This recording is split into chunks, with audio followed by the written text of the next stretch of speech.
Chapter 201.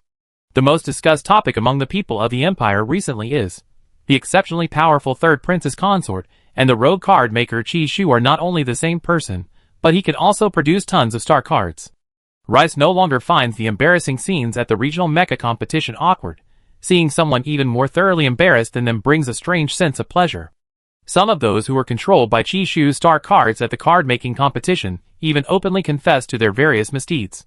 What awaits them is not only physical injury, but also the shackles and star prison of their own country. The key point is that this evidence wasn't found by others, but provided by themselves. They had tried every means to cover up their past crimes, but in the end, it was they themselves who unearthed the evidence. Dickens was already sweating profusely, and Rice was thankful for his self-awareness. The brothers remained silent for a long time before Rice suddenly said, "Luckily, I'm self-aware enough to remember those who helped me. I never cursed Qi Shu." "Dickens, me too. I just wanted to invite him to dinner, really, nothing more." The two brothers' expressions were complex. They remembered that even Qi Shu himself was afraid of the side effects of the star card, showing that Qi Shu was truly uncontrollable. Besides the Rice brothers, who suffered in the regional mecha competition, there were countless other mecha pilots harmed by Qi Shu's star card.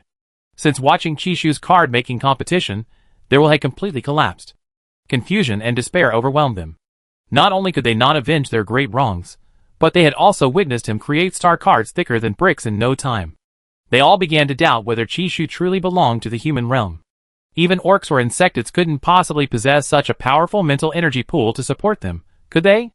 Qi Shu, who wrote 50 star cards in one go, didn't even break a sweat. Is this acceptable? This dimensional reduction attack is too much.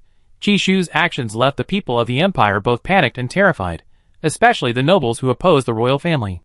How much they had previously looked down on Qi Shu, this kid from a marginal star, they were now terrified that he would obey the royal family and eliminate them all. Star cards are generally used as a final tool in war, to eliminate the last remaining enemies. Because of the godlike warrior Alhype, more than half of the Empire's power had already shifted towards the royal family. Now, with the addition of the card maker Qi Shu, would they still dare to harbor any thoughts of opposing the royal family? Of course not. Except for Duke Dante and his group, everyone else immediately fell silent, wishing they could become cute mascots. Many people were gripped by panic because of Qi Shu, especially those students who had bullied Qi Shu at the Imperial Vocational Technical Academy. Before Qi Shu could even return and do anything, those who had bullied him for Su Baiyan's sake were already terrified by his card-making abilities. Even though they had already been expelled, the fear continued to creep into their hearts. After Qi Shu's promotion tournament, the heads of the families behind these students were terrified after seeing Qi Shu's indescribably powerful star cards. They feared Qi Shu's return to retaliate against those boys, and they also feared their families would be implicated. So, they consulted with the parents of other students who had committed offenses, and ultimately, they unanimously decided to protect their respective families. They felt that as the head of the family and the patriarch, they had already done more than enough for these boys, and couldn't possibly bail them out for anything. So, they sent them all to a desolate planet to join the group of patriotic youths who had gone ahead to work on construction projects on a peripheral star system. This group had no intention of apologizing to Qi Shu. After hearing from the family heads that Qi Shu might kill them upon his return, they fled to the desolate planet in the dead of night. Unexpectedly, they stumbled upon two large pirate starships locked in combat en route. The pirates, engrossed in their firepower, paid no heed to the small fry appearing nearby. Boom! A burst of fire erupted in deep space, catching the small starship engulfed in the blast. The immense energy propelled it off its course, sending it crashing into a massive asteroid drifting through space. The small starship was ripped open by the impact. The accident happened so suddenly that before anyone on board could even realize what had happened, they were rendered unconscious. The robots on the starship were rapidly deploying emergency medical services, but the people were suffocating from lack of oxygen, their bodily fluids were boiling, their bodies were expanding due to the higher air pressure, and blood circulation was impaired.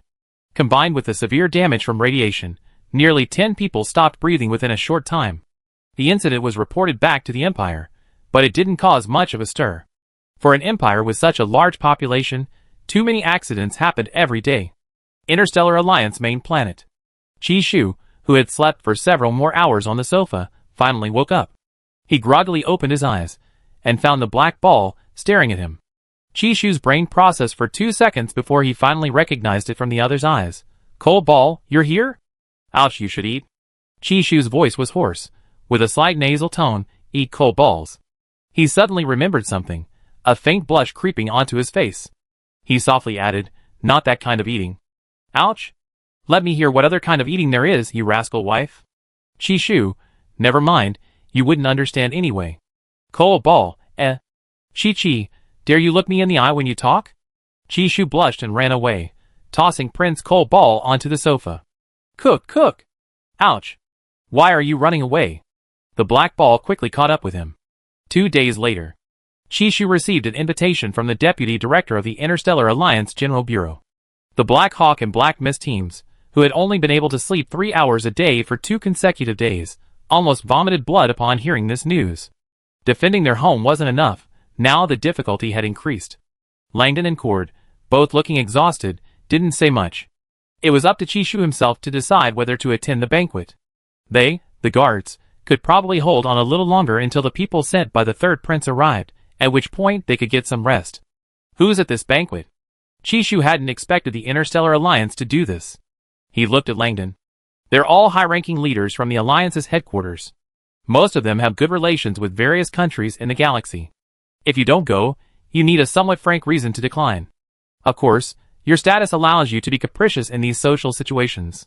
Chishu wasn't afraid of traveling. Encountering fights was fine, but he dreaded encountering people who could only argue but not fight. Have you thought it through? Will Ningju go? That one probably won't. I heard she's been staying home for 2 days straight. Chishu, alright, then I go. He was bored anyway, and if anyone dared to come and beat him up, he'd have a reason for self-defense. Chishu slightly curled his lips. Langdon, please, don't wear your wicked intentions on your sleeve. Inside a villa on the western continent of the Alliance's main planet, the assassin from the Mechanical Principality, who had been desperately searching for Chishu, only slowly lowered the light blade he had been holding to the Deputy Director's neck after seeing the Alliance's Deputy Director's terminal confirm Chishu's attendance at tonight's banquet. You better not make a sound, or your wife and children will die before you. Chapter 202. As night fell, the Alliance's main planet seemed shrouded in a beautiful aurora borealis. The air, like a forest after an autumn rain, was slightly chilly and permeated with a sense of loneliness. After evading dozens of attacks, a dozen black hover cars finally arrived at the banquet hall. Chishu stepped out of the middle car. A matte white suit accentuated his tall, lean figure, and his delicate face held a pair of mysterious, deep eyes that always carried a chilling smile. In stark contrast to him were the guards beside him. Langdon and his group looked as if they had just survived a sandstorm. Their faces were ashen and exhausted, as if they might die from lack of sleep. When they escorted Chishu to the banquet hall entrance, the doorman, pale-faced and trembling, stopped the guards behind Chishu. Sorry, no guards are allowed in the banquet hall except for invited guests. Chishu also felt that Langdon and the others needed a rest, so he turned to the listless guards behind him and said, "You can go and rest for now. I'll let you know if I'm in danger." Actually, Chishu had already expected that this was just a trap, and besides, he hadn't exactly barged into the banquet alone. He still had Cold Ball, right? Langdon and the others frowned slightly, clearly unwilling. Chishu pinched Cold Ball's little belly, and Cold Ball reluctantly waved its paw, signaling them to go and rest. Langdon, Poor Lord Carl, his account has been hacked again. Alright, go ahead, don't worry. Mainly. On the Alliance's main planet, breaking the law is much harsher than in the Empire, so please be careful. Chishu said calmly, weren't you here to protect me? Why are you worried about others? Cod, Before, they were indeed protecting Chishu, but Chishu was too strong, too invincible. He had a brilliant mind, and was also blessed by heaven. If he was lucky, his mental and physical abilities would upgrade. After testing Chishu's physical and mental abilities again yesterday, they discovered that both had reached SS+. And, most importantly, this guy's star cards could be used arbitrarily, easily causing the entire banquet to collapse. Dealing with those people privately was fine, but doing it openly would leave them with leverage. Cod and the others felt a slight headache. Before going to the hovercar to rest, he repeatedly warned Chishu, you absolutely mustn't kill anyone, and don't casually open other people's heads. Okay, I know, I won't open heads. Chishu looked obedient. Try not to strike first, Langdon added. Chishu nodded readily. Yes, you all go and rest. He had previously thought the Empress had given him too many guards, but now it seemed he hadn't. and the Empress probably hadn't expected him to be so troublesome. But this shouldn't count as causing trouble, right? How could it be his fault? It was all the others who were being petty. Chishu reassured himself, holding the cold ball. His posture was as upright as a pine tree, as elegant as a crane, his steps light and powerful. Facing the cold night wind, a gentle and refreshing smile returned to his fair face. The staff who had overheard Chishu and his guard's conversation at the door wished they hadn't gone deaf. They already found Chishu terrifying, and now they were too scared to utter a sound. But then, after thinking it over, they suddenly realized Chishu wasn't so scary after all. At least he hadn't made things difficult for them, the workers, and seemed quite approachable. The nebula lights in the domed hall shifted overhead, sometimes like vortexes, sometimes like green landscapes, sometimes like a dense net, painting the people below with flowing colors. On the suspended second floor of the hall, dancers enveloped in flowing energy played the quantum harp, its strings slightly deep and elegant, seemingly forming a strange fusion with the silence of the deep space dome. Chishu initially thought he had wandered into a club. Perhaps this is the aesthetic of interstellar people? Chishu stopped commenting on the environment and headed straight for the food area. Cold ball, ouch. Be careful. Cold ball couldn't stop his wife, he could only indulge her. There was nothing he could do. His wife loved to eat, didn't like going out, and didn't like shopping. She wouldn't spend the money he gave her. Not only did she not spend it, but she also made him call back the group of people who used to manage his assets to manage them again. His wife hadn't even counted how much he owned. Thinking about this, he realized that his wife seemed to prefer spending money on him. The fluffy black dumpling gently curled its lips into a smile and licked Chishu's hand again. Ouch. Did you hear that? Eat less, in case someone poisons you. Alhype had already arranged for people to secretly protect Chishu on the Alliance's main planet, but they couldn't be everywhere at once. I know, Cold Ball is so long-winded. Cold Ball, eh? His wife thinks he's long-winded? The little black dumpling's face looked like the sky had fallen. But because its face was so dark, no one noticed. Everyone in the banquet hall, everyone's eyes or peripheral vision were on Chishu. The gazes, like those of venomous beasts, were focused on him, quite frightening, but Chishu didn't seem to care, as if he were in an empty room. This made the group, who wanted to create a terrifying atmosphere for Chishu, feel inexplicably frustrated. What's wrong with this princess consort? Has she not eaten in 800 years? Didn't she greet them first when she came in? Even a princess consort of the Empire shouldn't be this arrogant and haughty, right? Chishu not only ignored them, but he even gave the food a low score in the tasting area all by himself. They never thought the food from the Interstellar Alliance was bad. After all, the ingredients were top-notch, fresh, and of guaranteed quality. But what's wrong with Chishu's palate? Why is he so picky? The key point is that he actually managed to avoid the poisoned cakes and cookies, and he only smelled the grilled meat before putting it back as if he'd lost his appetite. He hadn't been able to eat anything good tonight. The grilled meat all had a fishy smell. He was a little hungry, and even considered drinking a vial of the nutrient solution he brought right then and there. Cold Ball, drink it if you're hungry, don't worry. Actually, I haven't eaten for half an hour, but my stomach feels empty. Chishu felt that after his physical abilities improved, his appetite had also increased. He was constantly hungry.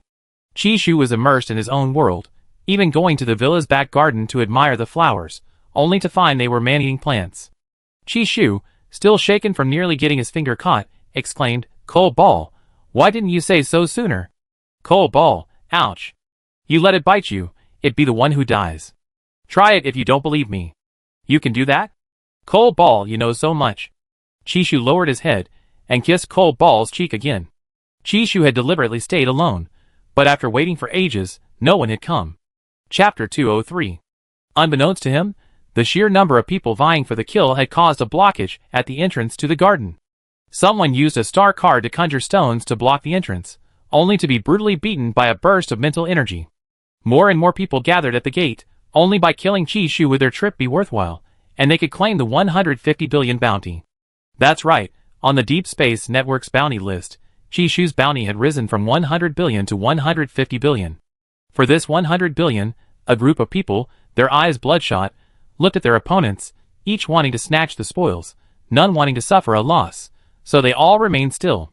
The deputy director, threatened with his wife and children by 5 or 6 assassins. So what's going on? The assassins disguised as diplomats were all impeccably dressed, their hair meticulously combed, some even fully equipped with glasses, resembling upper-class elites, exuding a capable air. But at this moment, these qualities could barely conceal the bloodthirsty aura emanating from their bones. The high command of the Interstellar Alliance was also panicked. They knew everyone at this banquet had survived countless trials, yet they still had no choice but to let them in. Were they afraid Chishu would be killed? No, not at all. What they feared was that Chishu would actually kill this group, and then what would happen if other countries demanded explanations? The Interstellar Alliance was founded on the support of various nations. Sigh, this is truly difficult.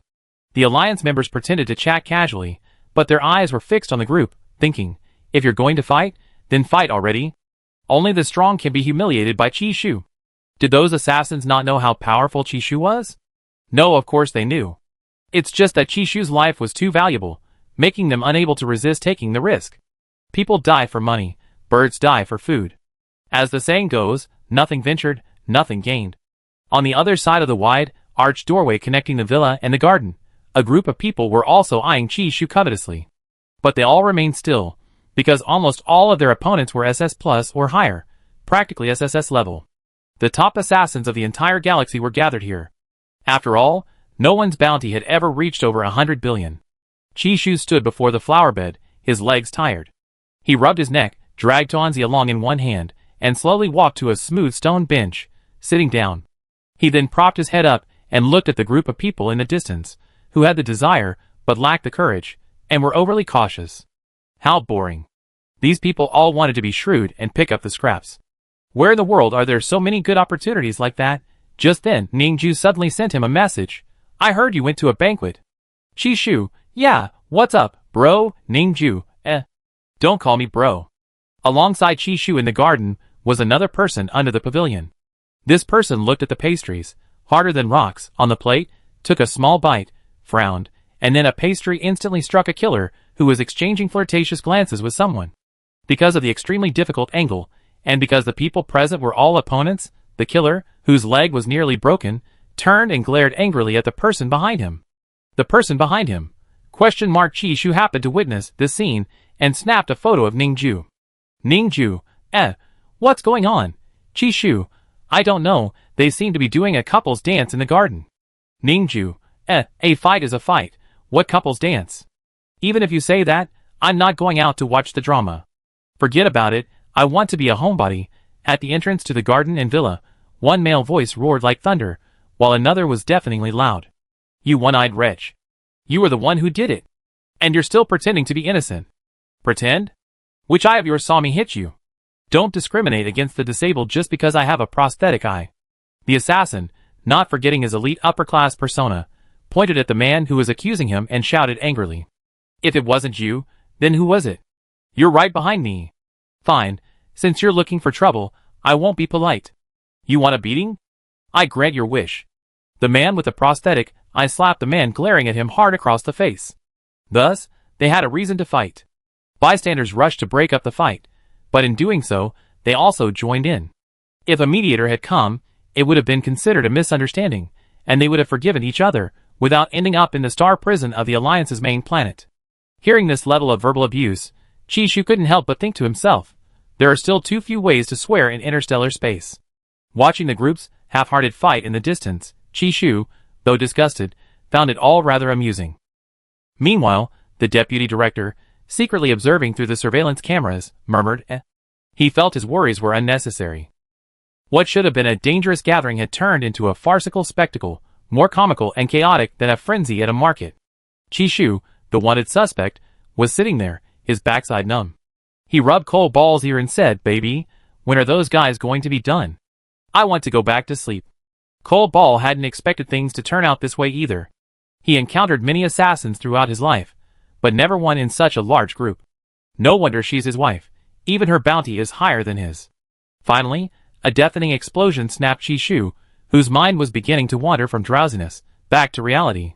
The garden gate was blown open, revealing a scene of carnage, a stench of blood filling the entire garden.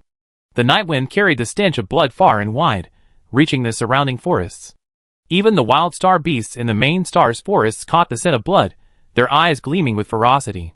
The last man to fight, his eyes bloodshot, staggered into the garden, clearly having fought desperately. Little did he know, many assassins were already waiting inside. They had all cunningly held back their full strength, only to find that everyone was doing the same. The fight dragged on like an exhibition match for a long time. When the gate was blown open again, everyone saw another man covered in blood, seemingly driven mad by carnage. That man, with less than a tenth of his health remaining, prepared to fight on. He was so engrossed in the fight that he almost forgot Chishu was there. What he couldn't have, no one else could either. Trying to take advantage of a situation? Impossible. A deep sense of helplessness filled Chishu's dark eyes. He thought they could get something done tonight, but after fighting for so long, they still hadn't reached him. Almost 2 hours had passed. Didn't they realize how bored the person involved was?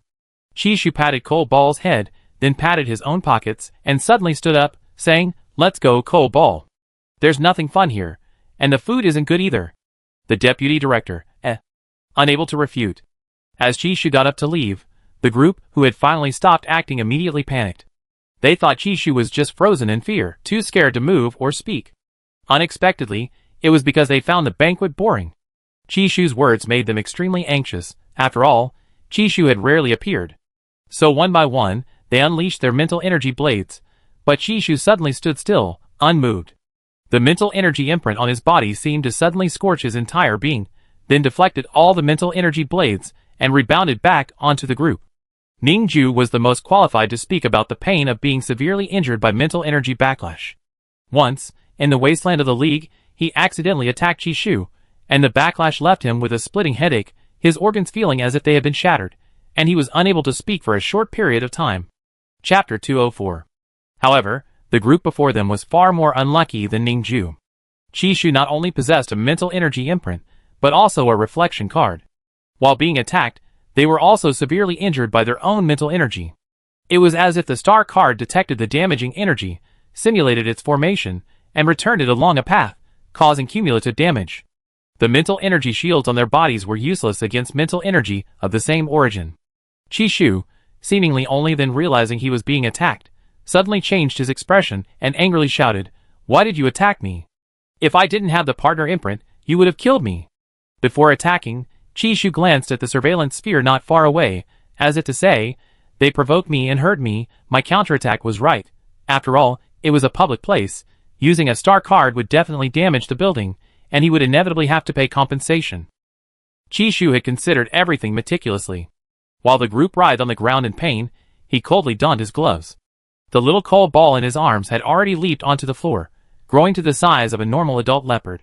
Its body was long and slender, its gait light yet steady, its taut, powerful muscles hidden in the darkness. The man and the leopard charged forward, unleashing a barrage of punches upon the assassins, each blow landing with a visceral impact, causing the group to see stars and experience excruciating pain. During this time, Chishu secretly implanted his supernatural abilities into their minds. After tonight, whoever sent someone to kill Chishu would face their wrath. The leopard beside him had also flattened several people. Had Chi-Chi not told him to hold back, he certainly wouldn't have let these people leave alive. The stench of blood in the garden grew stronger, attracting the howls of wild beasts from the forest. The banquet's rescue and cleaning robots were almost overwhelmed. For the first time, the members of the Interstellar Alliance felt utterly powerless, unable to do anything, and getting involved in either side would only result in them being relentlessly attacked. Chishu and Blackie finally stopped fighting after they had their fill. Rui, the Federation member who had finished second in the same upgrade tournament as Chishu, watched the spectacle from afar. The person sitting next to him was extremely respectful, speaking cautiously. "Didn't you want to meet that person before? Want to go now? Now? Want to get beaten up?" Chishu and Blackie hadn't exercised much these past 2 days, treating it as a break. When they returned to their lodgings, only 1/5 of the assassins surrounding them remained. Landon, who had already rested, glanced at Chishu's performance at the banquet and looked helpless. Their Black Hawk squad used to be known as the Empire's Mad Team, but now, Chishu alone could push them to second place. "Don't just talk about me, Cole Ball got involved too." Chishu, holding Blackie, looked innocent. Langdon glanced at the little black ball in Chishu's arms, and said nothing more. "Alright, you should get some rest. We contact the Imperial Ministry of Foreign Affairs to handle the rest. It's not a big deal anyway." Thanks to Chishu's good behavior in the first half of the competition, they were able to rest for another 3 hours in the car. It seems Chishu had already bought them precious sleep time. He even single-handedly instigated those people to kill each other. While they wouldn't die, It would keep them quiet for a week. Why not just kill them all? Of course not. Killing them all under surveillance would not only disqualify him from the competition, but also confirm his brutal remarks, which wouldn't be good for his future life in the Empire.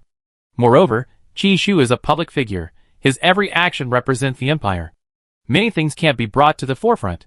Even if you suffer a loss, you have to endure it. He had some concerns before, but now it seems Qi Shu has nothing to worry about. Their third prince's consort is more adept at maximizing benefits and minimizing harm than he imagined. That night, the Imperial Ministry of Foreign Affairs received a notification that the third prince's consort and the third prince's spiritual entities had beaten 20 foreign diplomats so badly they were left with mangled limbs, crooked heads, and some even had their prosthetic eyes flying off. The scene was horrific. They'd probably need to stay in the medical pods for at least half a month to fully recover. I think the third prince's consort has already held back quite a bit. She didn't even kill anyone. That's much better than those students who got beaten up in the arena. I actually think that makes a damn good point. Never mind, it was others who provoked the prince's consort first, and were guaranteed to win even if we go to the interstellar court. Besides, the third prince's consort was attacked by a group. She was at a disadvantage alone, so that's self-defense. Makes sense. Back in his room, Qi Shu took a shower. Seeing Cole Ball sitting on the single sofa, he dried his hair and said, "Why aren't you asleep yet?" "Ah." Choosing clothes.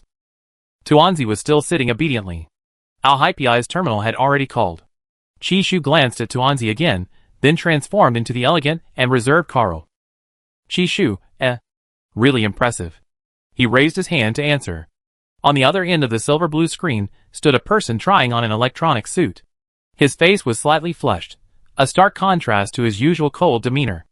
Al-Hippei was practically a walking supermodel, possessing perfect proportions, broad shoulders, long legs, and a slim waist. No one he's seen today was as handsome as his coal-like wife, or rather, not just today. Seeing his wife's mesmerized expression, Al-Hippei slightly suppressed a smile. "You said you let me choose outfits for you, take a look." Qi Shu marveled at the wonders of technology. Every outfit looked stunning on Al-Hippei. "They all look good, what should we do?" "Then wear them all," Al-Hippei said, undeterred by the hassle. Wearing them all, changing them back and forth, was too much trouble for Qi Shu, but hearing how Al-Hippei always indulged and spoiled him, his heart softened. Afterwards, he took screenshots of every single one of Al-Hippei's outfits before finally closing the screenshot interface with satisfaction. "When we get back, I want to tell you something." Faced with his coal-like wife, who was so devoted to him, Qi Shu was slowly beginning to accept everything, including revealing his past. He could have kept quiet at all, but he chose to. "What is it?" Al-Hai felt a strange tension when he saw his wife's sudden serious expression. Chapter 205. "I just said, I'd talk to you when I get back." Qi Shu noticed that Cole Ball was sometimes unusually dazed, and also unusually cute. It could also be a little flustered when nervous. "No need to wait until I get back." Al-Hi's ears turned red, avoiding his wife's direct and burning gaze. Her smile was like a lit candle flame. He had done everything he should. But every time he faced his wife in human form, his heart would beat faster than usual. "Why don't you need to wait?"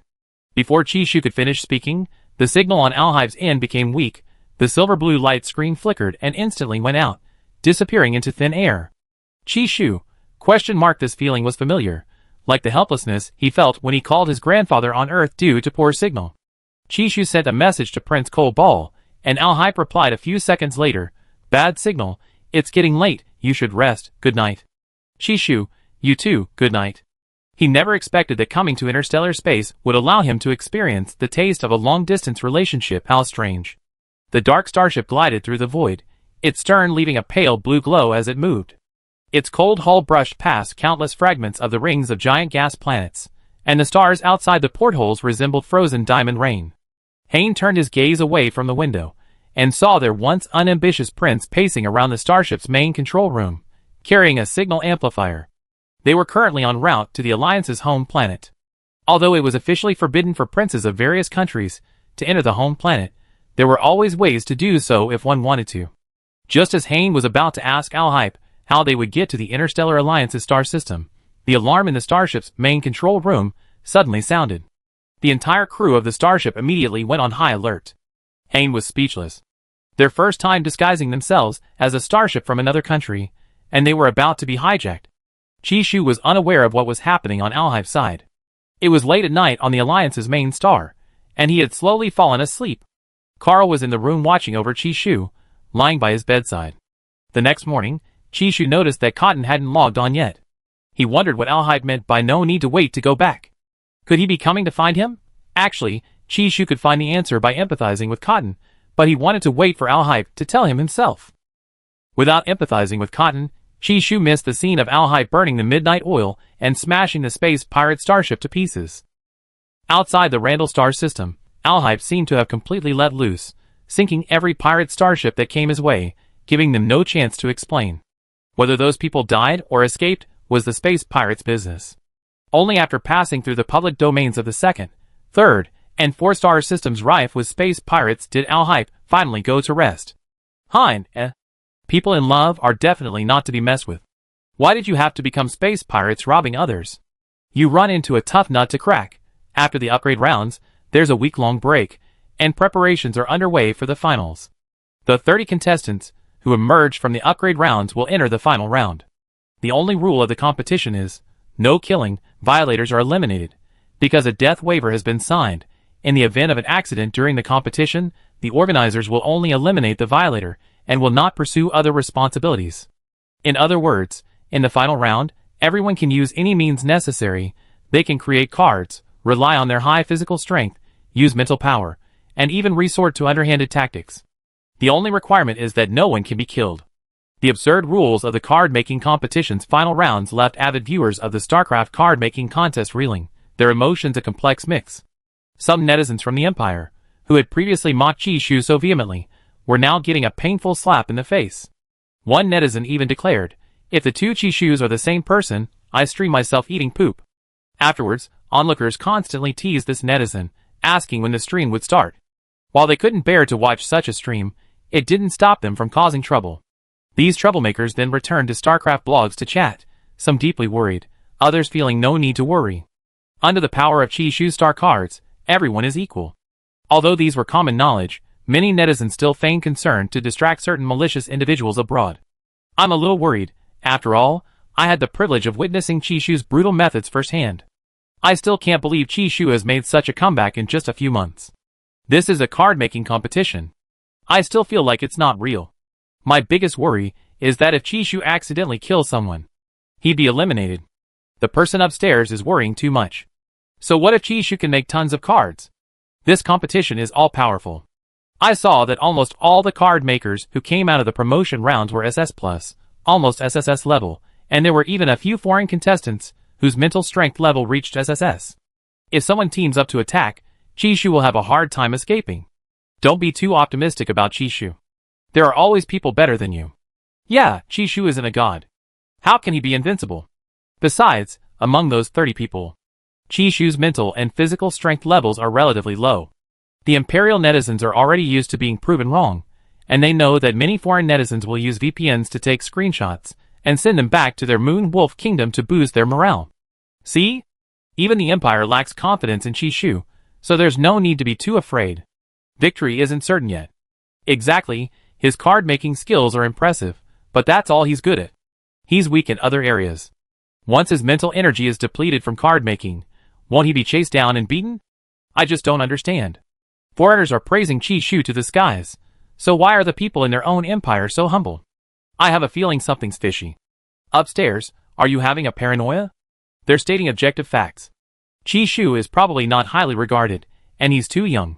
True, our Moon Wolf Kingdom's card maker, Guanxian, isn't bad either. Although he doesn't make dozens of cards at a time like Chishu, the quantity is still considerable, and he has rich combat experience. He was even the runner-up in the card-making competition a few years ago. Chishu was still at home waiting for Cold Ball to come online. It turns out being alone in the house can be so boring. Without internet, without watching videos, and without anyone to chat with, time passes so slowly. Eat, sleep, eat. Then, staring blankly at the ceiling until his eyes were dry, he rolled over, reached out, and touched Carl's head, groaning, so boring. Carl, huh? Go play?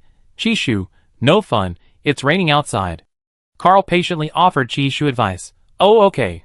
Play games? Chishu, games are fun, but they're addictive. Chishu was someone who easily became addicted to things. After arriving in interstellar space, he decided not to live in the two-dimensional world, even giving up novels, trying to live in the three-dimensional world as much as possible. Then study, understand your opponents. Chapter 206. Carl was a very sensible leopard. He had his own terminal computer, and in no time, he downloaded the data on all of Chishu's upcoming opponents to it. When the opponent's data was shoved in front of Chishu, he finally sat up, as if to kill time. First and foremost were Rui and Ningju from the Federation. Rui was easy to remember. He had a red buzz cut. Yesterday at the banquet, he hit an assassin with a pastry, which was why the group fought. Strength: 2 SSS-ranked individuals.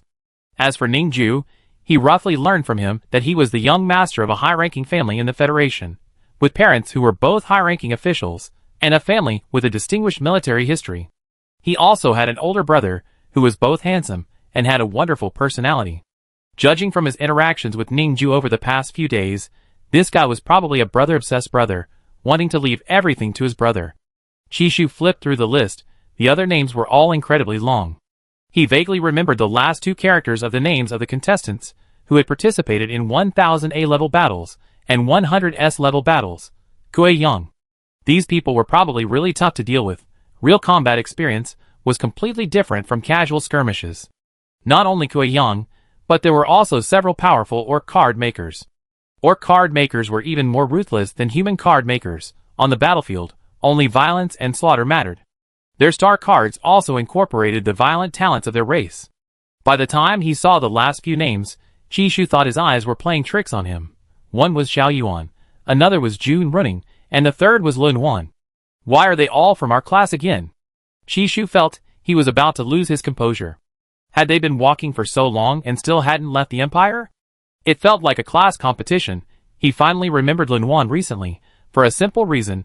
Every time he passed by, there was a faint, sweet smell of blood, not unpleasant. Lun Wan wasn't as rough-looking as Xiao Yuan, nor as delicate-looking as Jun Running's pretty face. She was just an ordinary person. Her appearance, personality, and height were all very average, seemingly easily lost in a crowd. But it's often people like this who are easier for Chishu to remember. These seemingly unremarkable people often have the most unique traits. In the card-making class, rife with madmen, Lun Wan seemed out of place and forced into a state of madness.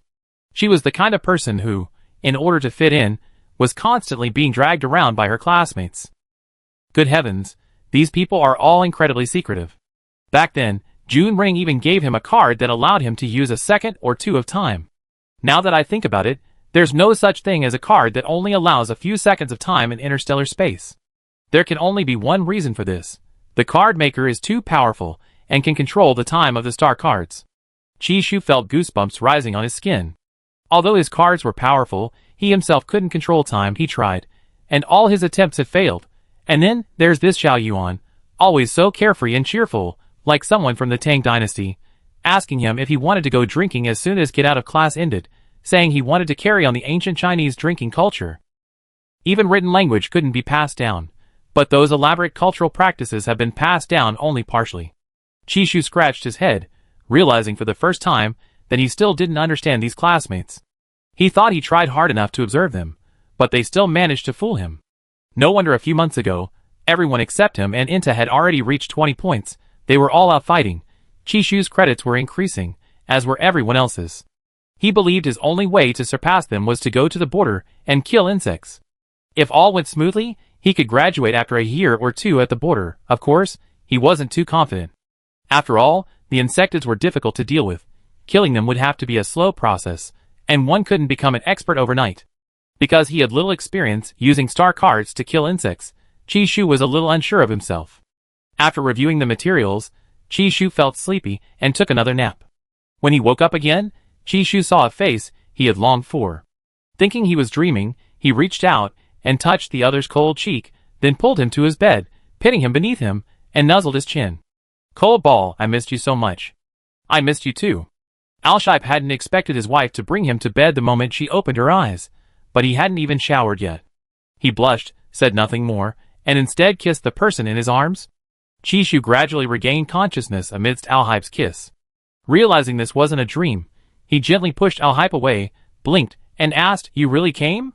Alhipe ruffled Chishu's hair. "I told you, You didn't need to wait to go back. Chishu turned his head, looking around. He noticed the room's decor had subtly changed, now bearing a familiar Randall Starfield style. He raised an eyebrow. You remodeled this place in a Randall style? Just a temporary adjustment, to make you feel at home.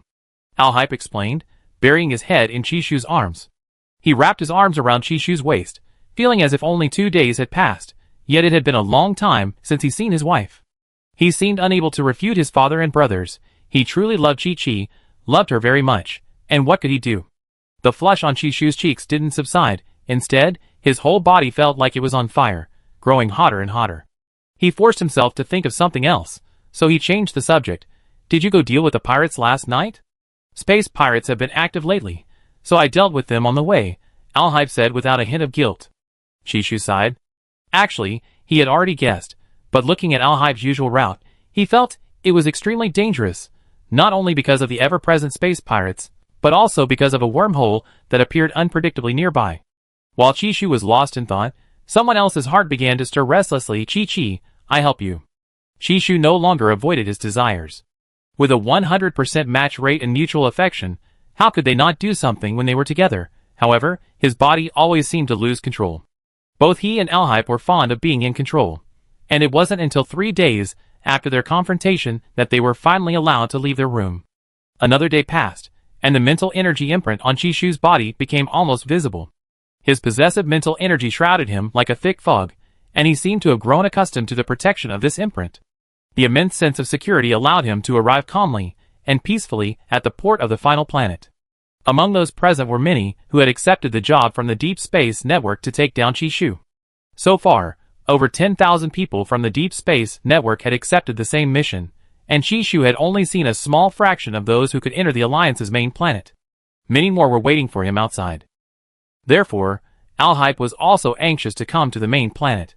He needed to eliminate at least a few people, so his wife could compete in peace and graduate smoothly. He had already decided that he would retire early after his wife graduated. Of course, he hadn't told his father yet. If he had, he wouldn't be able to escape. Chapter 207.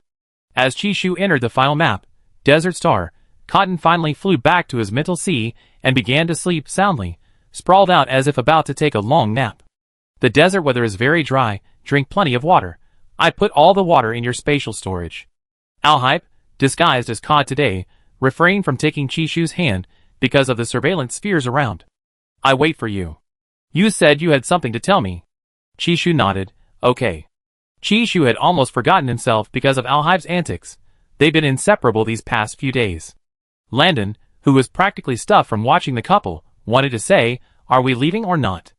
The Desert Star Passage is about to close. He didn't understand. Were all couples like this? They didn't even have much to say, yet they managed to dawdle until now. After Chishu entered the passageway of Desert Star, the automatic gates of the port closed. Al-Hippie turned and led his group away, leaving another group behind on Desert Star to keep an eye on the surrounding situation.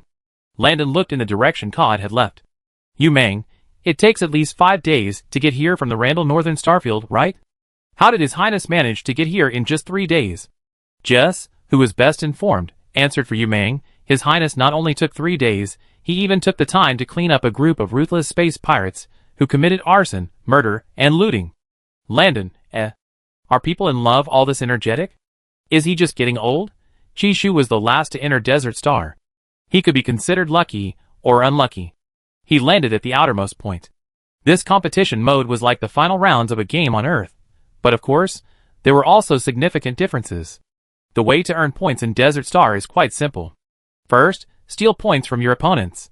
Each player starts with 1 point, and each opponent's kill also counts as 1 point, so eliminating someone also earns you 1 point.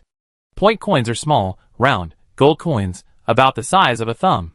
They're practically impossible to find if dropped in the desert, but only the player's terminal knows where their initial points are. Once transferred to an opponent, they are no longer yours and cannot be retrieved, unless you transfer them back to your own hand. Second, when you accumulate 10 points, you can exchange them for a flag with your name on it at a designated point. Finally, plant the flag at the top of the desert tower. The player with the fastest time wins. The height of the desert tower is unknown. Chishu only learned the competition rules this morning. The competition lasts 3 days, and the venue is a desert with various artificial oases. These oases are the flag exchange points.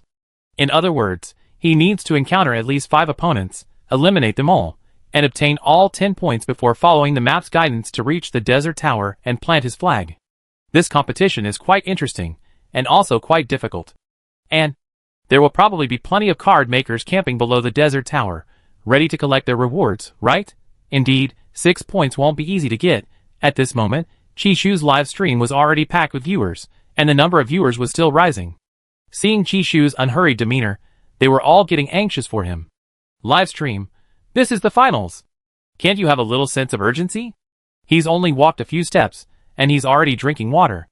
I know this is a desert, but isn't it hot wearing a khaki coat in the desert? Isn't it hot?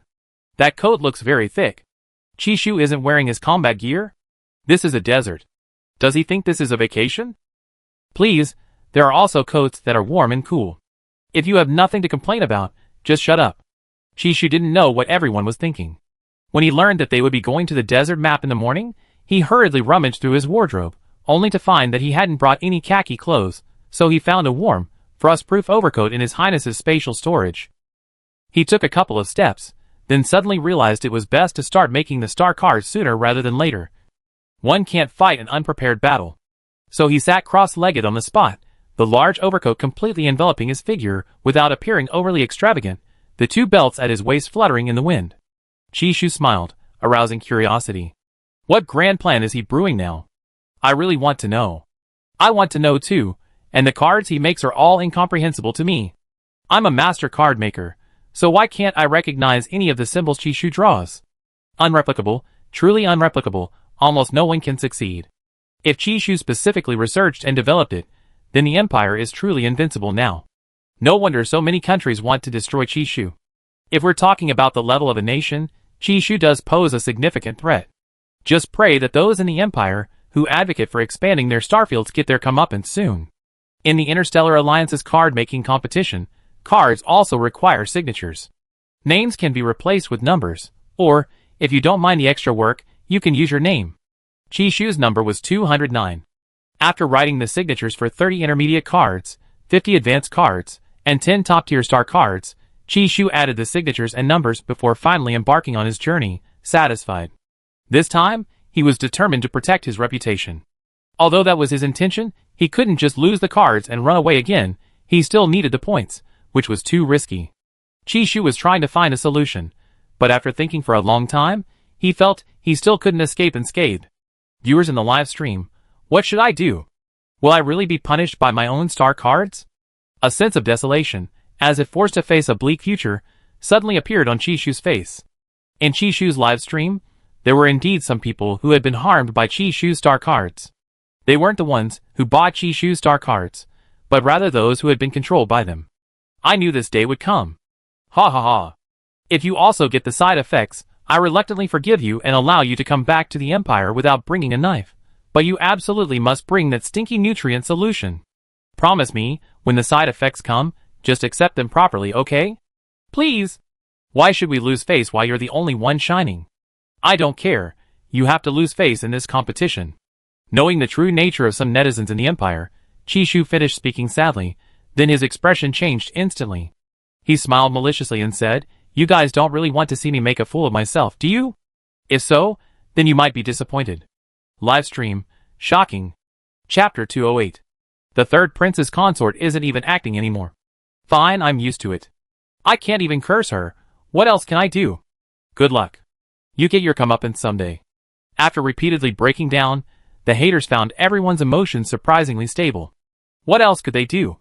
They couldn't fight back, they couldn't even curse her, so they could only swallow their anger, thinking that Chishu would get his comeuppance someday. Chishu's spatial storage contained nutrient solution, water, a scythe, some daily necessities, star cards, and unused storage cards, which is why he drank water from time to time. He was incredibly bored. Walking alone, what? Wait, walking?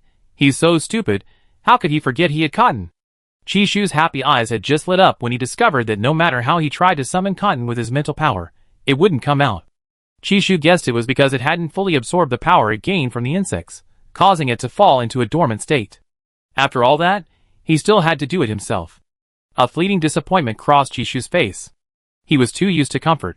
He couldn't handle any hardship. He really needed to install motors in his legs. He was just about to do some warm-up exercises when a black shadow whizzed past him.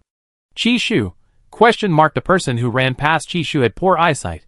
Even his monitoring ball almost missed Chi-Shu, who was wearing a ghillie suit. The person who flew past was Kuei-yang, who had just circled around, searching for prey. He had perfectly passed by Chi-Shu, his ultimate target in this competition, without even noticing. What's the point of the meager reward from the Star Alliance, the organizer of the card-making competition? It's not as valuable as taking Chi-Shu's head. Yesterday's bounty was 150 billion, and now it's skyrocketed to 200 billion. Almost a third of the participants shared Kuei-yang's thoughts, while another third wanted to distance themselves from Chi-Shu, leaving only their innocence in the world. The remaining third were extremely curious about Chi-Shu's star card, and also wanted to gain honor in this competition, increasing their country's exposure in the 4 major star systems. Chi-Shu was unaware of all this. He couldn't directly reach the desert tower using his star card, and he hadn't even accumulated 10 points. Only then did he suddenly remember the person who had just flashed by. He had almost forgotten his purpose for this trip. So, when Kuei-yang was 300 meters away, Chi-Shu suddenly used his pre-prepared intermediate-level star card. Shoot aerial objects. As Kuei-yang flew, he suddenly felt a dangerous energy fluctuation behind him. He looked back and saw several arrows formed from condensed sand flying towards him at high speed. Kuei-yang's flight card couldn't easily stop him. He could only dodge by flipping in midair. But this was just the beginning. More and more sand arrows flew towards him. Kuei-yang had already adjusted his stance and was ready to fight. He activated his defense card, and the sand arrows hit his transparent protective barrier. A gust of wind blew, and the arrows turned into flying sand, returning to Chi-Shu's side. At this moment, Kuei-yang thought that the person who tricked him must have used a high-level or top-level star card. Otherwise, the power wouldn't be so strong, forcing him to activate a high-level card to defend against the attack. As the sand returned, Chi-Shu quickly covered his face with his clothes. He was glad he was wearing an overcoat, otherwise, his hairstyle would definitely be ruined.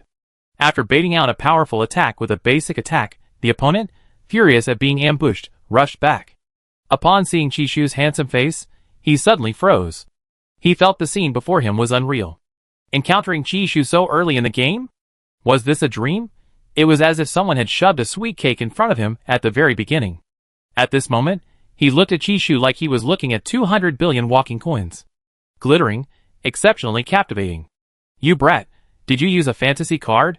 Kuei-yang had a scar running across his nose, his eyes fierce. An ordinary person would be afraid of his face. But Chi-Shu wasn't afraid at all. He even openly sized up the man, trying to remember who he was so he could preemptively attack. Thanks to Carl, he still had a slight recollection of Kuei-yang. The scar and over 1,000 battles of experience made it all the more vivid in his memory. Talented individuals, like him, should have been awarded corresponding honors by their country long ago. However, this guy claims he only wants money. He likes to gamble it away, losing everything, and then, when he's destitute, he goes to war. Chi-Shu was found through the search bar of Carl's leopard terminal, indicating that this matter is already known throughout the entire galaxy. What fantasy card? I don't know what you're talking about. Stop pretending. How could Chi-Shu possibly show up so quickly? Kuei-yang had always lived a very unlucky life. He couldn't believe his luck would be so good, encountering Chi-Shu right from the start. If he were this lucky, he wouldn't always be losing so badly. Chi-Shu, To be fair, a guy who always loses money gambling is not only unlucky, but probably not very bright either. Could it be that bad luck has become a habit? Is it possible that I am actually Chi-Shu? Impossible. My luck can't be that good. Chi-Shu, No wonder he's a card maker. Anyone with a sound mind probably couldn't be one, of course, except for him. Actually, encountering Chi-Shu at the very beginning isn't bad luck, is it? Ha ha ha. I'm really impressed. Wasn't Kuei-yang supposed to be smart? How come he's such a fool now? He is Chi-Shu. Charge. Bro. I think he should run away. Stop talking, let's fight. Why are we talking? Besides, your star card doesn't have any side effects. I'm using a mid-level star card. Do I have to prove it? Chi-Shu was in a hurry, and just wanted to finish the mission quickly. His furry friend was waiting for him at home. Seeing Chi-Shu's composed face, Kuei-yang had to believe it to some extent, since the fantasy card wouldn't depict a person so realistically. Help! It's hilarious to think that Kuei-yang had to squint to see Chi-Shu's face clearly. He should get his nearsightedness treated. Did this guy gamble until he didn't even have enough money for a medical pod? Very likely. The Empire's netizens were genuinely worried about Qi Shu this time. After all, Kuei Yang was a master of turning the tide. Although he seemed silly and stupid on the surface, he was like an unkillable cockroach. Almost everyone who faced him lost. He was also exceptionally difficult to deal with. His cards were also unique. Anyone hit by his star card would become incredibly unlucky, just like him, prone to failure in everything they did, even choking on water. Or, should we run? What's wrong with you people? Besides making Qi Shu run, what else can you expect him to do? No, do you think his tons of star cards are just for show? Correction. Actually, there aren't tons of star cards, are there? Just star cards a little thicker than bricks. That's because he's too lazy to make tons of star cards. Didn't you see him writing that it gets tiring? That he pinches his hands? Chapter 209. Whether they were Qi Shu's haters or fans, most people didn't want anything to happen to him. Qi Shu himself was still pondering a strategy. The fact that his mid-level star card had been easily neutralized by his opponent proved that the opponent's strength was truly formidable, at least stronger than anyone he had encountered before. The opponent was chatting with him, while he waited for the opponent's defensive card effect to wear off. Qi Shu waited, but Kuei Yang on the other side couldn't wait any longer. He wanted money. He wanted to kill Qi Shu. Even if it was an illusion, there was still a chance. Killing Qi Shu would allow him to obtain 200 billion, and then he could gamble and retire from gambling. Kuei Yang didn't immediately use a top-tier star card, but instead used a high-level star card, progressing gradually, seriously fighting the half-real, half-fake Qi Shu before him. Qi Shu didn't understand why this person suddenly had such high fighting spirit. The opponent used a high-level star card with numerous feints, flying towards him. Qi Shu sighed at the sheer number of underhanded tricks these card makers used. He couldn't use the intermediate-level reflect card anymore, so he used the advanced-level reflect card instead. Reflect all troubles with an advanced-level star card against an advanced-level star card. The effect of Kuei Yang's unlucky card naturally returned to him. Qi Shu didn't know what the opponent's star card was. He only felt an energy tearing at his body. In the end, his star card could only reflect most of the energy, with a small portion remaining with him. Because the wind was too strong, he couldn't directly grab a stack of cards and throw them at Kuei Yang. Moreover, judging from the wind direction, the star cards he threw out were very likely to return to him. No wonder the organizers chose this desert star. It was to increase the difficulty. Qi Shu smiled slightly, realizing this belatedly. Well, there's no other way. Since one rebound card doesn't work, he used two, but just as he took the cards out, another gust of wind carrying sand rushed towards him. Qi Shu had no choice but to raise his hand again to shield his eyes with his clothes. The dry air, the scorching sunlight, and the ever-present sandstorm made it difficult for Qi Shu to walk. No wonder the cotton didn't want to come out. Even if it did, it would be blown away. Also, he's now certain of the effect of Kuei Yang's star card. It makes him unlucky. Damn it. Qi Shu's rebound card is useless now. It works, right? Only most of it. Didn't you see the sandstorm already swept Kuei Yang into the sky? Kuei Yang is really unlucky this time. After using the unlucky card, his second attack card, which would self-destruct, was just taken out when it was swept away. He didn't even have a chance to use it. Otherwise, if those two cards were stacked together, it would definitely be a fatal blow. I thought Qi Shu could dominate this time, but I didn't expect. He actually got hit by the skill. I'm more looking forward to the damage Qi Shu's side effects will cause him. Kuei Yang's unlucky card is irrelevant to Qi Shu, okay? Qi Shu used his high-level star card. Shouldn't there be side effects? Where are the side effects? Some netizens are right. All the possible problems can be solved. Although Qi Shu can't do anything about these winds, his mental power is still there. Therefore, even while suffering misfortune, he could still unleash his mental energy blades and infiltrate the sandstorm, as the wind affected his accuracy. Without aim, Qi Shu could condense a large number of mental energy blades, as small as a leaf 2 or 3 centimeters long, and throw them all into the sandstorm. Some would inevitably hit Kuei Yang. And indeed, that was the case. Because Kuei Yang was even more unlucky than Qi Shu, most of the mental energy blades felt like they were scraping his bone, cutting into his head. The splitting headache and the scraping flesh were unbearable. He gradually realized that the person he was facing was indeed Qi Shu. He had watched Qi Shu's live stream replay, so he quickly understood that Qi Shu's reflection card had returned more than half of his damage. Already unlucky, he was then swept high into the air by the sand tornado, forced to swallow a lot of sand, and hadn't even had a chance to spit it out. He didn't know whether to be angry or resentful that after fighting so many battles, he was still no match for a mere teenager who had just come of age. His underestimation of his opponent had led to this tragedy, but it didn't matter. His physical abilities were SSS. He recovered quickly. A minor injury was nothing to worry about. He would be fine soon. Therefore, his mind and body no longer wavered in their resolve. Instead, his habit of bad luck had made him very relaxed and natural. Kuei Yang's monitoring ball was also blown away by the wind. When it finally returned, it captured Kuei Yang looking completely unconcerned about his injured state. Qi Shu used his mental power to detect that Kuei Yang showed no sign of pain. He finally understood the significance of these 1,000+ battles. He couldn't defeat him in a few simple moves. Afterward, he tried using star cards.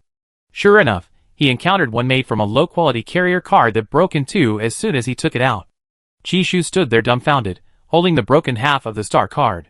He thought to himself that he had underestimated Kuei Yang. Finally, the unlucky Qi Shu could only grit his teeth and take out a star card, pretending to use it, but it was useless. After passing through the main path, he immediately used his supernatural ability to summon all the nearby creatures. When the 5 minutes were up, scorpions, wolves, and crocodiles from the desert oasis rushed over.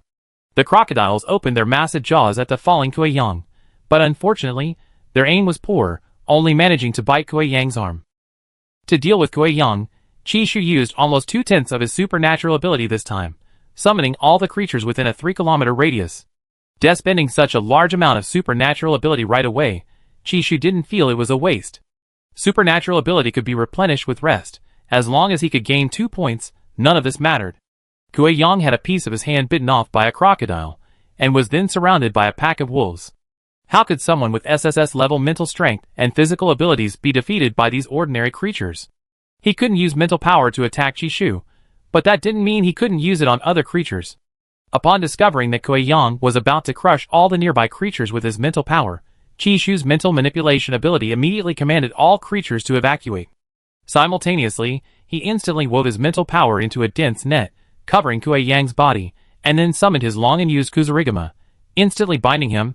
The sharp blade pressed against Kuei Yang's left chest, 2 centimeters away. If Kuei Yang struggled, the Kuzurigama would be pulled along by his struggle, piercing his heart. No one expected Qi Shu to use the Kuzurigama again. With a slight flick of his wrist, the nearly 180-pound Kuei Yang was brought before Qi Shu like a blood-soaked dumpling, lying on the ground. Due to excessive blood loss, Kuei Yang's face and lips began to turn pale. Chapter 210. Now do you believe I'm Qi Shu? Qi Shu said, taking a golden points coin from his spatial storage. Upon contact with the coin, his competition terminal beeped, indicating the points had been credited. To avoid any complications, Qi Shu punched Kuei Yang in the face, but because Kuei Yang's head was too hard, Qi Shu couldn't help but hiss after the punch. Brother, is your head made of iron? Heck, you think my SSS rank is just for show? But my physical abilities are SS+, and I still managed to catch you, didn't I? Qi Shu rubbed the back of his hand, thinking that if it weren't for the fact that Cotton had upgraded him to SS+, which was different from others, that punch would have shattered his bones. If you didn't have the mental imprint given to you by Alshipe, do you think you'd be standing here unharmed? Kuei Yang's voice grew weaker, and one could even sense his deep resentment. But I'm SS+ Kuei Yang. Enough already, is this ever going to end? Qi Shu was mocking his lack of skill, but he was helpless. He knew those 200 billion wouldn't be easy to get, but he hadn't expected it to be this difficult. Qi Shu was only a double SS+, yet he managed to trap him with a mental net while Kuei Yang was about to attack other creatures, and then entangle him with a chain scythe. What seemed like a difficult maneuver was done with such ease by Qi Shu. Actually, Qi Shu wasn't so easygoing at all. The advanced counterattack card had kicked in.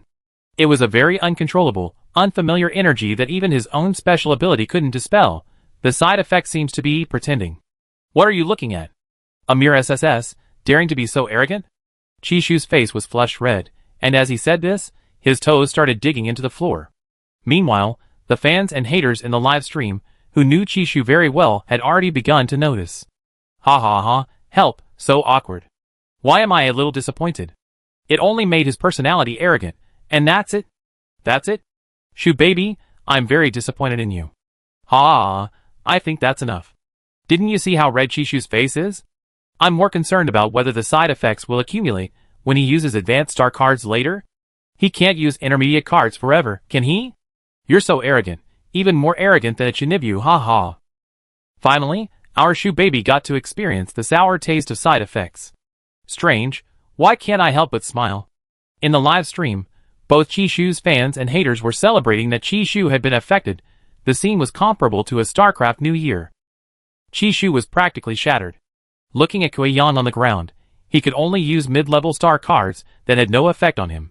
If he weren't worried about the side effects stacking, he would have stuck them directly to Kuei-yang's forehead to prevent him from being blown away by the wind. Also, when Kuei-yang was arrogantly talking with his mouth wide open, he even swallowed some sand. He tried to hold it in, but couldn't help spitting it out with a tui tui tui. Finally, Chishu clipped the remaining dozen or so mid-level star cards to his side and quickly retreated. Kuei-yang was already on the verge of death from blood loss. Only his healing power could hold him up a little, but he wasn't invincible. Okay, who knew Chishu would actually use over a dozen intermediate-level star cards on him at once? Afterwards, Kuei-yang endured a brutal baptism of star cards. Blizzards, being frozen solid, nearly suffocating in sand, having sand get into his shoes and tickling him. All sorts of torture like star card tortures made it exceptionally unbearable for him. His strong self-control finally crumbled when he was being tickled, laughing and crying at the same time, and yelling, "I'm a useless gambling addict." Meanwhile, Chishu stood by, blushing but coldly telling him, "Don't ever show your face in front of me again. Otherwise, every time I see you, I beat you up." Chishu had now accepted the fact that he was going to die. Compared to others, his situation was relatively mild. He only hoped that Mei Chio would be too busy to watch the live stream. Chishu, already heartbroken, eliminated Kuei-yang after uttering those harsh words. After scoring 2 points, Chishu retrieved his scythe and said to Kuei-yang, who was being lifted up by the rescue robot, "If you're bad, practice more." Chishu, damn, why is he talking so much? Enough, ha ha ha, I'm laughing so hard I'm dizzy. Chishu's deep, hoarse version, "If you're bad, practice more." It's not because this side effect is funny, but because it's happening to Chishu, who's always so modest. It's even funnier. I can't take it anymore. Chishu, buffalo version, "If you're bad, practice more." Chishu finally couldn't hold back anymore. Seeing the live stream ball made him want to show off, to boast about how strong he was. What to do? He didn't have a medical pod for forced hibernation. In the end, he gritted his teeth, bit his lip, even until it bled, to endure it. Then he wrote down an intermediate star card. I remained silent, but the effect only lasted 3 minutes. So Chishu sat down and drew 300 pictures in one go. 300 * 3 minutes equals 900 minutes. 900 divided by 60 is equal to 15. If he used the silencing card continuously without interruption, it could last for 15 hours. Once the side effects wore off, although he was silenced by himself, Chishu didn't care. He resumed his hunt, traversing the desert for over an hour before finally reaching an oasis. He found a tree and prepared to rest there. However, he was startled by June running hanging upside down in the tree. He felt nothing was more terrifying than seeing a classmate hanging like a corpse in a foreign land. Chishu's face paled briefly before regaining its color. He tried to speak, but found he couldn't. Rather than showing off in front of his classmate, he wanted to be mute. Chishu, what a coincidence. June running climbed down from the tree and tried to approach Chishu, but was startled by the almost tangible mental energy mark on the other's body. Chishu nodded in response. June running assumed he was too tired to speak, so she continued chatting. The desert weather is so hot, I couldn't stand it, so I used my invisibility card to rest under a tree. I didn't expect you to find out. Noticing Chishu's strange smile, June running was puzzled. Why aren't you saying anything? Chishu, Chapter 211. Was it that he didn't want to talk? Chishu was on the verge of tears. He didn't want to admit that he used the star card to maintain his already dwindling pride. As it turned out, the intermediate level star card only lasted 3 minutes. Once he forgot to use it, his mouth would start to move, impossible to stop, as if the star card side effects had taken control of his entire body.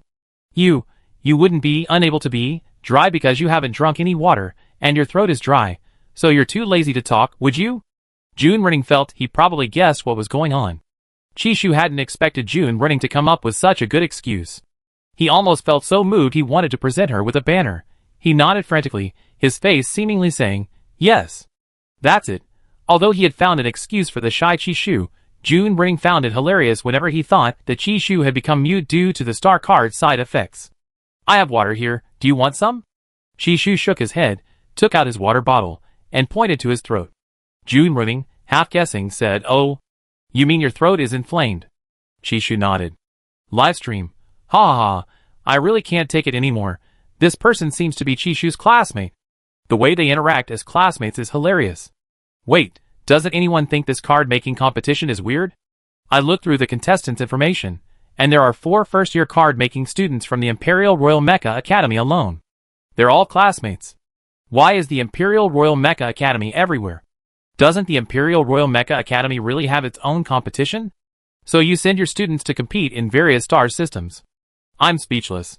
I didn't expect Chishu to be able to use a silencing card. It feels like there's no skill card Chishu can't use, only skills he hasn't thought of. At first, I wanted to laugh at him, but now I can't laugh anymore. This guy knows how to control the side effects. His classmates are all good people. Chishu feels that he can say it a few times without getting tired of it. He even had the idea of inviting his classmates to drink nutrient solution. Nowadays, interstellar people are too pragmatic and race against time. Inviting them to drink nutrient solution is like inviting them to dinner in a super fast way, right? Chishu thought naturally.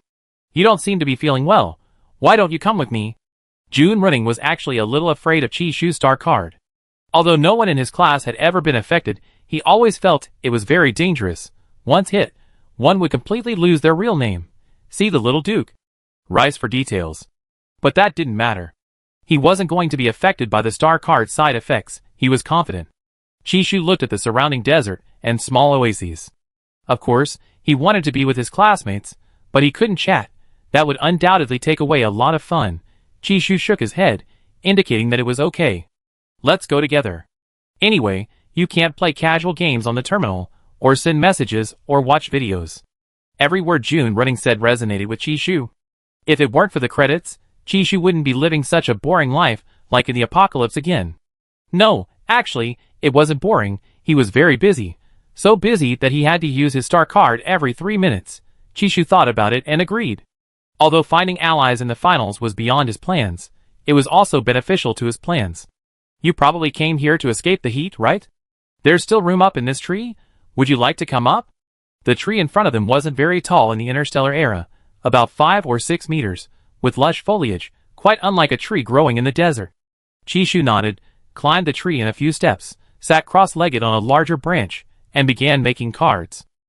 This time he was honest. He absolutely wouldn't use high-level or top-level star cards unless he was completely desperate. Using them would make him regret it so much he wanted to dig a hole and bury himself. June Running wasn't a talkative person to begin with, and seeing Chishu getting busy, he also planned to close his eyes and rest for a while. But just as he was about to close his eyes, he saw Chishu quickly use a star card on himself. What effect does that star card have? June Running waited for ages, but it didn't work. A gust of wind blew by, the leaves blocking the dust. The tree swayed slightly, and 2 icy red monitoring spheres, nestled among the lush foliage, resembled refreshing, delicious fruit. Livestream. Ha! He has to use a star card to counteract the side effects after writing just a few pages. I'm dying of laughter. I bet June Running doesn't know that Chishu's side effect is showing off. More dozens of mid-level cards. I still prefer seeing him use high-level cards. Didn't Chishu say he was going to disappoint us? Ha ha ha. I think he won't be able to use his high-level cards. Didn't you see him regret it? Viewers from Kuei Yang's livestream also switched to Chishu's. His haters and fans were expanding and spreading across the 4 major star systems, making the livestream increasingly crowded and lively. They would discuss anything Chishu had to do with great enthusiasm. The person in question has temporarily suppressed his illness, and has begun to disregard what people online think. He comforted himself, while crafting dozens of intermediate-level star cards. He even thought that as long as he graduated smoothly, he could go play or stay in his manor tending to his flowers and plants. Under June Running's watchful gaze, Chishu slowly and methodically crafted the star cards, then categorized and placed them in his spatial storage. After a while, Chishu forgot that June Running was still on another large branch. He was completely oblivious to his surroundings, and just as he was about to close his eyes and rest, that damned side effect of the star cards disturbed his peace. After only 3 minutes of squinting, Chishu's face began to show helplessness and blankness. Just as he resigned himself to his fate, some creature seemed to approach. Chishu released his mental energy to investigate, and discovered a classmate he barely knew. Lunwan. Lunwan was being chased by a desert thorn beast. He was soaking wet, as if he had just crawled out of an oasis lake. Later, more and more thorn beasts appeared behind him, their numbers enormous. These interstellar thorn beasts resembled wild boars, but were 3 times the size of an adult wild boar on Earth, and Lun Wan seemed to be running towards their tree. Jun Renning was also bewildered. He wondered whether he should jump down to distract the thorn beasts, or hide in the tree and wait for them to crash into it and fall down. Why did every option require him to get down? He finally found a quiet place to rest. What should we do? Jun Renning instinctively wanted Chishu to decide. Chishu didn't know either. Those enormous thorn beasts, they felt like they could topple and crush their tree. He had already walked for over an hour, and even beaten up Kui Yang, and now, as if he had barely recharged to 2%, he was about to set off again. Seeing Chishu's somewhat bewildered expression, Jun Renning offered a suggestion. These spiky beasts are afraid of the cold. The desert's hot climate is their paradise. If you have any cards that make snow or ice, you could try. Actually, I don't know how to make ice and snow cards. I only know how to make rain. Chapter 212. Upon hearing Jun Renning's words, he didn't hesitate to write another star card. Seeing Lun Wan about to run to their tree, he activated the star card's effect as soon as he finished writing. Sensing the approaching cold, the thorny beasts quickly stopped and began to retreat. This showed how afraid they were of the cold. Soon, Lun Wan, soaking wet, reached their tree. He looked up, his face instantly turning pale, the terrifying story of growing up in a tree written all over his face. Jun Renning finally understood why Chishu had also been startled. A few thorny beasts hadn't sensed the cold weather yet.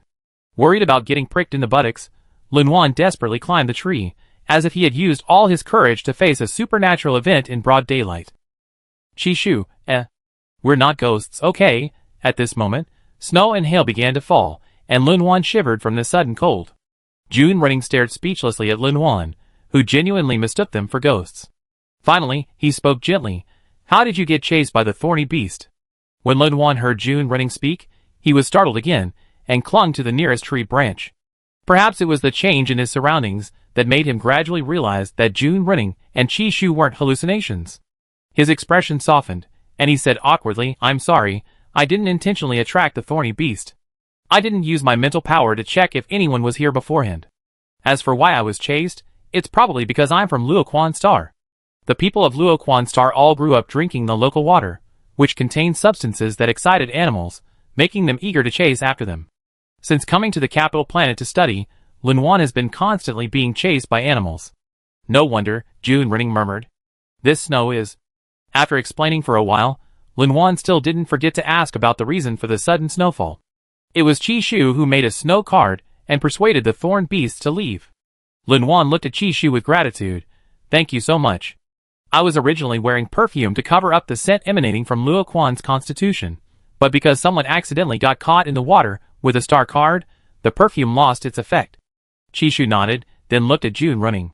Jun Renning, again guessing and speculating, assumed the third prince's consort was simply curious, so she asked Lun Wan, then why didn't you kill those thorny beasts just now? You could have easily killed those relatively small star beasts with your star card or mental power, right? I could have, but I have to be a vegetarian for a year afterward. For everyone I kill, that's how many years I have to eat meat. Lun Wan said helplessly. Chishu, wow, that's really tough. He couldn't imagine life without meat. So you can eat star beast meat even if you can't kill them? Hearing Lun Wan's words, even Jun Renning became curious. Lun Wan, others killed them, of course I can eat them. Lun Wan didn't want to talk about her own affairs anymore, so she changed the subject. Chi, I noticed you haven't been speaking and kept pinching your throat. Are you feeling unwell? Chishu, if you're feeling unwell, I can take a look. I know a little about medicine. Chishu hated it when people said a little about medicine. Jun Renning didn't know what excuse to use to help Chishu.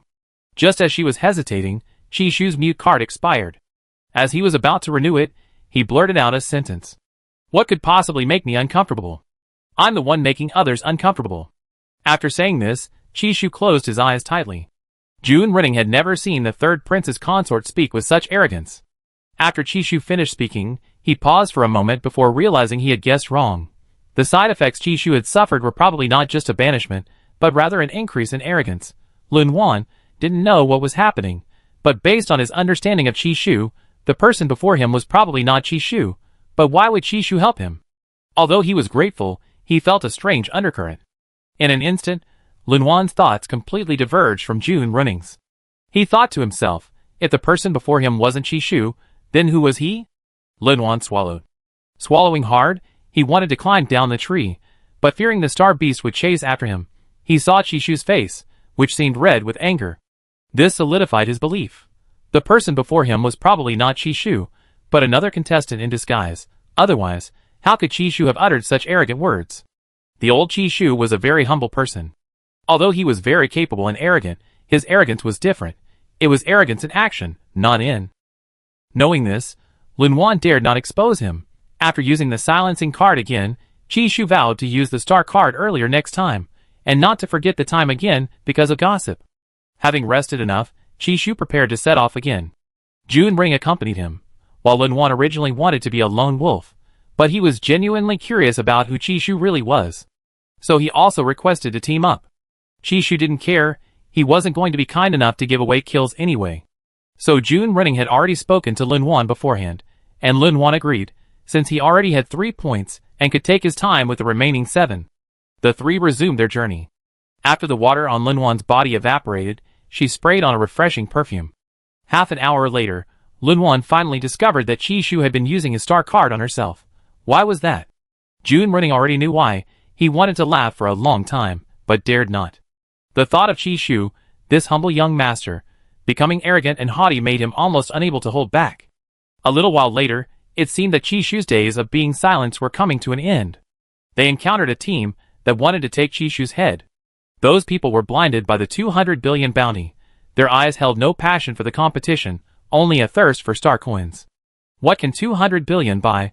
200 billion could buy 100 villas with large estates on the central star of any country, or 5 high-level starships, or even several resource-rich, unexploited planets. Perhaps war could also yield a lot of star currency, but mercenaries would receive far too little. Therefore, Chishu, this highly sought-after individual, has become the prime target for the most ruthless thugs in the 4 major star systems. The Interstellar Alliance's competition prizes and bonuses pale in comparison to Chishu's bounty. Chishu didn't know whether to be grateful for Jun Running's persistence and Lin Wan's curiosity, ensuring he wasn't alone. In short, it was clearly unrealistic for him to fight 3 at once, especially since these individuals were constantly protected by shields, preventing him from using his special abilities. The group was getting closer, and running across the desert was no easy feat. Chishu tried to summon Cotton, but Cotton was still asleep. Chapter 213. Don't worry, we face this together, Jun Running said firmly. Chishu couldn't help but worry. In this situation, he couldn't do without a high-level star card, and even if he did, it wouldn't be enough. Moreover, once he was caught in the middle of a battle, he wouldn't have time to use a silencing card on himself. Livestream. Can I gloat a little? What's it like to act cool in front of acquaintances? I don't even want to think about it, ha. Take care. We remember your humble self, ha ha ha. What to do? This is really a big mess. These 3 are all god-level card makers, and they also double as warriors. They frequently appear in various space pirate territories, and they still manage to come out alive. Kuei Yang is very powerful, with over 1,000 battles under his belt, but he's no match for these 3 nearly 200-year-old master card makers. Their experience goes beyond just competitions and battles. They're people who can escape unscathed from the internal strife of various countries. Their minds are much sharper than Kuei Yang's. When did Kuei Yang become a unit of measurement? Chi boy, we allow you to choose a more elegant way to die. Chishu, Can I not choose? Speak. Chishu, If I speak, I get beaten even worse, right? Jun Running looked at Chishu's numb and helpless face, and felt an inappropriate urge to laugh. Of course, to maintain his image as a loyal subject in front of the third prince and his wife, he braved the strong sandstorm, risking sand getting into his mouth, and said, "These brothers, don't speak too confidently." Moderate, but not lacking in imposing manner. Chishu wanted to give Jun Ring a thumbs up, but there wasn't time. He was thinking about how to end the battle in the shortest amount of time, and he also had to avoid suddenly putting on airs. Lin Wan was completely confused. What was wrong with Chishu? Why wasn't he talking? People who plotted wouldn't usually wear their intentions on their sleeves. While Chishu appeared to be deep in thought, he was already slowly extending tentacles of mental energy. However, before he could secretly slip the top-tier star card into the clothes of these people, he was discovered. One of the older men coldly tried to disperse Chishu's mental energy, but the moment he touched it, he was thrown several meters away. Chishu, eh? The card makers who had just threatened to kill Chishu, eh? You little bastard. You shamelessly let your partner protect you in this kind of competition. According to the theory of mental imprints, the mental imprint on Chishu, who is separated from his partner, will dissipate in about 10 days. That's why they were so fearless. Chishu saw the man rolling in the sand, occasionally groaning in pain, and suddenly his eyes lit up. He thought he could use mental power to transfer high-level or higher star cards, but he was quickly disappointed. Because the points were with those people, he couldn't just use up the star cards and run away, and he finally encountered a big fish. What was he going to do? The card maker who was repelled by the mental imprint saw Chishu being insulted like this, but Chishu didn't even say a word in response. He gradually couldn't contain his anger. Fine, you're really something. We're not worthy to let you speak. Livestream. Ha ha, how terrifying. Maybe you should pretend, Shu Bao? It's better than giving people the silent treatment. Ha ha ha. Sigh, but every time Shu Bao speaks, I can't help but laugh. I think Shu Bao shouldn't speak. If he does, those people will want to kill him even more. Chishu saw that time was running out, and he wanted to use a silence card, but the people opposite him thought he was going to use a star card to attack them. One of them, as if having anticipated Chishu's actions, used his own innate card, a high-level invisibility card. The person snatched the star card from Chishu's hand when no one could see it. Chishu stared at the vanished card, then pulled out another, only to have it disappear again. Chishu, eh? Good heavens. Who's so shameless? After the countdown ended, Chishu still hadn't been able to use the silencing card, and he roughly guessed that someone had used an invisibility card. Burning out of control, Chishu finally couldn't hold back any longer, his voice cold. Heh, if you got the guts, all three of you come at me. June Renning had never imagined that one day he and his classmates would be chased around during a card-making competition. The sandstorm was fierce. Chishu used his mental power to accurately throw the intermediate star card at the three people. Although there were no side effects, it had little effect on the group. June Renning was even more miserable, having to run while suppressing his laughter. Who could understand the devastating feeling of being yelled at to run for your life by a classmate who had just made a boastful remark? He only hated that the sandstorm was too strong, making it impossible for him to open his mouth and laugh. Lin Wan was in even greater agony. During his run, the weather was constantly changing. One moment a storm, the next hail, then thunder. His perfume was washed away, and a large group of animals were chasing him. He no longer knew whether encountering Chishu was a blessing or a curse. Finally, he couldn't take it anymore and threw out a high-level star card, only to have it blown back at him by a strong gust of wind. So he had to dodge lightning, evade animals, and be chased by Chishu's enemies all at once. In a fit of anger, he suddenly charged at the group of older men behind him, drawing the lightning away as well. The scene was utterly chaotic. Chishu was filled with despair. He hadn't even had a chance to use his silence card. Fortunately, the three older men couldn't use their mental energy to transfer star cards, so they couldn't do anything to their three fellow sufferers for the time being. The only way to fight back normally was to wait for the wind to stabilize. The older men, who had almost been struck by lightning several times, remained stubborn. They gritted their teeth angrily and said, "Don't run. Didn't you say you were taking on three at once? Why are you running, you little brat?" Chishu pulled his trench coat over his face, running as he said, "Isn't this a race between you guys? Look at you weaklings, you haven't been able to outrun us for so long. Useless. Livestream. I can't take it anymore, ha ha ha. Shu Bao, when you get beaten up, remember to say, 'Don't hit my face.' This feels so hard. What kind of weather is this? I can't even hit my target with a card. And that? Lin Wan is the worst off, ha ha ha. Actually, compared to other side effects, Chishu's is alright. None of them are really that bad. It's just that he's pretending, making him an easy target. But those people can't do anything to Chishu. Who said these three were smart? This is it?" The three uncles were amused and annoyed. This was the first time they'd been so enraged by such childish mockery. If it weren't for the mental energy imprint on Chishu, they would have succeeded long ago. Why wait until now? Damn it! Little brat, I was going to leave you a whole corpse, but it seems that's not going to happen now. Chapter 214. A complete corpse? With your pathetic skills, I'm not looking down on you. But you can't run, your mental strength is weak, you can't even fly here with your star cards, and you're still eyeing other people's corpses? Don't you think that's just wishful thinking? Chishu's voice even carried a mocking tone. He was also using sand to cover his face as he spoke, but more than anything, he was trying to hide his entire face, so that no one would see his flushed face. June Running was struggling to suppress his laughter. He looked up at the sky, and only managed to stop laughing after several sneezes. His spiritual body was rolling around laughing in his spiritual sea, not even bothering to pick up chestnuts that fell far away. When he first met Chishu's identity as the third prince's consort hadn't been revealed yet. He was very gentle and polite, considerate of others' feelings, and didn't look down on their classmates for being a bunch of lunatics. He would greet them whenever he saw them, regardless of the order, and had absolutely no airs of a prince's consort. The contrast with Chishu today was stark, not to say he was impolite.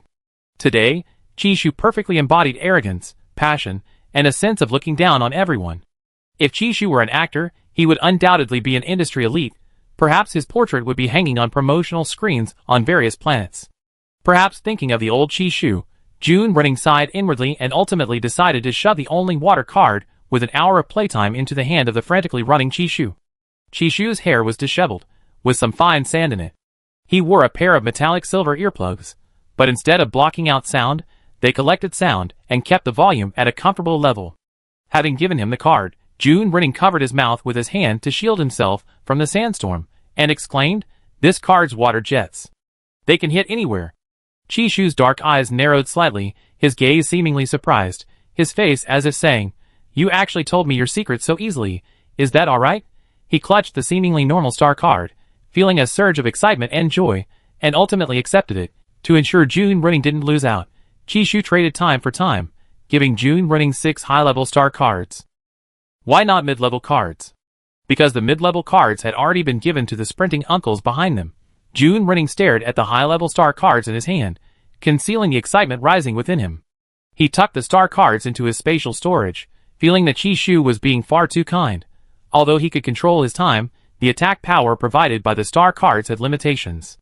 Trading cards with Chishu was more beneficial than harmful to him. Moreover, June Running didn't care about the side effects at all.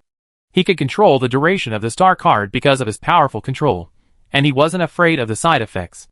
Lun Wan looked at June Running receiving Chishu's star card and felt envious. He already knew that Chishu's high-level star cards were terrifyingly powerful. If he had one, it might save his life in a crucial moment. So he gave Chishu 5 high-level star cards in exchange for one. Chishu hadn't expected so many unexpected surprises. Using his classmate's star card was cooler than using his. If it weren't for the side effects, Chishu wouldn't be so afraid. He accepted Lun Wan's 5 high-level star cards. Exchanging duration for duration, Chishu gave him 3. A regular high-level star card only lasts 5 minutes, while Chishu's lasts 10 minutes. The extra time is considered a gift from Chishu to Lun Wan. After receiving Lun Wan's star card, Chishu said in a complicated tone, "You two can make more." This meant he could exchange cards, whether June Running and Lun Wan wanted a high-level or top-tier star card. However, due to the side effect of his pretentious act, he couldn't say too much. Otherwise, he seemed too arrogant. This side effect was unpredictable. It could last half a day, or it could last several days.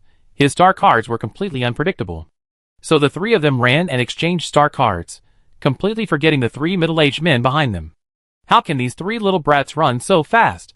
The middle-aged man was already drenched in sweat, panting heavily, constantly wiping his brow with the fabric of his clothes. Chishu and the others continued running, their speed undiminished, especially since Lun Wan had previously managed to attract lightning for them. After attracting it, she sped back to Chishu's side. To them, this was an insult, a provocation. If it weren't for the need to play it safe, they would have dealt with the 2 boys beside Chishu first. Lun Wan could run because he had been chased by small animals and high-level star beasts since childhood. It had become his daily routine. He wasn't used to not running at least 30 kilometers a day. As for Chishu and June Running, they were simply following the trend. After all, everyone in the card-making class had honed their escape skills, all for this day. Chishu had even escaped in a mecha recently. Speaking of mechas, Chishu couldn't bring Silver Moon with him.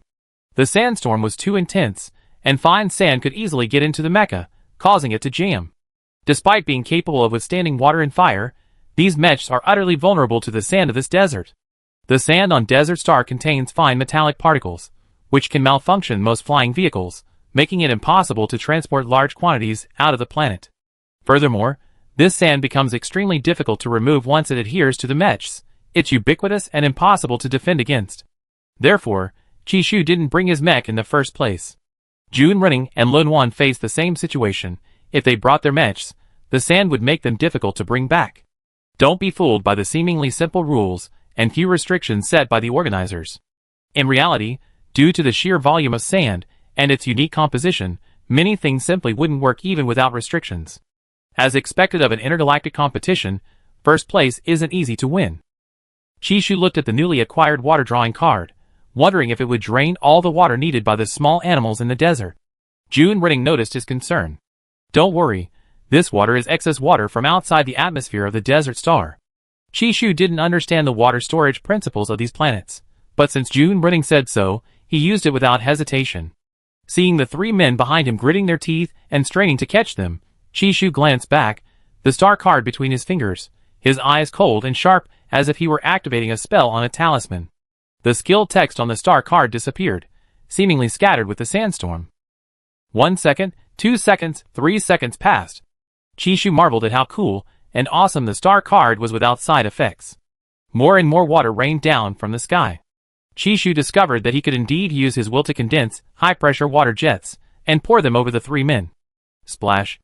This star card doesn't even need to be used on enemies, saving you from the interference of sandstorms. It's practically a dream card. Chishu curled his lips, determined to drown those three uncles.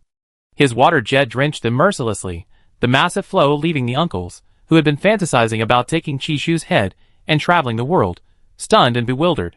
They began to gather their mental energy, forming a triangular mental energy shield to give themselves some breathing space.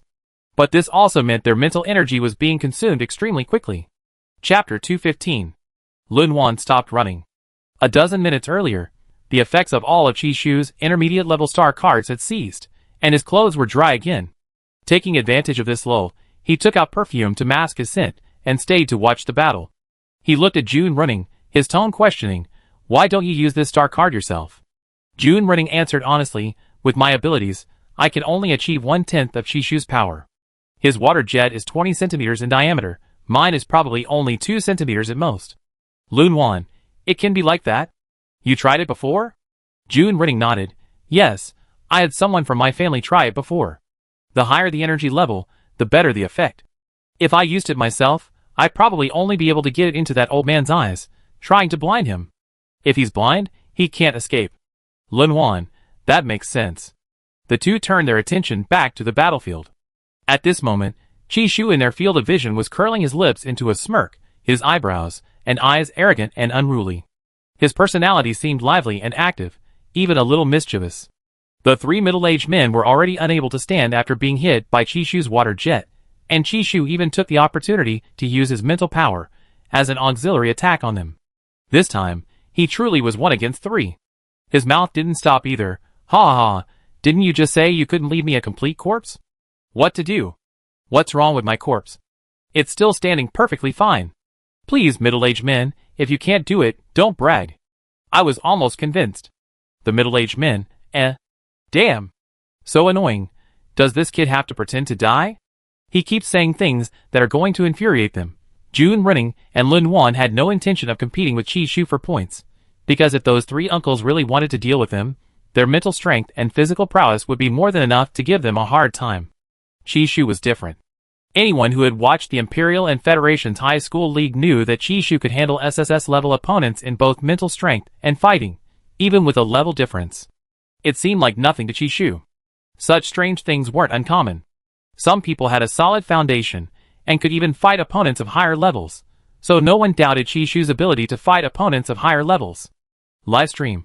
I was all prepared to take screenshots, but we forgot, Chishu has classmates. Wait, why did June Running give Chishu a star card? Chishu hadn't even remembered he could exchange cards. Now, we found a bug for him. Looking at Chishu's smiling face, coupled with those arrogant words, he really seems like a mischievous star demon. It's over, June Running gave the star card to the worst person. This isn't the ending I wanted. I wanted to see Shu Bao get beaten to tears after making those threats. I never seen this kid beg for mercy. Even amidst his busy work, Prince Cobal didn't forget to glance at the comments. With a cold face, he reported the accounts of those trying to embarrass Chi-Chi. Some reports failed, so he contacted customer service to continue reporting.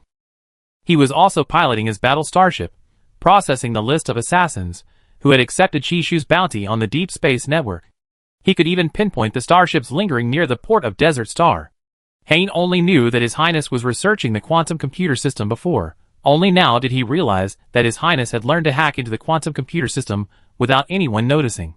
Your Highness, it's time for your nutrient solution. Alhype never found these things boring. After drinking the nutrient solution, Alhype returned to his rest pod for forced rest and to catch up on sleep. Then, disguised as Carl, he appeared in the starship's main control room, giving orders. The little black-faced man, with a serious expression, waved his claws, directing his subordinates to sink the starships. The assassins who had escaped at breakneck speed drifted near the port in small safety starships, where they were quickly captured and handed over to the Interstellar Alliance's highest star agency headquarters to collect their rewards. Those who capture interstellar wanted criminals are, in another sense, bounty hunters. Chishu had been on Desert Star for less than half a day, and Prince Cole Ball had already started earning extra money on the outskirts of the planet. He didn't know how much he had earned. But if more and more people came for his wife's high bounty, and the number increased, he should be able to earn some pocket money too. On the field, Chishu first used water jets to deplete the uncle's mental and physical energy by more than half, then twisted his own mental energy into a rope, giving them a taste of the despair and suffocation of hanging. Chishu couldn't possibly defeat 3 SSS rank opponents simultaneously using only mental and physical strength. If he and June Ring could defeat these 3 uncles together, they wouldn't have had to run so far. When the uncles broke down and begged for mercy, Chishu scored another 6 points, bringing his total to 8, temporarily placing him first in the finals. After the battle, the power of pretense within Chishu surged again. Just as he was about to lose control, he quickly used his star card to silence them. Now mute, Chishu finally smiled with relief. His steps became much lighter, as if the surrounding sandstorm wasn't so unpleasant anymore. Live stream. Was it really necessary to be so fast? It's already started. Saying a few more words won't hurt. We won't laugh at you. We just edit your posts and memorize them like quotes. Have pity on us fans, Shubao. These 3 uncles were actually very lucky. They were eliminated without any side effects. I feel sorry for them. It's unfair, so unfair. We were all 3 of them, but during the upgrade round, Chishu used over a dozen cards on us. Damn it, these 3 uncles got the better deal. Why? Seriously? It's clearly the ones who got the better deal. After all, a high-level star card is very expensive. Upstairs, would you like that kind of luck? Never mind. Seeing Chishu's refreshed appearance, June Ring knew he was having fun. Moreover, Chishu, only 2 points behind, wasn't in a hurry. Of the 3, only Linwan had the lowest score, 3 points. June Ring had already secured 4 points through underhanded means. Less than half a day has passed since the start of the competition, so overall, their record is not bad. Chapter 216. The group continued their journey across Desert Star, heading towards the most likely hiding place, a small oasis forest. Because they arrived late, spots were already taken. Chishu and the others had barely stepped inside when they felt a mental force attempting to instantly sever June Ring's neck. June Ring was startled. He dodged, then hurriedly threw out a high-level attack card Chishu had given him. Lightning Hedgehog. Childhood Memories. Lightning Hedgehog is a children's anime/manga series based on an AI character, somewhat similar to an electric mouse on Earth. Chishu was shocked that June Ring hadn't said a word before throwing the card. It all happened so suddenly that Chishu was dumbfounded. He opened his mouth, only to find he couldn't utter a single word. It's over. Run. Chishu desperately tried to save face. If he lived in a world where no one knew him, it wouldn't matter, but now too many people know him. He doesn't want people to remember his dark past every time they see him. Linwan and June Ring didn't react as strongly as Chishu. They thought, it's just a star card, right? They originally wanted to tell Chishu not to worry, that as long as he stayed true to himself, nothing was insurmountable. When they turned around again, all that remained where Chishu had been was a wisp of sand that had somehow fallen to the ground. June Ring? Linwan calmly said, it's alright. As the Crown Prince's consort, it's necessary for him to maintain his image. ZZZ. ZZZ. ZZZ. After a crackling sound, the card maker who had tried to slit someone's throat with a mental blade suddenly rolled out of the dense grass. June Ring recognized her long-lost ex-boyfriend and couldn't help but frown in disgust. June Ring hadn't done anything to this ex-boyfriend before. He had cheated on her, and the other man had even sabotaged the June family's security system, because June Ring refused to provide financial support anymore. Now he was even more outrageous. He wanted to kill her. June Ring gradually became expressionless as she looked at the man rolling on the ground, blackened by electric shocks. The man was so black that only his facial features were barely discernible. He was in so much pain that he couldn't make a sound. He crawled to June Ring, begging for mercy, but he couldn't perform any other movements. The electric current was like popping candy, jumping around in his body. His body would straighten, then curl up, then arch over. In less than 10 minutes, the man was foaming at the mouth and convulsing. A minute later, he began to howl in agony, his hoarse, venomous voice cursing June Ring. His reddened eyes stared at her with resentment. He asked why the June family had taken him in, only to kick him out and make him a laughingstock. After pouring out his heart, he broke down and surrendered. However, the effects of the star card couldn't be stopped by surrendering. He confessed to all the petty thefts and thievery he had committed over the years, admitting that he had deliberately approached June Ring for the June family's benefit. June Ring had already investigated all of this. She had only made up a pretext for their class monitor, but she hadn't expected her ex-boyfriend to actually be involved in the competition. Livestream. Chi-Shu's star card seems pretty normal this time. Could it be that a card without side effects has finally appeared? I'm a little worried. That guy on the ground is so pitiful, but he deserves it. I heard he's a fraud, sir, and many people have reported him, but because he has some skill, he's managed to escape every time. I didn't expect him to actually make it to the finals. No, really no side effects. Looking at this normal star card display, I always feel like something's missing. As expected, Chi-Shu's side effects can be controlled. This is proof. Give it to his classmate, and he won't cheat. After June Ring got 2 points, Linwan followed him back to find Chi-Shu. On the way, the two felt increasingly uneasy, sensing a strange force surging through their bodies. Linwan tried to suppress it with her mental energy, but to no avail. June Ring felt the same way. Cold sweat beaded on his forehead, his body trembled slightly, and he struggled to breathe. He prided himself on his self-control, yet now he couldn't stop himself from kneeling on the sand, his mind becoming muddled, his sense of self seemingly slipping away. This can't be a side effect, can it? June Ring couldn't believe it. Could the side effects of just the star card be this strong? Linwan wanted to say something, but her limbs seemed to be losing control. The moment she turned and saw June Ring again, their eyes turned red, and without a word, they suddenly started fighting. However, because their strength was evenly matched, they fought for 5 minutes without a clear winner, neither managing to land a single blow. It was one thing to just fight, but June Ring also pouted and said, "I'm not playing with you, you're too stupid. Who wants to play with you, you snotty-nosed brat?" Linwan was equally unconvinced and swung her fist again. The two exchanged deadly blows, pressing relentlessly, yet strangely, one punch missed.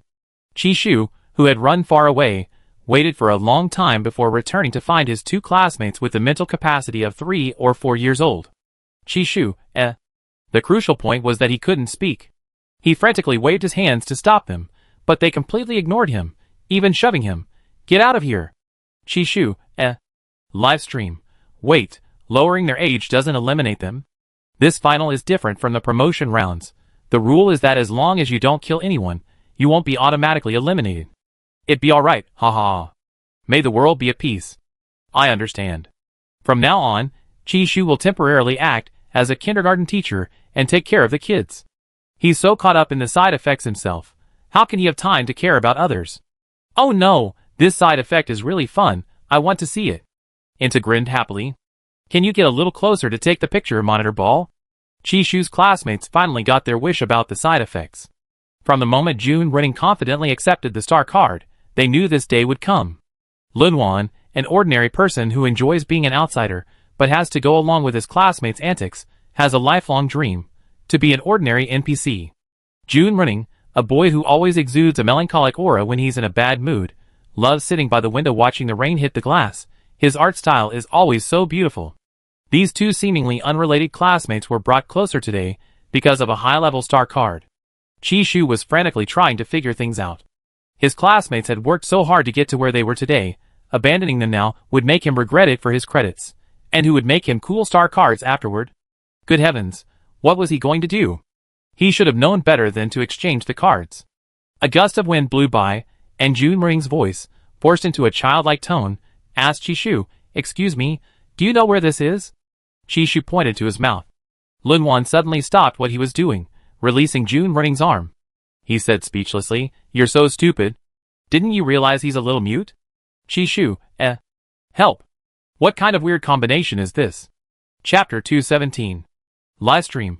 Ha ha ha, someone tell me, is this still a card-making competition? I haven't watched a card-making competition in years. Has it become this abstract? I was bored at work and just started watching. Although I can understand that the person in front was probably driven insane by a star card that combines mental and offensive power, why do the user and the person next to him also experience side effects? The power of this star card is far too strong. Don't ask anything, just watch. Abstract, really abstract. I never seen side effects that can lower one's mind. Am I the only one nervous for Chishu? Ha ha ha, seeing his helpless look, I'm laughing so hard. June Running and Lunwan didn't know what the little mute was drawing. They just felt it looked familiar. They looked at the little mute, who seemed particularly nervous, and were a little confused. They didn't understand why they had just fought. When the little mute handed them the cards, they held them blankly, their minds suddenly clearing up a little. Chishu was truly devastated. He thought for a moment and decided to forcibly bring the two back to normal, just like he created the silencing cards. After using over a dozen star cards, they were only at the 5-year-old level. Another gust of wind blew by, and Chishu felt no joy at having just accumulated 8 points. His mind was filled with the thought of how to raise 2 5-year-olds. He recalled how his grandfather had raised him. It was basically free range. Now, that simply wouldn't work, would it? Besides, June Running and Lunwan valued their credits so much. Thinking of this, Chishu decided to continue the journey with the two. After all, 2 kindergarten children and a mute couldn't possibly get any worse off, especially since their mental and physical abilities were still intact. With a little effort, they still had a chance. Chishu began gesturing in front of the 2 children, who tilted their heads, trying to understand for a long time. June Running crossed her arms and said, "What are you trying to say?" Chishu, after all his efforts were in vain, finally couldn't resist releasing the restraint. "The reason you two are like this is because of the side effects of the star card. I told you long ago to use my star card carefully, but you wouldn't listen. Now look what happened. Not recognizing me is one thing, but your IQs have even dropped." The 2 kids didn't understand what Chishu was saying, but their intuition told them that this boy, slightly shorter than them, was definitely mocking their lack of intelligence. Seeing June Running about to retort, Chishu immediately continued, "Although you're currently in a state of amnesia and have lost common sense, you still remember how to use your mental power and strength, right?"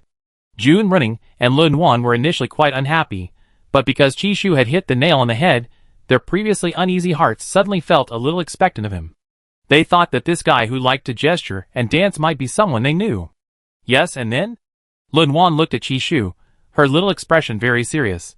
Seeing that communication was still possible, Chishu cleared his throat and said as soon as the mute card expired, "We're currently participating in a competition where we have to eliminate others through fighting. So you're not a little mute after all?" June Running interjected midway. Chishu, Facing the 2 children, Chishu tried hard to control himself, avoiding direct and provocative words, and instead using profound and nuanced expressions from their hometown. Sure enough, the 2 didn't understand at all. After half an hour of explanation, the 2 children finally agreed to fight alongside Chishu, but on the condition that Chishu couldn't scold them. Chishu, So these 2 could sense it. No wonder they entered the Royal Mech Academy on their own merit. They've been smart since childhood. On the way back to Finding Points, June Running and Lunwan couldn't stand each other and almost fought several times. Only after Chishu said he was going to abandon them did they obediently stop fighting, but instead started arguing like elementary school kids. Coincidentally, Chishu was using the silencing card from time to time, causing him to almost collapse from suppressing his laughter. He couldn't even imagine what these 2 would be like after the side effects wore off. His lips curled slightly, a faint smile freezing on his face, when he saw June Running and Lunwan rush into a fight. They had agreed to discuss things before acting. Fortunately, it was a close call. The 2 were quite skilled fighters, even bordering on overly adept. The card maker who had come specifically for Chishu hadn't even gotten a clear look at Chishu's face before being punched and kicked by this guy, who seemed to have appeared out of nowhere. He showed no sportsmanship, even frantically attacking his mental shield with his mental energy. "Stop hitting me. What did I do wrong? I'm hitting you. That's what I'm doing. Hand over your points."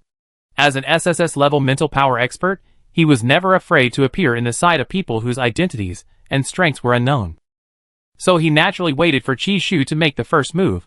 But instead of Chishu, two lunatics appeared out of nowhere, attacking him from both sides and repeatedly using their mental power and spiritual bodies to sneak up on him, preventing him from using his star cards. One of them even used a spiritual body, a red squirrel, to steal his points coins and star cards from his spatial storage. Absolutely despicable. They were utterly ruthless, treacherous, and cunning are insufficient to describe their despicable and vile nature. Livestream. Worried for nothing. I thought Chishu wouldn't be good with kids, but now it seems he's doing a pretty good job. If you heard Chishu's villainous declaration while disciplining them, you'd definitely be eager to try it too, especially since June Running and Lun Wan are inexplicably in competition, just to gain the approval of the big villain Chishu. So disappointing, those two didn't even drive Chishu crazy. They're still too sensible. These two kids are sensible, yet they fight all the time. They're also immature.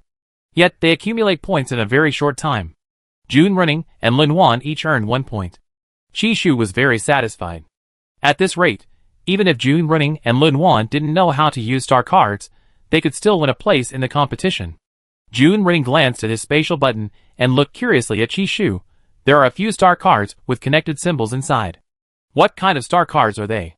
Chishu didn't dare say they were the cursive star cards he had drawn. He simply coughed lightly and said arrogantly, "You two can't use these kinds of star cards yet." June Running, why?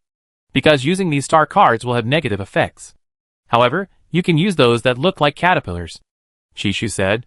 The students in the first-year card-making class at the Imperial Royal Mecha Academy were all very curious. The more they were forbidden to do something, the more they wanted to do it. Chapter 218. After discussing the matter again, it was already dark, and Chishu planned to find a tree to rest under. At night, the small animals that forage at night all came out looking for food. Chishu was about to use his mute card when he realized that the uncontrollable power hidden within him had disappeared. Chishu stood up happily, about to burst into laughter, only to find himself in a live stream. His upturned lips slightly fell, and he elegantly sat back down cross-legged, facing the children with a mature and composed expression.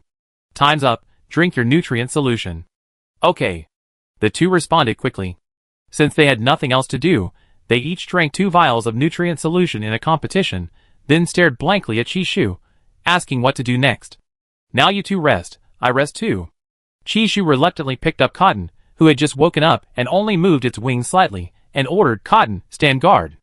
Also, if you see these two sneaking out in the middle of the night, peck them." "Coo-coo." "Okay, can we just eat them?" Chishu said seriously. "We can't eat people now, not even good children." June Running, Lun Wan, After telling Cotton that they wouldn't eat people, Chishu, without considering the two children's feelings, took out the makeshift sleeping pod and lay down directly inside. The other two were still immersed in shock and regret. Their feelings were complex, like they had accidentally boarded a human trafficker's starship, anxious yet afraid to stay awake. Chishu said obedient children wouldn't be eaten, so did that mean naughty ones would? Livestream, hardcore childcare. I'm impressed. Chishu can say anything, haha. Seeing Chishu's frighteningly skillful approach, I guess this is his true nature. Yes, his pretense seems to be over. The current Chishu is secretly wicked. Damn. Spread the word, disobedient children will be snatched away by owls. The wind and sand were strong at night, and Cotton stood guard in the tree. Cotton's fans felt sorry for her. How could they let their adorable Cotton stand guard? And how could Cotton be more reliable than the third prince's consort? The monitoring ball hovered around it, but Cotton didn't even bother to glance at it. No one knew what Cotton was thinking. What would a cute owl think while on guard duty? The seemingly reliable Cotton eventually fell from the tree, landing squarely on June Running's head. That did it, instantly eliminating the side effects. After regaining consciousness, June Running retained his previous memories. Just like that, a melancholy boy shattered. He hadn't expected his strong self-control to be so insignificant in the face of Chishu's star card. He thought he had already defeated most people, because his ability to control the duration of the star card made him incredibly powerful in certain aspects. It's over. June Running was now utterly humiliated. He curled up in a ball, clutching his large body, wishing he could be buried in the sand. His lifelong reputation was ruined in an instant, all because of his arrogance and disregard for Chishu's words. Moreover, he had only wanted to try it out. If Chishu had told him not to try so easily, he would have been even more eager to try. After being proven wrong, June Running finally gave up, and was utterly exasperated.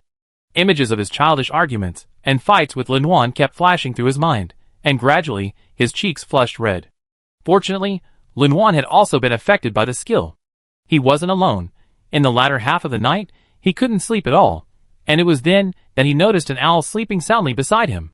The owl was Qi Shu's spiritual entity, and thinking of Qi Shu made him radiate a melancholy and sadness again. He was already the type who always got dumped in relationships. Now, after this embarrassment, it would probably be even harder for him to find a partner.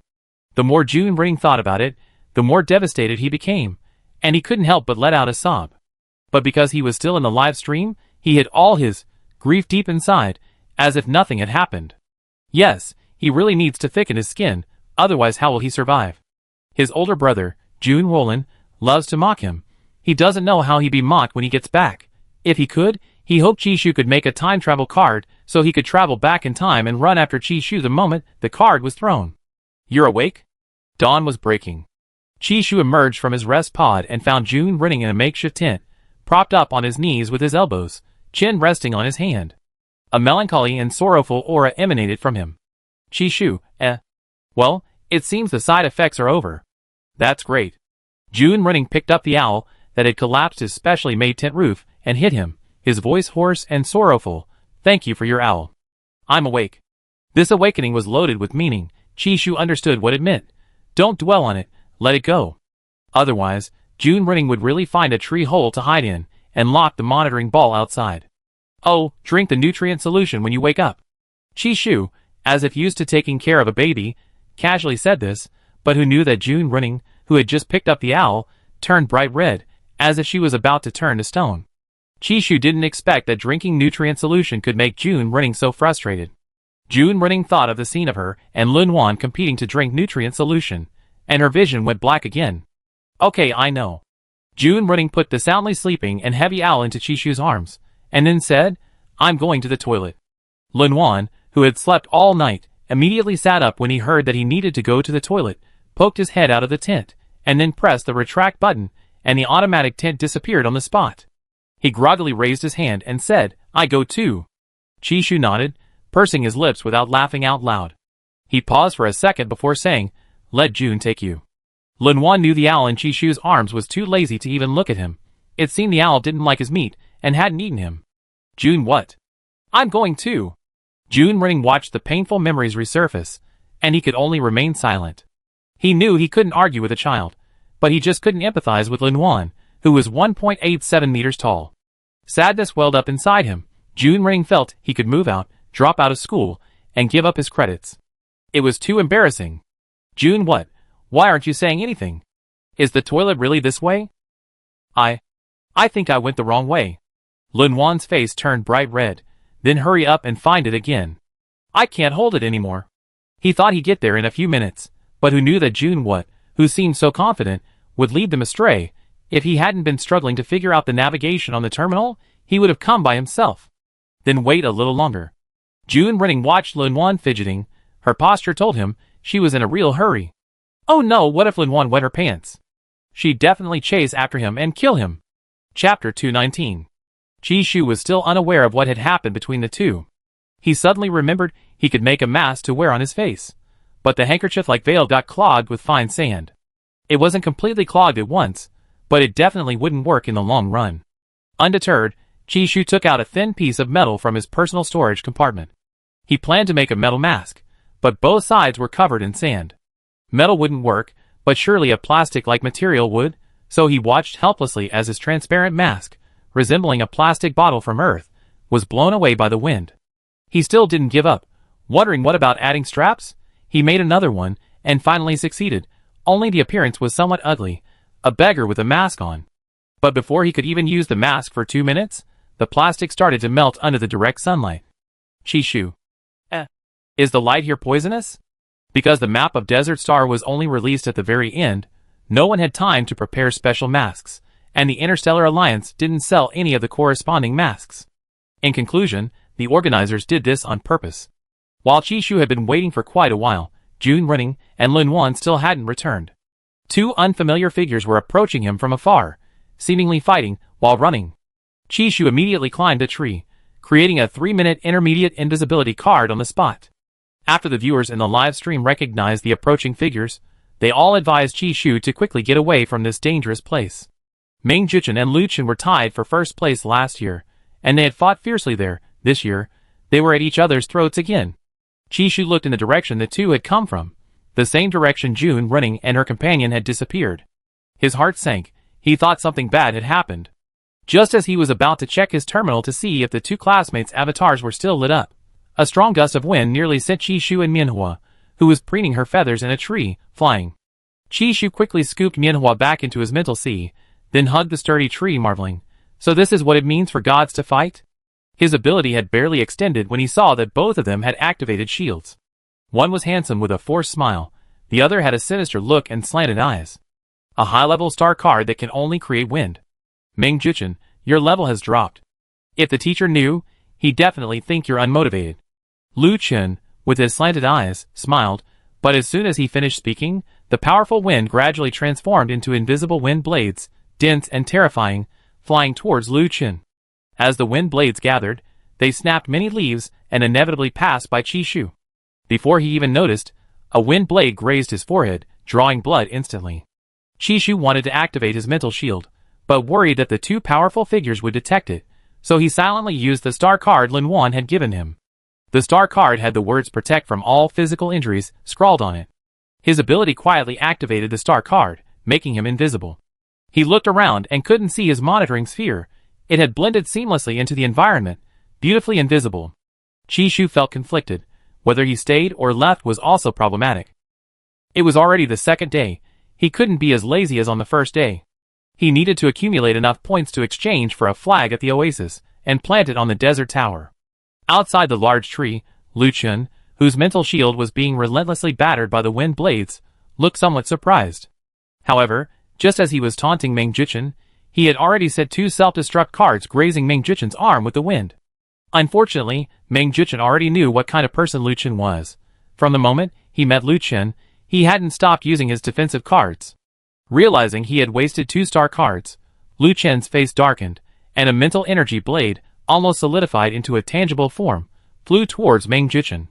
His mental energy blade didn't retract. It swept towards Meng Jichen with an aura of annihilation.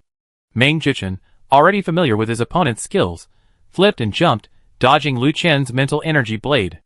The rustling sound of leaves crushing against each other, as the tree fell, rang out simultaneously. The two men hadn't noticed the tree before, but they seemed to have just heard a slight thud. Someone's there? The two men said in unison. Qi Shu felt despair. He hadn't expected the sandstorm to be so loud. These two could still hear him jump to the ground, even though he was walking on sand. Such a faint sound. Interstellar people are still too strong. Just as Lu Chen squinted and walked towards Qi Shu, a familiar voice rang out from another direction. Who are you? Qi. Lin Wan acted like a little adult, his face serious. He couldn't see Qi Shu and thought he'd lost them. He promised to take them out. How could he have lost them? June Running didn't wait for him to finish before pulling him behind her, then said to Lu Chen, Sorry, we were just passing by. 10 minutes earlier, when June Ring waited for Lin Wan to come out of the restroom, Lin Wan, as if on cue, had finally learned to use the terminal map to navigate back to find Qi Shu. His running speed was comparable to a national sprint champion. June Running finally caught up, only to find the two joint champions from last year's card-making competition also there. He guessed they came again this year because they hadn't determined a true winner. These two were notoriously ruthless. Once they spotted their prey, the walking points, they wouldn't let them escape. Moreover, their strength was 5 times greater than the 3 older men combined. Before the competition, June Running was most afraid of encountering these two. Just passing by. Lu Chen chuckled, and he and Meng Jichen stopped fighting on their own. Then he walked towards June Running and Lin Wan, his smile wicked, like he's seen lambs running into him. Don't be afraid. You can surrender or voluntarily hand over all your points, and I won't fight you. Seeing June Running take a step back, Lu Chen's smile widened. Lin Wan mimicked Qi Shu's expression, giving a cold, arrogant laugh. You think you can beat me? June Running, It's over, Qi Shu, My fault. After making her statement, Lin Wan took out a high-level star card with coherent strokes, but Lu Chen and June Running couldn't see a signature on it. Lin Wan imitated him, arrogantly saying, I also advise you to hand over your points. Otherwise, I beat you so badly your own mother won't recognize you. Lu Chen raised an eyebrow slightly, his eyes filled with disdain, and said, "Oh really?" Even without having seen Lin Wan's file, he could sense that Lin Wan and June Running's mental strength was far inferior to theirs. Just two insignificant characters. He stepped forward. Chapter 220. At this moment, Qi Shu, standing on one leg like a rooster, dared not lower his other leg. He saw Lu Chen smiling as he approached Lin Wan, whose expression was one of stubborn defiance. Though her eyes held fear, she remained defiant. Beside him, June Running frowned slightly, his eyes fixed on the two approaching figures. He thought to himself that he still had the high-level star card Qi Shu had given him, if things really didn't work out. June Running pursed his lips, a sudden thought flashing through his mind, to die together with the enemy. Yes, he had already made a fool of himself, so what was there to be afraid of? Gradually, his thoughts became active, so excited that he had to suppress the slight upturn of his lips. Meanwhile, Lin Wan beside him trembled all over as the two terrifying people approached. Even now, he was still wondering if Qi Shu had abandoned them, if he thought they weren't smart enough, too young, and a burden in the desert. But they had clearly been very obedient.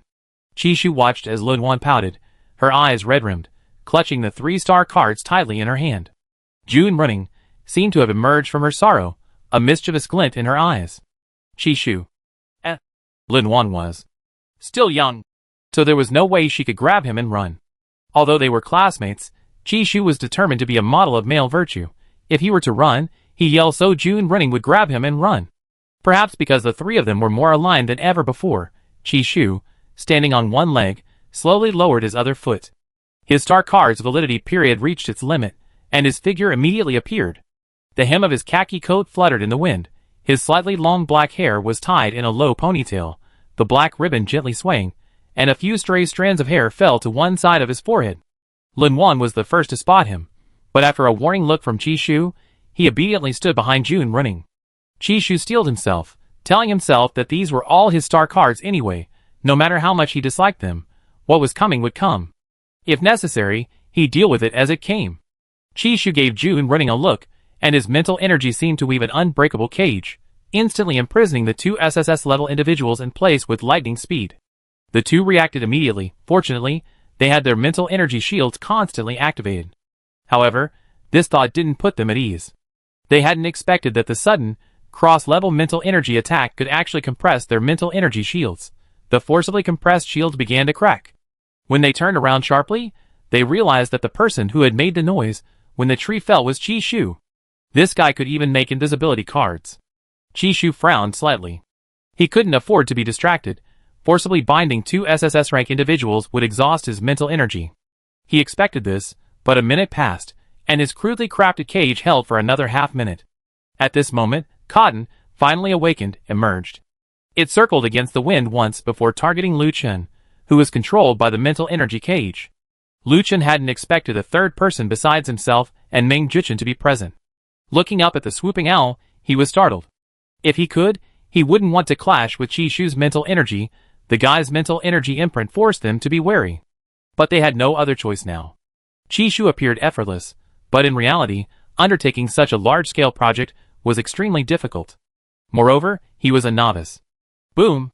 Qi Shu's mental energy network was simultaneously blasted apart by the two. The intense mental energy collision instantly gave him a headache, and he couldn't help but rub his temples as he took a step back. Meanwhile, June Running, having bought herself some time, had Little Squirrel collect all the interconnected star cards from his and Lin Wan's hands, and stuff them into Lu Chen and Meng Jichen's pockets respectively.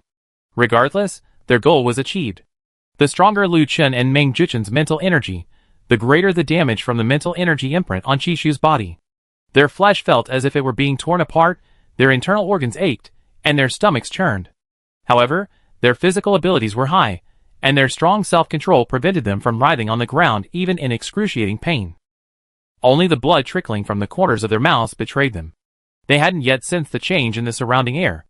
Lu Chen's teeth were stained with blood. He prided himself on being a cunning person, yet he had been outmaneuvered by these three kids. If it weren't for his quick reflexes, he would probably have been killed by Qi Shu's owl. Even he was secretly terrified upon seeing the owl's sharp claws. His spiritual form was a snake. Releasing it would be like offering himself up as food. They hadn't taken Qi Shu seriously to begin with, and had already planned how to deal with him. But now, they had ridiculously been outmaneuvered. Looks like I'm still a bit lacking compared to you guys. Chishu himself wasn't doing too well either. His head was throbbing. If it weren't for Cole Ball's mark, he probably wouldn't have fared well against two SSS rank opponents. No, not at all. Chishu stubbornly maintained his elegant demeanor, but the next second, he suddenly turned and ran without looking back, shouting to June running, "Run! Lu Chen, ? Meng Juchen, ?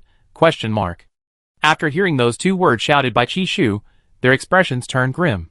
They had watched Chishu's live streams, and understood the meaning of those two words. Usually, this meant they had been hit by a star card, but did they have any other star cards? Lu Chen swallowed the blood welling up in his throat uncertainly. He felt his pockets, his lips twitching slightly. He turned to look at Meng Juchen. That guy wasn't in much better shape, coughing up even more blood. Damn it, chase after them. Lu Chen wiped the blood from his chin, his eyes filled with malice, his voice hoarse and sticky. If I'm not having a good time, they won't get away either. Meng Juchen's vision was blurry from the pain. Unlike Lu Chen, his cunning was ingrained in his bones. He never imagined he would be betrayed so secretly. Go! Chapter 221. Livestream. History always repeats itself. Ha ha ha. Ha ha ha. I'm dying of laughter. Running again. Stop running. You're about to be caught. Running my ass. Meng Juchen can't run anymore. He's been hit by a binding card. That's too tragic. As a single dog, I never thought this kind of mental imprint could be this strong. Even better than a shield. So insidious. The students in this class have perfectly embodied lewdness and cunning. I want to ask, are there any normal people in Chishu's class? Or are all the students in their class like this, lacking any sense of martial ethics? No, everyone in their class is crazy. Stay away from them. Yuan Nan, speaking in the voice of another student in the school, posted a message filled with grief and indignation. He had just finished typing when Tang Chao behind him startled him. Damn! Don't you make any noise when you walk? I do make noise, but you were too engrossed in your work to notice. Tang Chao put his hand on his shoulder, looking like a close buddy. Yuan Nan was on the verge of tears. He felt bullied by his classmates. Otherwise, why would he be constantly pressured to make star cards? These past few days, he and Kirk had been writing until they were sick of it. Chishu ran a little slower this time, because his mental sea had been shaken, and his headache hadn't subsided. Cotton and his mental sea were one, so it was also affected and retracted. June running dragged Lin Wan along for a while, then let Lin Wan run on his own. Lin Wan didn't know what was happening, but seeing everyone running, he ran too, finding it very interesting. Because Chishu hadn't abandoned them, he started playing again, without worrying about wandering aimlessly in the desert. June running noticed Chishu's exhaustion and, at just the right moment, handed him an energy refreshing card. Chishu was overjoyed, as his intermediate level energy refreshing card had a short duration and wasn't quite enough. Drinking 2 vials of nutrient solution only replenished his physical energy. Having used up almost half of his mental energy, his spirit was somewhat weak. Now, using June Running's card, he felt his mental energy constantly recovering. Thank you, I won't take your card for nothing, here you go. Chishu's advanced star card was being given away, as if it were free. Having just lost 5 high-level star cards that Chishu had given him, June Running looked at the thick stack of star cards in his hand. He counted them, 10. You're too kind. Although June Running was afraid of getting into trouble, Chishu's star cards were truly effective. Those who had used them only mentioned the unpleasant side effects, but no one had ever said the cards were bad. Having received Chishu's cards, June Running then presented him with 3 one-hour recharge cards, like a precious treasure. Chishu smiled happily. Lin Wan wanted to give some too, but he couldn't distinguish which of his cards was which. After all, he had amnesia and was still a child. He could only fight and run. He couldn't help Chishu at all. Chishu hadn't forgotten Lin Wan, and gave him quite a few as well.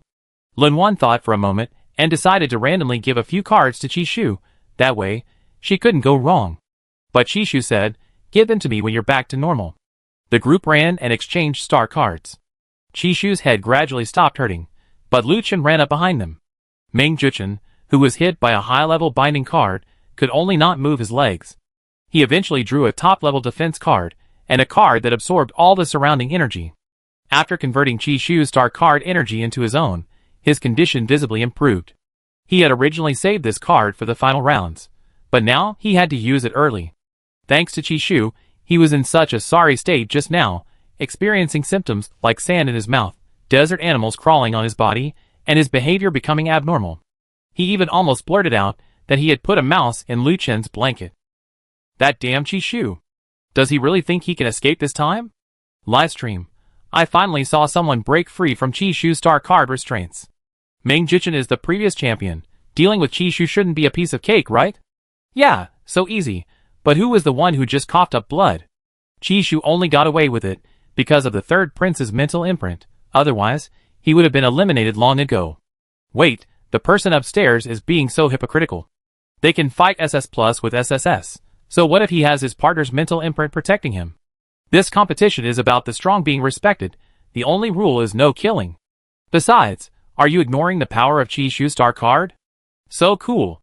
As expected of someone from the mechanical kingdom, Meng Jichin, look at me. I didn't expect Meng Jichin to actually have a way to counteract the side effects. When he was restrained in place just now, I thought he was definitely finished.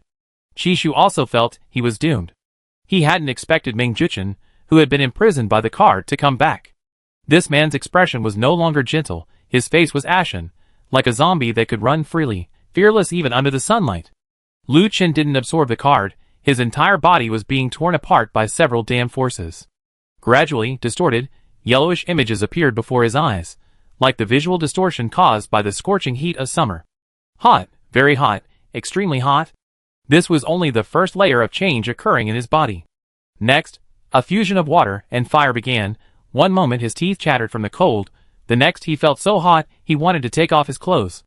The illusion card and mental card also took effect at this moment. He began to lose the ability to distinguish between humans and animals, mistaking the people in front of him for animals. He instinctively remembered that he was chasing prey, sand and dust hitting his face, his body endlessly repeating mechanical movements. Just as he was running until his eyes were bloodshot, and he was drenched in sweat, a huge rat ran beside him. Lu Chen was terrified, his eyes widened, his mouth gaped open, almost forgetting that his feet were still running. Fear and terror gradually overwhelmed him, and he screamed in a distorted voice, "Old rat!" Especially the grayish-black rat. Its yellowed teeth made him feel nauseous and terrified, sending chills down his spine. The next second, he instinctively released his mental power and slashed at the giant rat. Meng Jichin hadn't expected Lu Chen to attack him so suddenly. He dodged with lightning speed, the opponent's mental energy blades grazing his scalp, his hair blowing wildly in the wind. Meng Jichin, Livestream, I knew it, things wouldn't be simple. Could Lu Chen be mistaking Meng Jichin for a rat? Ha ha ha, I laughed immorally. Looks good, a style that sets a new era. The people of your mechanical kingdom are pretty amazing, they can even cut hair with their mental energy. Too bad luck, he's bald. I just became a fan of his for less than 2 minutes, and now I'm stopping because he's bald a little bit. Is that a bad idea? Ha ha ha, I can't take it anymore, poor Meng Jichin, who told him to get so close to Lu Chen. I'm laughing like crazy. Next, Meng Jichin began to retaliate, Lu Chen shouting, "Die, you dead rat," while frantically slashing at him with his mental energy. Chapter 222. Chishu, Linwan, and Jun running, who were originally running, stopped when they heard the commotion of the two fighting behind them. Instead, they turned back and hid behind a sand dune not too far away, peeking out to observe. In Lu Chen's eyes, Chishu was a running owl, Jun running was a red squirrel with a fluffy tail, and Linwan was a gazelle. Wake up! I'm Meng Jichin. What are you squeaking about? You dead rat. Half of Meng Jichin's hair was gone again, symmetrically. He had initially thought that since Lu Chen had been hit, he should let him have his way, otherwise the fight would be unfair, making him seem like he was kicking someone when they were down. I was originally planning to let you go, but since you insist on doing this, I won't be polite. Squeak my ass. You disgusting fat rat. You're ugly enough, but you're a bald rat. Lu Chen hit him once, then gagged on the spot. Meng Jichin gritted his teeth, his last bit of patience exhausted. Next, he planned to beat Lu Chen, this idiot, to death. Who is responsible for his current state? If Lu Chen hadn't tried to capture Jun running and her accomplice, would they have been successfully ambushed by Chishu from behind? At this moment, he had completely lost his mind, his rage at its peak, to the point that he had completely forgotten his previous goal, to capture Chishu and his accomplices. Next, Meng Jichin beat the equally irrational Lu Chen until he was bruised and battered. Lu Chen, while being beaten, went from dry heaving to vomiting undigested rainbow nutrient solution. Lu Chen felt like he was being crushed to death by this fat rat. He kept repeating the phrase dead rat, trying to provoke Meng Jichin's sensitive nerves. Live stream. I never expected this to happen. A rat? What kind of rat could make Lu Chen vomit like this? I have to say, Chishu's star card is still incredibly authoritative. I just put myself in Lu Chen's shoes, and I was utterly devastated. If I were being overwhelmed by a rat or star beast I was afraid of, unable to escape, that feeling would be worse than death. I'm getting goosebumps. 8 minutes after the star card took effect, its effects were finally suppressed by Lu Chen's powerful mental strength. Gradually, he regained his senses and remembered the moment he mistook Ming Jichin for a fat rat. I say it again, my spiritual body is a fancy rat. Not a rat. A fancy rat is a rat, what's the difference? Lu Chen's head was heavy from Chishu's star card, his eyelids were drooping, and he was drowsy, but soon he fully woke up. His face was bruised and battered, yet he still had the leisure to mock Ming Jichin. Ha ha, you bald bastard. Ming Jichin touched his head, his expression darkening again. A fist several times larger than a sandbag slammed into Lu Chen's nose, causing bright red blood to gush out instantly. He suppressed a laugh and said, "Fine, I won't laugh at you. It's all because of Chishu's sleazy star cards." Ming Jichin took out a sun-protective hat from his spatial storage. But before he could even put it on properly, a strong gust of wind blew it away. This time, Lu Chen really couldn't hold back. Ming Jichin closed his eyes tightly, gritting his teeth. "Chishu, you bastard, die." Chishu, Ming Jichin and Lu Chen were both quite powerful, possessing many types of star cards, high-level and mysterious. They shared the same card-making teacher. However, the types of star cards they learned to make differed. Lu Chen then pulled out several star cards bearing Chishu's aura from his pocket, and using a mid-level guiding card, instantly sensed Chishu's direction. He smiled, his bruised and swollen face looking quite comical. He pointed his chin behind Ming Jichin. Unexpectedly, they didn't run even when given a chance. Jun Running's brows furrowed. Clearly, he also wanted to take a big gamble. His plan was to take down these two, then have Chishu take 2 points, accumulating 10 points to exchange for a flag. It was Chishu who initially held back the two, giving them the opportunity to succeed, so Chishu taking half the points was only fair. The remaining 2 points would be split between him and Lunwan. His calculations were meticulous, as if he were facing not 2 SSS-ranked individuals, but 2 pigs to be slaughtered. Chishu's thoughts coincided with his. The two exchanged a glance, but this time, who would attract their attention? Their gazes involuntarily turned to the running expert, Lunwan.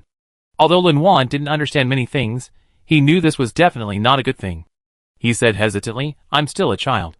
Jun Running patted his shoulder. "You should grow up." Chishu shared the same thought, but Lunwan was still a child, and the most important thing was whether Lunwan himself wanted to go. Hearing Jun Running say he should grow up, Lunwan felt inexplicably invigorated.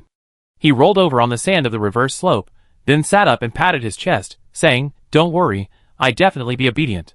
Chishu suddenly felt a lump in his throat, like an old father witnessing his son's growth. "Don't worry, I give you 5 defense cards. You'd definitely be able to complete the mission smoothly." Chishu handed him 5 mid-level star cards. Chishu's mental energy had recovered by half. Although he wasn't entirely confident, with Jun Running and Lunwan here, the chances of victory were still there. When Ming Jichin and the other ran over, Chishu went around to another sand dune, and Jun Running did the same. Only Lunwan, wearing a top similar in color to Chishu's clothes, ran out just as the others were about to arrive. "Lu Chen, do you think I'm blind?" Ming Jichin felt greatly insulted. He wasn't that nearsighted, gambling addicted Kui Yang. The two didn't follow Lunwan, but their attention was drawn for a moment. Chishu's mental energy used the same trick again. If the previous mental energy net was poorly made, his current net was shoddy.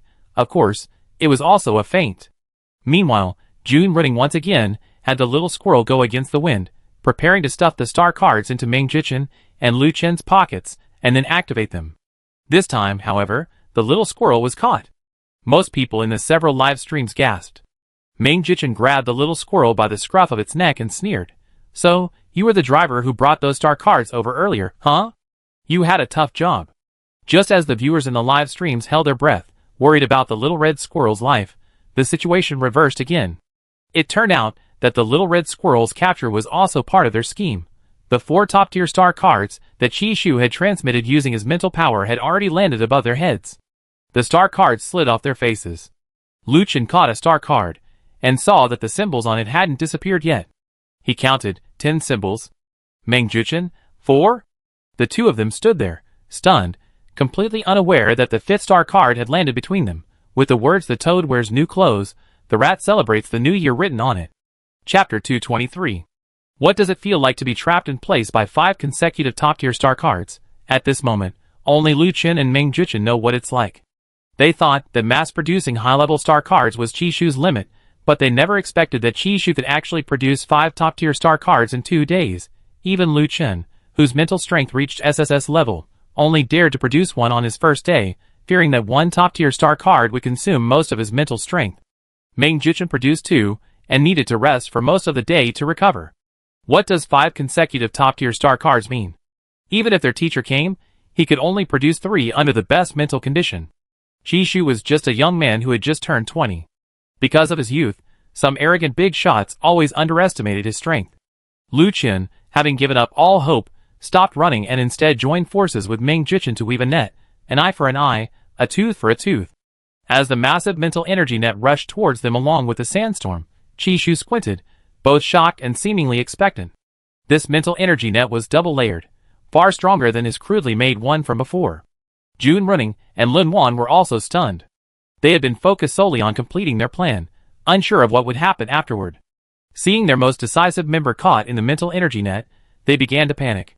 They could have run, but they chose to stay and fight together. Trying to run? Not so easy. Lu Qin, his face swollen, spoke with unwavering fearlessness. Before the top-tier star cards could take effect, the two swiftly closed the net, pulling Qishu to within a few meters of them. They were no longer afraid of the mental energy imprint on Qishu's body.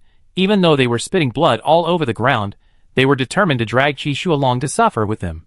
Ming Juchen, also spitting blood, grinned sinisterly. If it weren't for the 2 bald patches on his head, he might have shown some respect to Qishu, but now, seeing Ming Juchen's perfectly symmetrically bald sides, he couldn't help but laugh out loud. Hearing that Qishu dared to provoke him, Ming Juchen's face grew even darker, but it had no deterrent effect whatsoever. Before he could do anything else, the top-tier star cards took effect. A powerful surge of energy swept over him, pressing down on Ming Juchen, so he couldn't stand up. None of the cards were physical attacks, they were all mental attacks. Physical injuries were useful, but SSS-level physical abilities would allow them to heal quickly, while a mental blow was suffocating, despairing, and akin to being on the verge of death. The first 4 star cards were like walking through a dark, desolate hell, each card seemingly scrutinizing their past, magnifying their deepest evils, and mocking their ugliness. More terrifying than the ferocious star beasts were their own hearts. Looking back at the path they had walked was like watching a horror movie. Yes, they had always been like this, so what? Ming Juchen's subconscious was fighting the star cards. He clutched his head, prostrate on the ground, his expression ferocious. Lu Qin wasn't much better off. He too was rolling on the ground, eyes tightly shut. Things that would drive them to madness flashed through their minds. Perhaps seeing their deepest fears, or perhaps being devoured by themselves. The spiritual nourishment, their past selves, had been devoured by their completely lost selves. They were like bloodsuckers clinging to their teacher, obtaining her but abandoning her, turning a blind eye to her threats and persecution. They couldn't help, so they hid. Years passed in hiding. They seemed to tacitly avoid mentioning the incident, but the guilt and remorse within them overwhelmed them like a tidal wave, suffocating them, filling them with terror and self-loathing. This intense surge of emotion caused their mental energy to suddenly erupt, transforming into countless irregular blades of mental energy, seemingly intent on destroying everything around them. The sudden change in the two prevented Jun running from rescuing Qishu, as the effects of a top-tier star card lasted a very long time. Livestream. Oh no, such a respectable card. I never seen one like this before. I can keep it as a souvenir. Qishu can produce such a respectable card? I don't believe it. What painful things are they thinking about? They seem so desperate, like they're about to self-destruct. Oh no, those two have gone berserk. Qishu, this guy is still trapped in the mental energy network. How can he run? Qishu is finally getting his comeuppance. I told you, Qishu would get his comeuppance one day.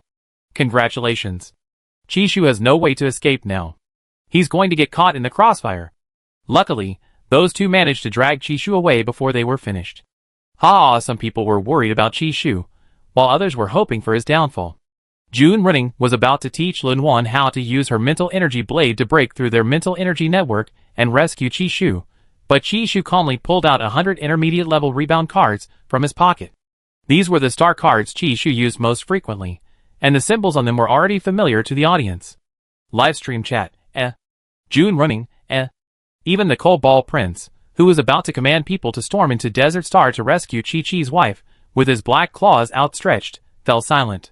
In the livestream chat, the haters broke down again.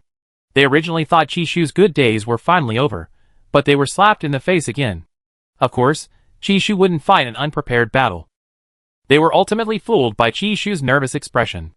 Others use cards one by one, but Chi-Shu uses them by the pound. Even a mid-level card shouldn't be used like this. Interstellar people cherish their star cards more than protected animals, yet Chi-Shu is wasting them like this. Even though it's his card, why do I feel like I'm being ripped off? Is Chi-Shu that afraid of death? I bet he has at least 100 star cards. How long can Chi-Shu's 3-minute mid-level star card last? Those two were probably in a riot for more than half an hour.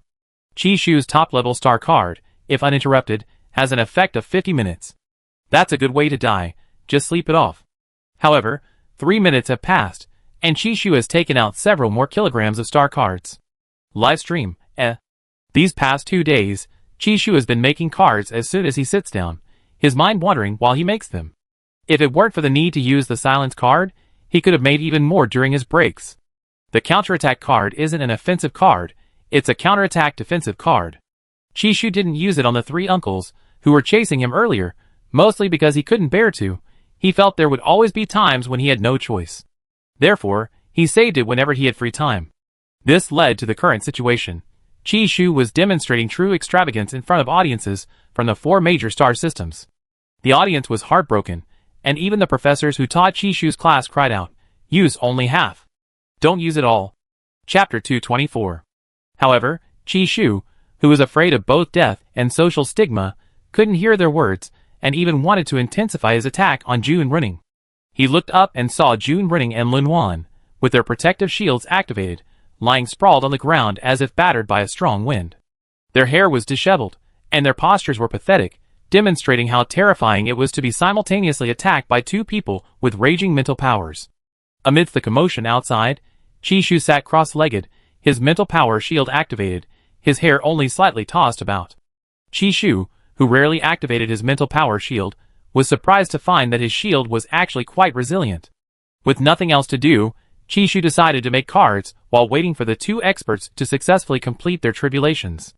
With star cards that didn't require signatures, making them was twice as fast as usual. After reaching SS Plus physical fitness, Chi-Shu could write hundreds of intermediate cards without his hands hurting, and he even felt that he could build houses with star cards in the future. He hadn't expected that crafting star cards would be the only way to pass the time in the boring desert. Look at your 3rd princess consort. Is this acceptable? Judging by this pace, she consumed 2,000 star cards in an hour. I was short-sighted. So, Chi-Shu had already restrained himself before. Perhaps, my fellow netizens, have you forgotten that Chi-Shu was still awakening recently? How many more times will he awaken? I don't even dare to think. Please don't just stop crafting cards, okay? My eyes are getting a little hot. I'm different, my eyes are sore, I cry because I'm so bad at it. Perhaps yesterday, most people in the 4 major star systems didn't know Chi-Shu's fame, but today, his name is sweeping across the continents. Even remote planets know that the Empire has produced a card-making genius. His card-making talent was unmatched, and his speed was unimaginable. Because what they had seen was only the relaxed and carefree version of Chi-Shu, they had never seen Chi-Shu seriously drawing cards. In short, they all thought the card-making world was about to change. However, no matter how those card makers tried to imitate the symbols Chi-Shu wrote in the live stream, they couldn't get the hang of it.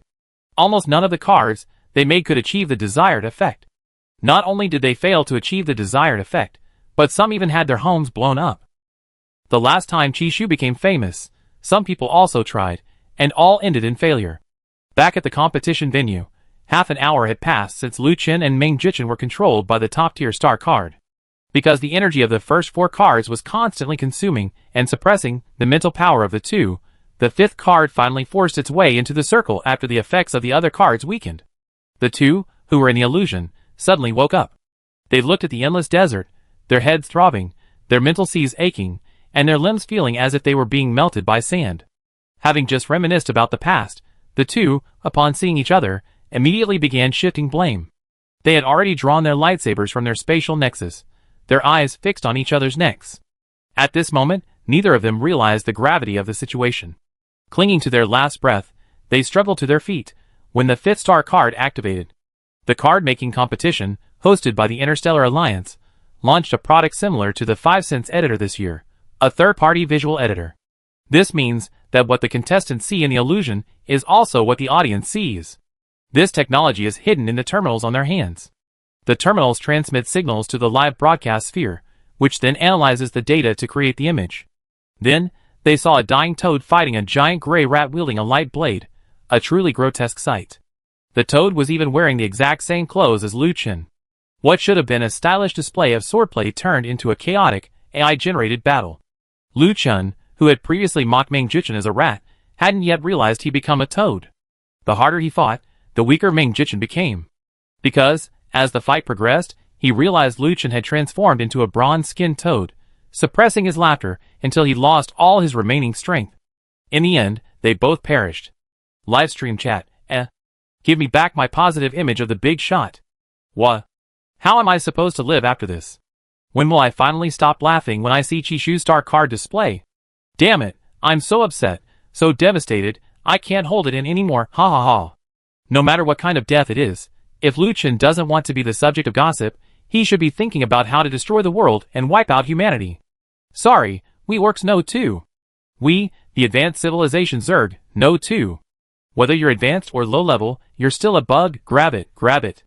Jun Renning felt he was truly affected by the side effects, while Lun Wan, after being affected by someone else's mental energy surge, had already regained his senses and remembered what happened yesterday and today. Before he could even feel sad, melancholic, or dig a hole to bury his post-death self, he was affected by a new wave of side effects.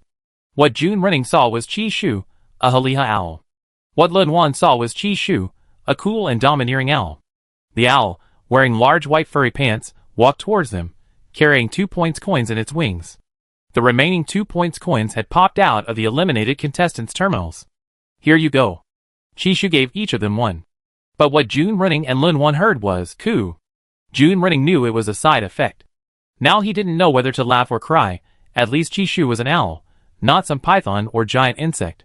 I'm going to the oasis to exchange for a flag. Do you want to come with me, or? Coo coo coo coo. Jun Renning heard an owl cooing. I can't hear you. What are you cooing about? Chi Shu, Got it. Those who harm others will ultimately harm themselves. And what's with the look of surprise on Jun Renning and Lun Wan's faces? Had they recovered from the side effects so quickly? He recalled Jun Renning's previous reclusive demeanor. Now she's already adapted to them. Not only that, even Lun Wan couldn't help but exclaim, these side effects are great. Chi Shu, Their card-making class is indeed unique. Afterwards, Chi Shu's journey to the oasis to exchange for the flag went smoothly. Along the way, he caused trouble for 2 more people. Chi Shu simply watched as Jun Renning and Lun Wan, seemingly unfazed by the danger, used his star cards, easily accumulating 2 points each. They operated as a group, like bandits in the desert, using rather underhanded star cards. It's true what they say, what you fear most is what happens. The more people wanted to avoid Chi Shu, the more they couldn't escape him. Those at the same mental strength level were beaten black and blue, while those 1 level higher than Lun Wan and Jun Renning were chased. The competition wasn't about the number of eliminations, but about accumulating enough points to plant the flag on the desert tower. When they encountered Chi Shu, their concern wasn't about being unable to defeat him, but rather about avoiding further trouble and fearing disgrace. The people they met afterward weren't as relaxed as before. Each one acted like a mouse before a cat when they saw Chi Shu.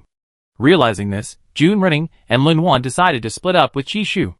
Chi Shu, having acquired the flag, nodded in agreement, and they began their final push, planting the flag. Chapter 225. Chi Shu's displayed talent caused Duke Dante's heart to ache. He regretted it even more than before, regretting making his son annul the engagement. It was all because of Chi Shu. From the day Chi Shu escaped from Earl Su's mansion, everything changed. His years of plans were ruined, and now he couldn't even sleep well. Assassins broke into his home every day. No matter how many times he moved, he was always found. Later, he moved out of the Duke's mansion's home planet, but was still besieged by more than a dozen assassins. Fortunately, he had made preparations, letting his mechanical clone take the brunt of everything. But this was only a temporary reprieve. Recently, he has suffered not only from being hunted down, But his businesses have also been subjected to numerous reports. The AI system found discrepancies between his company's tax payments and actual figures, freezing most of his funds.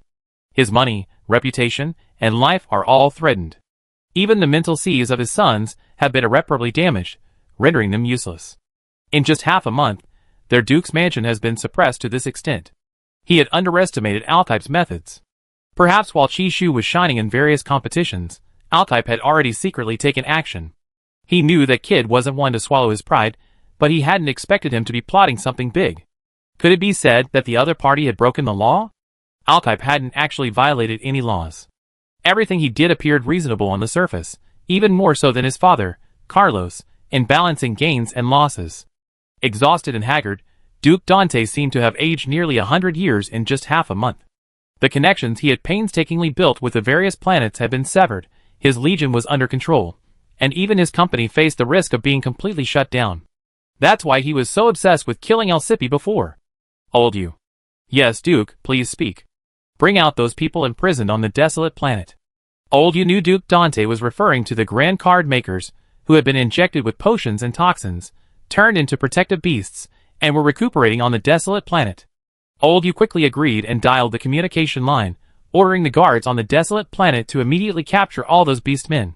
However, he received no response. He forcibly opened access to check the surveillance footage of the dungeon under his supervision. Seeing the empty dungeon, Old Yu's heart skipped a beat. He dared not see Duke Dante anymore. He only wanted to pack his bags and return home immediately. Everything was fine yesterday, but today they're all gone. Even Beska, the card maker who was kept in solitary confinement, is gone. If these orcs sue Duke Dan, the odds of winning aren't just high or low. They enraged the entire Imperial Card Maker Protection Association and the Interstellar Card Maker Protection Association. Just blacklisting them is one thing, but who are these associations? They're incredibly united. Even if their members are a mixed bag, the mere mention of someone abusing and killing card makers, like they did thousands of years ago, will ignite their inner resistance, anger, and restlessness. It's over. It's all over. Old Yu was drenched in sweat, his hands trembling, not knowing what to do. Beska, who had escaped the dungeon, had already returned to human form. He led a group of orc card makers on a journey to the Interstellar Alliance starship. As for how they paid, they used star cards. One high-level star card is equivalent to a starship voyage ticket. There's nowhere they card makers can't go. Boss, are we going to find the third prince's consort this time? Yes, we're going to repay a debt of gratitude. If he hadn't blown up the rabbit hutches in the dungeon, I wouldn't have been able to create such a large hole to get you out. The third prince's consort is our savior. Beska had boarded the starship and watched the recently popular card-making competition, only then learning that the person who happened to rescue them was Chi-Shu, who was also the third prince's consort of the Empire. There are two types of protected beasts on the desolate planet. One type is those injected with drugs and thrown into the dungeon. The other type is naturally formed protected beasts. Naturally formed protected beasts can recover after a period of time, and can also successfully leave the desolate planet. But those of them, injected with drugs and imprisoned, couldn't. Only Beska was able to go out to forage for food, but she happened to encounter Chi-Shu blowing up rabbit hutches everywhere. Other students chose to kill them one by one, but Chi-Shu didn't take the usual route. He had an absurdly large number of star cards, which allowed him to luxuriously blow up the rabbit hutches. But if we go now, won't it cause trouble for the third prince's wife? The former president of the Imperial Association, who had only recently regained consciousness, was still somewhat dazed and only now realized the situation. That seems true. Beska was troubled. He had only thought of repaying a debt of gratitude, but hadn't considered that they might become a burden. How about we take revenge first and kill Duke Dant? Another grand card maker, whose strength was comparable to Beska's, spoke coldly with a stiff face. His beast form was a honey badger, and even honey badgers couldn't neutralize the poison's effects, so the extent of its toxicity was self-evident. He only wanted to kill Duke Dante now. That makes sense. However, I just overlooked one problem, which is that the toxin injected by Duke Dante, if not taken regularly, will. Beska's voice was weak. Before he could finish, the adult men instantly turned into a pile of fluffy things. They had already transferred from the student starship to a starship bound for the Interstellar Alliance. By the time they regained their human form and returned, it would be too late. Above the desert, Chi-Shu drank another vial of fruit-flavored nutrient solution. After nearly 2 hours, he finally reached the foot of the desert tower. The desert tower was shaped like a white chalk stick on Earth, about 100 meters in diameter. Its height was unknown. Chishu couldn't calculate it, but it was about the height of a skyscraper on Earth. The surface of the tower was smooth, with no footholds. The higher he went, the faster the wind became. It felt like even cotton wouldn't be able to get through. Also carrying a large banner was Ruyer from the Federation. He had been standing there for half an hour. Seeing Chishu appear, he gave a bitter smile. "Hello, third prince's consort." Chishu nodded and returned the smile. "Hello, Mr. Ruyer." He recognized the man, red hair and a buzz cut. However, he could actually see a hint of helplessness on Ruyer's face this time. "So what are your thoughts? We can cooperate. If there's anything that needs to be done, I can help." Chishu's expression was serious. "What do you think would happen if we just blew it up?" The organizer, Chapter 226. Louis was taken aback, his lips twitching slightly. A rare occurrence, but he quickly regained his composure. He thought for a moment, then said honestly, "You went to all that trouble to blow up this tower, wouldn't the people behind you be getting the benefits?" Unexpectedly, Chishu on this level suddenly realized, that's right. How can you succeed without going through some trials? Just because we don't want to be tempered doesn't mean others don't. We can't disrupt the market. Thus, this argument was rejected. The deputy director of the organizing agency, the Interstellar Alliance General Bureau, breathed a sigh of relief again. His eyes were also sore, and he inexplicably felt he had made a fortune. Upon seeing Chishu, he remembered that since Chishu left the banquet last time, the group of assassins had become unusually quiet, no longer thinking of killing Chishu, but instead directly taking their starships back to their countries. Because they were all assassins, their physical condition was excellent, mere fatal wounds were commonplace for them. Yesterday, he learned from members stationed at various Interstellar Alliance sites that the assassins had returned and wreaked havoc on their employers' families. No one had died, but some had surrendered or gone bankrupt. The assassins' employers were all top figures in their respective countries, and this whole affair had thrown them into chaos. They all assumed it was their political enemies, and now they were turning on each other, inexplicably engaging in infighting. They had no idea that it was their own assassins who had returned, deliberately stirring up trouble and framing them. Back on the field, Chishu gazed at the top of the desert tower, once again realizing how difficult it was to earn 6 credits. Even if he couldn't win, second place should still be worth 3 credits, right? Anyway, being in the top 100 meant 1 credit. Chishu glanced at the terminal. No one had successfully planted a flag yet. He found the nearest tree and sat down. Louis? Chishu wasn't slacking off. He was currently racking his brains for a solution. To be honest, he didn't want his cotton to risk its life. The sandstorm here was too strong, and while cotton loved to eat, it was also a clean little creature. Louis saw Chishu sitting on the ground, head propped up, deep in thought, and finally, its neck propped up, it fell asleep. Chishu was truly exhausted. After working so hard for so long, the final hurdle was so difficult. As he pondered, his mind gradually went blank, and he drifted off to sleep. At this moment, Cotton silently emerged from his mental sea, like a giant statue, protecting Chishu's body with its wings. Its beautiful back feathers were also covered by the raging sandstorm.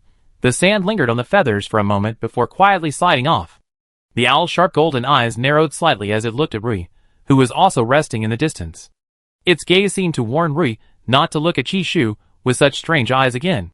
Rui hadn't expected that a few extra glances would arouse Chishu's suspicion. Well, actually, it was quite a few glances. Ever since the Military Academy League, he'd been a loyal fan of Chishu. Also, this was the first time he'd seen such a gentle owl, one that would even shelter its host from the wind and rain. Truly rare. In interstellar space, many people consider their spiritual entities as partners. Such heartwarming interactions are rare. Livestream. I also want to fall asleep in the owl's majestic chest. Upstairs, keep sleeping if you're not fully awake. Chishu's spiritual entity is so cute. So calm. So reliable. You guys haven't seen this owl dozing off. They're just changing shifts now. After seeing Chishu's spiritual form during the League's livestream last time, I guessed that Chishu might be like this snow owl, seemingly innocent on the surface, but actually quite ruthless inside. Really? Why don't I think so? If Chishu hadn't been affected by the side effects of the star card, he should be quite gentle. That's because you haven't seen him in the arena. He beats people up like chopping vegetables. It feels like he could twist someone's head off without a weapon. You call him gentle? Gentle Chishu finally had a good sleep, but as he got up, he felt a soft, warm sensation on his back. He turned his head and saw an eagle's broad, white chest enveloping him. These days without the dust storms are so comfortable. Cotton, why are you out here? Chishu touched Cotton's wings, using it to stand up. He belatedly realized his right leg was numb, but thankfully he recently learned to manage his expressions. No matter how uncomfortable he was, he gritted his teeth and stood up, then patted the eagle's back with feigned composure. All right, come back. It's too windy outside. Cotton, coo. Bored, might as well go kill some bugs. It's all dirty here, Chishu. He was actually being rejected by Cotton. Did Cotton really want to stay with Prince Cobalt? Actually, thinking about it carefully, that wasn't the case. Cotton probably wanted to stay with the bugs more. In short, Cotton didn't immediately return to his mental sea, nor did it immediately take off. Instead, it swaggered around Chishu like a grandpa with its hands behind its back, its white, furry feet quite comical. Returning to the foot of the desert tower, Chishu retrieved a gleaming, diamond-shaped dagger from his spatial storage and brandished it against the tower's reflective white surface. At this moment, besides himself, only Rui remained as an opponent. Rui didn't want to take unnecessary risks, as the winds up there were incredibly strong. Although their bodies were several times stronger than those of primitive humans, they were still flesh and blood, and a fall could easily be fatal. While Rui was deep in thought, Chishu suddenly flipped onto the owl's back. The owl spread its wings, turned, and took flight. At that very moment, a powerful burst of spiritual energy shot from behind a sand dune not far behind Chishu, leaving a clear mark on the smooth, sturdy tower, as if it had been slashed. Rui was shocked by Chishu's reflexes. Just as he was marveling at it, the same mental energy blade, originating from the same source, flew towards him again. This time, its target was still Chishu, but it had veered off course. It was coming towards him. Rui immediately dodged to the side, the mental energy blade grazing past him, causing his clothes to become an off-the-shoulder top. Rui, Originally, Chishu wanted to focus on the competition, but someone always seemed to be causing trouble. Before he could even voice his thoughts, Mianhua, as if on cue, swooped down, grabbed him with incredible speed, and quickly ascended into the air. The viewers in the live stream had initially thought Chishu's mental form was too delicate, never being used, but they were immediately impressed by his display of power. From a holographic perspective, the audience took off from their spot, flying with Chishu to a height of nearly 100 meters. The wind howled in their ears, their hearts pounded, and they were so excited they almost cried out. Ling Yuan's face was deathly pale. She secretly hated that her mental power hadn't hit Chishu, and at the same time, she was afraid that she would really be thrown off by this eagle and become half paralyzed. Chapter 227. Chishu. You let me go. I was wrong. I shouldn't have ambushed you. Ling Yuan lost to Chishu in the preliminary rounds. That same day, he continued competing relentlessly until he reached the required standard to advance to the next rounds. After much effort, he finally faced Chishu in the finals. He was only trying to avenge his defeat. Ambushing was shameful, but it was his only option. He knew clearly that only a successful ambush could allow him to defeat Chishu. Otherwise, what could he possibly use to compete? Mental strength? Chishu wasn't inferior to him, and physical strength was an unknown quantity. After all, Chishu's ability to withstand the lightning was due not only to the star card, but also to his own strength. The star card was even more crucial. To understand his opponent, Chishu, Ling Yuan watched his live stream replays whenever he had free time. He was astonished by what he found. Chishu, despite his seemingly refined appearance, was incredibly skilled in combat, almost a well-rounded fighter. Of course, his studies were an exception. To this day, Chishu's National Civil Service exam score in his teens, as shown in his personal records, remains a mystery. Anyway, he never seen a mediocre student completely dominate a group of top students. How could that be? Let you go? No way. A give and take with your opponent is true respect. Chishu's voice rose slightly, and Mianhua showed no intention of releasing Ling Yuan, continuing to fly with her in her grasp. Below them stretched an endless sea of sand, the white pillar standing out starkly against it. They circled the pillar once. Chishu also confirmed one thing. The top was just like the bottom, smooth, sturdy, and impossible to climb easily. Cotton wanted to take Chishu further up, but Chishu quickly stopped it, because sand was blowing into its large eyes. Even with its eyes half closed, Cotton's eyes were still much larger than those of most small animals. Cotton had no choice but to give up, as it also hated the owl's sand. Cotton, coo! Let's start here. No rush, Chishu said. They were currently hovering about 80 to 100 meters above the ground. While Qi Shu was considering a strategy, Ling Yuan was filled with fear. He dared not use his mental power. What if he attacked Qi Shu, and the owl threw him down? I was really wrong, third princess consort. I beg you. I truly apologize to you, and will compensate you. I do anything. You're admitting defeat too quickly. I don't believe you. There must be a trap. Their conversation was broadcast to the live stream, and netizens were amused by Qi Shu's words. To be honest, I never seen anyone better at deceiving than Qi Shu. I don't believe a single word Qi Shu says, and of course, I don't believe anything any other card maker says either. This guy, who's afraid of heights, managed to jump to the Interstellar Alliance star system in a starship. A fall shouldn't be a problem. He'd just be bedridden for a year or two at most. Ha ha, a year or two. What a lame joke. First of all, we're human. By the way, why is Rui still standing there? Qi Shu surveyed the tower from above, seeing that everything was in harmony, and then prepared to return to the ground to rethink his plans. The vengeful Cotton originally intended to toss Ling Yuan around for fun and then catch her, but as soon as she hit the ground, a giant husky jumped up and snatched her away. Qi Shu had already jumped off Cotton's back, his black hair ribbon fluttering in the air. His feet lightly touched the sand as he returned to the base of the tower, once again drawing his golden, diamond-shaped dagger and forcefully stabbing it into the tower's structure. He had expected it to be difficult, but to his surprise, the dagger didn't penetrate the wall on its first thrust. His dagger could be used in conjunction with his chain sickle, but it was somewhat challenging due to the defensive aspect. Let Cotton handle the defense, he thought. Turning his head, he saw Cotton carrying a husky, a similarly enormous creature he found somewhere, in its mouth.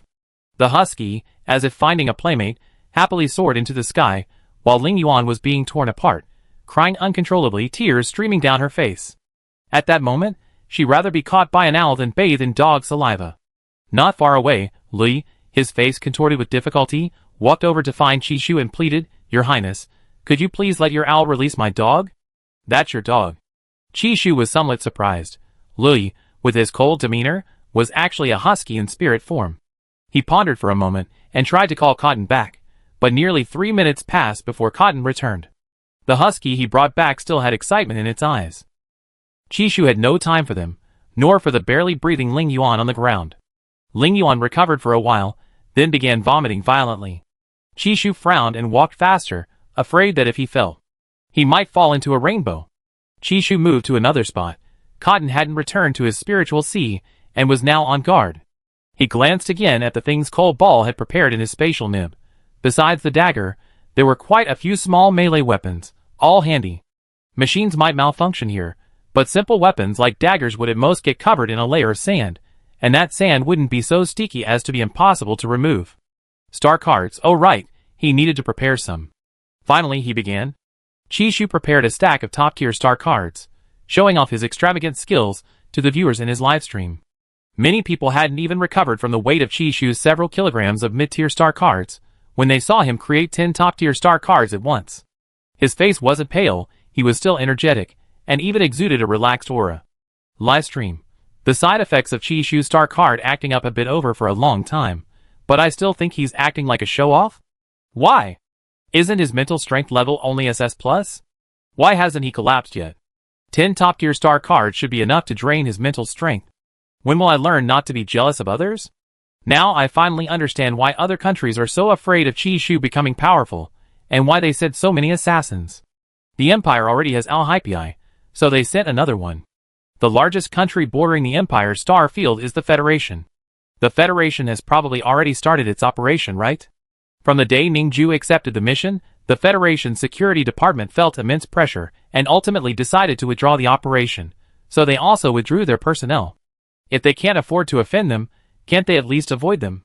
They finally achieved hundreds of years of peaceful life, and they really don't want to lose it now. Chapter 228. Qi Shu was unaware of the opinions people on the Star Network held about him. Having slept for half an hour, his mental and physical strength were both excellent. His only weakness was that his superpower had been depleted by the 10 star cards. He was now wielding a dagger in his left hand and a chain scythe in his right, easily leaving neat and orderly marks on the desert tower. Actually, he could have started climbing midair, but building a foundation and adapting to the intensity was crucial.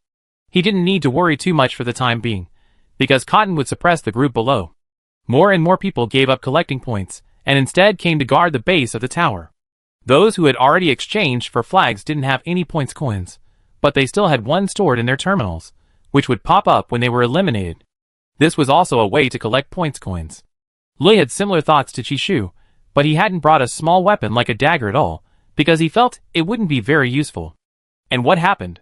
He got exactly what he needed. So he created ice steps using star cards, but they were quickly destroyed by the group of menacing people using offensive star cards. Then he tried to climb using his mental tentacles, but he slipped and fell. Upon closer inspection, he discovered that the white paint on the desert tower could actually block mental energy. Rui. Chishu could see Rui's actions with just a glance down. He knew, of course, that steps could be created using star cards, and he knew that star cards could do many things, but what star cards could do, others could do too. For example, right now, some people's star cards could make sand indestructible. They were stepping on the steps, rushing towards Chishu at high speed, and throwing out their pre-prepared star cards, intending to hit him. The result? Before even reaching halfway, the ever-mischievous winds of the desert star blew him back into his face. The man, attacked by his own star card, reaped what he sowed, covered in blood. Even so, he didn't forget to cause trouble for Chishu. Since he couldn't use star cards, he could only use his spiritual body. As a result, their spiritual bodies were all snatched away by the cotton eagle-like toys and lifted into the air. If the eagle was in a bad mood, it would tighten its talons and pierce the prey's neck. Injury to the spiritual body was equivalent to damage to the individual's spiritual sea. Having met with a setback, no one dared to act rashly again, anxiously waiting for an opportunity. At this moment, Chishu was struggling to climb upwards. This climb was terrifying, far more dangerous than rock climbing. The path beneath Chishu's feet was one he had carved out himself. One wrong step, and he would slip. With each slip, the hearts of some spectators leaped violently. Night fell again, and the sunset was a rare smoky purple, one of the most beautiful sights on the desert star. The sunset cast a glow on Chishu's profile.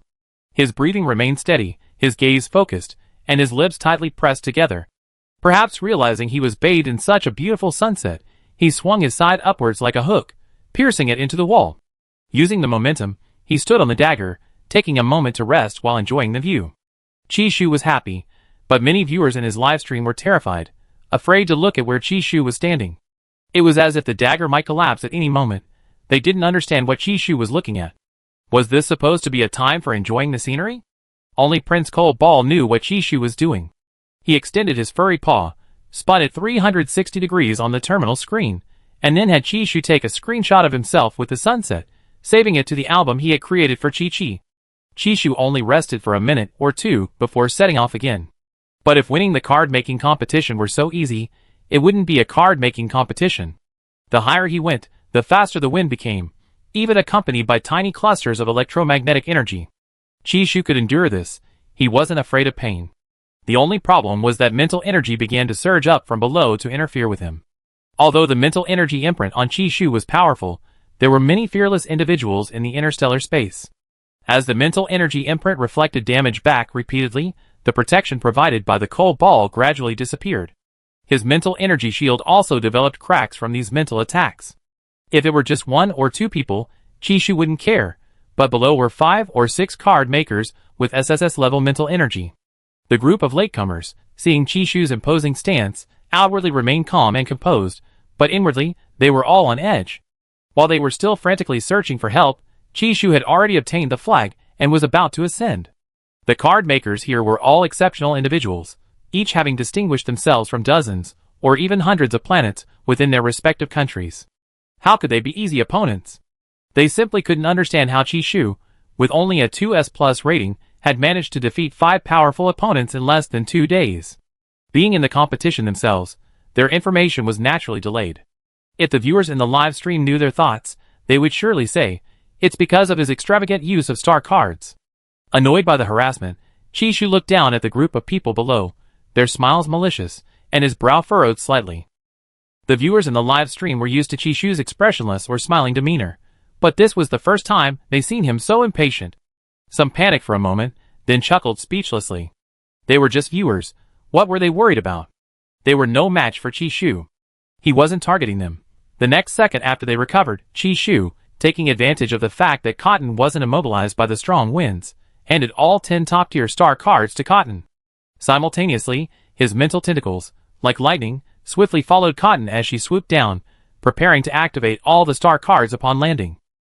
Having arranged everything, Chishu finally revealed a faint smile. His eyes narrowed slightly, disappearing into the darkness after the sunset. Lui, hiding behind a large tree not far from the desert tower, was caught between a dilemma, to leave or stay, after seeing a large number of star cards being tossed onto the group by an owl. Because he had stolen the points from 3 of those people, he was now somewhat desperate. He looked up at the sky. It was pitch black all around, with only the light from the patrol sphere shining down in the distance. Even so, the people around him had excellent night vision and hearing. Not only that, many of them were wearing sound-measuring earrings. Just like the 2 earplugs in Chishu's ears. They wouldn't miss any subtle sounds. If he tried to run away now, those vengeful ones would definitely chase after him first. After all, Chishu couldn't escape from the tower, but if he didn't run, he couldn't even imagine the extent of the side effects of Chishu's several top-tier star cards. He had only originally intended to stay here and secretly watch the drama unfold. But he forgot that even watching the drama unfold has its risks. Chapter 229. Lui wasn't confident enough to easily resist the side effects of Chishu's star cards. After only 0.1 seconds of thought, he turned and ran. Sand and dust lashed his face, and behind him was a group of people, stunned and bewildered, hit by the star cards. At the same time, they discovered the star cards. They also saw the kid who had tricked them earlier. That red-haired kid is over there. But we've been hit by Chishu's top-tier star cards. We don't even know what the effects will be. What's there to be afraid of? It's just a few star cards. But these are top-tier star cards, 10 of them. What? 10 of them? Of the 6, half stayed where they were, while the other half refused to believe it. They didn't think Chishu's star cards could torment them to that extent. Since they were young and in school, they had been tormented by the star cards made by their card-making teacher every day. How could they be afraid of these mere star cards? Fine. What impact could those painless side effects have on them? They long since lost all shame. They're not afraid of getting themselves killed. But it's 10. 10 it is. I don't believe that top-tier star cards produced in such a short time can be of any real use. They might even be poorly made due to time constraints. Never mind, I'm going to chase that red-haired kid. He's the one who stole my points. Go! Me too. The 3 who came to settle scores with Rui each had their own unique features. One was somewhat handsome, one was very thin, and the other was burly and out of breath, sweating profusely as he ran. Even so, this guy was incredibly fast at chasing people. The energy clusters bound to the 3 of them by the top-tier star cards hadn't yet taken effect. They were gradually concentrating and then spreading out, leaving the offensive energy on their bodies, while the useless energy clusters, what people often call side effects, were rapidly dissipating. Rui vaguely sensed that force chasing him. He summoned his dog, jumped on it, but the husky kept running and stopping, almost getting caught several times. Rui was on the verge of a breakdown. He'd been a normal person for so long. From childhood, he'd been incredibly mischievous. Now, he finally understood the meaning of shame. Outwardly, he appeared calm, generous, and sincere, but his spirit was beyond his control. Right now, he thought the group behind him was playing with him. Don't run. You brat. We didn't know you had a penchant for wearing off-the-shoulder tops. Pervert. Don't run. Rui was desperate. He could gain points through underhanded tactics, but that didn't mean he could fight back. Besides, being a card maker was a bit shady, wasn't it? These people were so stingy. After so many close calls, he finally couldn't escape. His dog wagged its tail and went back to play with the group. Rui, extremely sensitive to energy, felt a powerful energy surge onto his face. He felt helpless and desperate. He seemed to finally understand the meaning of the online joke about Chishu's fans. Fans should stay away from their idols' lives. The 3 chasing Lee stopped after about 3 minutes. They gradually started acting strangely, their bodies twitched, and their faces contorted. Chishu's star card had a peculiar feature. The longer the wind-up animation, the more powerful the effect. At that moment, the sand beneath their feet began to suck them in, slowly engulfing them until only their heads remained above ground. Lui didn't stay still. Seeing his brothers sprawled out like melons from the ground, his feet itched to kick them, but he couldn't do it now, fearing he'd be caught in the crossfire. He watched from a distance. Red-haired brat. Drag us out. Or we chase you down again next time. If it weren't for the fact that most of their mental energy was being used to create star cards, they would have caught this damned redhead long ago. It's alright, I'm waiting for you to come out and beat me up. Looking at the three immobilized men, Rui suddenly felt a strange melancholy. He knew he was also affected by the side effects. It only took him a minute to go from fear to acceptance. Of course, the power of a top-tier star card wasn't just that simple. Each of the three had their own ailments. One was gradually sinking into a nightmare, covered in sweat, his lips deathly pale, as if he were about to die. He was still shouting, "Don't kill me! Don't kill me!" The very thin card maker, Wei Shizai, was also trapped in an illusion. He wasn't afraid at first, but he kept hearing the plea, "Don't kill me." The illusion was filled with skulls, and there were even sound effects.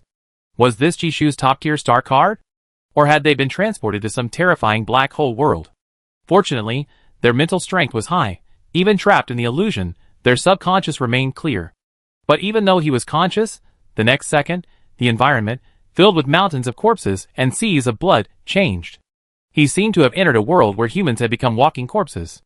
The people here had hideous faces, blue faces and fangs, twisted bodies, and large areas of corroded skin. Some had black, gaping holes in their eye sockets, like bottomless abysses, eerie and terrifying. They walked towards him in groups. He had never seen anything like this before. It was as if he were the only living person nearby. Goosebumps gradually rose on his skin, his body stiffened, and he couldn't move. A wave of panic and fear surged from the depths of his heart. Dreams cannot be transmitted to the viewers in the live stream through the editor, but the illusion seen with open eyes can. Live stream, where is this? It's terrifying. Why does Jishu's star card have such a horror movie effect? It feels like an eerie atmosphere that even interstellar horror movies can't portray. The sky is so realistic, everything around me is so clear. It's like a world that actually existed. Thanks again to the Interstellar Alliance for releasing the editor, allowing me to see the world dominated by the star card. Why wasn't this released during the upgrade competition? Why wait until now? How much have we missed? Also, the organizers and editor manufacturer should pay Jishu for advertising. Help, this scene is chilling. It feels like those zombies are actually dead. Their chests aren't rising and falling at all. Ah, they're right in front of me. The zombie horde walked towards Wei Shizai. Wei Shizai, fully conscious, watched as the monsters gnawed at his head. The monster's mouths emitted a putrid stench, causing him to vomit on the spot. He was thankful the wind wasn't blowing sand directly into his face, otherwise, he would have been devastated watching the replay. He couldn't see the real world, only knew his powerlessness, and regretted provoking Jishu, the last person he should have messed with. Gradually, his last vestiges of consciousness vanished. He completely forgot where he was, surrounded by zombies eager to devour him. He felt pain and nausea, but couldn't escape. Despair gradually enveloped him. He couldn't die. He tried suicide, but each time he came back to life, each time starting with monsters gnawing at his head. Chapter 230. Even those not using holographic technology could vividly experience the thrill of this visual feast. This horror film was currently playing across 4-star systems, and a small number of timid viewers were so frightened they immediately shut down the stream. Many more viewers switched from holographic to 2D live stream, feeling both scared and wanting to watch. Okay, I have material for my dreams tonight. Even the world shown in the illusion is so amazing. I'm getting goosebumps. In the middle of the night, you're not trying to make everyone feel better. So scary, I need to leave the stream to calm down. The smell was just too strong. I'm impressed, really impressed. Having Jishu make star cards, and he's creating nightmares for everyone. The moment I close my eyes, I see a monster gnawing on its own head. I'm doomed. Damn, I actually hoped he'd just stick to the thuggish path. The last card maker, with his muscular face, was truly desperate. His was a mental card, far harder to control than a fantasy card. He struggled to fight it, trying to stay clear-headed, but he was too clear-headed. The power was so strong that he crawled out of the sand. He crawled on the ground like a caterpillar, occasionally rolling around, like a newborn larva. Later, as if he had a split personality, after emerging from the larval state, he started hitting himself, knocking out all his teeth. People with extremely high physical abilities are exceptionally ruthless when they hit themselves. Rui wondered who would take responsibility if this person knocked out their own head. Rui waited for a long time, but the side effects hidden within him hadn't manifested yet. He was bewildered yet delighted. Perhaps, these side effects wouldn't affect him at all? After all, he was a fairly capable person. He had managed to refrain from destroying his own base all these years, so absorbing the energy from Jishu's star card side effects was no problem for him. Even though he thought this, Lee tried his best to control himself from laughing out loud. He calmly turned around and went back to the desert tower. He felt it was time for him to ascend. Livestream. Something seems off. Did we forget something? Forgot whether Lee has side effects. Just let him get away like that. This top-tier star card is nothing special. Is it going to be another delay? I'm looking forward to seeing a respectable person lose their dignity. Chishu's star card has too much after effect. Even though it's the contestants competing, I feel like I'm suffering too. After using up 10 top-tier star cards, the people below became much more obedient, but Chishu's path forward didn't become much smoother. His feet had slipped dozens of times, but fortunately, his mentality and emotions remained stable. He was almost there, only about 10 meters left. He hadn't noticed when he came up in his cotton candy that there were birds and beasts at such a height. Their calls were incredibly shrill, not even as melodious as his cotton candy. These birds and beasts had reddish-brown feathers, thin wings, and bodies like bats, but much larger. They seemed to be born of the wind. This level of space was their paradise. They only needed to spread their wings, and no matter how strong the wind blew, they wouldn't fall. Chishu didn't know what they ate, only that these things were probably the final test. The viewers in the live stream were using split screens, laughing at the comical scene of the top-tier star card while simultaneously worrying about Chishu. Some no longer dared to use holographic streaming and switched to 2D streaming instead. Even watching the live stream, they were terrified that Chishu might slip and fall. Thankfully, everything turned out alright. The organizers are really inhumane. This is too difficult. They gave me 3 days. I think I wouldn't be able to climb up even in 30 days. No wonder I'm useless. What are these birds? Can anyone explain? Don't recognize them. They're not in the Interstellar Atlas. Probably just discovered in the Interstellar Alliance's star system. At least they're not protected animals. I think Chishu really wants to kill them all. The organizers were excited. Here it comes. The most thrilling challenge is finally here. These birds are wind birds that live on this level, feeding on the fine sand at the very top. They have a powerful digestive system, and have no natural predators, because their predators can't even get up here. Wind birds can also be aggressive. When they encounter something different in the sky, they launch a group attack, like they've seen an invading enemy, constantly driving the intruder away. Chishu knew exactly what the restless birds wanted, but he didn't care. After several hours of rest, his powers had recovered considerably. If these birds weren't so clueless and seemingly useless, he would have used his powers to control them to help him carry the flag up and plant it on the tower. 1 minute, 2 minutes, 3 minutes passed, but the scene the organizers hoped for, Chishu being attacked by a flock of birds, didn't materialize.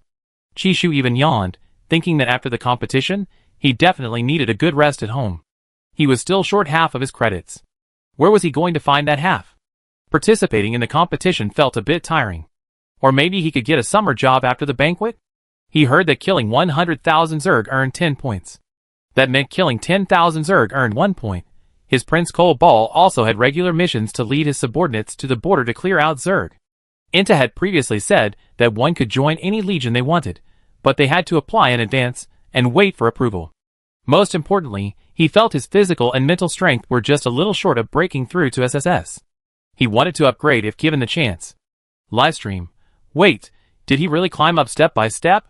Those birds don't seem to attack people. Thank goodness the organizers didn't use any more tricks, otherwise I would have really cursed. Such a difficult competition, and the prize money is so small. Our third princess consort made the star cards herself. She earned it back quickly. Here he comes, just 2 meters left. 2 meters? I can't take it anymore, I'm so excited. I didn't even look at the group below being controlled by the star cards. I just kept watching Chishu climb up. Deputy Director of the Interstellar Alliance, The Deputy Director called the arena planner, who said decisively, "These birds really do attack people. I got my ear pecked. And these birds are immune to mental energy. I really did many tests. I'm not lying to you." Chapter 231. Then why aren't they interested in Chishu's ears now? I don't know either. Maybe it's because Chishu's spiritual body is an owl.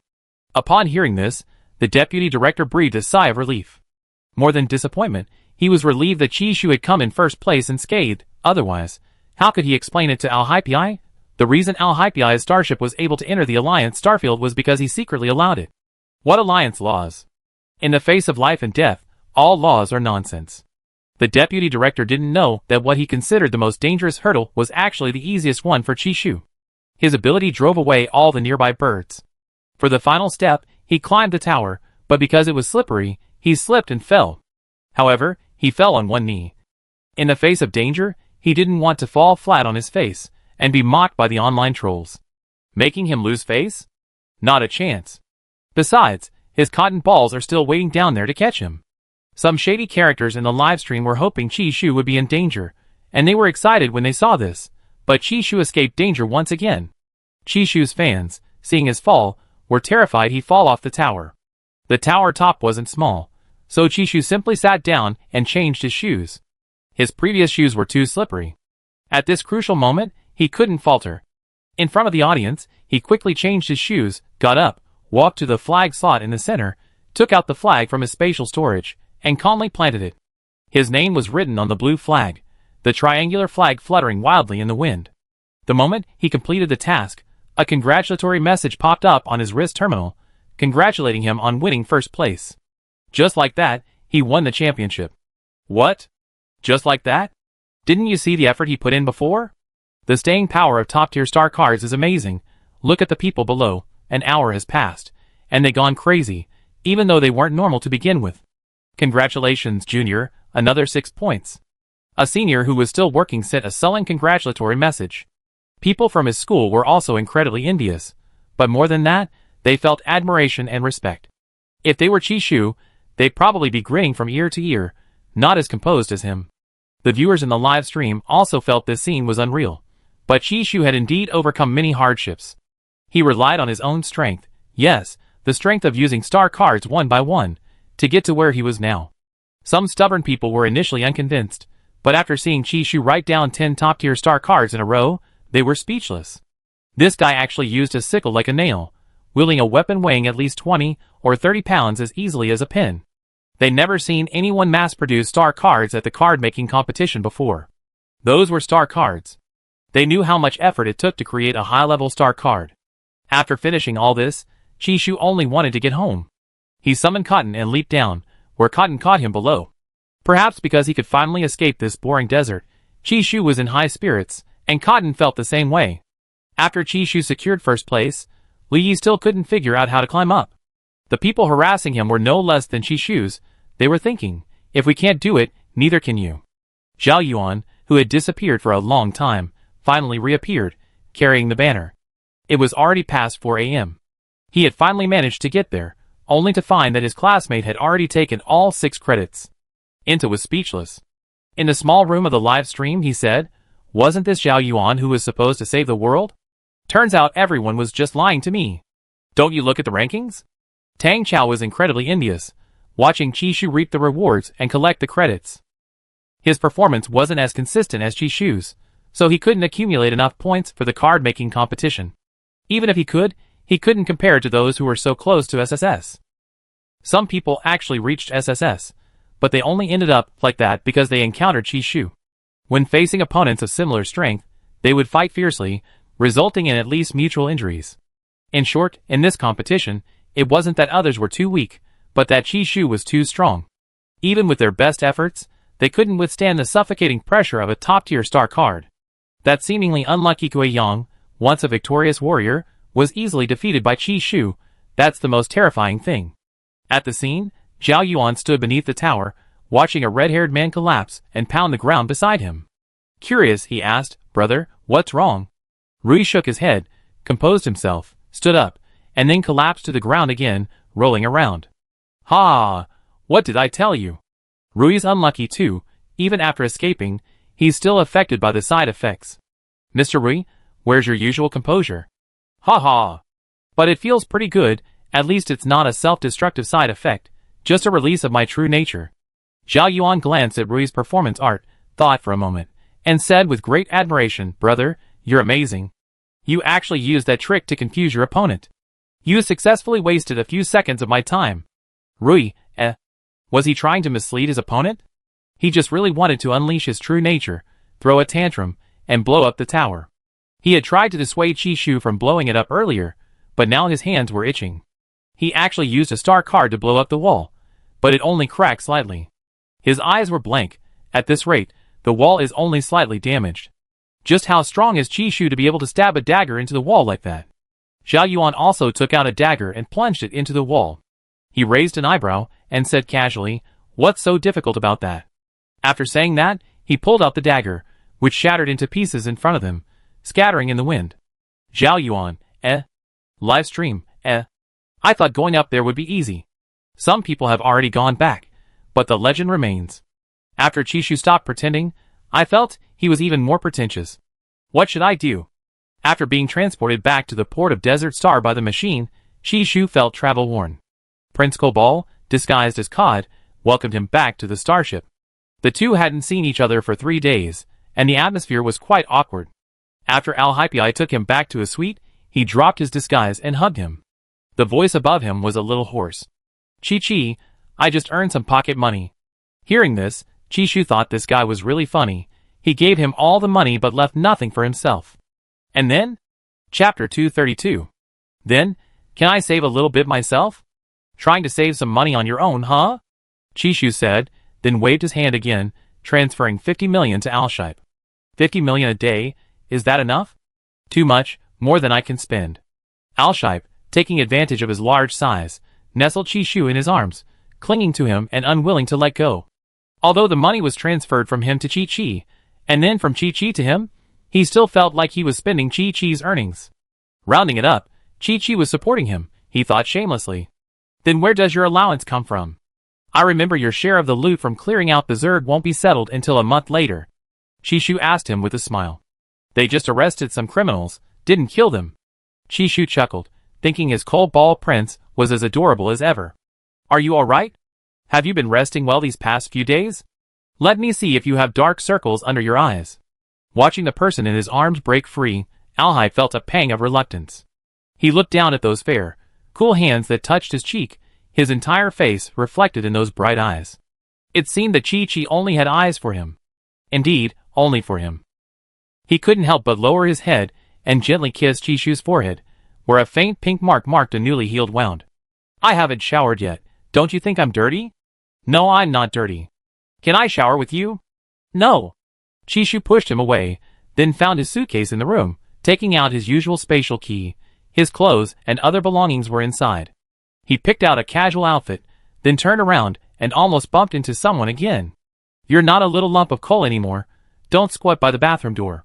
He wanted to take a nap first. Besides, 3 days ago, he and that unrestrained guy, Al-Hypei, had already been playing around for 3 days. Okay, then I wait for you in bed. Chishu, Afraid his wife wouldn't believe him, Al-Hypei said honestly again, it really is just sleeping. Chishu was a little skeptical, but after showering and getting into bed, Al-Hypei really just hugged him from behind. Feeling the reassuring warmth from his back, Chishu slowly closed his eyes, recalling how, all along, the lump of coal had been by his side, protecting him. His heart had long since turned to the other. Those criminals, without even thinking, were people sent by various countries to kill him.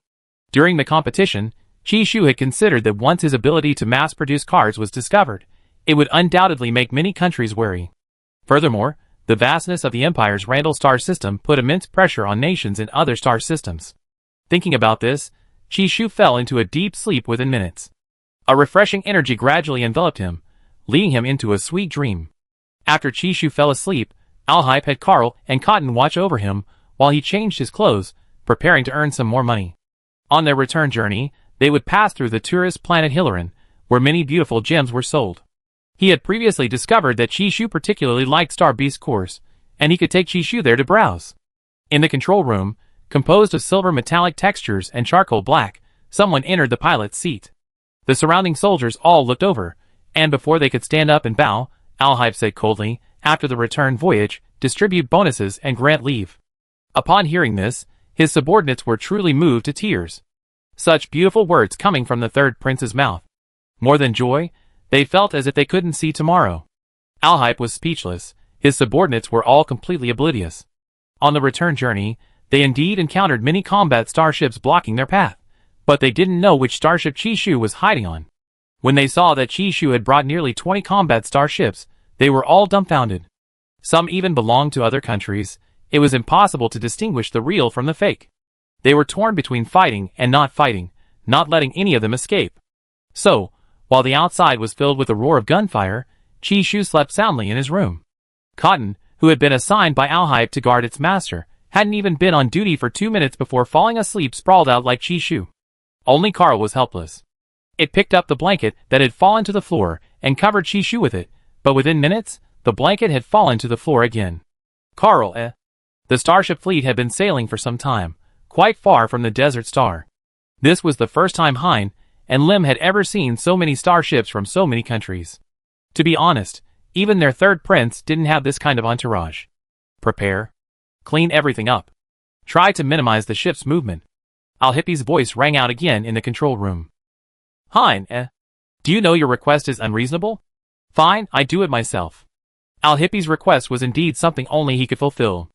In almost a second, his mental energy connected to the starship's main control system. Once connected, he could deal with attacks from all directions from his entire perspective and swiftly retaliate.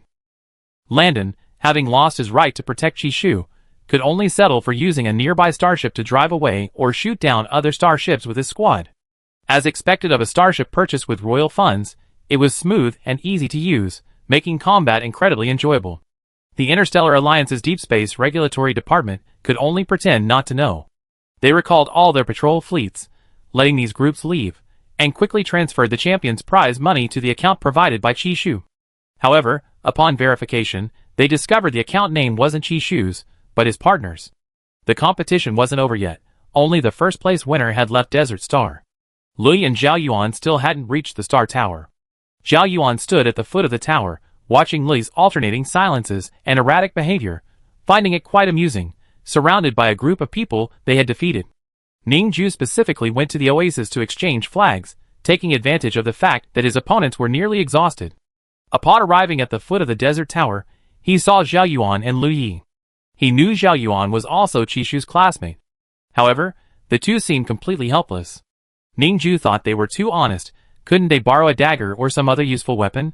As dawn approached, Ningju put on the spiked boots he had prepared beforehand. The spikes on the boots were taken from a player's spike bracelet. Since they were borrowed and needed to be returned later, Ningju noted the name. Livestream. You and Chishu are truly friends, each one braver than the last. Wait, Ningju just ran up there. As long as you're fast enough and use enough force, you should have a chance. Look! He fell. Chapter 233.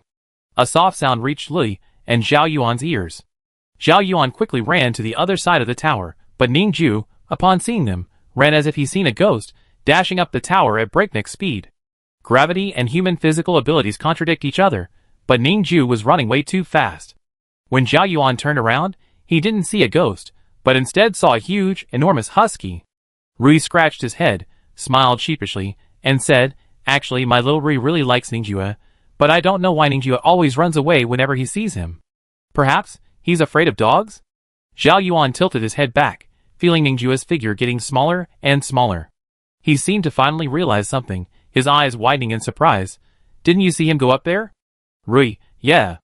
Ningjua went up, much faster than Chishu. Reaching the top, he wanted to immediately plant the flag, but a shadow carrying a flag beat him to it. That person was none other than the parkour expert, Lin Wan. The person who launched him onto the tower was Jun Running. Jun Running couldn't collect enough points, so he cooperated with Lin Wan. He took out a large bow and arrow with a launcher from his spatial storage, a toy his older brother had discarded when he was a child. This unwanted toy came in handy. Ningju never expected that someone would beat him to second place. But he couldn't stop himself. He frantically tried to insert the flag into the third place slot, but then someone else, as if they had gone mad, shoved the flag into the slot. Then, that person slipped and flew off the edge of the tower. Luckily, that person was quick-witted and grabbed the tower with both hands, sliding down. Ningju stared in shock at the last remaining slots for fourth and fifth place. Unable to stop himself, his steps continued, and in desperation, he finally grabbed the flag and secured fourth place. Then, he ran straight through the smooth top of the tower, and began running down the other side, from which he had come. He went up vertically and down vertically. The thought of seeing that dog later made Ningju feel utterly devastated. Livestream. Organizer. As for the birds? They were already instinctively avoiding humans. Livestream. Hey, don't go so fast. We haven't even seen it clearly yet. Was that Lin Wan and Zhao Yuan who just darted past? They look like they're going to die from the fall. Holy crap. They die from falling. Are they crazy? Doesn't your Royal Mecha Academy really have its own competitions? How many times has this happened already? Isn't this a competition based on skill? What's that yelling upstairs? I really couldn't help but laugh. Ha ha, Ningju went straight down again. The fabric on his butt got ripped off by the husky again. It's a little white bear underwear.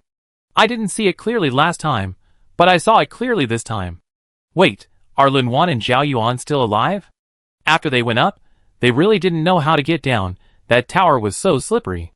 Lin Wan only thought about how to get up. He had no idea how to get down. When he got down and looked at the sea of sand below, he realized he was doomed. So, in the end, he finally used a high-level flying star card. It was a gift from Qi Shu, who had repeatedly warned him not to use it unless absolutely necessary. But he used it. It should be alright, right? As Jun Renning watched Lin Wan fall in shock, he felt like he was going to ruin his classmates. Lin Wan, come over here. Holy crap, don't come over here. As Lin Wan plunged headfirst down, he used his star card. He hoped the card's wind-up wouldn't be too long, or he'd really be dead. Come here, I'd bounce you back up. Then you won't fall. Livestream, I actually think this makes perfect sense. Seriously, can the people in the card-making class at the Imperial Royal Mecha Academy get any more ridiculous? Why don't you look at Zhao Yuan too? That guy slid down, and he even brought down that special sandpaper used for sharpening knives. Who uses that stuff these days? Also, it's not just Qi Shu in their class who's doing abstract art. Can we ban the Imperial Royal Mecha Academy from participating in competitions from now on? They take in all the top spots. You don't understand. You don't understand how they felt about almost working for nothing. A senior student's words betrayed his melancholy, a whole year spent striving for just a few points. Although it's tough, pushing yourself might just lead to godhood. If they can graduate smoothly from this school, they can live on a stipend. What's the difference between that and retirement upon graduation? Besides, graduates with multiple awards will have countless job offers presented to them upon returning to their home planet, giving them a choice. They won't even need to look for work. A few years of hard work is worth it. The senior student comforted himself with this thought. Tugs, stop slacking off. You can't leave until your work is finished. When Qi Shu woke up, it was already a day later, and they had entered the high seas, which was the common star system. Didn't they say space pirates were rampant here? Qi Shu asked knowingly. Alhype, seeing Qi Shu teasing him, ruffled Qi Shu's hair helplessly. You know perfectly well, yet you still joke with me. I missed you so much. But I'm right here. I missed you too. Since his first experience with sex, Alhype had stopped being coy. He could express his thoughts directly to Qi Shu, knowing Qi Shu would indulge him. He always came first in Qi Shu's eyes, he thought shamelessly. Only Qi Shu saw beyond his warmongering exterior, and wasn't afraid of him. When he saw Qi Shu have the competition organizers transfer the prize money to his account, he understood even more deeply how serious Qi Shu was about him. Beside Qi Shu, he wasn't bound by the Empire, it was as if he were simply himself. And there's something you want to tell me. What is it? Can you tell me now? Alhype waited, ready to answer whatever secret Qi Shu wanted to share. He had been pondering this for days, and it seemed he finally knew what Qi Shu wanted to say. If others knew this, they would definitely think he was crazy. But this was just a hypothesis. Whatever Qi Shu wanted to say, or wish for, he wanted to fulfill it. Standing by the window separating him from the starry sea, Qi Shu suddenly looked up at Alhype. He seemed to have finally remembered something he hadn't told Cole Ball, but he really hadn't expected Prince Cole Ball to remember everything so carefully. If this were a joke, would the other party have waited patiently for a very long time? He felt this was indeed something Cole Ball would do. Yes, it's not that I can't tell you now. Qi Shu looked around. No one was there. Chapter 234. This is our own space. No one will come here, and no one else's spiritual power can penetrate the walls. Alhype was prepared. What a thoughtful person, Qi Shu thought, always managing to handle everything perfectly. Afterwards, he looked out at the starry sky. Without needing further preparation, he calmly recounted everything that had happened before and after his transmigration into the book to Alhype. Although it was transmigration, this novel world originated from Earth, hence the star cards made with traditional Chinese characters. Originally, he wanted to hide his ruthless self, but now, he wanted to tell Alhype the truth about who he was. Before he finished speaking, Qi Shu could sense Alhype's deep heartache for him simply through his spiritual power. What about your family? They're all gone. I searched for a long time, but when I got home, the house was empty. I asked everyone I met, and they all said they hadn't seen them. Chishu had come to terms with it. Perhaps it was for the best. He could guess that his parents and other family members were still alive. Alhype didn't know what to say to comfort him. He held Chishu tightly in his arms, feeling the other's mental energy and heartbeat. He knew Chishu was tense, not as calm as he appeared. People only saw Chishu's dashing figure on the field, summed up with a single word, talent. They didn't know how much effort he put in behind the scenes. He had seen how hard Chishu worked in private. In interstellar space, no one knew Chishu better than him. Back in your hometown, did you ever have a girlfriend? Alhype's voice was low. No, I hadn't met anyone I liked back then, but I have now, Chishu said proudly. Hearing this, a sweet feeling welled up in Alhype's heart. He pressed his lips together, feigning composure, and asked, and what about studying? Chishu's smile faded. On Chishu's return journey, a passenger starship heading towards the Interstellar Alliance's star system passed right by theirs. While passing the tourist planet, Chishu examined many more gems. Unfortunately, only the emerald-colored beast core contained the energy he needed. Previously, he felt that upgrading his ability to level 10 was unnecessary. Perhaps level 10 was the maximum. As a result, his mental strength level had stagnated. Now he guessed that these two types of energy might be mutually reinforcing. As for strengthening his physical abilities, he needed the help of the Zerd people. In the bustling gem market, Chishu and Alshi, wearing electronic masks and black robes, remained unnoticed by anyone. When it came time to pay, Chishu was about to raise his wrist when Prince Cobal snatched the bill and paid for him. Chishu was naturally happy that his partner was paying. He looked at Alhype and said, "The money I gave you, you're spending it on me again? Then you buy me something too?" Alhype suggested earnestly. Sure. While Chishu was happily browsing the tourist planet, news of his victory in the card-making competition had already caused a sensation throughout the Empire. Major news websites were reporting on his demonstrated strength, and even his school was swarming with people. His classmates were besieged multiple times. The school, already incredibly popular, has now become famous across the galaxy. Teachers and students alike are keeping their mouths shut. Even the school's most strictly guarded aspect, its credit system, hasn't been widely leaked, because students fear that if it were, there wouldn't be any more victims. Inta stared at the list in disbelief. Even today, he still couldn't believe that his 3 classmates had swept first, second, and third place in the card-making competition. The classroom was bustling with noise. After class, the students were all chatting. Lunwan, who came in second, is still receiving treatment in the medical pod. I heard he has multiple fractures. After coming down from the desert tower, he used Chishu's star card and bumped into June Running. June Running tried to dodge him, but couldn't, so he grabbed Lunwan's hand and threw him back into the sky. Is that so? The version I saw was that June Running wanted to save Lunwan, so to prevent him from landing headfirst, he changed direction. Wait, are these two really not settling a personal score? Why didn't they fly in all those directions? Why did Lunwan insist on flying towards June Running's side? Why don't you just say June Running went to his side? Inta covered her ears, a little heartbroken. Lunwan clearly said he was going home to farm. A few days later, Chishu finally returned to the Empire, where he was greeted by the 4th prince and the 5th prince. Chishu was a little surprised. Aren't you busy? You didn't really need to come. The Empress Dowager sent us to call you and 3rd brother back for dinner, and then to discuss the banquet.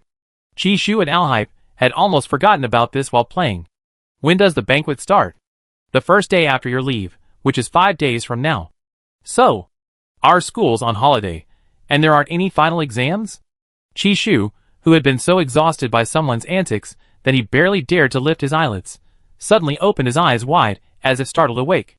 It's just that your card-making class doesn't have exams, Daniel said with obvious envy. Summer vacation, I'm moving, fishing, planting flowers. No, I'm going to the border to kill bugs first. Chishu had already applied to go to Cobal's place on his way back. Cotton knew many people there. You don't have to work so hard, actually, Daniel said, but then suddenly remembered his sad story. His eyes stung, and he couldn't help but burst into tears. Chishu wasn't surprised. People in his class often did that. He asked Daniel what was wrong, and the other replied, "My school's dedicated lab blew up." Chishu was puzzled. Weren't explosions a common occurrence for the school and Daniel? It wasn't me who blew it up. I don't know who did it. My graduation project was destroyed too. That's a truly sad story. Chishu didn't know how to comfort him. This was a huge blow to a graduate. Sister-in-law, I want to ask you something. Daniel spoke softly, wary of his 3rd brother's expression, afraid his brother would throw him out of the hover car. The fourth prince, Eric, listened intently. "Go ahead," Chishu said, curious about what the man wanted to ask. Cotton, perched on Al-Hippie's shoulder, tilted its head. "Do you know how to make reparable star cards?" With only a few days left in his senior year, Daniel had considered many methods, but none could repair the project that could be exchanged for 1 credit. Now, seeing Chishu, he suddenly remembered that he could try using star cards. If all else failed, he would have to accept his fate. In other words, it's good too, if you don't graduate, you don't have to work. Thinking this way, Daniel's eyes brightened again. Since that's the case, then he wouldn't need to get it fixed. Chapter 235. Chishu didn't understand. Just moments ago, Daniel had looked heartbroken, but now, he was smiling so brightly. Was he forcing a smile? Very likely. Perhaps, he was just putting on a brave face. "I don't know if it will work, but maybe we can try. However, you have to wait a day or two. I'll let you know when there's a result." Chishu had just finished speaking when they arrived at the palace. "Wait, sister-in-law, should we just give up? I know the success rate of this repair card isn't high."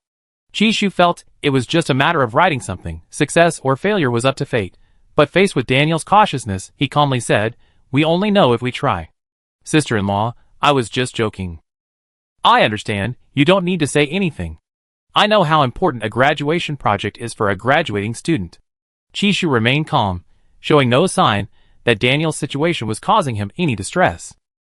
Eric could tell what Daniel was thinking just by looking at his expression. This might be difficult for other card makers, but Chishu was different. What he showed everyone was perhaps only a small part of the whole picture. Chishu looked out the window at the scenery, which was unchanged from his last visit. They chose to meet at the Star Emperor's Palace restaurant. As Chishu got out of the car, he realized that neither he nor Prince Cobalt had changed their clothes. "Should we change?" "No need, we're perfectly normal like this." The couple were both wearing tracksuits, one black and one white. Chishu's tracksuit pants were even showing his knees, looking quite revealing. The word normal coming from Al-Hippie sounded somewhat unreal to Eric. After all, he knew from a young age that his third brother excelled in every subject, including the strict etiquette of a prince, which he never erred in. Since the marriage. Thinking of this, Eric felt that his third brother was a hypocrite, oblivious to his own double standards, only having eyes for Chishu and caring nothing for others. Later, Chishu saw the people he had met at the previous dinner. The eldest and second princes were still guarding the border, only his sister-in-law Mona and second sister-in-law Libby were present. Mona and Libby approached Chishu with different feelings each time. At the first tea party, they found Chishu's every move to be gentlemanly and polite, his speech and manners impeccable. The second time was because Chishu's true identity was revealed. They learned that Chishu was a rogue card maker. It was completely inconsistent with his appearance. Who would have thought that the cards Chishu made would be so unrestrained? This time, they learned that Chishu had won an award in the card-making competition, and that successfully passing the challenge wasn't the end of Chishu's abilities. He remained completely at ease. He left with an air of nonchalance. Now, their gazes towards Chishu had become even more fervent. Al-Hippie habitually and silently shielded Chishu from those uncomfortable stares. At this moment, he was thinking about how to designate several agricultural planets specifically for growing the vegetables Chishu liked. As for the star beasts, well, let's see which kind Chishu prefers. The group, each lost in their own thoughts, continued enjoying dessert in the reception room after their meal. The Star Emperor, watching the group of children who were freeloading, still felt that little Chishu was the most well-behaved. This time, he brought him back some gifts he had bought on a tourist planet as a token of his filial piety. These days, children only see fighting and killing. They don't understand that parents also need love. Only little Chishu has this kind of heart. Chishu bought gifts for everyone, and seeing their happiness, he felt relieved. After all, gift-giving is an art. A wrong gift can backfire. Later, Chishu received a list of families sent to his terminal by the Empress. He was overwhelmed by the numerous family names. He didn't recognize any of them. "Mother, I don't know these people. Since they are all acquaintances from prominent families, perhaps we should just leave it at that."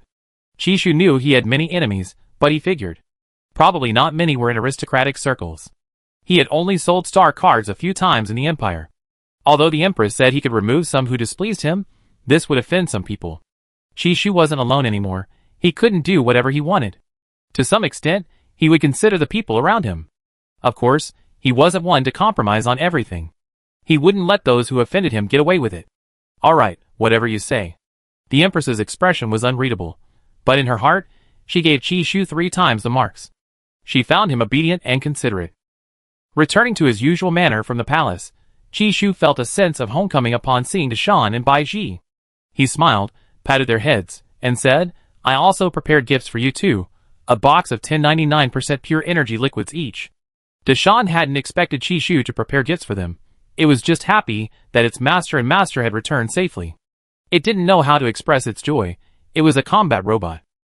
Seeing Deshan and Bai Ji standing there in a daze, Qi Shu lazily grabbed Alhaib's arm, indicating they should go back to their room to wash up and go to sleep. So tired, I need to take a shower, take a nap, and then we can study again. Okay. Seeing Qi Shu's lazy demeanor, Alhaib leaned forward slightly.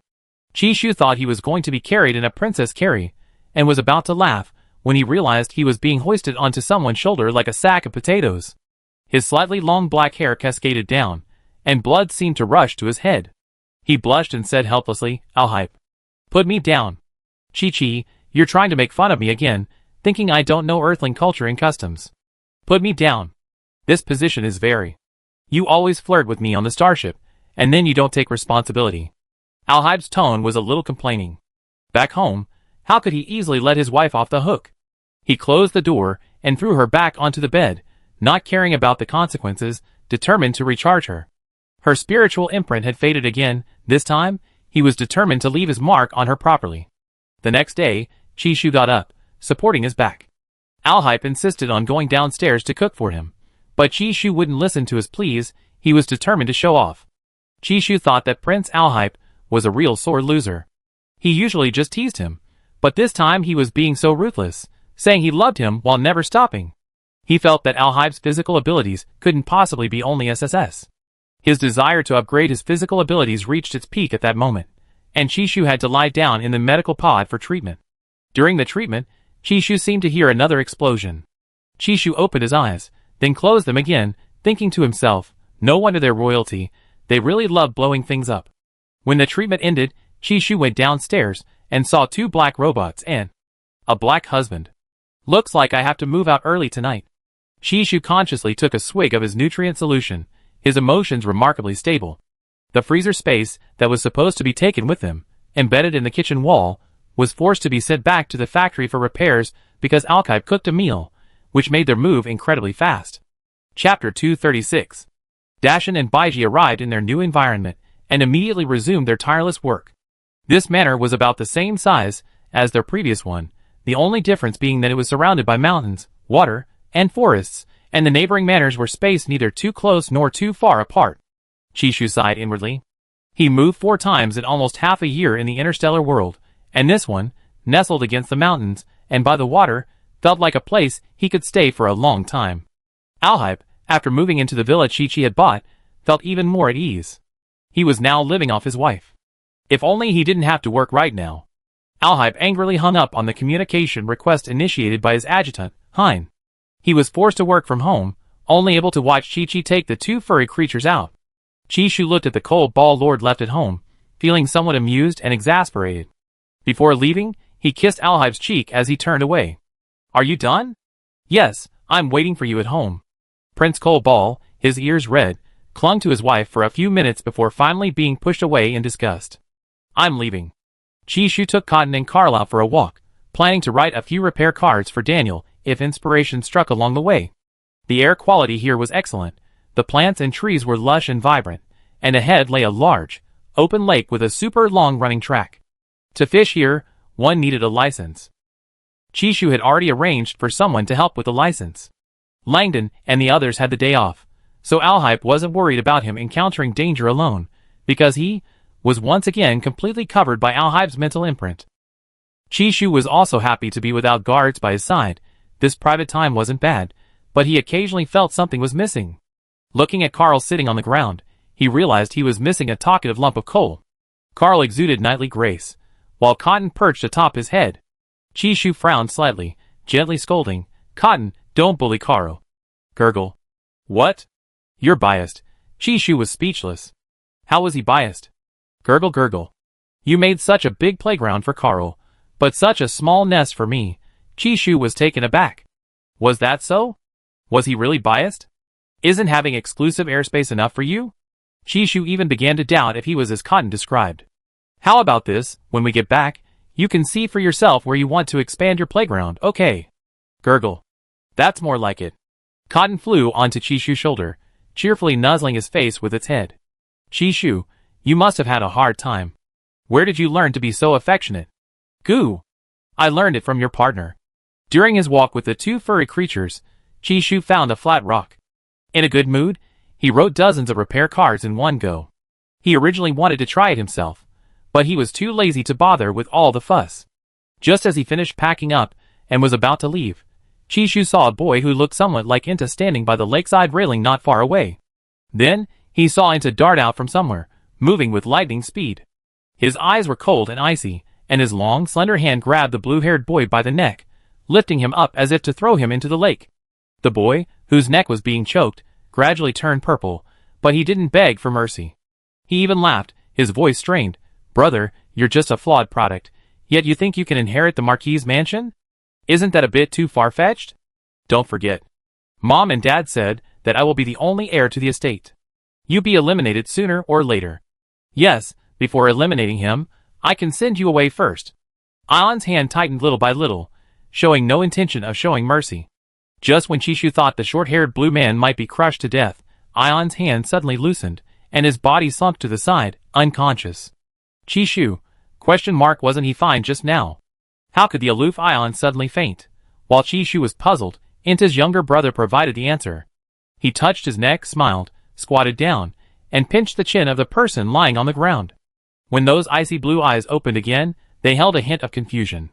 Inta, not yet fully awake, heard Yoshilta's voice. Brother, this is the controller Mom developed. Isn't it useful? How could you so easily drink the drink Mom prepared for you last time? Now it's great, you don't have to worry about losing control anymore. As soon as your alternate personality comes out, the controller will suppress it. Chishu, What a morbid younger brother. Compared to this, the royal family is actually a normal family. Or is this kind of hostile brotherly relationship normal? Chishu was wondering whether to save Inta, but knowing about his family affairs made him feel a little awkward. While he hesitated, he saw Inta pull out a knife and stab it viciously into his brother's stomach. Aw, little brother, how can you still be so stupid? I told you, don't get so close to me. Inta grabbed his collar expressionlessly, sat on him, and continued waving the bloodied knife. Yoshida hadn't expected his brother to trick him again. Brother, stop! Long time no see, brother. You've been naughty again. Inta's tone was somewhat unhappy, his movements practiced and efficient. Chishu, Chishu suddenly remembered Inta at the opening ceremony, who had urged him not to go easy on the group on stage. So this guy wasn't joking. He thought Inta was naive and innocent, but it turned out this guy was always ready to fight.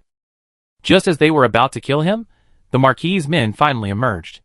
Chishu, Cotton, and Carl hid behind the bushes, not daring to utter a sound. Most importantly, he had to make sure Inta left safely, right? After all, he was a friend. So, Chishu naturally stayed behind to keep watch. Then, a beautiful woman in a long red dress emerged from the Marquis' men's group. The woman walked up to Inta, who was sitting on the ground, and slapped him across the face. Slap. The sound of the slap was crisp and loud. Inta turned his head to one side, then slowly turned back, wiping the blood from the corner of his mouth. He smiled, his eyes narrowing, and said, Mom, aren't you taking my brother back? He looks a bit dead. You're so disobedient. When your father gets back, I have him teach you a lesson. What does it mean to be obedient? Wagging your tail like a dog? Ha.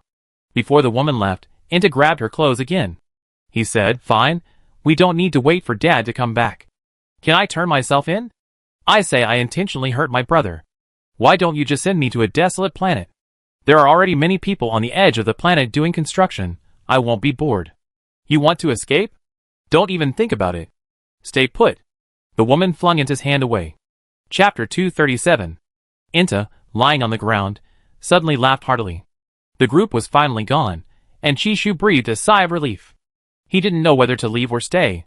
After thinking for a moment, he decided to go check on Inta. So your hometown is here.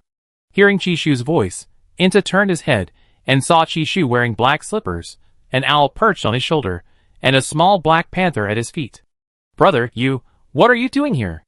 Inta raised his hand to cover his face, embarrassed. Are you alright? Chishu noticed the blood on him was someone else's. I'm fine, they're just in trouble. Before Inta could finish speaking, a huge explosion suddenly erupted from the area near several enormous villas on the hillside in the distance, seemingly echoing across half the sky. After the explosion subsided, the villas were reduced to piles of rubble. Inta slowly sat up, seemingly unconcerned about what had just happened. I heard you moved. So this is where you moved to. It'd be quite lively here. Chishu had expected an awkward situation, but Inta seemed surprisingly open-minded. Someone had planted a time bomb in his body. Well, he planted one in someone else's hometown too. Back home, Alhype came down from the study and saw Chishu lounging on the sofa. How was your trip? Are you satisfied with the scenery? Satisfied, very satisfied. Chishu didn't know whether to laugh or cry. Are all the people living around here crazy? You get used to it. You shouldn't be bored anymore. Wait, how can you be so carefree? Chishu didn't understand. Don't worry, from now on, you can sleep at home and you won't even know the neighbor's manor disappeared. It's none of our business. Alhype hadn't heard any noise at home because their security system filtered out such minor disturbances. Chi-Chi valued the surrounding scenery. As for noisy neighbors, he had a way to deal with them. As long as they were blocked out, it was fine. Even if there was a war at the neighbor's manor, his security system could completely block it. If it affected their place, the system would automatically retaliate to the point of silencing those people. Hearing Alhype's words, Chishu's worries immediately disappeared. He hugged Prince Kobal's arm, his eyes filled with admiration. Kobal, you're so smart. You even thought of this. He hadn't considered these things before, but Alhype always subtly filled in the gaps for him. Alhype looked down and saw his wife looking up at him intently with her watery eyes. His heart felt as if it had been gently brushed by a feather. He suppressed a slight upturn at the corners of his lips and other thoughts, then calmly changed the subject, saying, Are you going back to school tomorrow? If so, I take you. After that, I go to work. I take you, we don't have many classes. Chishu was embarrassed to mention his 2-minute class. Are you sure? Yeah, I just don't know how things are online. Will anyone be looking for me? Chishu hasn't been online lately, afraid that seeing it would upset him, or that it would make him too happy and arrogant. Yesterday, the patrol guards were out on patrol and caught a bad reporter. The reward is 200,000. Alhype was too thoughtful, so thoughtful that Chishu couldn't help but feel his heart flutter time and time again. Anyway, it's settled. I pick you up from get off work. Chishu's attitude was firm. Actually, they had plenty of hover cars at home, but since they were newly married, it was natural for them to like being together. The banquet is in a few days. I thought you rest for a few days. Alhype's smile was almost impossible to suppress. He felt he couldn't be arrogant. His older brothers didn't necessarily have partners to see them off to work. The next day, Chishu delivered coal briquettes to the base for work, then went to class. Back at school, he saw that his classmates all ran away as fast as they could when they saw him, completely afraid to appear before him. Only his classmates were overjoyed to see him. Chishu glanced around his class. Zhao Yuan, Lun Wan, and Jun Running were not there. He asked Inta. They're at the hospital, said Inta. Chishu, what happened to them? Chishu hadn't paid attention to what happened after the competition, so he learned from his classmates today that after he left the competition, Lun Wan and Zhao Yuan won 2nd and 3rd place respectively. No one understood how Zhao Yuan got there. The professor arrived, and Chishu had just sat up straight when the professor glanced at him and left with the word study. Afterwards, Chishu was called to the principal's office. The principal was an elderly man, but he wasn't oblivious to the situation. He even had a robot prepare a lot of delicious snacks, and placed them on the coffee table in front of Chishu's seat. Chishu's gaze was slightly wary and puzzled. Don't worry, I just wanted to ask the 3rd prince's consort if you'd be interested. Returning to the school as a teacher. The principal phrased it tactfully, not wanting to force the issue, but simply inquiring whether they could help Chishu register the copyright for his star cards if he agreed. No interest. It wasn't that he didn't want to pass on the traditional characters, but rather that he worried unscrupulous individuals might learn them, and use them to create trouble, instigate wars, and ultimately, the common people would suffer. While he needed to rely on star cards to fight the Zerg, he knew the current card makers were barely adequate. Returning to a world where star cards were everywhere would not only increase crime rates, but also subject those without access to them to further exploitation and oppression. After all, most resources would remain in the hands of the wealthy and powerful, and this group would continue to be rich and powerful. Chishu felt he would be a sinner either way, so he might as well be selfish. Principal, I understand your thoughts, but this matter is something even the royal family can't afford, let alone you. If handled well, you be infamous for eternity. If handled poorly, you be condemned for all time, throwing society into chaos and turning star cards into tools for those who want to commit crimes. The uncontrollability of star cards is too great. Unlike mechs and weapons, whose depths can be known, star cards are unfathomable. A slight misstep could cost the lives of ordinary people without spiritual power who want to protect their property. At this moment, Chishu sat upright, his expression serious, his tone extremely solemn. My answer now is this, and it will remain this way. Good, well said. A group of people crawled in through the principal's office window. Chapter 238. Faced with this group of people arrogantly challenging his authority as principal, the old principal trembled with anger. But upon closer inspection, he recognized one of his students from many years ago. He immediately stood up, his emotions running high, pointing at the cold-faced man with the buzz cut for a long time. You all, who told you to go through the window. All of you get out. Use the main entrance, not before you come in. Chishu watched the usually composed principal erupt in anger, feeling both understanding and bewilderment. Who were these people? Why were they even more disheveled than his classmates? Only when the group was yelled at and forced to climb out the window and re-enter through the main entrance did Chishu learn from the principal that they were all card makers, and top-tier card makers in the Empire. They had once been renowned for their talent, but then disappeared for a long time, some for decades, some even for centuries. That's why the principal was so agitated. He had not only seen his students, but also these talents, who had made significant contributions to the Empire. This was the second time Beska had met Chishu. Compared to before, Chishu's demeanor had become more composed and reserved. Even the biggest online storm seemed to have no effect on him. Besides Chishu, they hadn't met any other card maker who could cause such a sensation throughout the interstellar space, making card makers from the 4 major star systems flock to join the Empire's citizenship. Just because of Chishu, so many kings and leaders were losing sleep over, constantly worrying that the Empire would soon unify the 4 major star systems. Third Prince's consort, I apologize. We just arrived here and overheard your defense of ordinary people. I was deeply moved. My family members also lack spiritual power. As you said, it's extremely difficult for those without spiritual power to survive in a society where spiritual power is ubiquitous. Therefore, I sincerely thank you for considering their needs. And allow me to introduce myself first. Hello, Third Prince's consort, my name is Beska. Perhaps you haven't heard of me, but we were saved because of you. Beska and the group behind her bowed sincerely to Chishu in gratitude, and told him the truth about their disappearance and the cruel human experiments Duke Dant was conducting. Chishu was surprised. He had unintentionally helped these powerful figures. Perhaps it was a coincidence for him, but for them, it meant they could escape their misery. No, not completely. What will you do without an antidote? Chishu heard that they had been poisoned by some kind of Zerg neuronal toxin. He didn't quite understand, so he searched on his terminal and learned that without an antidote, these people might not survive more than 2 months. Now, more than half a month has passed. Looking at the silent, heads bowed, the principal guessed that Beska and the others hadn't even considered this problem after escaping the desolate planet. Perhaps, these people held no hope at all. They had been tortured to the point of despair, but they hadn't shown it. Actually, the 5th Prince recently concocted a super-functional antidote that can neutralize about 75% of the toxins currently existing in interstellar space, including the neural toxins produced by the invasive Zerg.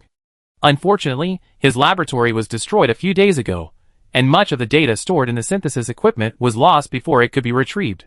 Perhaps we can try to find a way to salvage it. As the principal spoke, his heart sank. Apart from the royal family, no one else knew that Chishu was making repair cards. He dared not give them any hope, and could only temporarily change the subject, saying, this might be a targeted premeditated scheme, because Duke Dante learned that Professor Beska and the others had escaped, and somehow found out that the 5th Prince had created the antidote. Of course, this is just my speculation. Chishu felt it was impossible for it to be such a coincidence. Daniel would definitely cherish his graduation project, and the probability of it going wrong was extremely small. Anyway, the blame that no one else would take fell on Duke Dante. Wait, Duke Dante is barely able to protect himself right now. Does he have time for this? Beska and the others were instantly moved to tears upon hearing Chishu's words. They hadn't expected that the 3rd Prince's wife would believe them based on only their side of the story, without even verifying it. The 3rd Prince's wife even dared to openly suspect Duke Dante, Her courage was commendable. At this moment, the group of powerful figures' goodwill towards Qi Shu increased even further. They were unaware of how many times Qi Shu and Duke Dante had secretly clashed. Third Prince's Consort. Perhaps we have nothing to repay you with right now, but with just one word from you, we would gladly serve you. Before Beska and the others could finish speaking, they transformed into a pile of furry creatures.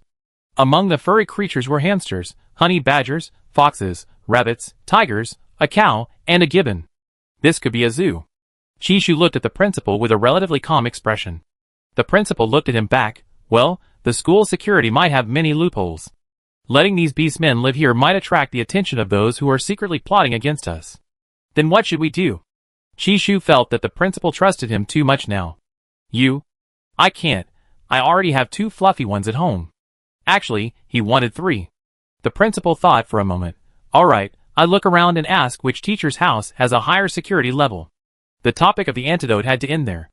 The principal summoned a group of people to secretly escort the group of fluffy creatures away.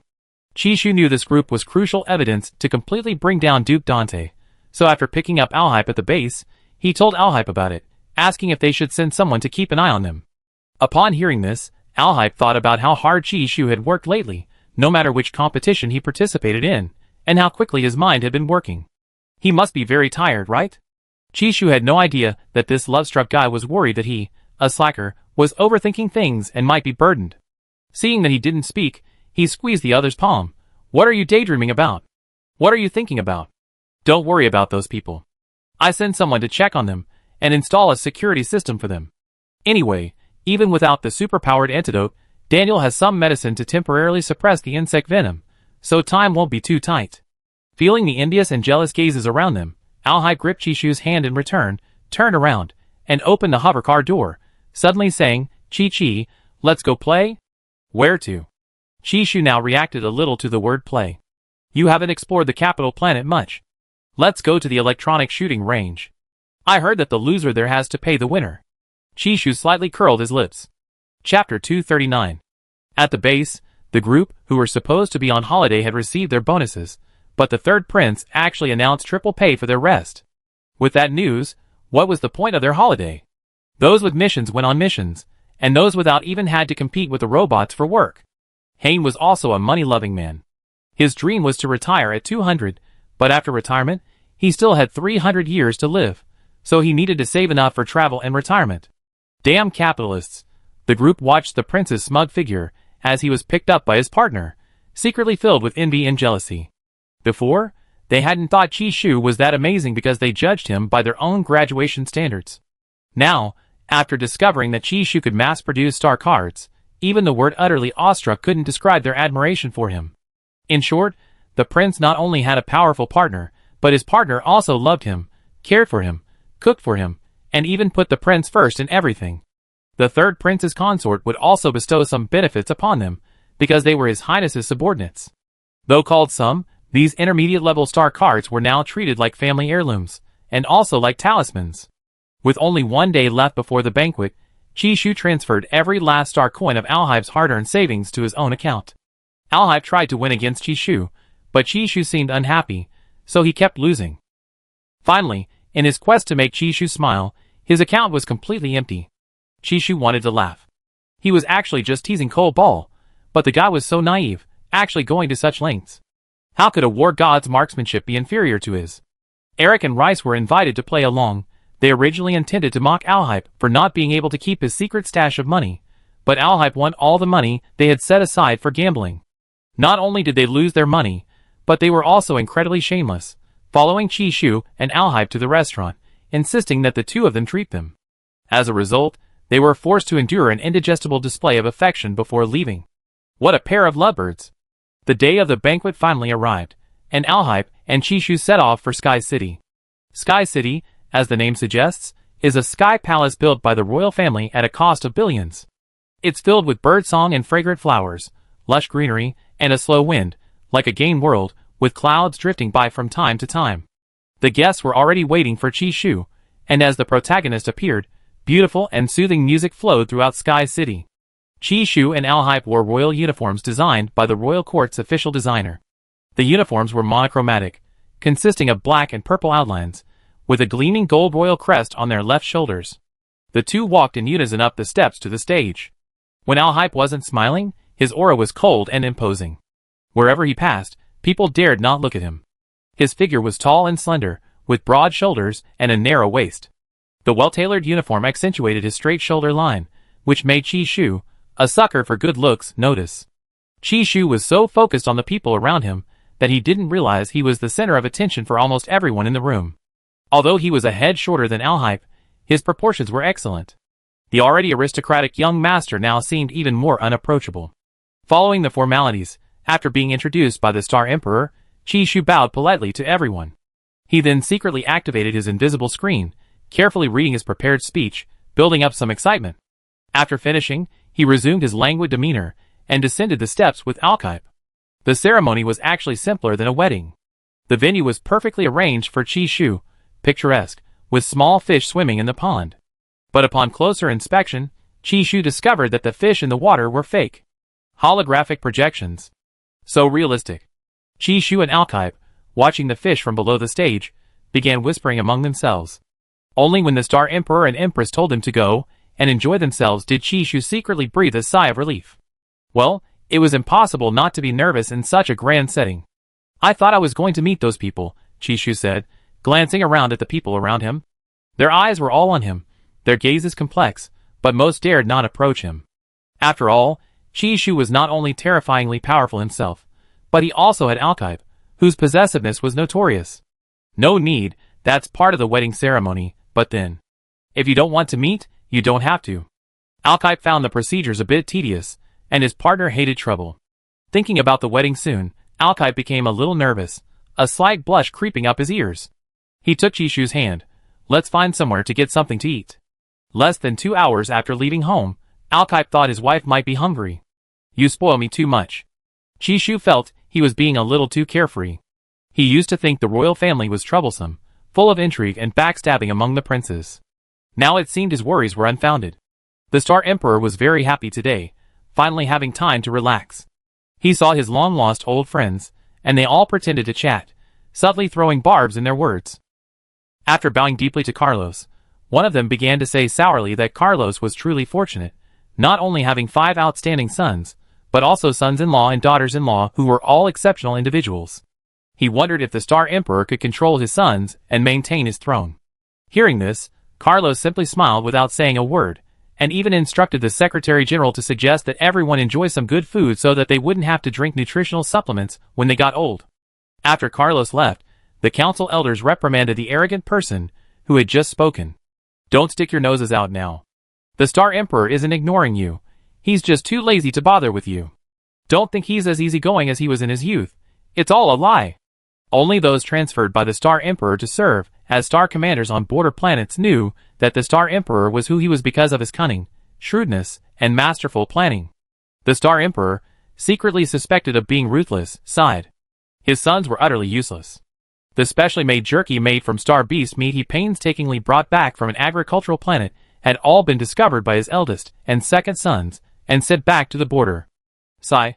While the Star Emperor sat on his high throne, feeling bored, the Empress gave him a look, signaling him to go check on his sons and make sure nothing went wrong. Carlos was reluctant, but his expression remained imperious. His sons were all grown up. Did he really still have to take care of them? Now Carlos, the Star Emperor, held a civil post, while the Empress controlled all the palace guards. Therefore, the Empress understood the current situation better than he did. He raised an eyebrow slightly, indicating that the Empress should explain in more detail. The Queen, her face cold and aloof, spoke in utter indifference. Some strange people have entered. Their purpose might not be Qi Shu, but rather to create panic. They might target the weakest points, such as Eric and Daniel, who are currently weaker. Carlos, then why did your men let them in? Without evidence, it's not convenient to arrest them directly. The Queen, besides, there are too few guards allowed into the central banquet area of Sky City. In special circumstances, they might not be able to provide timely assistance. The machine guards also have limitations. Today's allowance is 200 million. You should have said so earlier. I'm not a lazy person. In the end, the Star Emperor obediently followed his wife's instructions, outwardly enjoying the scenery with his ministers and observing the technological displays of Sky City, while secretly keeping a close watch. Chapter 240. Chishu also felt that today was too peaceful. The guests were dressed in finery, and they all bowed when they saw Chishu. Men and women danced on the dance floor, while others competed in the arena. Sky City, almost all its entertainment was addictive, and many people were engrossed in the games. All of this gave Chishu a feeling that a storm was brewing, but perhaps he was overthinking it.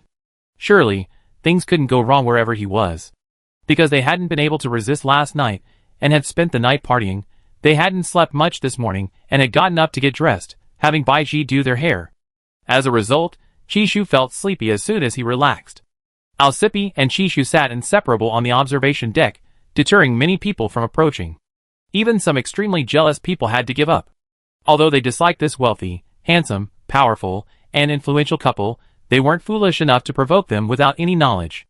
Faced with overwhelming power, their family's resources seemed insignificant. Even such a powerful royal family didn't act recklessly, so what right did they have? Anyway, they weren't on Duke Dance's side, so they didn't bother going up there to get humiliated. Rice and Dickon searched for ages before finally finding Chishu.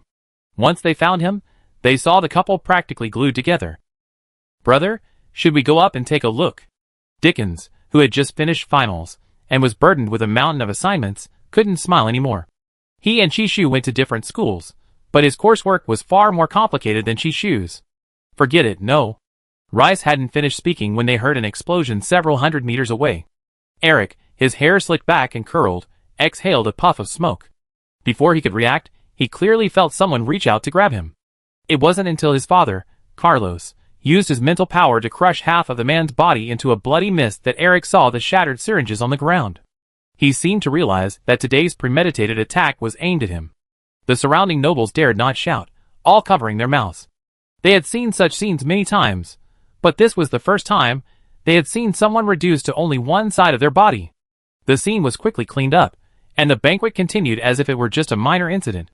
Chishu had thought that these events would cause the banquet to end early, but everyone seemed unfazed. Later, more and more people came to disrupt the event. Chishu realized that someone had become desperate and started inciting trouble. Those who were captured and disposed of on the spot were all people who harbored deep-seated hatred for the royal family. Even after such an incident, their family could distance themselves.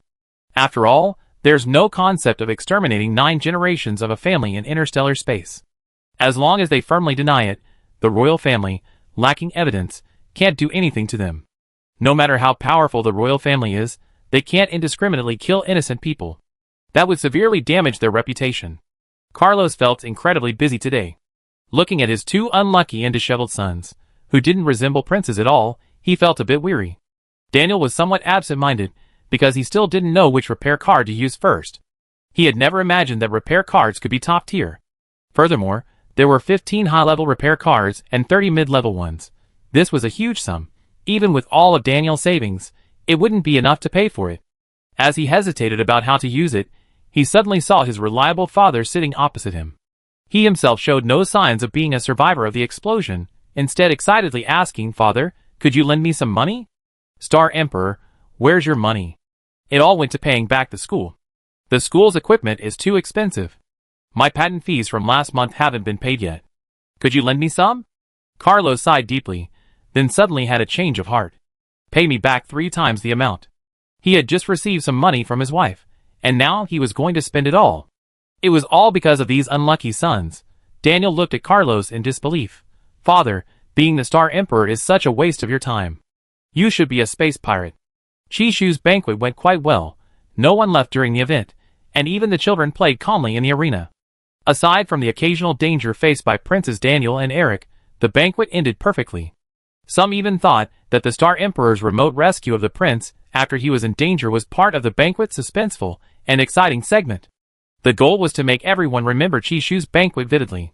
Seeing the blood mist flying everywhere, some people worried it was some kind of holographic effect, and wondered if asking would turn them into mortals. This resulted in the banquet remaining peaceful throughout.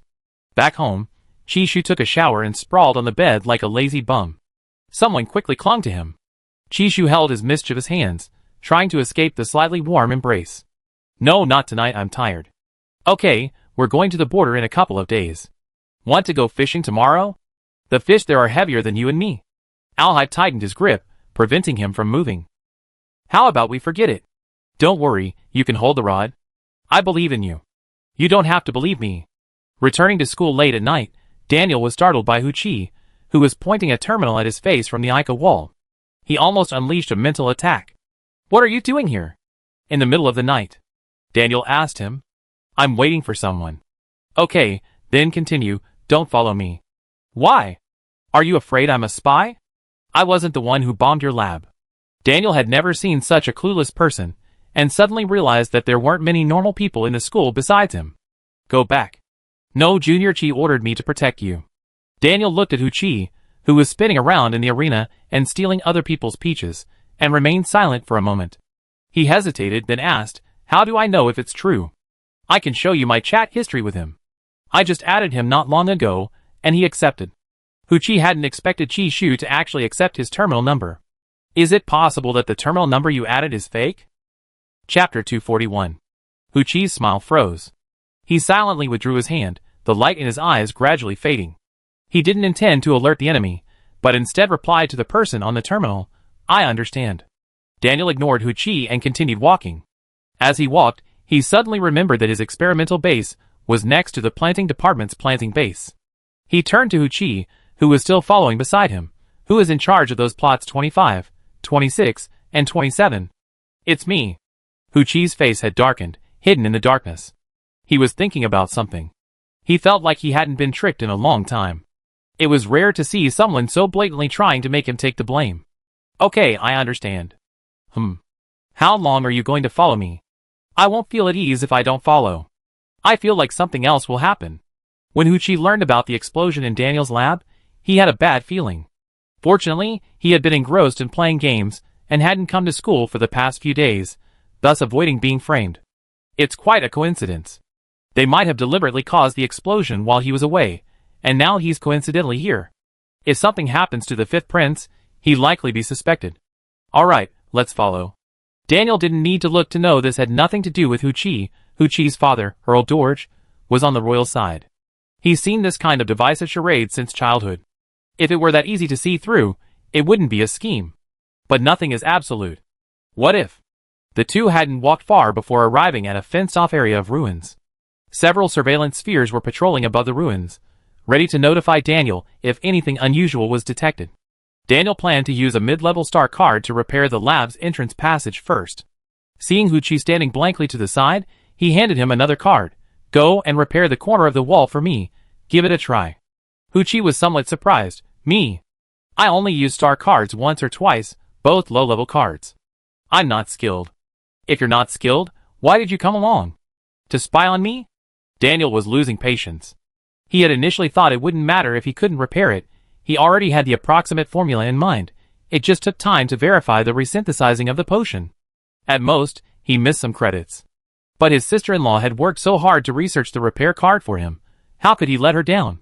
Daniel cursed his own selfishness, thinking that he had asked someone for help, and yet he was still thinking about not graduating. Seeing Daniel's overly trusting attitude, Hu-Chi suddenly had an idea. I think we might be able to catch the culprit. Daniel turned to look at him. The next day, the weather was clear and sunny. Under the blue sky and white clouds, Chi-Shu, wearing a black baseball cap and a blue and white tracksuit, set off with Leopard, Owl, and Prince Cole Ball. Having spent a large sum of money, Alhype had his subordinates finish a week's worth of work, earning him a short vacation. He then went fishing with his wife. They were fully equipped, having set out a large tank, bigger than a medium-sized truck, beforehand. Chi-Shu fished for an hour without catching a single fish. Chi-Shu was incredulous. This wasn't what he had expected. He thought he would fill the tank. In the end, he hadn't caught a single fish, while the red-haired man next door was catching one after another. Chi-Shu watched with envy and jealousy. Even Prince Cole Ball has caught 3. He hasn't caught a single one.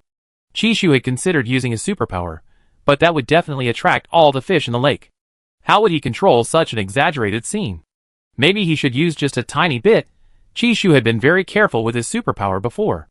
On the return trip, when he revealed to Cole Ball that he was from Earth, he told him about his superpower. Cole Ball didn't pry into the superpower. Although he seemed curious, he restrained his curiosity, giving him space to be willful. But Alhype, knowing he could mentally control all living beings, wasn't afraid at all. Thinking of this, Chi-Shu's heart started racing again. his ears gradually turning crimson, his brows furrowed, trying to hide the relapse of his love-struck syndrome. Chishu carried Alhype's mental imprint, and Alhype carried his wife's imprint, so his wife's infatuation with him had also reached him. But he couldn't show it, he could only forcefully suppress the upward curve of his lips. Another large fish was flung from the lake into the air, the splash carried aloft, and under the light, the scene was breathtaking. Seeing Cole Ball catch another fish, Chishu instantly snapped out of his love-struck state, and at the same time, his defenses crumbled. So be it, he wasn't just going to beat Alhype, he also had to beat that uncle next door, who kept smirking, his eyes seemingly mocking him. Using only his weak supernatural ability, dozens of fish swam over, eagerly biting the hook Chishu had cast. After catching several fish, Chishu didn't even have time to add bait before catching another one. The red-haired man standing nearby stared in disbelief. Chishu raised an eyebrow at him slightly. The red-haired man stopped fishing seriously, and started filming Chishu's fishing with his device, posting the video to the group chat. Of course, he blurred Chishu's face. Because of Chishu's show-off skills, many fishing enthusiasts gathered around. Chishu finally remembered to ask Alhype who the red-haired man was. Alhype also thought the man looked familiar, so he took a picture and sent it to his father, who told him, "This is the father of Rice and Libby, and he's been a friend of father for many years." Chishu was surprised that he could still recognize him even though his face had changed. I guess from his build and clothing. Alhype didn't know much about these people either, he was surprised that he knew so little about them, despite his wife's question. Chishu hadn't expected the man to be Korla, the richest man on the capital star, and also one of the 8 dukes. Although he seemed very peaceful, he actually advocated expansion, though it seemed he only wanted to subjugate the mechanical duchy of the 4-star system. Most wars between nations nowadays are space wars, not affecting the local population. He had learned this from Cole Ball before. Feeling a little guilty about discussing someone face to face, Chishu quietly asked Alhype, "Why is that duke so obsessed with the mechanical duchy?" Actually, he was originally the son of the king of the mechanical duchy, but he was expelled for some reason and fled to the empire. Later, he was nominally adopted by Dickon's grandfather, the old Marquis. Few outsiders know this. Alhype lowered his voice unconsciously, looking at Chishu's fair face with curiosity, wanting to lean down and kiss him. However, he restrained himself. He could only look away, his ears turning red. As Chishu continued their conversation, he began to sense something was amiss. It was as if a large crowd had suddenly gathered around them while they were dating. Someone was even deliberately coughing nearby. Chapter 242. Because they weren't particularly close, the two only nodded slightly to the group of people who recognized them and wanted to bow. "Why are there so many people? Should we go back?" "Never mind, these big fish are edible. Let's send them to the processing plant and make them into delicious canned fish to donate to the orphanage." Chishu looked at the tank of fish, quite satisfied, and even picked one out to save for Carl and Cotton later. Naturally, gourmet food is expensive in interstellar space, and only those who can afford the surrounding land can catch the fish in this lake. Chishu just felt he couldn't finish them all. Speaking of donating money and goods, Chishu had been accumulating good karma lately, occasionally donating any surplus money beyond his retirement plan to charities. Perhaps there's no such thing as accumulating good karma in interstellar space, but Chishu always believed that it was because his parents had often accumulated good karma for him that he had the opportunity to come here. The money Alhype gave him wasn't intended for these purposes, it was money Alhype had earned through blood and sweat on the battlefield. For Alhype, protecting his people was already a great act of kindness. When Alhype became a vegetable, and was maliciously slandered online, Chishu was unhappy. He felt that it was okay for Alhype to be a little selfish now. After showing off in the fishing community, the two went home. Then, they started unlocking new maps. Chishu hadn't expected someone to be in such a hurry. As soon as he got home, took a shower, and went downstairs for a drink of water, he was bound to the sofa by Alhype's mental power. Alhype hadn't expected his mental power to be so abnormal. He quickly untied him, but the 100% compatibility rate was so difficult to control, especially during mental fusion. Chishu's mental power resisted and welcomed, pulling and tugging at each other intensely before finally becoming entangled. Chishu was unaware that his thoughts had increased the spiritual connection between the two, to the point that 100% wouldn't be enough if the calculation system could detect it. Their subsequent intimate moments remained unaffected by external influences until the day before their departure, when Chishu finally found the terminal he had dropped under the sofa. From a message sent by Inta, he he learned that evidence of Duke Dant's illegal human experimentation had been thoroughly uncovered, and his laboratories on various planets had been located. The Central Star Bureau, in conjunction with the 10 legions, had taken control of Duke Dant's planet and his legions that hadn't yet betrayed him. Duke Dant couldn't escape. Because of the reward system for whistleblowers, everyone on his planet had become a detective, even the children. This nationwide, carpet-bombing search left the already severely wounded Duke Dant with nowhere to run. 6 months ago, he never imagined things would turn out this way. Alcipi's methods were ruthless and bloodless. He never imagined that the other party would actually use the bounty to expose his human modification experiments. Those omnipresent assassins and detectives, like man-eating ants crawling all over him, were relentless. All his schemes and plans were ruined, and even his starship, his last resort for escape, was rendered unusable due to a system malfunction. His butler was nowhere to be found. Everyone in the Duke's mansion was on edge, and all the people he had painstakingly cultivated had turned against him. It was truly absurd. And who knew his secret in the mansion's basement? Who was it? Slade turned off the news screen on the wall. His residence in the Star Prison had now been upgraded from a regular single room to a single room where he could watch the news. Soon, he would be exiled to a desolate planet. Nothing at all. His absurd past would seem like a dream. When he was cooperating with those people on this planet a few days ago, he guessed that it was all orchestrated by Al-Hype, giving him a chance to take revenge, the price being a lifetime confined to the desolate planet. Originally, Imperial law sentenced him to 200 years of remodeling on the desolate planet, but now it was indefinite. He didn't care, he wasn't angry, but rather grateful to them for giving him a chance to drag his entire family down to hell. He was a pawn his father could discard at any time, but his father probably never imagined that he was the one who, through external forces, dismantled the Duke's mansion from within. Chishu thought Duke Dante would last a long time, but he entered the Orange Kingdom so quickly.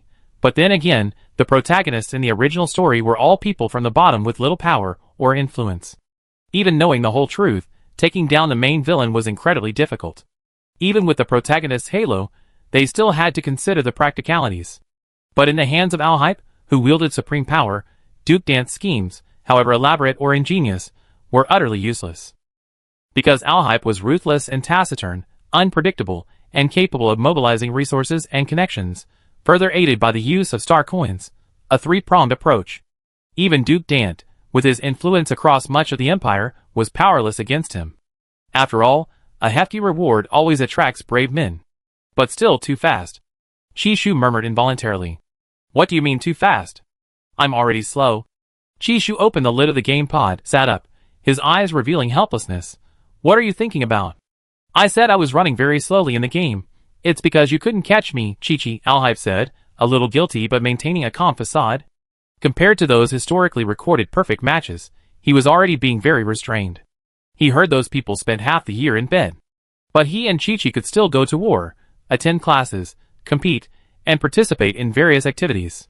Upon hearing Cole Ball's words, Chishu suddenly blushed. Could it be that his earlier perception of the other's emotional fluctuations was fake?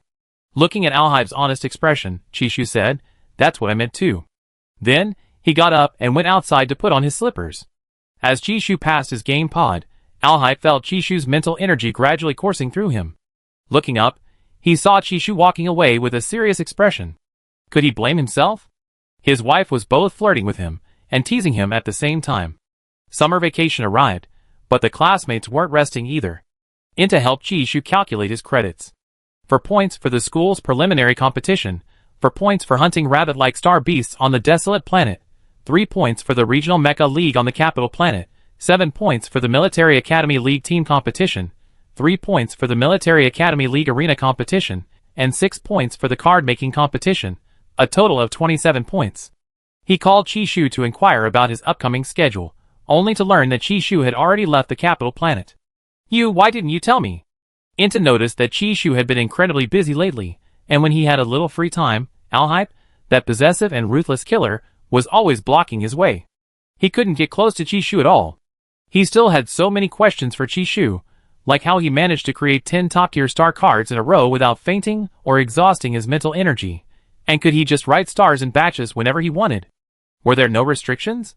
Did he have to pay a price? Chishu had just finished the game, and was about to take a bath, when he received a call. Inta was on the other end, complaining aggrievedly. Just as the other person was about to ask, "Who is your best friend, me or Ningju?" Chishu pretended to have a bad signal and ended the conversation. Chapter 243. Not only Inta, but the other students couldn't find Chishu either. Inta learned that Chishu had flown to the border, and Xiechingyan now held the highest accumulated credits in the class with 30 points. He was the one who particularly enjoyed cutting everyone's hair, but since Chishu arrived, he dared not cut his hair anymore. He was either skipping class or nowhere to be seen, spending an entire semester barely maintaining his first place in the class. Chishu hadn't spoken a single word to him, but Xiechingyan already knew that his position as number 1 was probably insecure. When he discovered that Chishu could create 20 intermediate-level star cards at once, he had already sensed something amiss, feeling that Chishu was likely not a simple person. And indeed, when Chishu appeared on the battleship commonly used by Al-Hippie, the soldiers on board didn't question him. After all, Chishu was entitled to accompany the third prince on his campaign as a family member. He could go directly even without applying. But Chishu still needed to do his summer job, and to avoid trouble, he chose to go through the proper channels to avoid any ambiguity later. Even if Al-Hibe's subordinates didn't know Chishu personally, they knew about his owl, Cotton, so they all respected him. Cotton's fan base in the Cloud Legion was growing rapidly, almost surpassing Carl's influence. There was even a dedicated video section for Cotton in the Cloud Legion. Chishu was unaware of this. When he came out of the shower, he saw Langdon walking towards him with a radiant smile, about to kneel down and kiss his hand. Chishu was so startled, he almost turned pale. He frowned slightly and said, "Did you take the wrong medicine today?" To everyone's surprise, Lan Deng exclaimed excitedly, "Third Prince's consort. I'm so grateful to you. I heard it was you and your repair card that saved several master card makers, including my uncle. My father has been searching for him for years, traveling to various star systems, refusing to give up." Chishu had forgotten about the repair card, and he was too embarrassed to admit that he had forgotten to inquire about the progress. After all, 2 or 3 days had passed, there should be some results by now. But there were results. Why didn't Daniel mention it? Had the star card caused another side effect? No need to thank me, it was just a coincidence. Get up first. Chishu didn't reach out to help him up, because Carl was still pressed against his leg, looking like he was about to collapse onto him. Chishu glanced at him again, and realized that someone had activated empathy with Carl again. What a clingy leopard. To be honest, my father is a very old-fashioned man. He insists on seeing the person alive or dead. Chishu was deeply moved, but simply nodded and said, "It's good that everything is alright." The patrolling guards, passing by and overhearing this, all felt the star card theory was inaccurate. For the third prince's consort to create such a rogue star card, there might be some hidden reason. Landon agreed. He used to be the guard who knew Chishu best, but now he felt like he didn't know her at all. Looking at this consort, where was the rogue?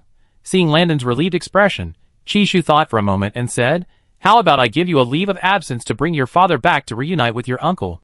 "No need, he'd come back on his own. I still need to protect you." The leopard pressed even closer to Chishu's trouser leg. Landon hesitated for a moment, then bowed to the third prince, pretending not to know, and greeted him, "Lord Carl, good day." Awoo!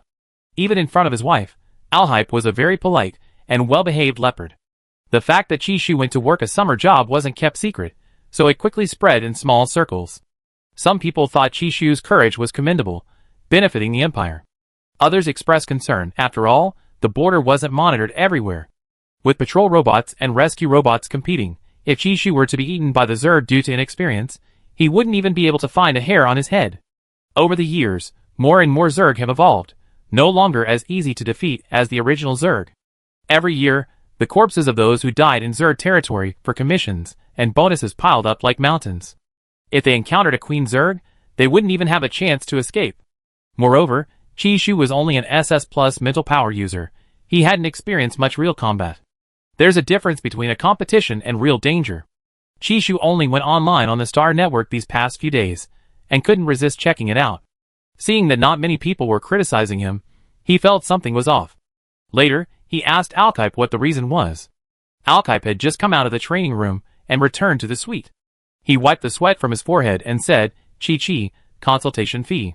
Chishu looked at Al-Hibe's handsome face and thought to himself, "This guy's gone bad. What consultation fee? 1 question, 5 kisses. Too much too. You're really good at bargaining."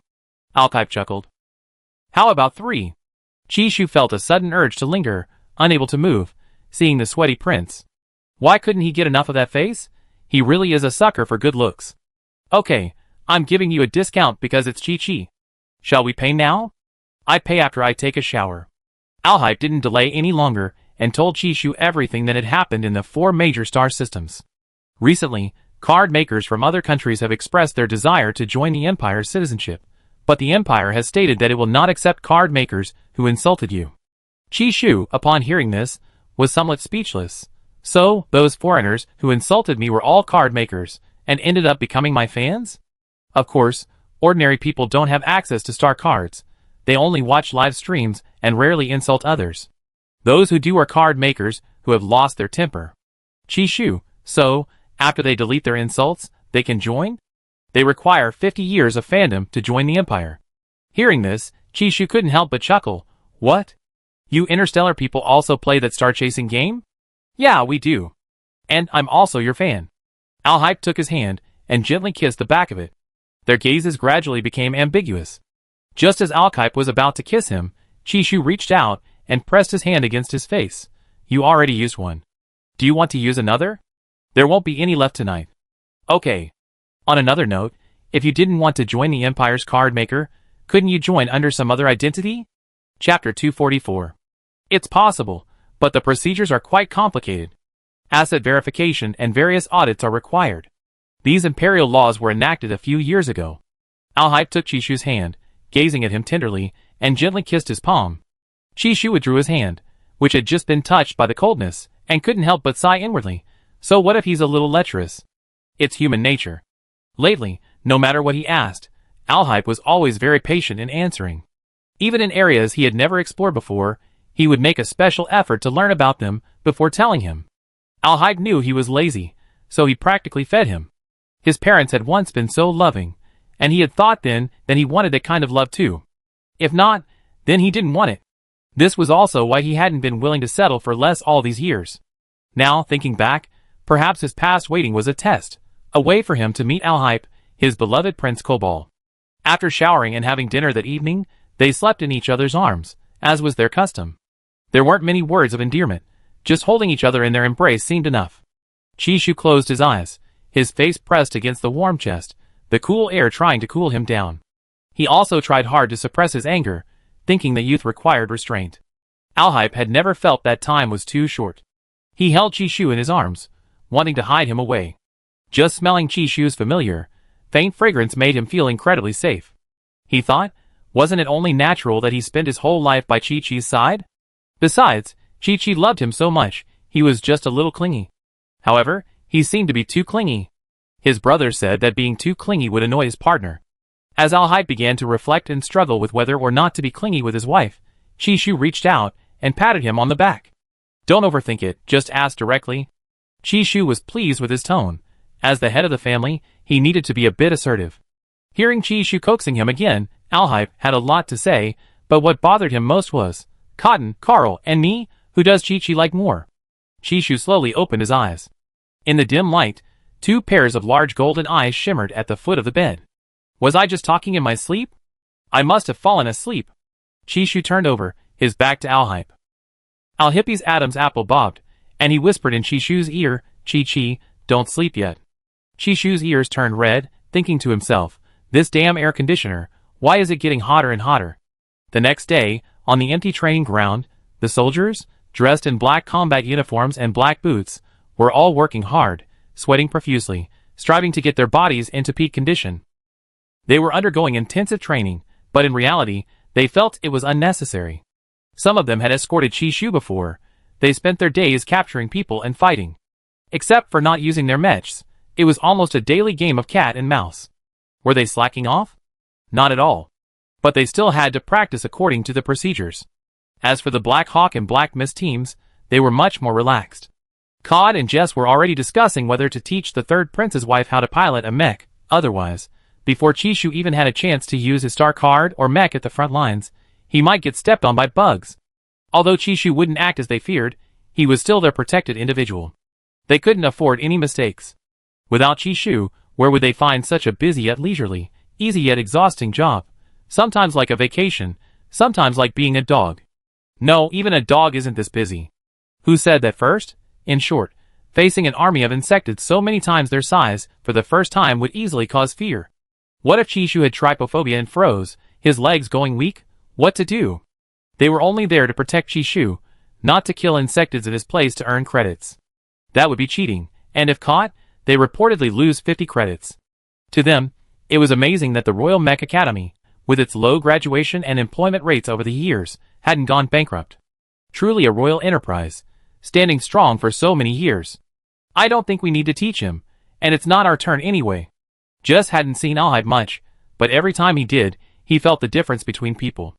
If His Highness mistakenly thought they harbored inappropriate feelings for Chishu, they have nowhere to turn for help. That's true. Even before His Highness graduated, he could already defeat other SSS or SSS Plus level pilots from other star systems. Teaching him to pilot a mech must be a piece of cake, right? Cod couldn't help but sigh as he recalled the past. Before Alhype turned 20, he had already swept across the star system. Whether it was mech competitions, arena battles, or hand-to-hand combat, he was the undisputed #1 in the system. Faced with overwhelming strength, all the fancy tricks were futile. Alhype was a war god, a synonym for genius in the eyes of the people. Now that this genius had found an even more brilliant partner, the noble families envied the royal family so much, gaining another formidable general. Therefore, the probability of overthrowing the royal family was even lower, especially for those who had shared the same thoughts as Duke Dante. They only regretted not discovering Chishu's potential back then. The next day, in Alhype's personal mecha training room, Chishu was sitting in the cockpit of the mecha Silver Moon, chatting with it. He appeared calm on the surface, but was actually a little nervous.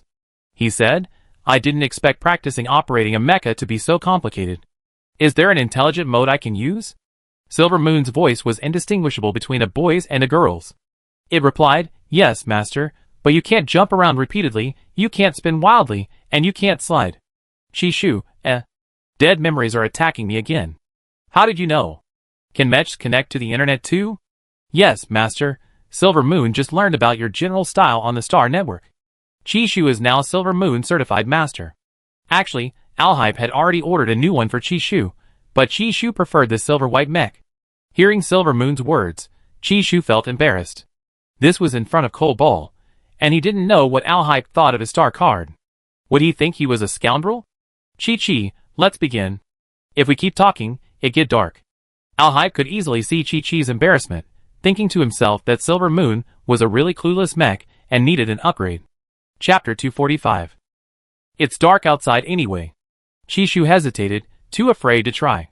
Because he hadn't used it in a long time, he tripped and fell as soon as he connected to the mecha with his mental energy, his left and right feet moving independently. Alhype had never experienced landing face first before, and thought it was quite novel. His Chi-Chi was so cute. Chishu was rusty from not using the mecha for so long, and now he embarrassed himself in outer space. Yes, he was only separated from outer space by a window. Silver Moon thoughtfully illuminated the cockpit with soft light, like a blurry filter for Chishu, so his flushed face wouldn't be so noticeable. Master, abnormal heart rate detected. Should we play some soothing music? Play it. The silver mecha stood up in despair. Chishu rested his forehead on the control panel. The metal was cold, but it couldn't suppress the burning heat in his ears. In areas he wasn't good at, it took him a long time to figure things out. He didn't want to read any instructions. He just wanted the knowledge to slowly seep into his mind. He didn't want to lose face in front of Cole Ball, but he still did. Alhype smiled and rubbed his ear. Did you hurt yourself? No, Chishu answered in a muffled voice, but secretly hid his left foot behind him. Actually, he had bumped it slightly. Silver Moon opened the hatch. The hatch slid open. Alhype unbuckled the co-pilot seatbelt, got out first, and then reached out, palm up. Chishu hesitated for half a second, then unbuckled his seatbelt, placed his right hand on top, and used the leverage to get up. The moment their fingertips touched, their mental energy, like two chasing currents, crackled through his nerve endings. When Chishu's eyes met those deep purple eyes, his heart couldn't help but race again. He felt like he was really done for. Go to my mech. Alhype's voice was low and steady. We synchronize first, so you can slowly familiarize yourself with Silver Moon. Don't be afraid. Once you're proficient, you can even fly your mech around like a cotton ball. Synchronize? Mental energy parallelization, I be your balance bar. Then the realm will link with Silver Moon, and you feel like you're in your own mech, even while in my mech. He spoke casually, as if it were just a glass of water. Chishu blinked, suddenly remembering what Landon had mentioned. When 100% matched individuals are in parallel, emotions and pain are shared. A slight mishap can cause both of their mental seas to tremble. If we fall again, will you land face first with me? Yes, together. Of course, if I make a mistake, you won't escape either, it's fair. Entering the cockpit of the jet-black mech realm, Chishu was greeted by a familiar fragrance. He really wanted to ask, even though they used the same shower gel, why was Al-Hippy's scent so unique, fresh and cool, like snow in a winter forest? He liked it very much. Jing wasn't a chatterbox. It silently switched the driving mode to dual-person tutorial and casually typed a line of small text on the screen. Friendly reminder, anti-collision padding has been activated for both of you. Have a pleasant time. Chishu stared at the text, his lips twitching. He thought to himself, is this mecha being a little too considerate? Does the mecha follow its owner's lead? Chi-Chi, give me your hand. Al-Shaib knew Chishu's foot was injured, but he was afraid that if he softened his heart, Chi-Chi would naturally refuse to learn. His voice sounded softly in Chishu's ear, like breath against his earlobe. Chishu took a deep breath and placed his palm on the mental interface offered by the other. The instant they touched, it was as if someone had lit a flame in his mind. All his jumbled senses settled into a neat rhythm. A slight, dull ache in his left foot, the pounding of his heart filled with excitement. He could even hear the rustling of the wind through the starship outside the window. It was as if an invisible thread was gently converging, and within these sounds, he seemed to vaguely sense the heartbeat of another person. Can you feel it? Al-Hype asked. Chishu slowly slowed his breathing. It felt like they were experiencing things in reverse, more like they were newly in love than before, that freshness and tingling, electric sensation coursing through his body. Chishu's mind wandered, and Al-Hype was equally nervous. He had never taught anyone to pilot a mech before, afraid his tone would be too harsh, and also afraid that he might lose control in the mech because he was so eager to kiss his wife. The screens of the two mechs simultaneously lit up with pale golden patterns, like vines entwining the silver moon icon, the energy curves of both mechs fluctuating at the exact same frequency. The visuals were so stunning that Chishu finally felt a real sense of being transported to interstellar space. Next, Al-Hypei led him through a challenge. Al-Hypei asked Chishu if he wanted to start with easy, normal, or hard mode. Chishu thought for a moment and chose easy. The moment he entered challenge mode, seeing the dense army of red crabs crawling towards him, Chishu's trypophobia kicked in. He forced a smile, maintaining his elegant composure as he watched Al-Hypei calmly control the mecha, gently explaining the buttons and the control ball. Don't be afraid, Al-Hypei's voice was like a thin thread, firmly holding him. Imagine your mental energy as water, or you can imagine it as your most familiar superpower. First, let it flow over the control ball, then follow the patterns. Chishu did as instructed. The silver-blue metal ball under his fingertips seemed to be enveloped and soaked in warm water. With a gentle push, Jing raised his arm, and a particle energy blade drew a crescent arc, instantly slicing several red crabs neatly onto the beach. Very good, let's try again. Chishu's heart pounded even faster, but no longer out of fear. Before, he would let things take their natural course unless absolutely necessary. Now, however, he could mimic Al-Hippei's rhythm. Left arm to block, right arm to slash, feet to retreat, the mech gliding backward in sync with him. A style that was incredibly cool. It felt like as long as he forgot about the star card, every mech he encountered was elegant. As Chishu piloted, he couldn't help but think of Rice, who had been utterly ruined by his star card, and it was really hard to suppress a laugh. When the kill count on the screen jumped to 81, Chishu finally breathed a sigh of relief. It seems not so difficult after all. Yes, Al-Hippei tilted his head, his eyes seemingly filled with gentle, shattered starlight. Chi-Chi is inherently very intelligent. He can accomplish anything he sets his mind to. You have SS plus mental power, so learning these things is easy for you. Also, I suspect your ability and mental power manipulation methods are similar. The star card is the best proof. Chapter 246. Before the words were finished, two red crabs, larger than the mechs, suddenly appeared. Their massive pincers swept across, and Chishu instinctively raised his hand, his mental energy surging outwards. The mech reacted first, its blades crossing to block the heavy blow. The system is anticipating your intentions, Al-Hype explained softly. It's learning from you. Chishu froze, just as the system notification sounded in his ear. Synchronization rate, 43%. He suddenly understood why the warriors always said, the mech is a partner. The final blow is yours. Al-Hype released the main control ball, placing his palm on Chishu's hand, his mental energy surging towards him like a tide. Chishu took a deep breath, his weapon charging, and a beam of light ripped through the simulated sky. The two red crab kings crashed to the ground, disappearing into fragments of data. The training room lights came on. Chishu's chest heaved, his forehead beaded with sweat.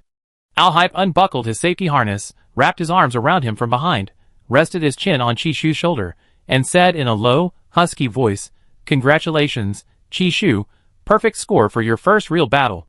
Chishu's ears turned bright red, but he feigned composure. Then, "Can we try the hard mode next time?" Chishu was already fantasizing about achieving great things in one fell swoop. "Sure," Alhype chuckled, "but I have to collect some tuition fees first." 5 more kisses? Chishu noticed that Alhype had become increasingly cunning lately. "No, 10 this time." "What a shrew." Chishu smiled, his eyes narrowing, but his gaze was full of indulgence.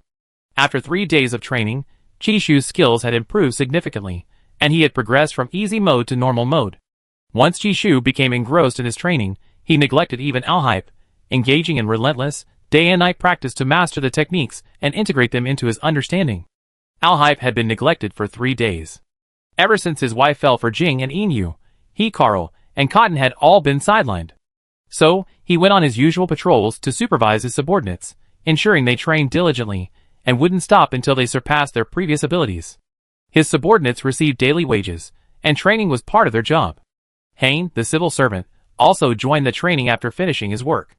With a bitter expression, he couldn't help but sigh. Sitting in the office is so much more comfortable. 4-star system. Mechanical Principality possessing the largest territory among the 4-star systems. The Mechanical Principality has been gradually annexing neighboring countries in recent years. On the surface, it's reaching agreements, but in reality, it has already seized ownership and control of the surrounding smaller nations. Its territory is so vast that it rivals the Federation. The Federation also has a small area of star systems bordering theirs. If the Federation could cooperate with them, the Empire would have been taken over long ago, instead of being in the strategic planning stage. Duke Dante's rebellion was originally part of the Mechanical Duchy's plan to instigate internal strife within the Empire, and yet this guy was caught so easily. The king of the Mechanical Duchy was very disappointed in him. After all, he had invested a lot of star coins in the cooperation with Duke Dante, and the laboratory equipment was all provided by the Mechanical Duchy and secretly sent to the Empire. If Alhype were still in a vegetative state, perhaps his plan would have been implemented slowly, since he wouldn't die anyway. After his physical body died, all his data could be transferred to the robots.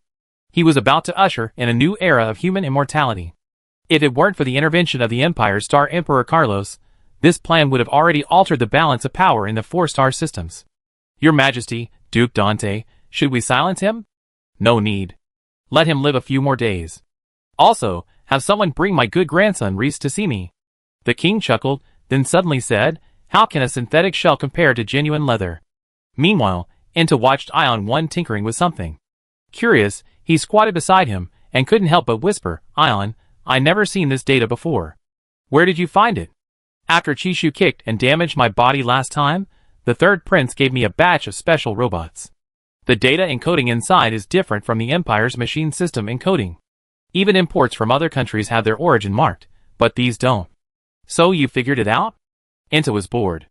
With no one to play with during summer vacation, he could only watch Ion tinker with these dilapidated machines. Their family's machine warehouse wasn't big enough to hold them all. "Is there anything I can help you with?" "Yes," Ion said, his hands still working. Mechanical fingers, after all, weren't as dexterous as human fingers, making the work a bit slower. What? Inta was overjoyed, thinking Ion had finally regained his trust and was going to make him his deputy. "Quiet down." Ion's voice had the characteristic coldness of a machine, yet it inexplicably carried a hint of dismissal, causing Inta's smile to vanish. A few days later, Chishu finally reached the furthest border from the capital planet. He descended onto this desolate planet, which looked like it had been ravaged by locusts, and goosebumps rose all over his body.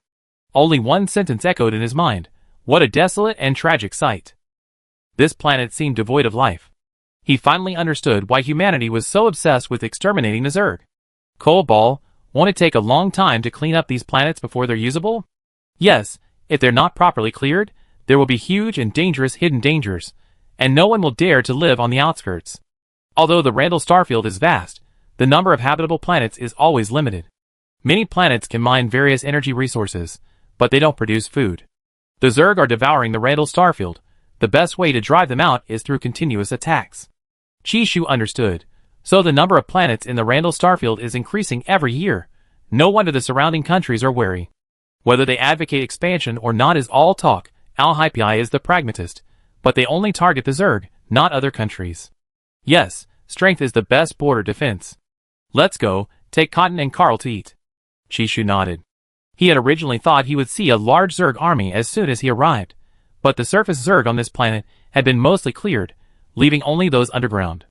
But there were probably plenty underground as well, and Chishu hoped for as many as possible. Carl happily followed behind the two, while Cotton soared through the sky, searching for food. Chishu and Alhype were so inseparable that Langdon and the others, whose jobs had been taken, had to switch jobs with Alhype and join the main force to search for the Zerg. They had already been assigned tasks by the deputy commander, and were currently sitting among the main force. This planet, designated T08923, was only 1% the size of the capital planet, but hover cars and mechs couldn't fly there, as they would easily be detected by the Zerg. Therefore, they could only use silent reconnaissance vehicles, which were half the speed of hover cars. Just as those in the vehicles were becoming dizzy from the sights and a little drowsy, a rapid alarm suddenly sounded. Warning, warning, underground nest detected ahead. 2 queen beetle larvae, 756 worker beetles. Langdon, seriously? 2 queen beetles right off the bat? Even larval queen beetles are terrifying. Just as he quickly equipped himself and prepared to jump down to fight alongside his teammates, someone suddenly said, "These queen beetles seem to be the perfect size for Master Cotton to eat. Should we pack them up and take them back?" "I think so too," someone chimed in. Langdon, Good heavens, the Third Prince's men aren't much better off mentally than them, are they? Chapter 247. Package? Do you think the queen worms are like lightning delivery? Langdon rubbed his forehead, but the deputy commander's cold voice came through the earpiece. "Attention everyone, queen worm larvae have entered the alert zone. Prioritize confirming whether they carry the virus. Only consider packing them up after confirmation." Roger. Langdon, Seriously? Why so serious? The aircraft glided close to the ground, the heavy hatch opening with a loud bang. Langdon jumped out first, raising his hand to signal his teammates to scatter. His mental energy instantly released from his palm, invisible energy like silver chains drilling into the ground, precisely binding the limbs of a guard worker worm.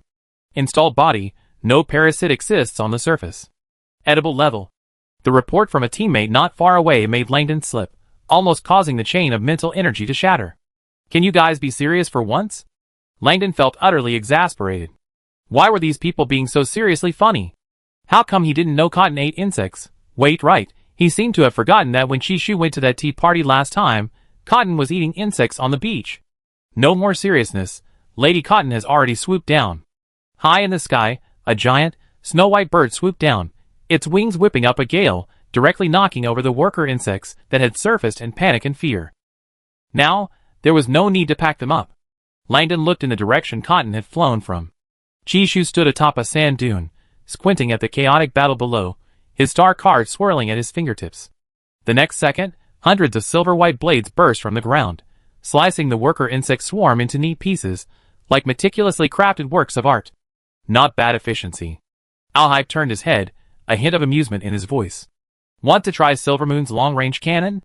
Chishu rubbed his ears and licked his dry lips. Yes. Chishu quickly entered the Silvermoon mech's cockpit, while Alhype released his vision. Chishu connected his mental energy, and the Silvermoon shoulder cannon slowly rose, its muzzle condensing a beam of dark blue-purple light, which gradually coalesced into a sphere. Boom! A huge crater was blasted into the underground insect nest, revealing the compound eyes of the newly hatched queen insects clearly visible on the surface. Wait! Someone suddenly screamed in the channel, high concentration of energy detected in the larvae. It might be. Boom! The light sphere that Silvermoon had condensed again shot out, blasting the larvae into countless fragments. At the same time, a dark red energy pillar shot up from the ground, heading straight for Chishu's face. Chishu finally understood what unknown danger meant. These insectids were indeed worthy of vigilance and fear, but Chishu's gaze remained calm, showing no sign of panic, even appearing somewhat composed. He was thinking about how to throw it into the sky for Cotton to carry away. Wait, was he the kind of person who would pamper Cotton? It had claws and a mouth, it could eat itself. Seeing Chishu facing danger, Alhype tried to use his teleportation ability to appear in front of Chishu, but the shockwave overturned the sand, and Silver Moon was forced back half a step. Chi, don't space out. I'm not spaced out, don't worry. If I were scared, I would run away. Chishu knew he was pragmatic. Okay, fine. Alhype was worried, but he couldn't interfere. After all, this was his wife's credit. A juvenile overlord was worth 1,000 ordinary Zerg. Alhype remained motionless, like a parent dropping their child off at kindergarten for the first time. Chishu wasn't speaking to Prince Cobalt in the private channel. He heard Silver Moon's voice become excited. Unknown energy source detected. Synchronization rate temporarily increased to 67%. As the dust settled, the golden-yellow king insect that had just unleashed its energy surge slowly rose from the crack in the ground, its abdomen swollen like a drum, its compound eyes fixed intently on Chishu.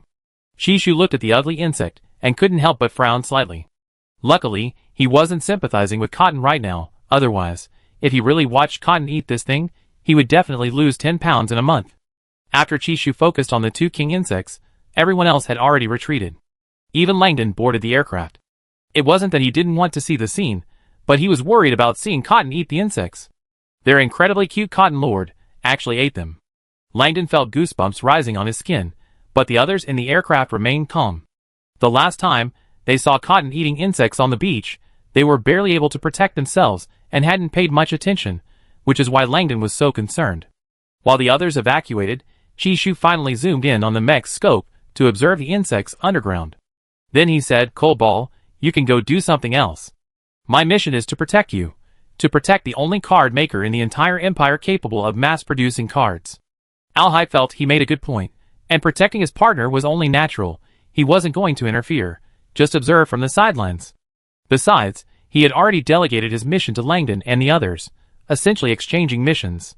Fine, whatever. Chishu said no more, and began to use his years of gaming speed to control the mech, clearing out the insect nests one by one. While he was killing the insects, Cotton and Carl were crunching away at the insects roasted to a golden brown and fragrant perfection by Chishu's light cannon, the aroma of roasted insects filling the air. Alhype decided to ignore Carl and Cotton, focusing his gaze solely on Chishu. Jing occasionally praised Chishu, putting Alhype in a good mood. Chishu controlled Silver Moon, slicing the last worker insect in half, like chopping vegetables. Congratulations, Master, you exceeded today's target. Silver Moon's voice was light and cheerful, almost like it was asking for credit. Chishu sighed, not enough, far from it. This is just the beginning. Chishu felt that doing summer work alone wasn't enough. Alhype had said that if he wanted to kill over 200,000 insects safely, they would have to travel to at least 10 planets. Some planets have fewer insects but larger sizes, while others have more but smaller sizes. The densities differ. Just as Chishu was about to exit the cockpit, the ground suddenly collapsed with a crack, revealing a deep, wide fissure. From the depths of the fissure came a gurgling sound like boiling water. Silver Moon immediately popped up a red warning. Insect Queen's heartbeat detected. Distance, 300 meters. Immediate evacuation recommended. Immediate evacuation recommended. Immediate evacuation recommended. Chishu raised an eyebrow. Insect Queen? Sounds more potent than the Queen Insect. There's something else important I can say once. He felt his internal energy steadily increasing. He turned around and saw Cotton excitedly flapping its wings, Carl's gaze fixed on the fissure, his two golden eyes simultaneously glowing green. Chapter 248. Chishu, is it really that greedy? And Carl also loves eating bugs? Could it be a coincidence? Or was he corrupted by Cotton? Alhype chuckled in the private channel. Chi, I don't know whether to say you're lucky or unlucky. One queen insect is worth 2,000 Zerg you killed. Cobalt, you seem to overestimate me.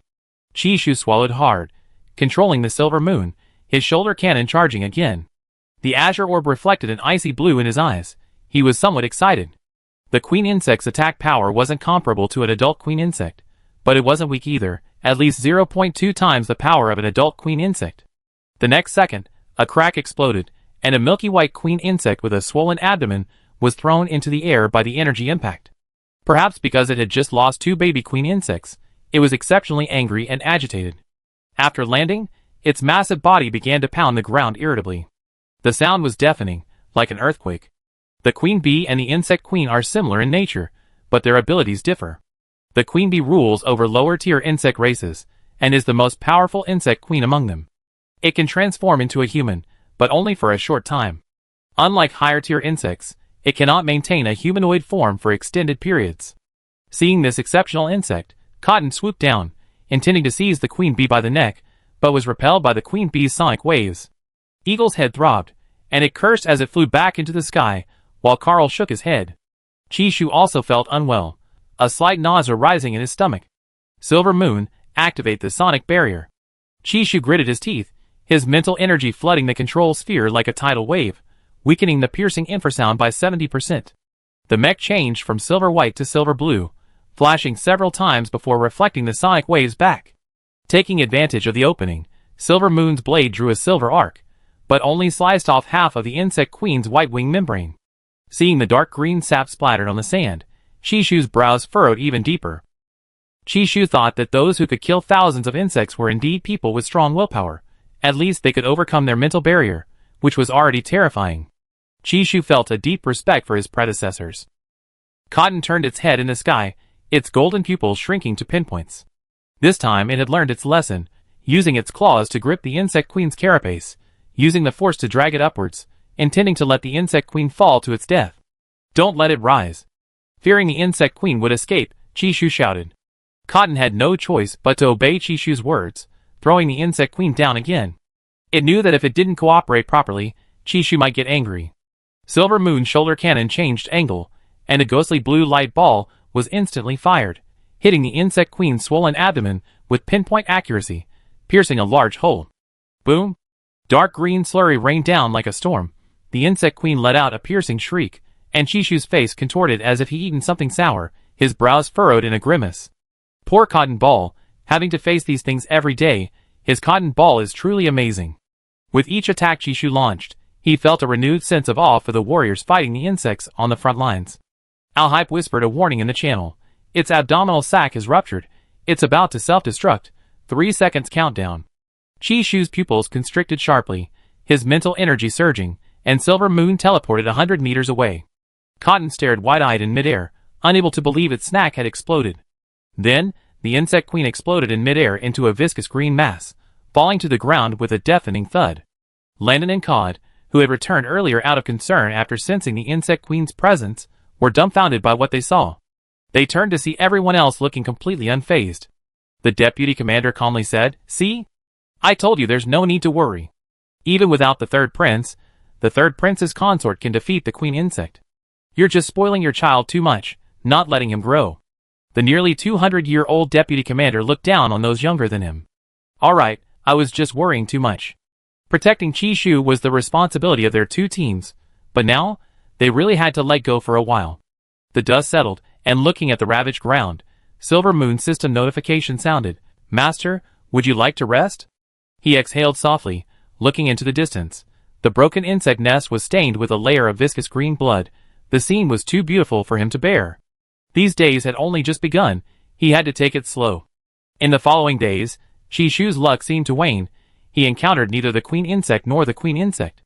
The cleanup of this planet was also complete. The handover to His Highness the Third Prince's Legion was handled by the infrastructure team, which included many technicians and soil analysis robots. Their Legion's next destination was a brand new planet, also occupied by the Zerg. A base had already been established there. The new base was an impregnable fortress, resembling a giant hamburger from afar. Because the Zerg on this planet could fly, building a base station was extremely difficult. The Zerg's bite force was incredibly strong. No matter how sturdy the base station materials, they could still leave many marks. The energy minerals on this planet had also been almost completely devoured by the Zerg. The once beautiful, fluorescent blue jellyfish-like planet was now shrouded in a layer of gray haze, as if stained with death. Chishu and Alkype stood before the observation window of the fortress. The haze, like a soaked blanket, weighed heavily on the planet's surface, making it difficult to breathe even just looking at it. Chishu thought about how Cold Ball spent most of his time observing these desolate scenes, and wondered how anyone could remain calm without becoming depressed. Cold Ball's mental strength was exceptionally high, and the higher one's mental strength, the more sensitive they were.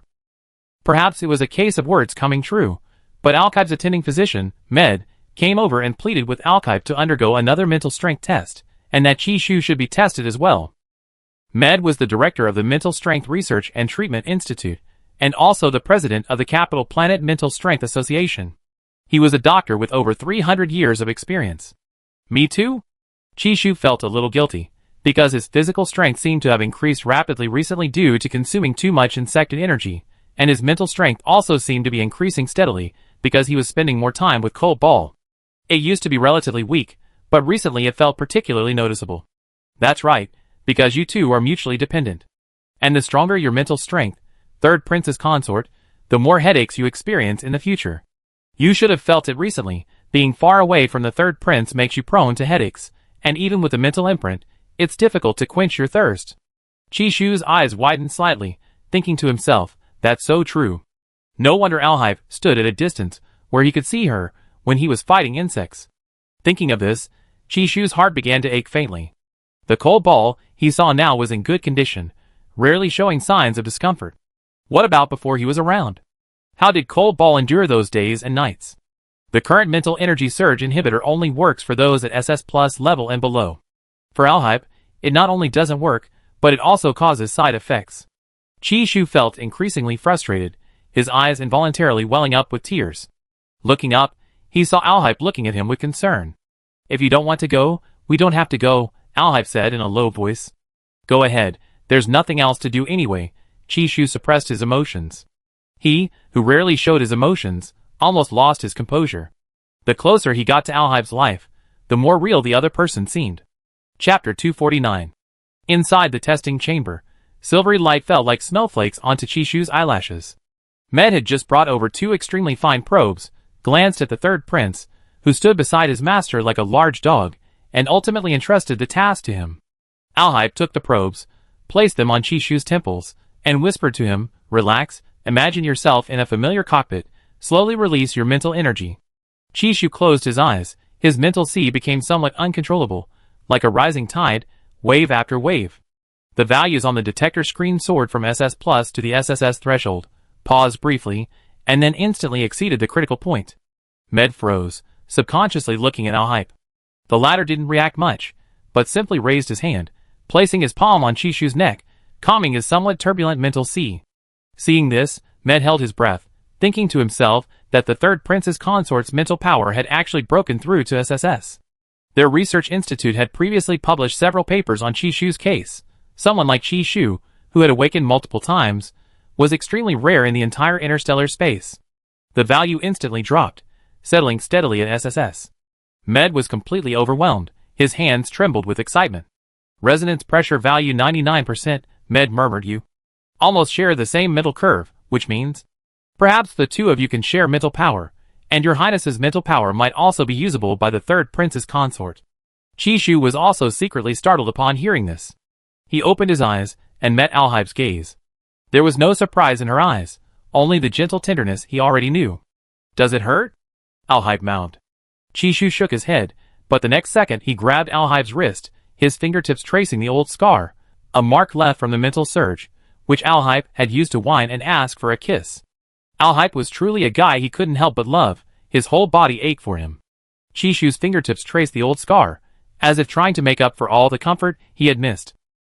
Alhype lowered his eyes, his eyelashes casting a soft shadow under the light, and softly hummed in agreement. He wanted to say something more, but then Ned interrupted their sweet moment inappropriately. Your Highness, it's your turn. After the test, you and the third prince's consort can rest.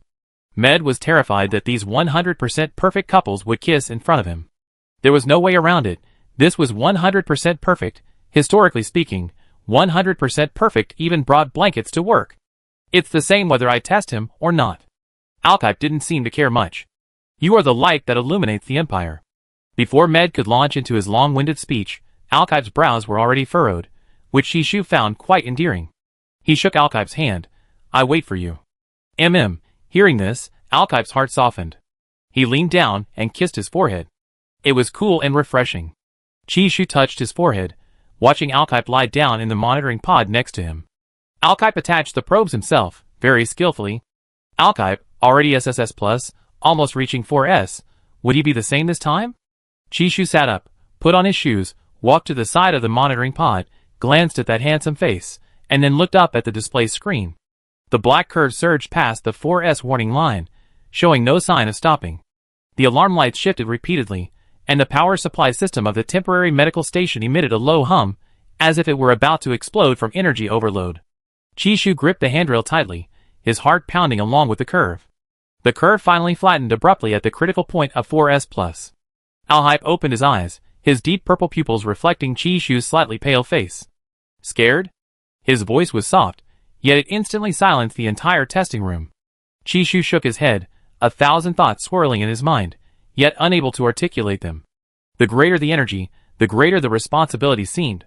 He finally understood that perhaps a higher level wasn't entirely a good thing. Med was shocked twice that day by the young couple. His voice was dry. Your Highness, your mental strength has exceeded the theoretical threshold of 4S. Should we release this information? Data sealed. He ordered calmly. Not a single word about tonight's events is to be revealed. Med nodded hastily, watching the two leave as if seeing off two great figures. The already prosperous empire was in turmoil. If this were to be revealed when Alhype's mental strength level increased, even the Federation might be uneasy. Back in their temporary bedroom, the two didn't say much, but nestled together, processing their unease, and gradually fell asleep again. Their sleep quality improved day by day. In the morning, Chishu woke up dazed, staring blankly. Awake? Why not sleep a little longer? Alhype's voice was husky and sexy, making Chishu involuntarily cover his mouth.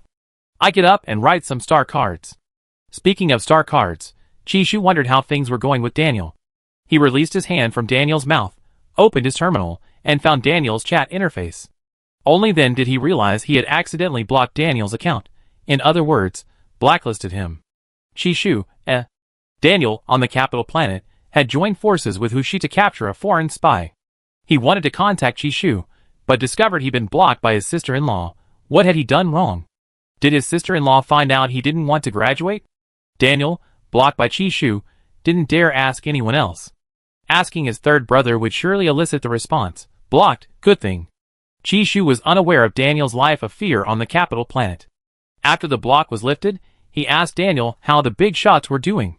Daniel said he recovered from most of the poison and only needed daily detoxification treatment for half a month. That was good news. Chishu replied, I understand. Then he went about his own business. Intermediate level star cards have little effect on the Zerg. The Zerg's exoskeletons are incredibly hard, much thicker than human skin, and their regenerative abilities are extremely strong. Those 3 minutes with an intermediate level star card are practically useless, so Chishu plans to use an advanced level star card, even if it has side effects. But then, his perfect partner, Prince Cole, will be by his side too. What will he do then? Alhype, half lying on the bed, noticed his wife looking at him again. His voice was lazy as he said, Chi, what mischief are you thinking about? Your mood is acting strangely. No, I was thinking, when I use the advanced level star card, will you still be by my side? Chapter 250. Of course. This was an almost unhesitating answer. Even Chishu himself couldn't handle the side effects calmly, and he looked at Prince Cole with emotion. After meeting Chishu's burning gaze, Alhype's heart stirred slightly. Although it might hurt Chi-Chi's feelings, he still said, mental strength exceeding 4S, theoretically, the mental shield might temporarily become invincible.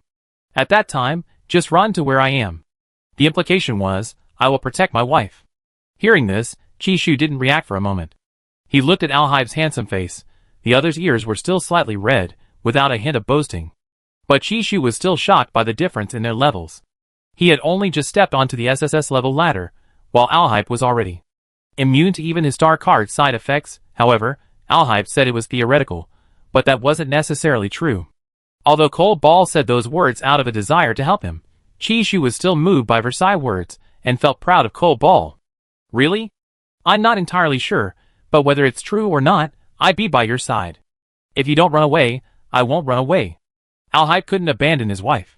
Even if he lost face in front of his subordinates because of the star card side effects, it would be Chi who lost face with him.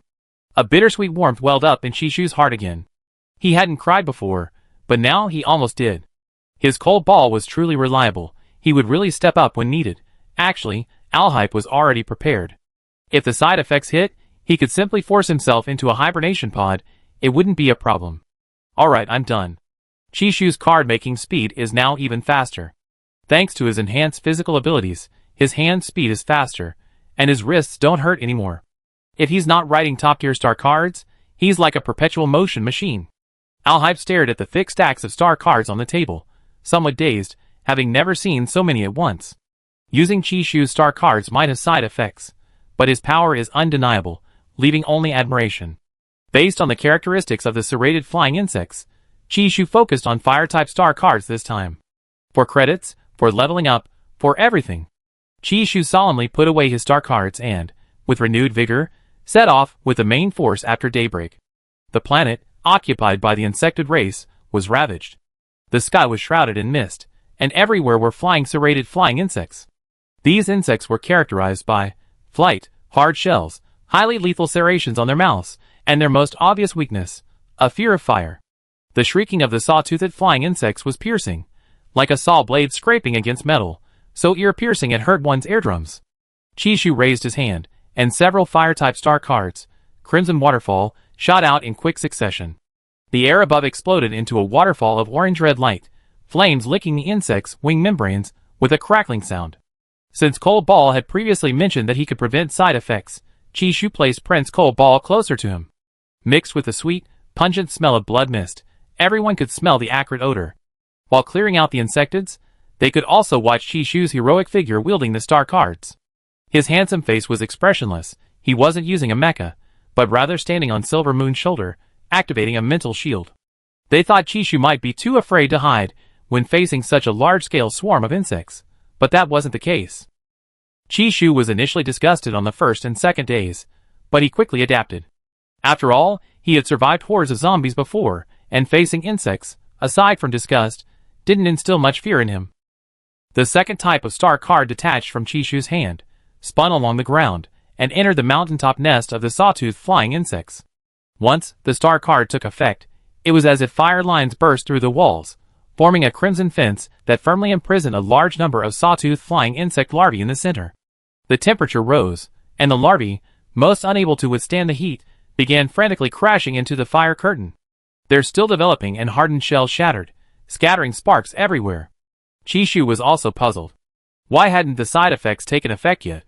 He had already used nearly 100 star cards since he came out. Looking back, he saw Alhype burning his mental energy in the distance, creating a shield for him. Seeing the other person's eyes only for him, Chishu couldn't take it anymore. He used his mental power to pull her to his side and lock her inside the cockpit of the Silver Moon. Seeing the domineering Chishu, and then the third prince's obedient demeanor, everyone couldn't believe their eyes. They had only ever seen ambiguity and sweetness in their interactions, never realizing that the third prince's consort had this kind of personality. Alright, I thought about it again. I think a rogue card maker has a rogue card maker's way of doing things. Can that be called rogue? Don't you even know what rogue is? That's just fun. I must be getting too old to understand. Never mind. Long live Lady Cotton. What's all the fuss about? The third prince's consort is contributing to the border. With her around, our workload has been reduced by at least a third. Maybe we even get another day off at the end of the month. I don't think we can get off so soon. Maybe this time we be fighting our way to the Zerg's home planet. Judging by how quickly the third prince's consort uses her star cards, annihilating the Zerg kingdom is just around the corner. The Zerg are multiplying too fast. The third prince's consort is making star cards very fast too. A group of people were arguing and shouting in the public channel when Chishu and Alhype weren't around, each with their own opinions. The members of the Black Mist and Black Hawk squads were already numb from listening. They had originally thought Chishu wouldn't be able to adapt, but they were overthinking it. Chishu wasn't limited by the environment at all. He thrived against stronger opponents and didn't give up learning mechs just because he could make star cards. Chishu had his own ideas and his own pace. With a flick of his finger, Chishu sent out the star card that had been gathering the fire wall. The crimson flames, like an endless waterfall, suddenly surged back, the fireballs roaring as they hurtled deeper into the nest, where countless larvae still lingered. Simultaneously, on the scoreboard of Chishu's personal school account logged into his mech, the number of Zerg killed due to Chishu was being scientifically calculated. The previously 4-digit kill count was steadily increasing. In just half a day, Chishu had cleared a significant portion of the planet. Flames lit the last layer of Zerg exoskeleton around him. Standing on Silver Moon's shoulder, his silver-white mech gleamed in the firelight, resembling a handsome and elegant silver sword. Chapter 251. Afterwards, Silver Moon immediately opened the cockpit for him. He jumped off Silver Moon's shoulder, using the protruding outer shell of the mecha as a guide, and slid all the way to the cockpit, flipping over and slipping inside with incredibly smooth movements. His eyes seemed to be shining, because despite using over 300 star cards, he hadn't been affected by the side effects. Once inside the cockpit, under the cold light of the interior, he saw Alhype sitting in the co-pilot's seat. At that moment, Chishu's mental energy shield shattered into fragments of light. Fine beads of sweat appeared on Alhype's forehead, yet he still smiled at him with a crinkle in his eyes. Looks like the side effects really can't penetrate my shield. The theory is correct. The light in Chishu's eyes gradually faded. His heart trembled. He felt that Cold Ball was far too kind. So kind that he didn't know how to express his current feelings. He stepped forward and cupped Alhype's face in his hands, pressing his forehead against the others. Their breaths mingled, and wisps of refreshing spiritual energy seeped into Alhype's mind. The other accepted it without hesitation, for it was his own spiritual energy. How could you be so foolish? Didn't I tell you to tell me if you were feeling unwell? He wondered why Cold Ball had suddenly become so quiet. He knew he was the lifeline Alhype had finally found in the desert, but Cold Ball was making him. Chishu's eyes were filled with deep heartache. He had used over 300 star cards, meaning Cold Ball had absorbed the side effects of over 300 star cards all by himself. Later, Chishu locked himself in their sweet studio to research advanced star cards without side effects. At the same time, he didn't neglect Alhype. Before Alhype went to sleep, he would release his mental energy remotely to soothe her mind. He seemed to be doing these things more and more skillfully. In matters of the heart, he knew he shouldn't be calculating who gave more, nor should he always try to balance things out, but he still felt it was his fault to make Cold Ball worry. In the studio, Chishu dimmed the light screen to its lowest setting, leaving only a cold white night light. The light illuminated his flawless, fair profile, casting a small shadow on his high, delicate nose. He retrieved all known mental energy curve spectra and compared them with the energy waveform of his star card, trying to find the resonance point caused by the side effects and then eliminate it. But this was just an assumption. The specifics depended on the actual situation. The Rogue Star card, to put it nicely, it's a Rogue Star card, but in the eyes of a more rigorous person, it's simply a powerful but flawed star card. Why don't other people's star cards have this problem? He took out the star cards given to him by Lin Wan, Ning Ju, and others, placed them in the star card playback detector, and continued studying the wavelength curves, occasionally consulting reference materials. His face was calm, his gaze more focused than ever before. He had never imagined that he, a slacker, would one day be working hard because of his romantic obsession. Before, he wouldn't have dared to even think about it. 3 days later, in the 730th simulation, he detected several extremely fine, special echoes. He simulated and displayed these wavelengths using a player, only to discover that the side effects were indeed his own fault. He had released an excessive amount of his special ability, causing the star cards to be overloaded.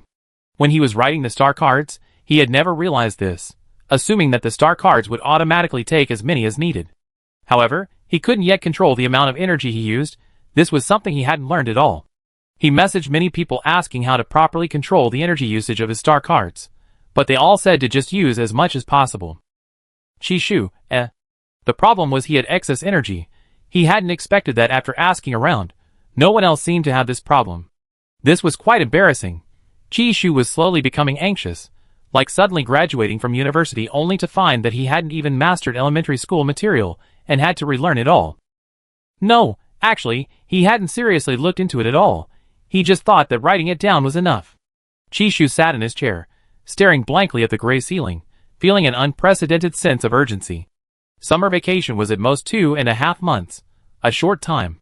Traveling between the capital star and the border had already taken up almost half a month. How much time did he have left?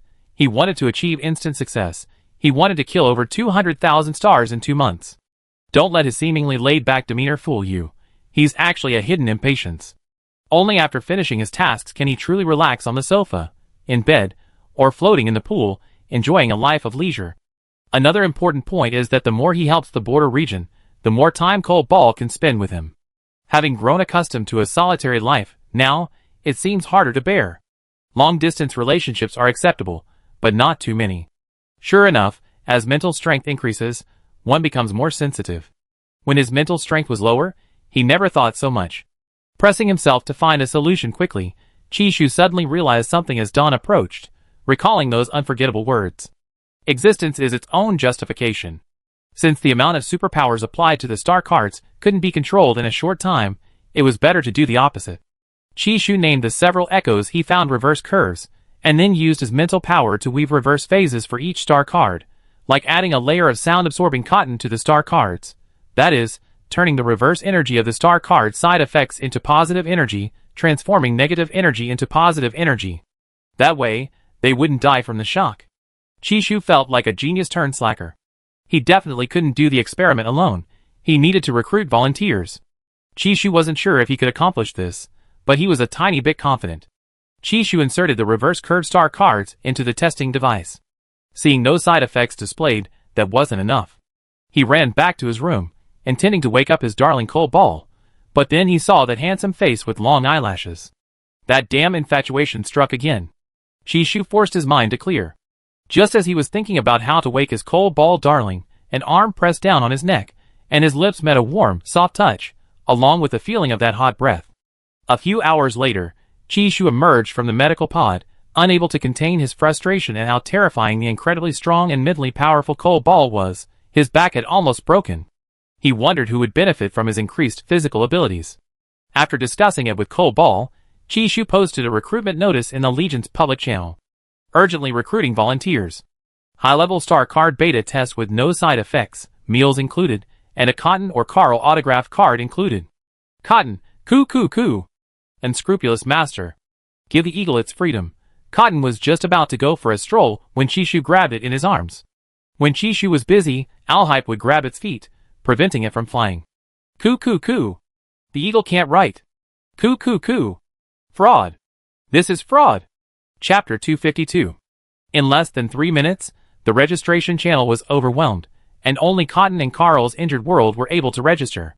The deputy commander was the first to rush into the studio, holding up a terminal. I want 10 star cards. I also want 10 autographs from Lady Cotton. Cotton, gulp. Oh well, what can you do when Eagle has so many fans? Later, Cotton's autograph photos were printed on paper that looked like maple leaves, while Carl's were printed with plum blossoms. Because there was so little ink used for stamping, Carl and Cotton had to be made very small to save ink and paper. A few days ago, a major event occurred on the capital planet. Rice, the son of the Empire's richest man, went missing. This news was quickly suppressed after it broke. The second prince's wife, Libby, was Rice's older sister. She was frantic in the palace, but finally couldn't resist leaving and returning to the richest duke's mansion. Upon entering, she found the mansion in complete chaos, as if robots had turned it upside down. The Marquis's mansion, belonging to his cousin Dickens, which Rice frequented, was thoroughly searched, but no trace of Rice was found. Rice's terminal, spatial key, and mecha were left at home, and the positioning biochip implanted in his body had been removed and placed in the most conspicuous spot in his room. Duke Corla finally realized that Rice hadn't been kidnapped in a normal way, but had been abducted by his despicable father. This chip was a provocation, a demonstration, as if mocking him for all these years since he fled the mechanical duchy, yet still unable to escape his father's grasp. The royal family also received the news. Star Emperor Carlos frowned slightly, and still contacted the second prince, Thickelwin. Thickelwin had finally gotten a short vacation, but before he could even lie down and sleep, his eyes were heavy and blurry. He didn't want to answer his father's video call at all, but when he did, he heard his brother-in-law was missing. Libby didn't tell me. Thickelwin felt his head throbbing. She didn't want to distract you. The people from the Machine Kingdom took him away, didn't they? He didn't need to count the hairs on his legs to know. It was probably that old man's doing again. The Machine Kingdom had planted spies in the Empire, and similarly, the Empire had also planted its own people in the Machine Kingdom, so they were aware of some of the movements there. It seemed the Machine Kingdom's king's ambitions had grown even larger. What do you plan to do? Carlos planned to be a useless emperor, leaving everything to his son. Well, there's nothing we can do then. We just have to let them set their conditions first. Thickelwin didn't have that much patience. Fighting the Zerg was exhausting enough, and now he wanted to attack the mechanical duchy directly, but he was afraid they'd kill their people. Sigh, this damn prince, let whoever wants to be him have it. He always thought this way when something happened. How could anyone be this exhausted? The mechanical duchy refuses to communicate with the Empire, and claims the person isn't with them. Thickelwin, I understand. I think of something. Thickelwin forced himself to inject a powerful energy potion. After thinking for a moment, he decided to seek advice from the smartest of his brothers, Alhype. Chishu and Alhype were watching everyone use the star cards, when the second prince Fickelwind suddenly video called Alhype. Chishu was startled by his second brother's dark circles when he first saw him. "Have you heard about Rice?" Fickelwind's voice sounded tired. "Just heard." A message popped up on Alhype's terminal. Chishu was curious. What happened to Rice? Fickelwind almost forgot to greet his brother-in-law. "Hello, little Chi." "Hello, second brother. What happened to Rice?" "He's gone missing." Fickelwind told the couple opposite him what he knew. Chishu wasn't sure if Rice had taken the star cards he'd given him. He remembered selling him 50 high-level star cards before leaving the capital star. Later, Rice had hidden these star cards in a special coat made of a unique material that could conceal all metal without being detected. He heard that those pieces of fabric had cost a fortune. Chishu opened his chat history with Rice, glanced at it, and suddenly didn't know what to say. Does he have a black faux fur coat in his room? I have Libby check. Fickelwind also felt that Rice couldn't have taken nothing when he was kidnapped. The two brothers discussed it again, with Chishu listening in, while Alhype simply said, "Since we have people planted over there, let them check first. Rice should be useful to that old guy, at least he won't be in immediate danger. And second brother, you need to rest too." Hearing the last sentence, Fickelwind's eyes reddened, but before he could process his emotions, Alhype suddenly said, "If you collapse, I be the one who has to work." Fickelwind, After Alhype hung up the communication, Chishu, standing beside him, worried that Rice might accidentally use up all his star cards at once. If the clothes weren't thrown far enough, they could not only blow him up, but also level the palace of the Machine Principality's king. Seeing his worry, Alhype pulled him back to the base's conference room, opened the terminal, and began hacking into the Machine Principality's king's palace, overcoming numerous obstacles. He then searched for a photo of Rice online and uploaded it to the recognition system. The system automatically identified and searched, quickly locating Rice in the palace's underground laboratory. On the surveillance footage, Rice was locked in the center of a silver-white laboratory. His limbs were bound by long mental shackles, and his head resembled a wilted dragon fruit. Dozens of mechanical arms hovered around him, slowly moving like snakes, trying to make him drink the blue liquid. Rice refused to drink, his mouth tightly shut, the blue liquid continuously dripping from his lips onto his clothes. His black faux fur coat was somewhat tattered, and a faintly visible blue interface, a mind-splitting port, was visible on the back of his neck, slightly obscured by his red hair. Rice's eyes were closed, his breathing weak. No one knew that Rice had voluntarily been captured. He had a plan. He had once asked Chishu if 50 high-level explosive star cards could destroy a massive palace complex. Chishu said he wasn't sure. But he believed that Chishu's uncertainty was certain to him. He was going to do something big. He had originally planned to smuggle himself into the mechanical principality, but who knew someone would actually bring him here? He was almost laughed to death by these people. Yet he had to pretend he had been forcibly brought here. Hearing footsteps, he slightly raised his head, and saw an old man with gray hair standing before him. Yes, this was the old man who had caused him to go hungry as a child. The old man's gaze swept over him, his aged voice trembling with excitement. "Very good, your father has raised you very well all these years." Chapter 253. Upon hearing these disgusting words, Rice almost couldn't resist exploding on the spot, wanting to take the old man down with him. Of course, he only thought about it, because his mental power was temporarily unusable, and he couldn't activate his star card. He was somewhat relieved that these people hadn't tortured him during the process of moving him, and that his clothes were still intact. These people searched him without even realizing there was something wrong with his clothes. Did they think everyone only used spatial buttons these days? The more Rice thought about it, the angrier he became. Thanks to this old man, his father had suffered several setbacks in the empire, being framed and failing in business multiple times, almost to the point of desperation. Later, it was Carlos, then the crown prince, who cleared his father's name. Later, because of his immense power, his father rose step by step to the position of duke in just over a decade. Now that their family was doing well, this damned old man from the mechanical duchy was causing trouble again. "Why aren't you talking? Are you mute? Drink more nutrient solution. Grandpa won't make things difficult for you. You just stay here quietly. Grandpa will let you out when you stop thinking about running away. From now on, you be the crown prince of the mechanical duchy." Reese, crown prince? This old man will just hand it over. That's a really big promise. Also, this old man is unusually concerned about his health, which he finds strange. It doesn't seem like he cares about him, but rather. Reese frowned, but remained silent. He wasn't going to eat anything here. Who knew what kind of scheme this old man was plotting? Chishu saw that Reese's arms and legs were still intact and secretly breathed a sigh of relief. He knew that the interstellar people, with their large number of star cards, would definitely want to do something. If these fearless interstellar people really learned how to use them, what would happen? He wouldn't be able to live a peaceful life in the future. At this moment, he was still congratulating himself on his foresight. Seeing that Chi-Chi was no longer concerned about his friend, Alhype switched the view and remotely controlled the monitoring ball again to observe the situation. Only a few people are experiencing some side effects. Everyone else is perfectly normal. Alhype observed the group and found that most people were normal. He admired his Chi-Chi for being able to find the problem with the star card in such a short time and even improve it. Was it because of him? Before, Chi-Chi would write as much as he wanted, regardless of what happened afterward. Since that day, Chi-Chi had locked himself in his studio. Alhype looked at his calm profile, his Adam's apple bobbing slightly. There have been cases before where the side effects only took effect after people returned home. I was worried about the long lead time. Chishu's voice was soft and slightly distorted. He was very satisfied with the star card that was displaying a cool effect on the front line. His star card, surprisingly, had a day when he wasn't a rogue. How could he not be excited? Oh right, I said I cover the meals. Natural delicacies all had to be sourced from peripheral agricultural planets. If they were nearby, the transportation costs weren't high, but the prices were still extremely expensive. After all, what interstellar space lacked most was edible food, and in interstellar space, treating someone to a meal was a very sincere gesture. Nearly 200 people were participating in the experiment, so Chishu covered the meals for 200 people.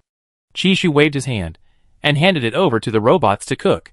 That's right, he was just a food enthusiast, not a real chef. In the afternoon, when the robots brought out 200 natural meal sets to the table, the entire base's temporary canteen was unusually quiet, so quiet that only the sound of swallowing could be heard. Chishu was in an extremely comfortable mood, as if he had solved a major problem. However, after they had finished eating, Chishu suddenly felt something was amiss. Alhype was the same. He frowned slightly, watching his subordinates. After finishing their meal, they hadn't even taken a nap, and were even planning to go to the training room to fight their comrades. They were as tense as newcomers. Generally, after staying here for a while, many people would slack off whenever possible, not suddenly become so energetic. Some ate while crying, full of thoughts, praising Chishu incessantly. Others licked their empty boxes until they shone, muttering that they hadn't tasted natural delicacies in years, and that their sense of taste had returned. Still others secretly stuffed the remaining half of an ear of corn into their spatial storage, intending to take it back to their dormitory and enshrine it. The deputy commander, holding his 10th lunchbox, under the influence of his positive energy star card, mumbled, "Third Prince's consort. From now on, if anyone calls you a rogue, I'd be the first to fight them." Chishu, Oh no. His expression was complicated as he turned to look at the towering, coal brick-like prince beside him, who was so large he could block the slanting light. Alhype was also surprised, failing to recognize those people as his subordinates for a long time. Chi-Chi, how about? You train these people?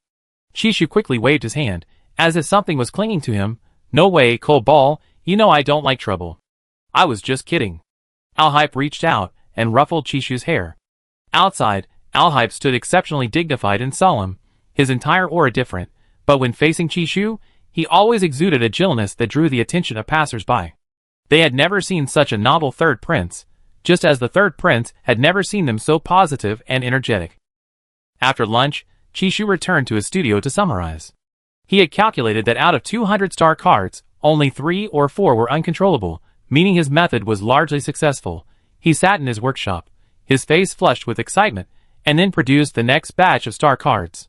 His hands moved with incredible speed, using his supernatural abilities to write the star cards, and then weaving a net with his mental power to steer the side effects onto the right path. Aside from the rogue card maker himself, no one knew how alluring a normal star card was to him. He planned to conduct this experiment for several days, trying out all types. Chishu breathed heavily, trying to control his excessive excitement. After the energy from the side effects was converted into the positive energy of the star cards, the speed at which the star cards eliminated the insectids increased significantly, and users were extremely enthusiastic. Even his cold ball prince had never seen any of his subordinates voluntarily work overtime. After compiling the statistics into a table, Chishu categorized the star cards: offensive star cards, mental star cards, energy replenishment star cards, and various elements such as metal, wood, water, fire, earth, wind, thunder, and lightning, everything imaginable. Later, during the experiments over the next few days, Chishu gradually realized that he couldn't achieve everything at once. Instead of rushing to eliminate the insects, he should first lay a solid foundation, and then launch a massive, all-out attack later. The planet they were currently on wasn't far from the insected homeworld. A high-speed starship would only take 3 or 4 days to reach it. Chishu suddenly had a thought. If they captured the insected queen bee, wouldn't that allow his dog, Cobalt, to finally rest? Cobalt was powerful, but the insectids reproduced rapidly. If they didn't eradicate them completely, there would be endless trouble next year. When would this cycle end? It was like working a never-ending, monotonous job. Chapter 254. Chishu wrote the queen bee capture plan into the memo on the terminal screen. Alhypii caught a glimpse of it as soon as he entered, raising an eyebrow. Chi, if you capture the queen bee? What is it? Tell me. Chishu pinched Alhypii's feigned serious face. Alhypii grasped his hand, his eyes crinkling with laughter. It should be enough to get you a diploma from the Royal Mech Academy. Chishu's eyes widened at this. But he quickly realized the reality. The large border forces had been stationed here for years, and hadn't completely eradicated the Zerg, demonstrating their rapid reproduction. If they were to clear out the Zerg while simultaneously attacking, it would probably take many years to reach the Zerg's home planet. Although the flight distance would be a few days, the battle route would be significantly longer. Chishu felt his ambition had grown with Alhypii's help. His rationality, after a brief escape, suddenly returned. Never mind, if we can't take down the queen bee, we at least get the graduation certificate. Chishu closed the memo, his eyes burning with a unique brilliance. Over the next few days, Chishu had a different group of people test it, and the results were the same, with only a few errors. They quickly cleared this planet using star cards, and they set sail for the next planet occupied by the insected race. This planet, thousands of years ago, had also been part of the Empire, and the Empire named it Ice Crystal Star.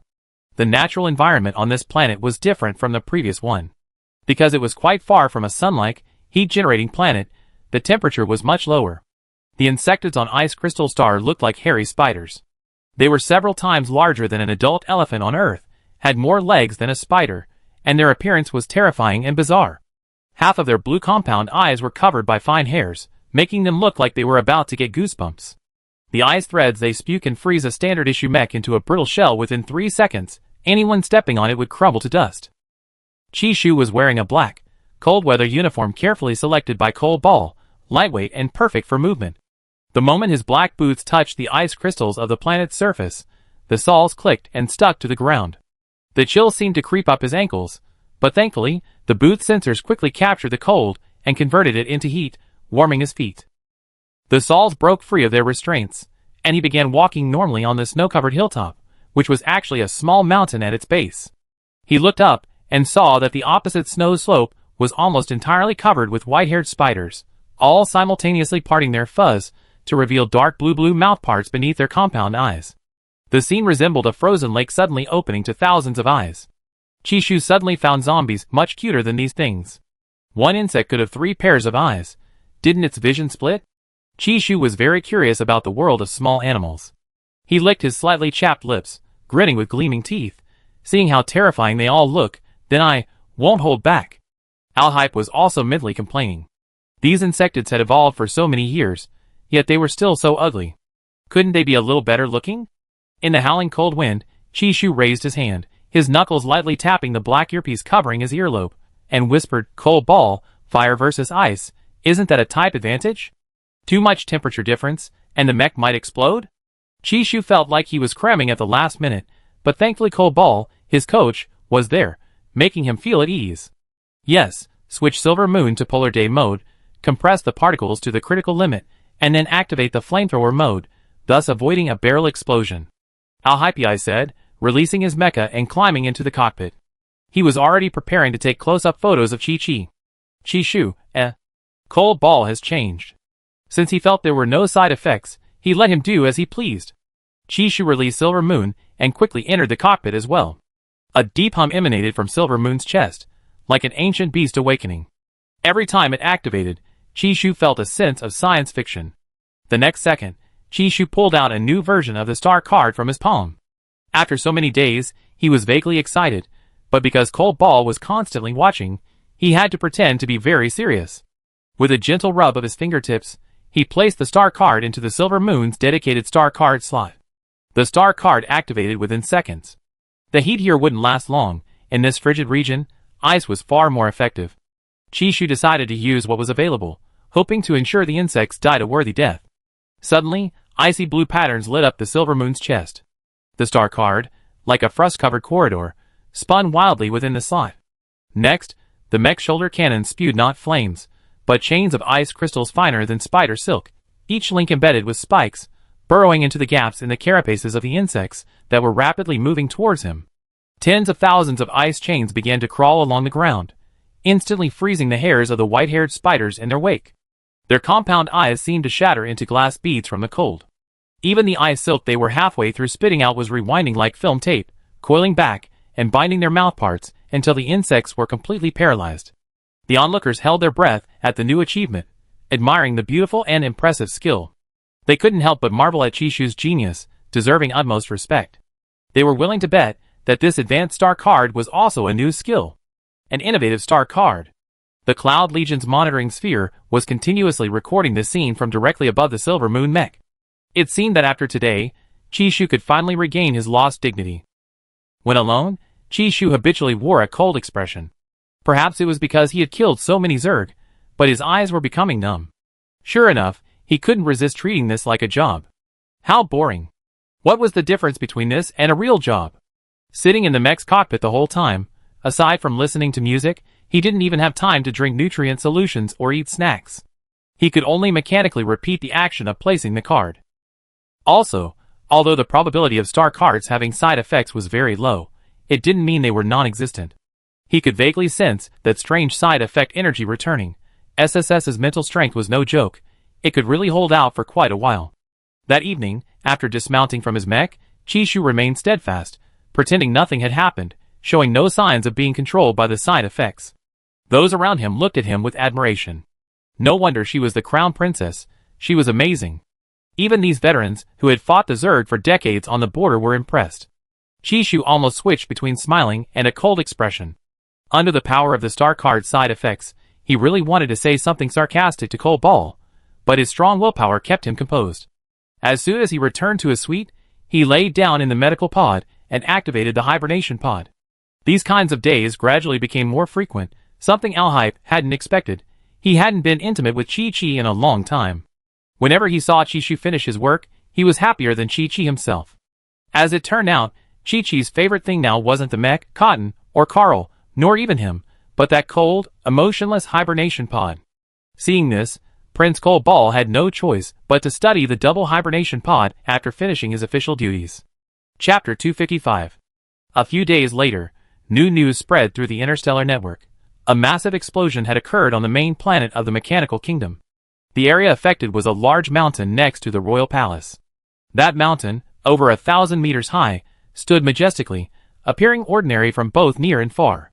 Now, that mountain was gone. Rice had originally planned to bomb the royal palace with his backup. However, his clothes were ejected by the palace's security system. They flew a great distance. He hadn't expected anyone to be so afraid of death that they even installed security systems in the toilets. That damned old man. Truly a pervert. Later, as if a chain reaction had occurred, the mountain exploded multiple times in succession. When Rice and his backup were evacuating urgently, they were almost stopped, but fortunately, there were also people waiting for him at the starport. Upon returning to the Randall star system, Rice felt like he had just woken from a dream. He didn't know if it was good or bad. As he fled in panic, he overheard the people of the Mechanical Principality saying, "It's over." Those words probably meant good, right? On his return journey, Rice logged onto the Galactic Network and saw that the Mechanical Principality's media claimed the explosion was caused by a star card. Their statements implicitly blamed Chishu, stating that only Chishu's star card could generate such power, nearly causing an earthquake and tsunami on the Mechanical Principality's main planet. However, Chishu's star card was already everywhere. The reason was that more and more people were imitating Chishu's star card. Although they couldn't achieve the same effect as Chishu, the style of the symbols was very similar. Without close inspection, it was impossible to tell the difference. Even if someone found the card on the spot, they could refuse to acknowledge it. Rice was taking advantage of this, which was why he was so brazen. In any case, no one could prove it was someone from their empire who did it. On the afternoon, the Mechanical Duchy media reported on the mountain blasting incident. The empire's official diplomatic account released a statement, roughly saying, it had nothing to do with their third prince's wife. It must be a frame-up by the Mechanical Duchy.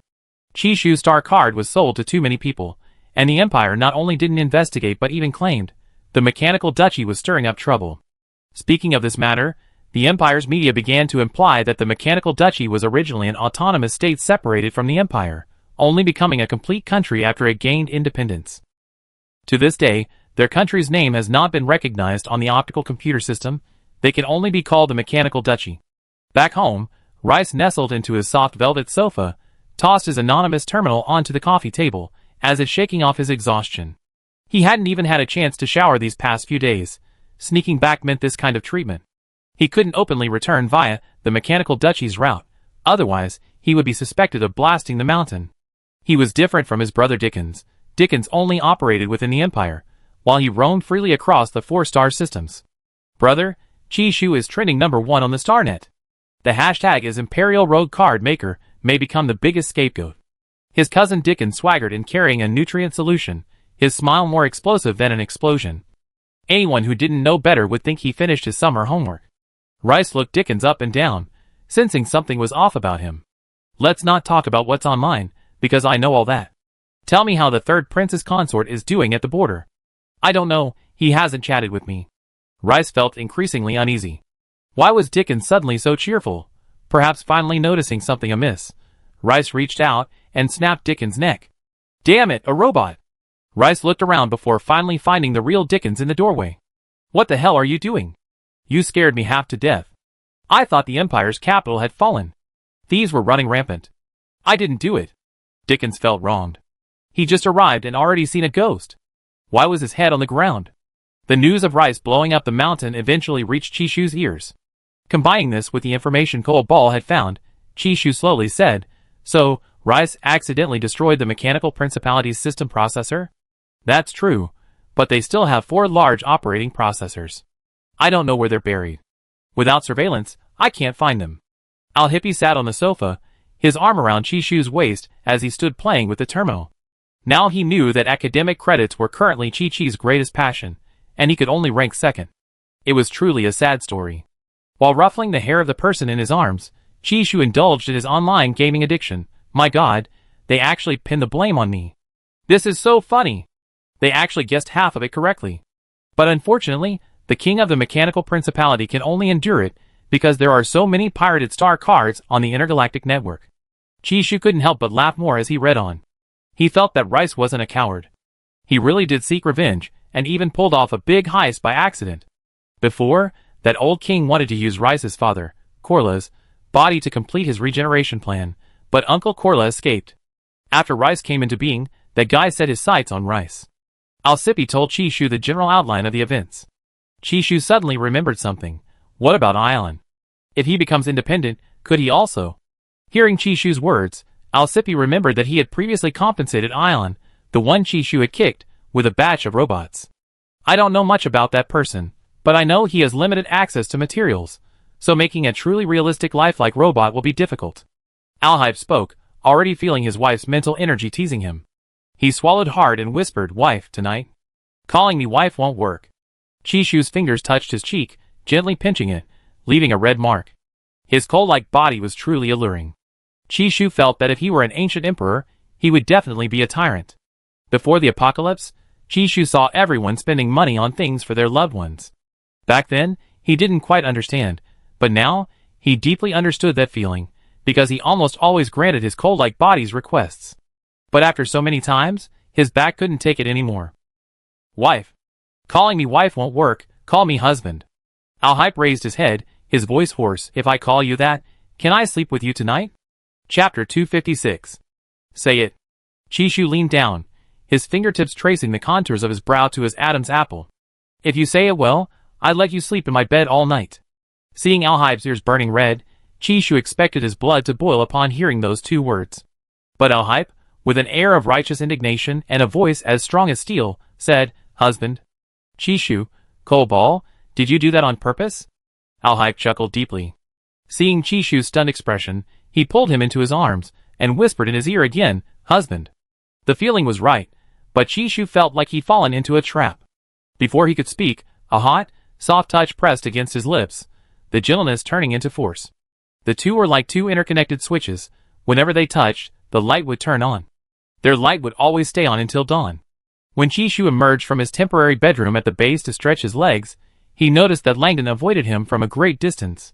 Well, he didn't need to guess to know that this was the result of the enhanced mental imprint. This thing would normally make everyone blush, and although everyone was used to it by now, it still terrified them. Even though they didn't know that Alhype's mental power level had increased again, the instinctive fear remained. Like a small animal facing a giant beast that could kill them with a single swipe of its claws, feigning death or running away was its instinctive reaction. Seeing everyone around him keeping their distance, Chishu felt somewhat used to it. In his view, if no one came up to greet him, he didn't need to respond, which was convenient for a lazy person like him. Chishu took a few steps and heard footsteps from someone else. He looked back and saw the person who had just been pitifully kicked off the bed. This person was now beaming. Noticing Chishu looking at him, he tilted his head, but then quickly realized he wasn't quite there yet. He wasn't in empathy with Carl, so he felt a little awkward. But then he thought, and suddenly decided it wouldn't hurt to act cute in front of his wife. He could pretend that the person who had turned into a beast in bed wasn't him. Chishu, In front of others, Alhype was a cool and handsome man, but also a cold and unapproachable figure. But in front of him, he was incredibly obedient, incredibly good at pretending. Except for being disobedient in bed, he was perfect in every way. He was truly doomed. After reflecting on life, Chishu went to the training room to warm up before piloting his mech to clear out the insectids. Coal Ball hadn't been able to accompany him these past few days, not because he was lazy, but because a mountain of official business awaited him. While Coal Ball was busy, Chishu, while clearing out the insectids, also began to ponder his future plans. He wanted to graduate early within the next 6 months, as he had a wedding to hold, followed by a honeymoon, and everything required time. As for making money? Speaking of making money, Chishu hadn't sold a large number of star cards in a long time. Once the next batch of star cards was sold, he planned to buy cotton as Sky Paradise. This was an idea he got from Sky City. While Chishu was absent-mindedly clearing out the insectids, the Cloud Legion's cloud-based website was filled with discussions about him. They used to call him the third prince's consort, but now they realized that Chishu was just as outstanding even without that title. Now they all call Chishu the unpredictable card maker. Unpredictable describes someone who is strange, cunning, and eccentric. It sounds much better than thug. From the moment Chishu appeared on the Zerg planet, the warriors of the Cloud Legion noticed him. Perhaps Chishu's performance in the competition was small fry to them, but after witnessing his heroic feat of using star cards to suppress and annihilate the Zerg, they realized they had underestimated him. He is growing at an astonishing rate. Although his mech piloting skills are still developing, he hasn't faltered at crucial moments, always maintaining firm control. What are the Zerg? If a single Zergling appeared in a busy city center, the residents would panic, the highest level alarms would sound in the square, and the most elite forces would be deployed to wipe them out. Therefore, the work of clearing out the Zerg on the front lines is not a drill, much less a competition. Even so, Chishu completed these tasks expressionlessly, and without the slightest panic. Currently, Chishu is just a student in his early 20s. Compared to Chishu, and compared to their past selves, what harsh words could they possibly utter? Many of them had once envied Chishu's talent and aptitude in card making, envied his membership in the royal family, envied his interstellar fame. But now, seeing the young Chishu piloting his mech with a cold gaze, his movements perhaps still somewhat immature, yet remaining unfazed as he slayed a Zerg creature larger than his mech.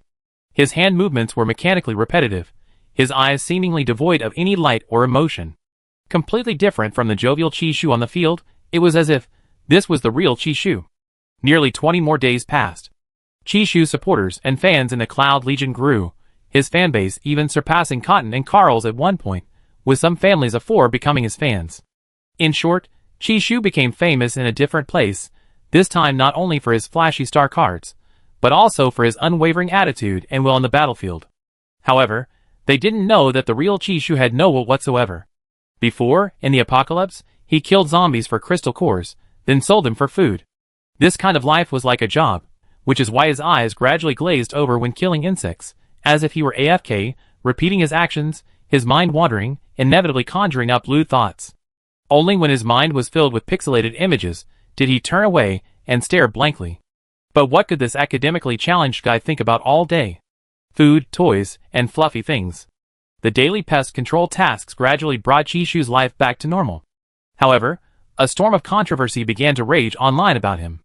The busy Chishu himself was completely unaware, as he had shut down his terminal, worried about slacking off at work and embarrassing the royal family and Cole Ball. The people of the Empire were also surprised that Chishu would be put on the spot by people on the Galaxy Network, who were demanding that he attend this year's Galaxy Grand Card Maker Lecture. This lecture was supposed to be a conference where they would share their card-making experiences, at least one. This plan to morally blackmail Chishu into attending the lecture was a joint operation by more than 20 countries in the 4 major star systems, excluding the Empire and the Federation. Netizens on the Galaxy Network knew perfectly well that this was moral blackmail, yet they shamelessly anticipated it, spreading rumors and even fabricating stories that Chishu's attendance at the lecture was confirmed. This conference is held every 10 years, and now another decade has passed. 10 years ago, it was held in the Federation. This year it's the Empire's turn in a month after Chishu starts school. Chapter 257. The king of the Mechanical Kingdom was furious when a mountain was blown up. After all, it was the core processor he had spent nearly 50 years creating, and it had been destroyed by a star card. This was the power of dozens of high-level star cards. This accident was no accident. His grandson had also escaped. The body he had longed for was gone, and decades of hard work had been destroyed. Now he only had 4 core processors left, which was far from enough. This would greatly reduce his chances of successfully changing bodies. He knew that getting angry was useless, and after a while, he calmed himself down. He needed to find a way to improve his plan. Later, after seeing the news online about people inviting Chishu to attend a card maker's lecture, he had other ideas. Since the Empire bombed my things, why don't I just take theirs too? Your Majesty, what's your idea? Since Rice doesn't want to stay in the Mechanical Duchy, then send someone to capture Chishu, and while you're at it, bring over the power core processor from the Empire's capital planet. This task is probably impossible to complete. Aside from the difficulty of transporting the core processor, there's Chishu alone. In any case, bringing Chishu over won't be a mistake. Then, have the Empire send over their power core processor in exchange for their princess's life. This requires all of our nation's top card makers to work together to have any chance of success. Regardless of whether Rice bombed the mountain today, the Mechanical Duchy's sabotage of the Empire was inevitable. After all, they had long been plotting to devour the Empire. Chishu had eaten a decent tomato, an egg stir-fry made by Cole Ball after getting off work in the evening, when he saw the Galactic News push notification. He read it out in shock, word by word.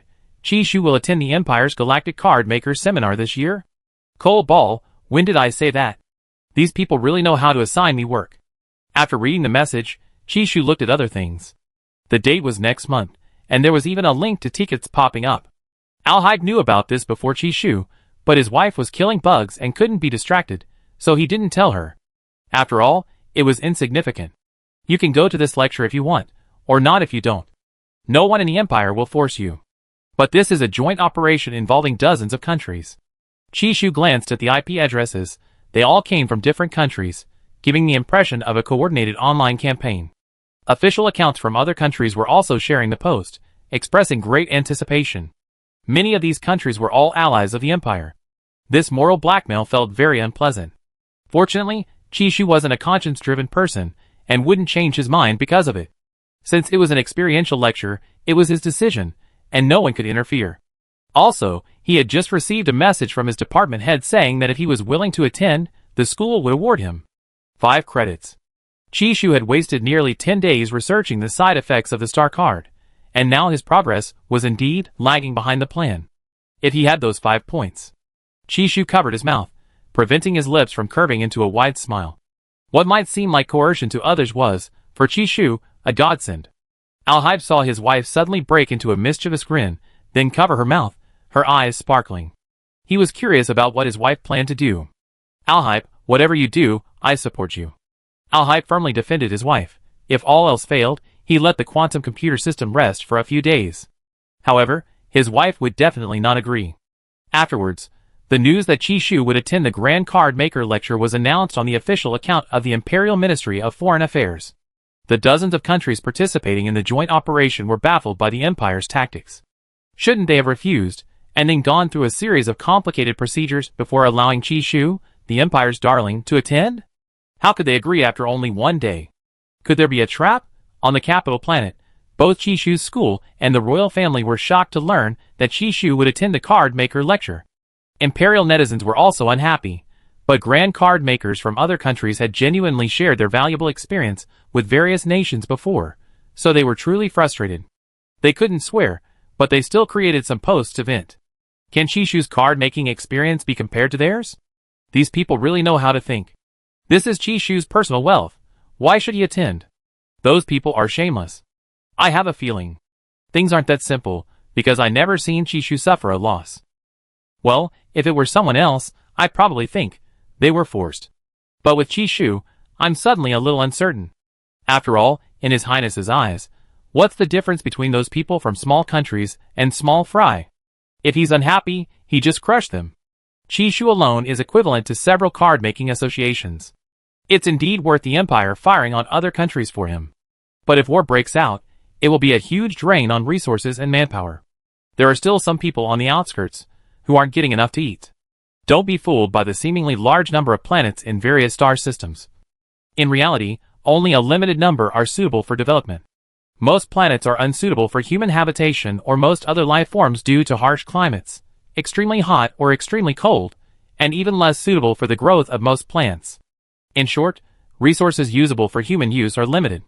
For example, medical biocores must be obtained from star beasts and are extremely expensive. The nutrient solutions people drink are also derived from edible plants or animal meat. Metal ores, on the other hand, are not so scarce, except for very rare energy minerals. The reason people don't want to fight is because of excessive consumption. Although it might be to boost the economy, the benefits to the lower classes are almost non-existent. Many netizens are more rational and think long-term, finding Qishu's immediate agreement to attend the lecture reassuring. For the next month, Qishu continued his insect-killing work. He was alone, unable to rely on others, and even with his star card, the number of insects he killed remained limited. Most importantly, he no longer had the same enthusiasm as when he first arrived. On the day of his return trip, Qishu calculated his credits on the system. During this holiday, he earned a total of 15 credits, bringing his total to 42. In other words, he was only 8 points away from graduating. Reality is cruel. I only got 15 points. To be honest, I thought I could at least get enough. Qishu was somewhat disappointed, but 15 points was still quite a lot, and there would be commission payments later. Qi, you done very well. After more than 2 months, Silver Moon's loss rate is only 5%. Alhai felt his wife was being too modest. If it were someone else, they'd probably be celebrating. Qishu was embarrassed to mention that he encountered an adult king insect. The king insect was so huge that he had to run first and figure out a way to charge forward, which is why Silver Moon wasn't hit by it. Chapter 258. A week later, Qishu and Alhype returned to the capital planet. Everything was unchanged. The mountains and rivers remained peaceful. The day after they arrived home, school started. When Qishu returned to class, everyone around him looked at his still perfect skin with envy. Xiechingya, who loved cutting his classmates' hair, unsurprisingly gave way to Qishu, becoming second. This time, he couldn't help but strike up a conversation with Qishu. You gained 15 points in just one vacation. You're amazing. How did you do it? May I ask? Qishu smiled. I went to kill bugs. There was someone in the class who killed bugs, Tang Chao. Even with his 3 points, Tang Chao wouldn't dare say he was also a bug killer. Why? Why is the gap between people so huge? The former last-place student, in just half a year, crushed everyone in his class. Looking at Qishu's perpetually composed face, Tang Chao wanted to grab his shoulders and shake him, demanding, how do you manage not to burst out laughing? How do you hold it in? If it were him, he would definitely mention it casually during conversations, casually mentioning it to everyone he met. But Qishu remained so calm, unless asked, he didn't even intend to bring it up. By the way, that lecture is starting in a few days. What are your thoughts? Tang Chao felt Qishu had absolutely no need to attend. With the third prince there, those small countries were nothing. Even the Federation wasn't saying a word. Why would those people bother? In short, Qishu always did things they couldn't understand, And he was a complex person. Qi Shu possessed an angelic appearance and a devilish personality, but his heart was exceptionally kind. Because the department head said he'd give me 5 credits. Qi Shu opened his palm, waving his long, slender, white fingers. Everyone was dumbfounded. Holy crap! 5 credits. Bro, your life's on fire. How long have you been at this school? You're only a sophomore. Xie Qingya's emotions, which had finally calmed down, crumbled again. That's right, Qi Shu was a sophomore this year. He spent 1 semester at the Imperial Vocational Technical College and 1 semester at the Royal Mecha Academy. Qi Shu thought to himself that he wasn't even thinking of coming this semester, but who knew he wouldn't have enough credits and would have to come. Getting up for class in the morning wasn't easy either. He had to get up, wash, change clothes, style his hair, eat breakfast, and then leave the house looking presentable. Even during the apocalypse, he tried his best to maintain personal hygiene and appearance. It was his last act of stubbornness despite his laziness. School started again, and the opening ceremony is here again. There are so many new students this year. Many of them are here because of Qi Shu, especially the card-making department. There are a lot of them this year, Tang Chao said as they walked. Qi Shu glanced at the students with their limited edition skins and simply nodded after hearing Tang Chao's words. As long as they don't graduate and don't curse him, he doesn't care. Here he is. The rogue card maker. Keep your voice down. That's the 3rd prince's consort. Do you want to die? A group of people, also dressed in white uniforms, bowed and saluted when they saw Qi Shu surrounded by people. Good day, 3rd prince's consort, they greeted in unison. Hello everyone, Qi Shu smiled, the veins on his forehead still slightly bulging, but covered by his bangs. He now has a new title, the Unpredictable Card Maker. Listen to that, how nice it sounds. Why can't everyone learn from the title the Cloud Legion gave him? Afterwards, walking around campus, Qi Shu, now a senior, was called senior by all the younger students. He wished Cotton Ball could call him senior too. However, they went to different schools, and his actual mental age was a year or 2 older than Cotton Ball's. Qi Shu squeezed Carl's paw. Then Carl raised his head. Qi Shu could tell from his eyes that it was his Cotton Ball hacking his account again. Poor Carl. As for Cotton, it was nowhere to be seen. Qi Shu felt that this eagle was nothing like him. Qi Shu found a seat and sat down. Inta glanced at the dark little ball in Qi Shu's arms, almost holding her breath, before daring to quietly sit down next to Qi Shu. You probably won't be going up this year. Inta and the others in the class remembered how they thought Qi Shu was weak and even gave him a star card to choose from. Qi Shu did choose one, but then he tore the person up with his bare hands. Hearing Inta's words, Qi Shu knew trouble was brewing again. When the arena segment began, Qi Shu instantly used his power to manipulate the backstage staff, removing his name from the list. The arena list was announced, and sure enough, Qi Shu wasn't there. The freshmen breathed a sigh of relief, but some of the upperclassmen were collectively disappointed. The staff member stared at the blank sorting column, his lips twitching.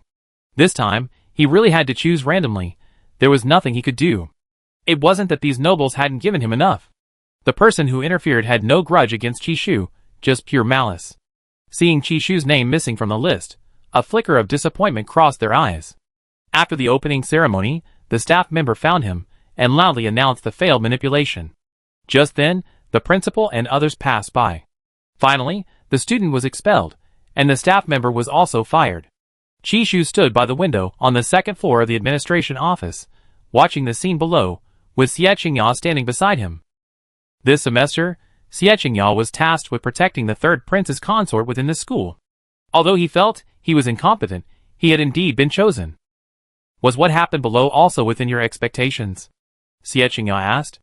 No, how could it be within my expectations? I'm not a god. Qi Shu said this, but his expression seemed satisfied with their punishment. Then, if I may ask, the lecture the day after tomorrow will be broadcast live to the 4-star systems. Are you prepared? Qi Shu didn't think of it for a moment, but after realizing it, he remembered he needed to cram at the last minute. Of course. Chapter 259. Just as Xie Qingya was about to express his admiration for Qi Shu's strong execution ability, Qi Shu casually added, not prepared. Xie Qingya, How could he have missed such an interesting person last semester? He should have approached him sooner. 2 days later. The Grand Card Maker Lecture Conference, open to the entire galaxy, was about to begin. The lecture featured top card makers from different countries, all dressed in uniform, their respective countries' sacred emblems affixed to their chests. These card makers were all between 200 and 300 years old, highly experienced, and seemed to have very good personalities. A total of 30 countries were participating, meaning that at least 60 top card makers would share their experiences at the conference. Perhaps some card makers hadn't watched the card-making competition, but these reclusive individuals would watch the Grand Card Maker lecture live every 10 years. After the opening ceremony-like performance, Chi Shu, who was the last to showcase his star card, returned to a small, honeycomb-like booth backstage. He casually tossed his uniform jacket into his spatial storage, leaving him in only a loose black shirt, revealing his fair collarbone. Before the viewers in the live stream could even utter any risque remarks to Chi Shu, the audience in the studio gasped in astonishment at his star card. He was showcasing a high-level fantasy card with a range of 1 kilometer. Simply insert it into the card slot, and it was gone. The front row viewers, experiencing a tsunami and impending disaster, froze in place, their steps seemingly rooted to the spot. The scene was so realistic that they didn't even realize it was fake. The viewers in the live stream, using holographic streaming, felt completely immersed. Some were in a hover car in reality, some in their bedrooms, and some even slacking off at work, all jumping up in fright. Only after being alerted by those around them did they realize they had been fooled by Chi Shu's star card. Chi Shu, you're still as mischievous as ever. Fun, right? Ha ha ha, I was eating while watching the live stream, and now I spilled all my nutrient solution. I jumped up at my desk, even more embarrassed, but then I realized. Quite a few people in the company reacted like me, so I just relax and slack off. I have a small question. Why did everyone in the audience sit so upright after Chi Shu's star card demonstration, like model students? Yeah, why was Chi Shu so composed after using the advanced star card this time? Why didn't he run away? Ah, my husband is so handsome. His star card is so handsome too. It was the first time Chi Shu could see the live chat in real time.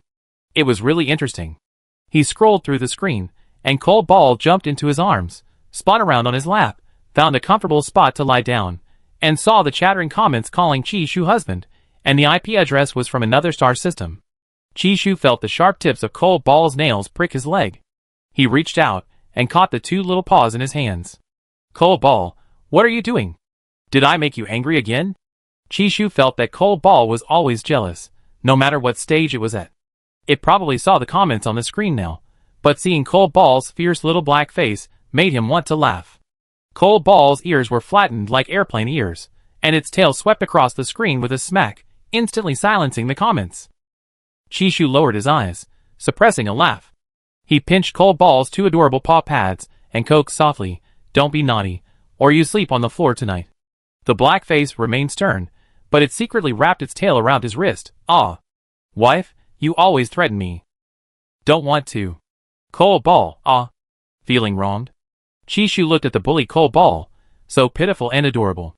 The bell rang at the podium, and the host warmed up the audience. As the last lecturer, Chi Shu could sit backstage and watch for the first 3 days. He felt that listening to the seniors' experiences in person would definitely be beneficial. Chi Shu wore a black shirt, his jet black hair cascading over his shoulders. Al-Shaib had never seen his wife so serious. He carefully rested his head on Chi Shu's wrist, and started watching the live stream with her. Because the positive energy side effects of the advanced star card were too diffuse and short-lived, Chi Shu quickly reverted to his lazy posture, treating the place like his own home. He even took out dried fish and his own snacks, feeding Cole Ball while eating them himself. His room also had a live stream. He had originally wanted to pretend, but it was just too tiring. Walking was easy, but sitting and maintaining that posture hurt his back. After the host finished warming up the audience, the personal information of the top card makers began to be displayed on the information board in the live stream room. When people saw that Chi Shu's mental strength suffix was SSS, both the live stream viewers and the audience at the venue fell silent for a moment. As for the people of the Empire, it seemed as if they had expected it. They went from being used to it to gradually becoming numb. If someone asked them if they were envious, they definitely were. You see, just 6 months ago, Chi Shu was only an F. In just 6 months, he passed numerous tests and won first place in multiple competitions. His high school exam scores were also displayed on his personal profile card.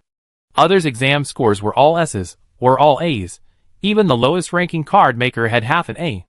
But he got FS in all subjects: politics, history, geography, physics, chemistry, biology, mathematics, and interstellar general literature, and even had 2 FS with deductions. His competitions were flawless. He barely took any hits, collapsing only from exhaustion during arena matches. His injuries were negligible. How could they not envy and be jealous of someone like that? If he got straight S's, they could be somewhat prepared, but Chishu used to be a good-for-nothing except for his looks. Some netizens in the Empire felt conflicted. The thought of how they had attacked Chishu like clowns made them want to disappear.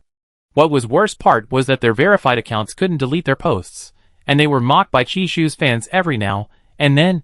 It was unbearable, extremely unbearable. In the end, they could only become loyal haters, because being a fan was shameful. Even with their faces slapped, their mouths remained stubbornly shut. In short, how long does it take to go from F rank to SSS rank in mental power? Answer: half a year, and only Chishu has achieved it. While netizens were experiencing incredibly mixed feelings, the first card maker to take the stage to give a speech stood up. His topic for the day was the harmonious relationship between the card and mental power. Chishu, seeing such a serious title, expected a spectacular performance, but in reality, this card maker from the Wind Map Kingdom, whose face was covered in totems, demonstrated sleeping with a card for 20 minutes before inputting mental power. Chishu. He told me he was the most normal card maker. But some people just wouldn't believe him. Chapter 260. The card maker from Finta Kingdom, who had almost overslept, slowly awoke. He solemnly straightened his coat collar, then demonstrated the effect of a star card. The star card flew from his hand, and the live stream sphere followed.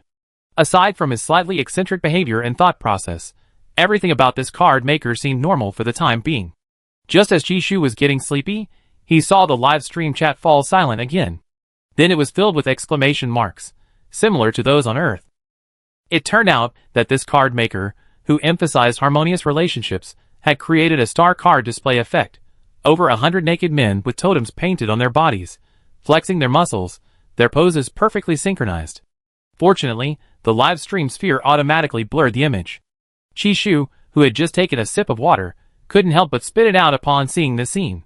Cole Ball's head was covered in water, and Chishu had to wipe his own mouth and Cole Ball's fur. He pursed his lips, unable to suppress a laugh. Haha, Cole Ball, I'm sorry, the live stream is just too funny. Cole Ball flicked its tail, splashing water droplets onto the screen. Chishu tried to wipe its face with a handkerchief, but its tail tangled even more tightly around his fingertips. He whispered a devilish whisper in Cole Ball's ear. Cole Ball, naughty spanking. And you have to show off your muscles tonight too.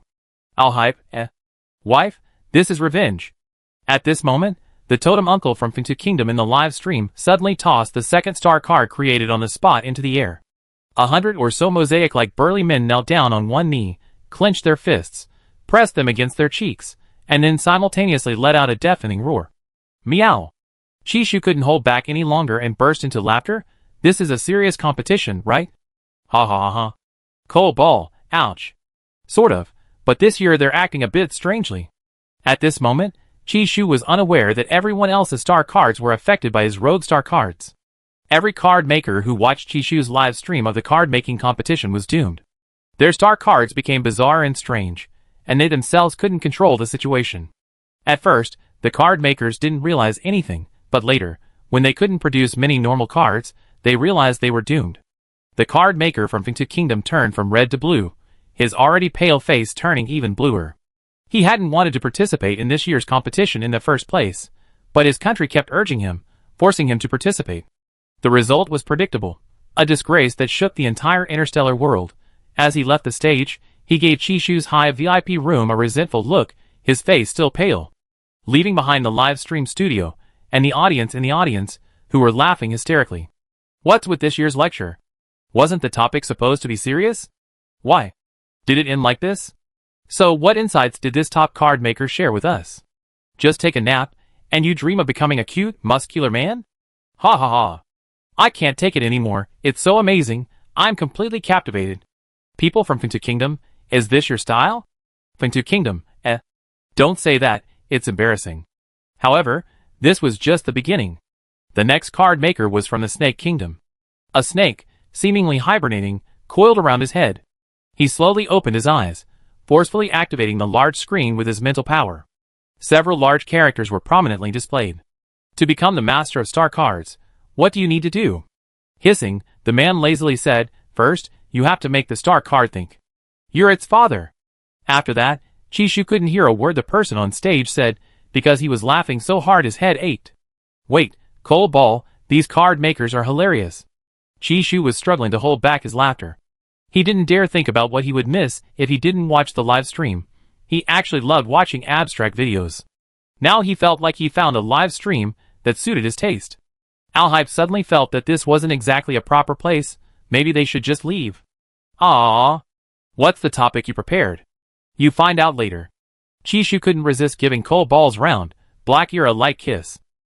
Alhype, forced to attend the reception during his vacation, had slightly red ears. A rare hint of panic appeared on his usually stern face. Eric, noticing his brother's odd expression, said, "Brother, if you're not feeling well, go back and rest. I handle the rest of the arrangements." "Okay, thanks." Eric assumed his brother would diligently arrange everything as usual before leaving, but instead, he vanished instantly. Where did he go? Is this for real? When Eric turned back, Alhype was gone. Alhype returned to the hover car, slowly calming himself, and rushed back to Chishu's side as quickly as possible, finally settling his anxious heart. "Weren't you busy today?" "Not busy." Alhype saw the annoying live-streaming sphere in the room again, and instantly released his mental energy, intending to crush it into dust, but Chishu held his hand and shook his head. "Your Highness, I like some juice. I order some for you." Chishu's personal live stream. No, am I here to eat dog food? Before, I thought Chishu and the third prince were probably just in a cooperative relationship, but now it seems they're sweeter than most couples in the interstellar world. Shubao, I have some money too, I give you some. Damn, I just felt killing intent. I felt the monitoring sphere was in danger. Impossible, the third prince may be cold and ruthless, but he wouldn't be this irritable. Yeah, I'm absolutely certain.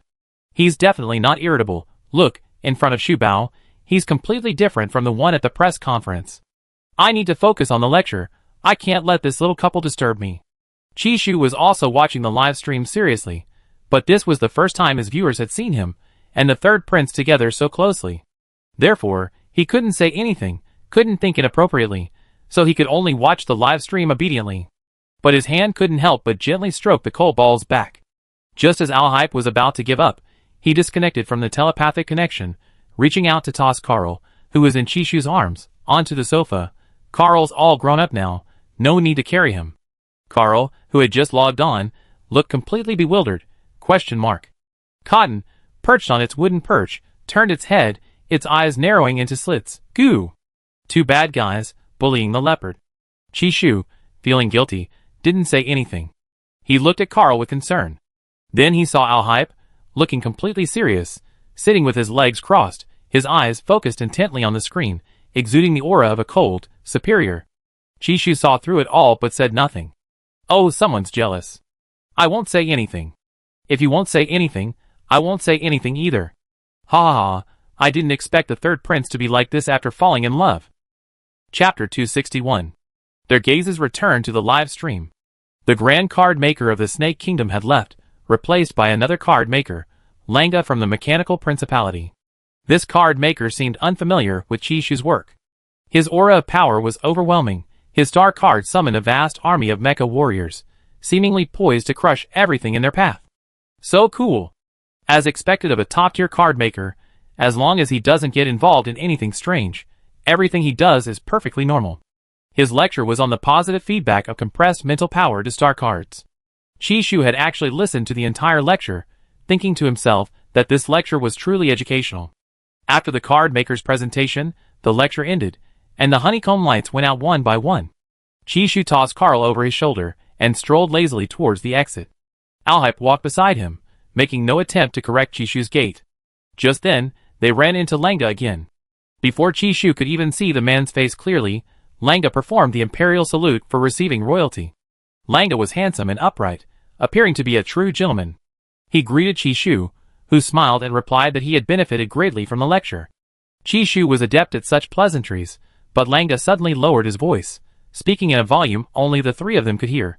Your Highness, Princess Consort, I happened to be present when the old mountain of the Mechanical Duchy was bombed. Langa knew he was courting death, but he had no choice. If he missed this opportunity, he didn't know when he would see Chishu again. Alhype was too vigilant. Of course, What he said today was also a preliminary test. Chishu, I only chatted with you because you seemed like a good person. Alhaib's eyes darkened, a layer of icy coldness gradually settling into his purple pupils. Langa, enduring the immense pressure, continued, I recorded a residual wave of mental energy, the frequency perfectly matches the star card you used in the competition, princess. He raised his hand, and a silver-white, blue-tinted chip the size of a fingernail flashed between his fingers. Chishu almost burst out laughing, watching him perform what seemed like magic. But he still managed to maintain a serious expression. He was saying, when will I finally stop laughing when I encounter a villain? The words Langa was about to say, I want to use it to trade for a private deal. 2 days later, the abandoned corridor bridge in the radiation zone, without a terminal, were cut short by Chishu's sudden interruption. Chishu, his face contorted with rage, exclaimed, so my star cards were stolen by your mechanical principality's enemies. No wonder I couldn't find them anywhere. Those high-level star cards were crafted day and night by me, Master Langa. You must mention this to the star police in the mechanical principality. These star cards can fetch a fortune if sold. Langa's gentle smile nearly froze on his face. He could only swallow his words, knowing that with Alhaib by Chishu's side, he was truly helpless against Chishu. He could only wait for Chishu to be alone before calling on their card makers to gang up on him and abduct him. Besides, Chishu, the third prince's wife of an empire, could she be short of money? If he worked hard to earn money, who could be richer than him? Master Langa, are you listening? Alas, I'm asking you a lot of questions. Just consider it as me saying something, and the chances of getting the money back are slim. Maybe those residual waves were even emitted by pirated star cards that imitated my star card. Chishu looked utterly disappointed. Alhaib, watching from the side, was almost convinced. He couldn't help but sigh. His wife was truly a master of acting. Although he thought so in his heart, as her bodyguard, he certainly wouldn't let this guy who dared to threaten her in front of him get away with it. Did he not value his life? Or had he not been fierce enough lately? Someone had actually become so desperate that they dared to threaten him. Receiving a cold glance from the third prince, the oppressive aura washing over him, Langa gritted his teeth and took a half-step back, nodding in farewell. His back felt as if it were nailed to the ground by an icicle, swaying with every step. Only after turning into the elevator at the end of the passage, leaning against the wall, did he dare to let out a soft breath. I've been outmaneuvered, he chuckled softly, his voice devoid of any warmth. But everyone has weaknesses. There were always times when Chishu was alone. If soft tactics didn't work, he'd have to resort to hard ones. On the way home, Chishu said disappointedly, I thought he was a normal card maker, but not only is he ruthless, he also looks down on me. Even a fool would know there's a trap, right? Does he think I'm brainless too? Alhaib patted his head. Isn't he here? Chishu pouted, pulling the slightly enlarged Carl closer to his chest, like hugging a large hand warmer. Alhaib smiled slightly, tossing Carl aside again with one hand and pulling him into a passionate kiss. Meanwhile, a group of card makers from the mechanical duchy searched for a while, but couldn't find their spatial button. Nobody said the empire is full of thieves. Should we call the police? We're top-tier card makers. Do you think it wouldn't be shameful to spread this around? But what about our terminals? What else can we do? Write some star cards and sell them, then we have money. But what about Chishu? We still need to bring Chishu back to the duchy. Bring him back my ass. The captain slammed his fist on the seat of the small hover car, the interior walls vibrating and spiderweb-like patterns appearing. The hovercar's alarm blared, and the atmosphere inside became oppressive. Our spatial buttons contain a master core that can infinitely fold things. Losing it is like gambling our lives with the duchy's military. Now we're thinking about how to bring someone back. Let's save our lives first. Langa hadn't expected this to happen. He was glad he hadn't been so arrogant in front of Chishu. Everyone fell silent instantly, only the breathing lights flashing. The vice-captain gritted his teeth. The mother core has a self-destruct program. If we don't retrieve it quickly, if something really goes wrong, we won't be able to escape either. As long as the Empire takes action, they definitely find us. Then we make some simulated star cards, and cause explosions in multiple locations in the Empire's downtown area. That way, the real mother core will be covered up. In the corner, the gray-haired card maker, who hadn't spoken until now, raised his eyes. A star card as thin as a cicada's wing held between his fingers. He paused, then added, moreover, we can simulate Chishu's star card echo. Even a pirated one will still have the words Chishu attached. Such star cards will ultimately cause dissatisfaction among the Empire's people, and make them panic. That's a good idea. Chishu, who had just arrived home, sneezed violently. Al-Hippie took a small blanket from her spatial lock and covered him. Got a cold? No, I just feel like someone's tickling me. Chishu is currently a bit paranoid, always feeling like someone wants to harm him.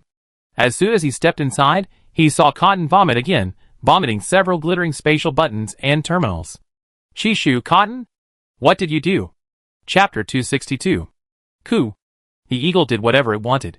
After spitting out its contents, Cotton seemed a little guilty in the face of Chishu's questioning. Then, puffing out its white chest, it swaggered away. Cotton's escape left Chishu completely bewildered. Just as he was about to activate empathy to read Cotton's memories, Al-Hippie suddenly said, "These are from the mechanical duchy. I have someone take them for inspection."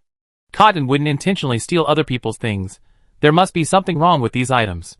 Chishu agreed with Al-Hippie's assessment, but he was still surprised that his Cotton was so capable. How did it manage that? Chishu patted Carl's back and said, "Carl, go play with Cotton." The little knight, upon receiving the command, immediately turned and ran, faster and faster. Chishu smiled, thinking that Carl was such a good boy, able to resist the urge to play, just like a certain ball. Soon, the identification and testing department arrived and took the pile of spatial buttons and terminals for inspection. The testing and identification department was located on an island. After the inspector opened something in one of the spatial buttons, before the equipment could detect whether it contained radiation, the alarm for an S-class explosion sounded. Everyone grabbed their belongings and evacuated in hover cars. Al-Hype had already said people to keep an eye on the group of card makers with malicious intentions, and Chishu was also surprised by Cole Ball's reaction speed. Will they run away? They probably came on a mission, and won't leave the Empire easily. Al-Hype ruffled Chishu's hair, looking into his bright, dark eyes. The explosion. Because we took precautions beforehand, it was easy to control. Our Cotton is very capable, and it protected everyone. While comforting Chishu, Al-Hype used his terminal to arrange for people to handle the situation, and set a level 1 protective shield to the island to mitigate the impact of the explosion. Those people probably didn't know it was Cotton that had been burned, they thought it had simply been stolen. They never imagined it would end up in their hands. For the mission takers, it was truly unlucky. Anyway, after the incident, Chishu watched Al-Hype assign tasks to his subordinates, occasionally giving him a slight smile. Al-Hype's deep purple eyes always possessed a unique charm and mystery, leaving Chishu standing there, his gaze involuntarily lingering on him. He now saw a multifaceted Al-Hype, mature and composed, handling matters methodically and even with ease, always inspiring confidence. Chishu thought, so his nerves didn't have to be so tense after all. Even so, he didn't want to leave everything to Cole Ball. He asked softly, "Is there anything I can do for you?" "Yes, Chi-Chi, could you massage my shoulders?" And Chishu looked at the now human Cole Ball with disbelief. "Cole Ball, you gotten bolder and bolder lately." Al-Hype put his arm around his waist, and rested his head on his back. "Only you dare call me that. You're the bravest." The first night of the card maker's seminar passed quietly. Nothing major happened. The capital city was sunny and calm. The group from the Mechanical Principality never imagined that their plan would be impossible to implement. They wanted to enter the downtown area, the crowded squares and shopping malls, but the first hurdle stopped them at the gate. Identification was required. Foreigners had to apply 15 days in advance to enter. Langa was speechless with shock. What does the Empire mean by this? "I'm sorry, you cannot enter. If you absolutely must enter, please bring your identification and apply online. It is estimated that you will be able to enter the capital's commercial district in 15 working days." The robot staff at the entrance of the commercial district smiled, and then waved, "Welcome back next time. When did you implement this policy? This is a public security law promulgated this morning. Thank you for your understanding." The robot waved goodbye to them again. Langa and his teammate were beginning to feel numb. Did they install invisible surveillance spheres around us?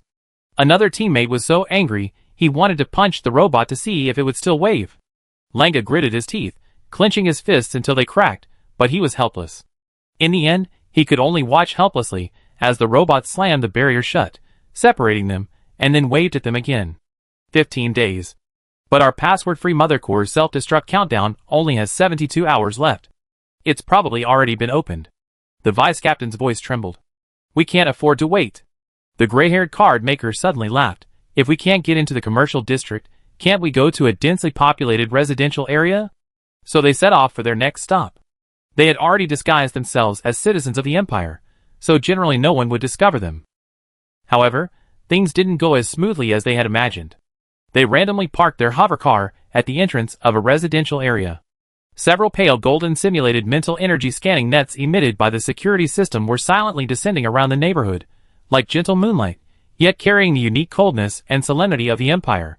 Their hover car could only park outside the residential complex gate. The star card the gray-haired card maker had just released was sizzled and knocked away by the netting, cracking in midair and releasing a pungent metallic odor. Approximately 95.1% overlap with citizenship of this country. The remaining 4.9% is an accent from the Principality of Machines. Preliminary assessment. Foreign national illegally infiltrated, unrelated personnel. Please evacuate immediately. Please evacuate immediately. The cold AI voice had barely finished speaking when over 20 armed security-type gardening robots suddenly appeared around them. The shears they had been using to prune trees instantly transformed into light-powered weapons, their muzzles pointed at them. Langda's face finally turned ashen. The Empire outsources security to a landscaping company? They really know how to exploit robots. In our country, robots need maintenance. Different types of robots have specific roles to prevent them from becoming a hodgepodge. The vice captain's voice trembled. No wonder it's imperial capital, they even exploit robots. Outside the barrier, the robot still waved with a smile. Welcome back next time. The gray-haired card maker looked down at the countdown, then looked up at the sky muttering, should we just quit? All the star coins they had just earned had been used to buy equipment and rent cars for navigation. Even with an anonymous terminal, those terminals wouldn't show the location of neighborhoods lacking security systems. In the Empire, even using an anonymous terminal to search for such sensitive information would result in immediate arrest. Their original terminals had these layout maps, but all their terminals were gone. The most hateful thing is that thief. He made us so passive. Chapter 263. The group hadn't completed their mission, yet morning had already arrived. They had no choice but to head to the card maker lecture conference. Upon arrival, they were disheveled and looked like they returned from a vagrant's journey, exhausted from a sleepless night. They could only seek help from the organizers, who arranged accommodation for them, but informed them that services in the Empire were expensive. Accommodation was free, but meals and daily necessities would have to be paid for. They stopped thinking about the theft. Now, they only had one mission left to complete. In the next few days, they had to redeem themselves. Only by taking Chi-Shu away would they have a chance to survive. Otherwise, the old king of the mechanical duchy would not let them go. Boss, don't worry, I secretly contacted our country's envoy using the anonymous terminal I just bought. I heard that Alhive can't stay with Chi-Shu these few days, so we'll. The group began to secretly plot again. Half asleep, Chi-Shu was held in Alhive's arms as they rode in a hover car to the lecture conference in District 66. Upon arrival, Alhive gently woke him, saying, "We're here, wife." Chi-Shu slowly opened his eyes, then yawned. As he got out of the car, he looked at Alhive, who was still inside, and asked, "Are you busy today too? Wasn't it a holiday?" Alhive smiled wryly and said, "I seem to have 2 jobs, and another one is being a prince." All right. Chi-Shu felt sorry for the busy cold ball. He couldn't even enjoy his holiday properly. But the Empire was so vast, there was nothing he could do about it. Are we receiving foreign envoys today? Well, leave these things to Eric. I handle the security setup. Alhive, also reluctant to part with his wife, casually shoved Carl into Chi-Shu's arms. But I still stay by your side. Leaving the parking lot, Chi-Shu squeezed Carl's little paw and muttered to himself, it's actually easier to go to class. Lectures are fine too, at least it's a 5, but where am I going to find the remaining 3? While Chi-Shu was frowning, someone appeared beside him. His guards, the Black Hawk Squad and the Black Mist Squad, were special mission teams, and they weren't allowed to move freely in public places on the capital planet where foreigners were present. Therefore, Chi-Shu's apparent bodyguard became Xie Qingya. As soon as Chi-Shu finished speaking, Xie Qingya, wearing a blue uniform, with short, warm blonde hair and a pair of blue crystal pendant earrings, suddenly appeared. He answered without being asked, "You shouldn't worry about that. There are only 3 points left, you can take your time." "Okay, but I still want to graduate and relax. Actually, there are quite a few tasks left at school, but they are all almost impossible to complete. For example, there's the task of catching the robot massacre case from 50 years ago. The criminal was a robot, but its crimes were heinous. It has now been turned into data, and is hidden in the optical computer system. There has been no movement for years. Another example is the senior students on the back mountain of the school who have become protected beasts. They became protected beasts for unknown reasons, and the school is helpless. And Chishu felt that many people must have tried these tasks, and if others couldn't complete them, it was unlikely that he could complete them either. The two chatted idly as they returned to the Hive private room. Several people were watching the live stream with Chishu today: June running, Xieching Ya, and Zach, whom he hadn't seen in a long time. Chishu hadn't seen Zach in a while, and Zach seemed like a completely different person. Upon asking, he learned that Zach had gone to the Mermaid Kingdom to help the Mermaid King find his missing mermaid prince. He received 3 credits after completing the mission and also pearl powder as a gift from the Mermaid King. Zach was also exasperated. His tough guy skin had suddenly disappeared. He could only become a pretty boy. He hadn't planned to use it, but he accidentally drank it as a nutrient solution. Now, even his eyelashes were white, despite his previously dark complexion. The 4 of them watched the live stream in the private room. Chishu sat alone on a single sofa, with Carl, after transforming, sitting close to his legs. Cole Ball wasn't online today. He must be really busy. Live stream. Why does Chishu seem a little absent-minded today? Because the third prince isn't around.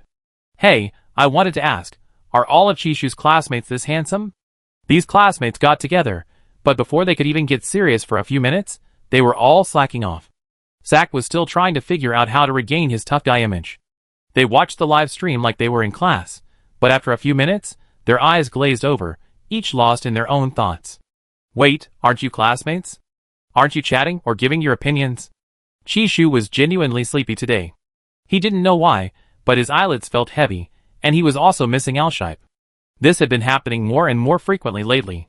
It wasn't that his romantic mind was acting up, but rather, the effect of the 100% compatibility rate. He asked Dr. Med online, and Med said, the higher the mental strength of both parties, the more inseparable they become.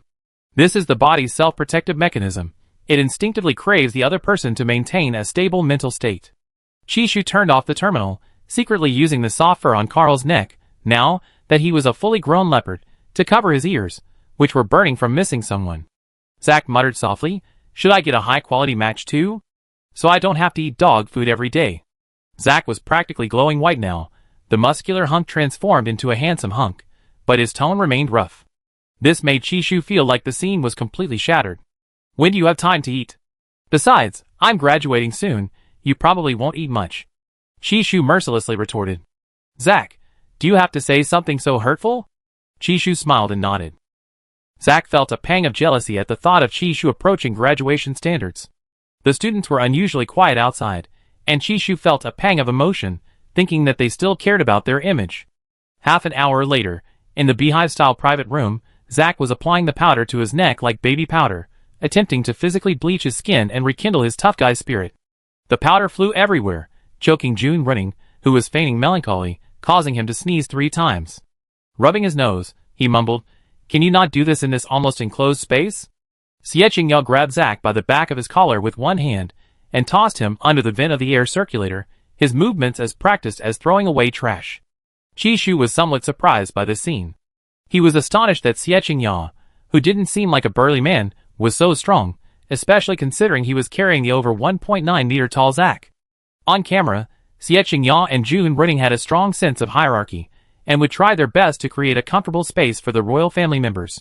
Therefore, when interacting with Zach, they would directly correct any problems, since they wouldn't fight in front of the cameras anyway. Chapter 264. Chishu, chin propped up, legs crossed, watched the live stream calmly, growing increasingly sleepy.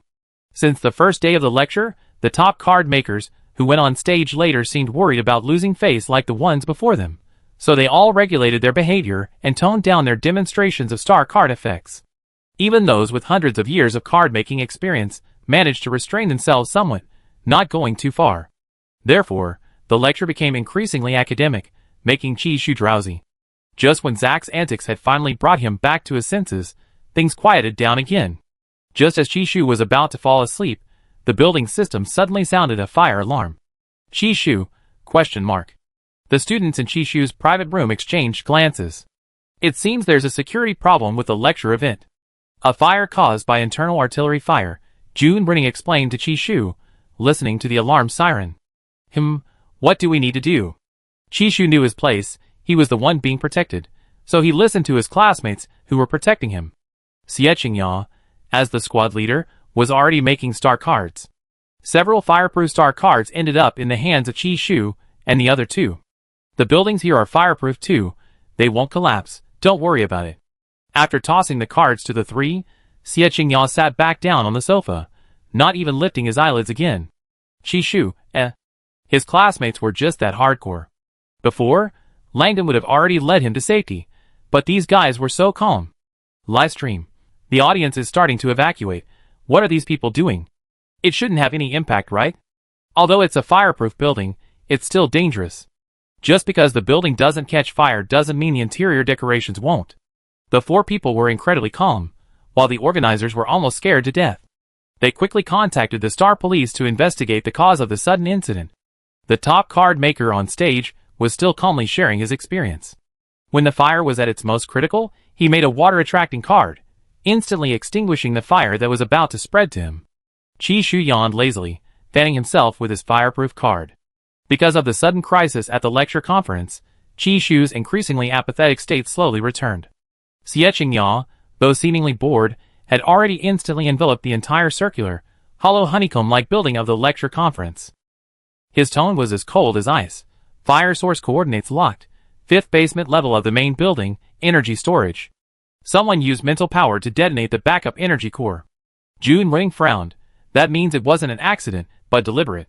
Chishu had already reached SSS level, so he could immediately determine that Xie mental power had probably reached SSS level, but the school hadn't been able to detect it. Another one controlling grades. No wonder he was once the class's top student. While Zack and June Running, who hadn't been exposed, were sweating profusely under Chishu's gaze. They usually brainwashed themselves, pretending they were just ordinary students. Of course, Chishu only glanced at them before falling silent. Xie, on the other hand, didn't care whether Chishu discovered him or not. He could be wary of others, but Chishu was a very clever man. He had become too lazy to pretend. After June Running finished speaking, Chishu slowly asked, "So, you want to continue watching?" "Yes, it won't affect your live stream.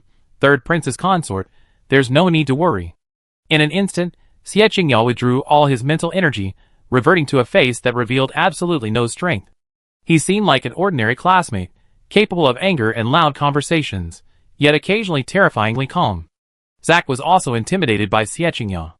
While he might not be able to defeat Ion in private, Xie was quite powerful, which was why Zack hadn't uttered a sound after being thrown away. Chishu shifted his gaze from them to the live stream screen. Watching the utterly boring broadcast, Chishu's mind wandered again, letting his imagination run wild. He wondered if living to 500 years old and doing nothing would be boring. Others only thought about retirement at 200, but he wanted to retire at 20. If Hein heard Chishu's words, he would be green with envy. At the same time, Langda and his group, having bypassed all surveillance and set fires, waited at the entrance of the passage for Chishu to escape. They planned to use all their mental binding cards to catch Chishu off guard, then pack him up and coordinate with their mechanical kingdom's envoys from the inside. But unfortunately they failed. The Imperialists didn't take the fire seriously at all. Only cowardly spectators were fleeing, while the top foreign card makers showed no fear of the impending crisis, actively helping the organizers to prevent the fire from spreading. The fire alarm blared back and forth in the hive dome, like a dull knife scraping against steel. Chishu rubbed his ears, lazily raising his eyes to look at Xie. The next scene should be a diversionary tactic. Xie hummed in agreement, continuing, "So, if the tiger doesn't move, the mountain will collapse on its own." Before he finished speaking, the largest live streaming screen on the wall suddenly flickered, and half a second later, it automatically switched to an encrypted channel. On the screen, the face of a genderless robot glowed with an eerie green light. It tilted its head towards the camera, its lips silently uttering, 3, 2, 1. Boom! The entire hive trembled slightly. The next instant, everyone's terminals were affected by a powerful energy fluctuation and suddenly lost signal. Chishu had just remembered to tell Meichio about the situation when he discovered his terminal had lost signal. "My terminal seems to have lost signal." Chishu was somewhat surprised. This wasn't outer space. How could the signal be so easily lost? Xie, sitting opposite him, had a grim expression. This situation had occurred 50 years ago. He had just mentioned it to Chishu this morning, and now this thing had appeared. It couldn't be such a coincidence. It's signal hijacking. Our signal is gone too. This has happened before, a large-scale massacre. This time, we really have to evacuate. Xie Qingyao pulled out a silver-white long-barreled cannon from his spatial button and aimed it at the hive's enclosed floor-to-ceiling windows. At this moment, Lang Jia and the others were still unaware of what was happening. Their newly purchased anonymous terminals had suddenly stopped working, and Qishu's personal live stream was also choppy. I told you, don't buy second-hand terminals. See? It broke down after only a short time. Is it really a terminal problem? The gray-haired card maker felt as if a pair of eerie eyes were watching them, giving him goosebumps. Chapter 265. Seeing Xie Qingyao's tense expression, and the slight frowns on the other two's brows, Qishu realized that things were truly serious this time. He had originally intended to obediently follow orders, but it seemed he couldn't. All the service robots, security robots, and medical rescue robots on site had gathered downstairs. After Xie Qingyao shattered the special glass, he discovered that the hovercar passageway in the dome was closed. Damn it! This security system is backfiring. What kind of killing method did you describe in the robot massacre you mentioned? Literally, the robots were controlled by the Demon King robot and used to kill people. The current Demon King is buried in the optical brain system. It hasn't appeared for a long time, and everyone thought it had been killed by the optical brain system through antivirus software. That's not the worst part. The worst part is that many robot manufacturers use materials that can isolate mental energy up to SSS level to prevent the robots from being wantonly damaged and returned for repairs by people with mental rages. Moreover, these materials are extremely resistant to impact. Furthermore, robots aren't living beings, and Qishu can't use superpowers. They can only attack using star cards as a medium or rely entirely on physical strength to knock the robots away, but this is quite labor-intensive. On average, 10 robots require 1 interstellar human. Before Xie Qingyao finished speaking, a robot burst into their room, and Zack, standing at the ventilation duct, raised his hand and swung a hammer. However, it wasn't flattened, it just sent the robot flying. A white shadow flashed past Qishu's eyes and flew out the window, followed by a loud crash on the large stage in the center of the circular honeycomb. Won't it be bad if things are thrown from a height? Qishu was very cautious. Like someone being protected, he heard that protecting him was also a credit. No, only the top card maker is still giving a serious lecture in the central pool. Qishu, don't worry, it's fine. We blocked the doors.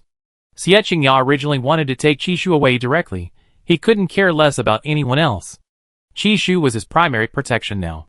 But the dome wouldn't open. All the emergency exits below must be packed with people. He absolutely couldn't let Qishu get hurt before backup arrived. June Running, who had been silent all along, thought for a moment and decided, you all stay here and protect the third prince's consort. I go down and help evacuate the audience, and find a less crowded passage.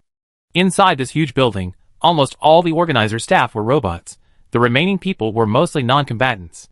The organizers were too powerful. The foreign lecturers only felt threatened. Where are the real security personnel? Qishu hadn't expected the robots to actually rebel. As he spoke, he reached out to soothe the increasingly aggressive Carl. The black iron bracelet Cold Ball had given him that morning swaying gently on his wrist. They're probably on the outer layer, and can't get in. June Running hadn't expected his first day of part-time work to be so difficult. Alright, go ahead then. Qishu approved. He'd been quite worried, but then he remembered the top card makers, who had handled the lecture with ease. Surely nothing would happen to them. With Qishu's permission, June Running stood at the window, spread his arms, and leaped. The wind whipped his long, slanted bangs. He quickly turned, then pulled a small balloon resembling a parachute from his spatial storage, tied it to a string, and swung directly to an exit. The robot's eyes were entirely red. Before it could react to the presence behind it, June Running struck it on the back of the neck with a long-barreled particle cannon, resembling a gun, instantly blasting its energy storage tank. The robot, malfunctioning, collapsed to the ground, its eyes flashing a few times before going unresponsive. As June Running landed, he silently glided into the passageway, casually picking up the volunteer badge from the fallen service robot's chest, numbered B-07-088. These robots were all recruited volunteer robots, each with an owner. Engraved on the back of the badge was a line of small print, "If you betray your master, kill me." It was a common robot manifesto. June Running's fingers paused slightly, then he placed the badge back on its chest and continued deeper into the passage. Qishu watched this scene from afar, blinking, seemingly lost in thought. The next moment, he looked at Xiechingya. After something like this, is there any hope for these mechs? The energy pods are just damaged, but they're out-of-control robots. They might be sent to a recycling plant and melted down. Zack majored in card manufacturing and minored in machine maintenance, so he had a general understanding. He slowly stood up, walked to the window, and took another step forward to fall into a decapitated robot below, showing how much force he had used. Bang! Bang! Bang! The robots outside the private room were trying to attack the door with their weapons. Soon, several large holes were smashed into the special metal door. They could even see pairs of reddened eyes through these holes. Just as everyone was pondering how to escape unscathed with Chishu, he asked, if we put them into the spatial core, will they still be able to fight? Hearing this, the two looked at Chishu with shocked expressions. Chishu was deep in thought, resting his chin on his hand. To be honest, after receiving the code-breaking core from Al-Hippie that morning, he hadn't known what it could hold. Now, seeing so many robots, he suddenly wanted to try the legendary spatial core that could hold a mountain. It can fit, but robots take up memory, and the spatial cores we use are only slightly larger than a room, so it can't hold. Zack hadn't finished his sentence when his jaw nearly dropped. Holy crap! Really? A folding spatial technology core? This thing only exists in the mechanical principality. And only 2 are produced in the 4 major star systems. Chishu hadn't realized that spatial cores made into bracelets were so rare. It seemed his Cotton family had really pulled off a big one this time. Also, he had to thank Cole Ball for not causing the thing to explode directly, and even for being able to remotely control the robots to crack the code. He only possessed this seemingly harmless black iron bracelet because he lived off a woman who lived off coal and cotton. So is it feasible? To put the robot inside the spatial button, isolated from the optical terminal, with no signal, it won't be damaged or go out of control. Theoretically, it's possible. Zack was dumbfounded, thinking that Chishu was incredibly lucky. He actually managed to get his hands on something that could cause several countries to fight. He could only pretend not to know, because this small piece was also coveted by various space pirate leaders. Chapter 266. Then what are we waiting for? Let's collect the robots. Chishu originally intended to use star cards to deal with these robots, but then he thought of the mountains and white paper at home. If they don't have a record of injuring anyone, they won't be thrown into the furnace, right? Xiechingya's shock was no less than Zack's. Besides, he genuinely thought Chishu didn't want to get involved. Right. Then hurry up and go, or those grand card makers will cripple you. The operation to save the robots began immediately. Zack, whose physical abilities were nearing SSS, was about to forcefully open the private room door when Chishu suddenly pressed down the doorknob, causing the door to open with a click. Zack, Chishu, The two awkwardly dodged the robot's attack, and Chishu reached out and scooped the robot into the spatial core. Chishu used his mental power to probe the robot inside the core, and found that it seemed to have crashed as soon as it entered, lying quietly and motionless. It's useful, Chishu said. Actually, when Cole Ball gave him this ugly bracelet that morning, he had doubted Cole Ball's judgment. Later, Cole Ball told him it was made from the core of a super folding space button. Chishu had initially thought, such a large space button, there's probably nothing to store, right? But Cole Ball said it could hold a medium-sized starship, or even a mountain. That's really a lot. Now the 3 of them could only think about how to fit everything into the core, but ideals and reality always clash. As soon as they stepped into the corridor behind the door, they were met with 2 densely packed mechs, their eyes red. Some of the armed robots were already resignedly disassembling their weapon arms. Service robots aren't just about sturdy bodies, they possess kitchen knives, gardening shears, and many other tools hidden inside their bellies. While they may seem harmless, they require considerable time to dodge. At the various entrances to the circular honeycomb structure, more and more spectators rushed in, but before they could even step out, they were bounced back by the simulated mental energy net of the security system. It was at this moment that the invisible electric net materialized. This wall has 2 layers. Will we be unable to get out? Can this thing be broken? Anyone with high mental strength want to try? I try. A person with SS-level mental strength attempted to break it with a mental energy spike, but the simulated mental energy net absorbed his mental energy, making the original simulated mental energy net even stronger. The more it absorbs, the stronger the net becomes?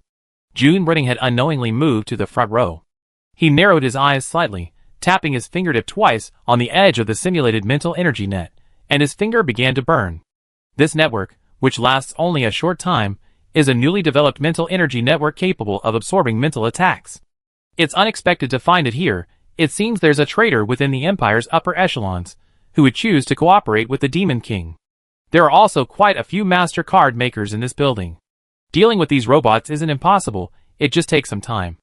And what is the Demon King's goal? June Redding dropped his usual disguise, his expression unchanged. He saw reinforcements arriving outside, but they were currently trying to break through the wall. But if they used force to break through the wall, it would mean destroying the building. On the other side, Chishu weighed the black iron bracelet on his wrist. Facing the robots, he instantly released his mental energy to cover the entire building, surveying every observable area. He discovered that many of the master card makers turned pale and feigned death upon encountering his mental energy, fearing it might touch them.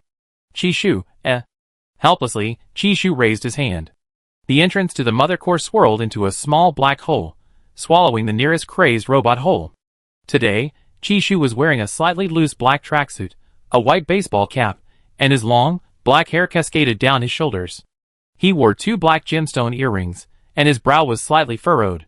After instantly withdrawing his mental energy to investigate, he found that only his doorway was teeming with robots. The other card makers' doors had far fewer. The first floor was a complete mess. The crowd was tense and anxious, fearing they would be pushed out to shield themselves, so they stood guard. Of course, they didn't dare get too close, fearing a stampede. The current situation is that even the medical robots have become red-eyed robots. They have no choice but to be vigilant or flee. Do they hate robots after such an incident? Actually, no. Robots have already permeated their lives. Many of them are unable to handle small tasks independently, and even most childcare is handled by early childhood education robots. Perhaps thinking of the robots at home, even those injured couldn't bring themselves to curse them. Of course, it's also possible the situation was still relatively recent, not yet beyond repair. Over 80,000 spectators were present, almost all concentrated at the various exits, several hundred of these express lanes. The more people, the more robots serve them. More and more robots piled up at the exits, attacking people, but not everyone's fists were strong enough, and more people were injured. Chishu's mind itched. Xiechingya, I think I can't wait for His Highness to arrive. I need to hurry. He could indeed ignore it, but he was now a member of the royal family. Doing nothing would disappoint the people. After Zack accurately located and pressed the switch on the back of the robot's neck, Chishu reached out and caught it. The nearly 1,000-pound robot was stored in Chishu's spatial storage. Chishu gritted his teeth slightly and said, "Actually, I can pick up the robot myself."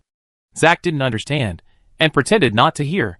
Xiechingya raised his hand, a streak of azure light flashing past, deflecting a slash of garden shears at Chishu's side. He then kicked the one-armed robot towards Chishu. Seeing Xiechingya's action, Chishu frantically reached out and retrieved the robot into his core. "Brothers, are you trying to kill me because I'm taking too long to die? Trying to crush me?" Chishu had a feeling that his protectors were secretly plotting against him, but he had no proof. How could that be? "Third Princess Consort, you're overthinking it." He finished speaking and casually tossed a rather bulky and clumsy robot to Chishu. Chishu dodged the robot's attack and retrieved it. Chapter 267. Carl watched anxiously. He wanted to pounce on the robots and destroy them with his sharp teeth, but he wasn't stupid. What if he lost his teeth? Cotton would definitely laugh at him. These robots were made of a special material, even harder than the exoskeletons of most Zerg. Cotton hovered in the air, trying to grab the machines, but these service robots had scissors that would cut its claws. The eagle was aggrieved, but it couldn't say it. "Coo!" Chishu sensed the eagle's complaint and almost laughed out loud. But now wasn't the time to laugh. He noticed that more and more passageways were blocked by robots. Retrieving them one by one was too much work, and more people were getting injured. He couldn't wait. Chishu gradually became anxious. As he pondered the problem, he suddenly heard the sound of the dome cracking. Just 3 hours earlier, Alhybe's terminal sensing system software had warned him that the resurrected Demon King robot had begun to control the optical brain system, preparing to carry out its robot massacre plan throughout all areas of the Imperial capital Star. Alhybe was tense and couldn't afford to be distracted. He spent 3 full hours in the Ministry of Foreign Affairs building erasing the Demon King's disease data, while his subordinates, including Hein, contacted other experts for assistance, finally narrowing the scope to its minimum. Unexpectedly, the Demon King escaped to Chi-Chi's side, because it believed Chi-Chi was the safest place, and that the Empire didn't want to lose its most valuable card maker. Chi-Chi looked up. The shattered dome resembled a mirror being chipped away bit by bit, golden, hard fragments falling against the sunlight. Without hesitation, Alhype swooped down, his boot slamming into the ground with a deep, resonant thud. "I'm late," Alhype said, raising his shock blaster and shoving aside the robots behind Chi-Shu without a second thought. They receded from Chi-Shu like waves crashing ashore, their eyes bloodshot and black. "Not late," Chi-Shu said, adjusting his baseball cap, as if suppressing the intense longing in his heart. They only been separated for half a day, not half a year. He couldn't show too much emotion. While Chi-Shu was still worrying about how to store all the mechs into the spatial button, Alhype handed him something resembling a ring-shaped magnet. "Try this." Without a word from Chi-Shu, Alhype understood the situation. "You mean, the spatial button core works with this?" Chi-Shu took the seemingly light magnet, which was surprisingly heavy. Before Chi-Shu could say anything, a large number of robots rushed towards him. Chi-Shu used his mental power to levitate the bracelet and the magnet, moving them away from him, and then began to collect the robots inside. The magnet began to resonate with the mother core, and the black hole suddenly expanded into a powerful vortex several meters wide, like a giant beast opening its mouth, swallowing all the robots in the corridor, armor and blades, in one gulp. The sounds of clashing metal were swallowed by the muffled thud of spatial folding, leaving only scattered parts scattered on the floor, spinning. The dark mass of robots had disappeared, and the people at the entrance of the passage finally saw that it was Chi-Shu and the third prince. One person had nearly been stabbed to death by a robot's knife and had no way to escape. He was no match for the robot, and no one around him cared about him. He had just fallen into despair, but unexpectedly, the third prince's consort and the third prince appeared and saved them. Many rescue workers poured in from the dome. Chi-Shu, embarrassed by the audience's watery eyes, looked at Cole, who was releasing a powerful mental barrier to protect the people. "What about that simulated mental network? It will fail in an hour or two. If this kind of thing could last a long time, the world would be in chaos." "That's good." Although he wasn't afraid, seeing his Cole always made him think, someone's cleaning up the mess. Afterwards, Chi-Shu moved around, relocating several places, and finally swallowed the last controlled service robot into the black hole created by the bracelet. His wrist felt heavy, as it was a little uncomfortable to wear. He handed the bracelet to Cole, who kept it for him. After the magnet was retrieved, the wind at the entrance of the passage stopped, and the light spots from the shattered dome fell on Alhype's eyelashes, like a golden snowfall. Chi-Shu glanced at it, his Adam's apple bobbing. To clear his mind of the yellowish thoughts, he suddenly remembered the 3 credits he was still short for graduation. He whispered, "Cole, does saving the robot count as credit?" Alhype glanced sideways, fastening his baseball cap for him. "Yes, I approve it." "You can approve it? You can approve credits for me? Why didn't you say so earlier?" "But the prince can only approve 3 credits. It just so happens that you did a good deed this time, saving many people. It wasn't just me, everyone contributed. But this spatial core was given to you by Cotton. Cotton is also a part of you, your contribution is primary." After the robot resolved the situation, Alhype, operating the terminal system, cornered the Demon King, but the data fragment still escaped. He didn't actually know what would happen today, he just had a bad feeling, so he was being cautious. Only Hein, who arrived a little late, looked on in shock. The energy stone in Alhype's hand, resembling a magnet, was a 20th birthday gift from the Star Emperor. This thing was priceless, and could only be used once. It seemed their third prince truly doted on his third princess consort even more than they had imagined. "That thing, it really can't kill me?" Chi-Shu asked Alhype. It might follow you around recently, and I'd be right beside you, don't be afraid." Alhype whispered in his ear, "Once you get over 50 credits, the extra credits can be exchanged for lots of good things. With it by your side, maybe one day we can catch it." "Sieching ya, The third prince is really something, he let them know all along, yet he still deliberately whispered it. They knew Chi-Shu might really get a perfect score this time, and yet, he still has extra points to gain. If this Demon King is really caught with Chi-Shu's help, that's credits too. At this moment, the 3 rather useless guards outwardly remained expressionless, but inwardly they were crying their eyes out. That night, the people who were saved at the lecture conference returned home and immediately posted the videos they had filmed that day online. They edited long thank you articles, recounting how Chi-Shu not only saved them, but also many manipulated robots. In fact, in the hearts of many in the interstellar community, robots were beings who had been with them longer than their families. Meanwhile, Langa and his group from the Mechanical Principality saw the Empire's trending video on their newly restored second-hand terminals. The video not only featured Alhype and Chishu, but also a familiar whirlwind black hole. "Boss, that looks like our space core?" Don't talk nonsense. It's probably just that its function is somewhat similar." Langa wiped his face with one hand, glanced at the video again, and finally couldn't help but burst into tears, sobbing uncontrollably. How could this happen? Chapter 268. Due to an unforeseen incident, the lecture conference was temporarily suspended. People on the intergalactic network gradually learned of this later. Some had initially been gloating and preparing to condemn the Empire, but upon hearing that the Demon King had launched the attack, they lost their opportunity to stand on the moral high ground and criticize the powerful Empire. The Demon King was originally just a mass of data. Its resurrection required human control, and Chishu was its escape vessel after its plan failed.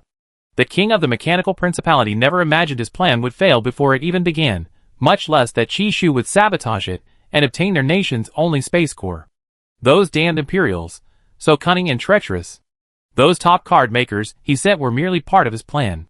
They were meant to draw the Empire's attention, but instead, they alerted them prematurely. Not only that, they even lost the Mother Core. A bunch of useless idiots, fools. They haven't contributed much to the Machine Principality all year, and now they even lost the most important spatial core.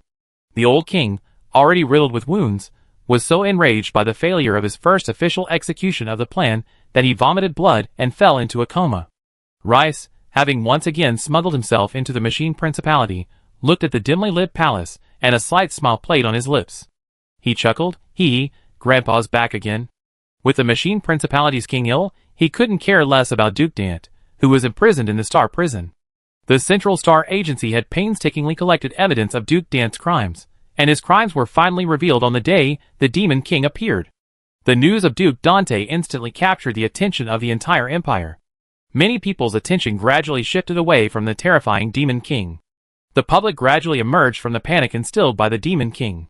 Duke Dante's experiments on human mental enhancement harmed innocent children. He murdered the third prince and his wife, illegally developed forbidden drugs, and smuggled insectids into the Empire. Any one of these crimes alone would have been enough to warrant the death penalty. He even tried to escape death by invoking his ancestors' merits, only to discover that all his medals were gone. All his assets had been confiscated. Since his imprisonment, he had been left with nothing, his life ending in failure. Originally, he had resigned himself to his fate, thinking his methods were far inferior to those of the royal family. But today, someone came to visit him, his long-abandoned son, Slade. Slade sat expressionless opposite him, and after a long while, he finally managed to laugh. His first words were not sarcastic, but rather concerned. "Father, you look much more haggard." Duke Dante didn't answer. His hands and feet were bound by mental shackles, his hair was disheveled, and his eyes were dry and red.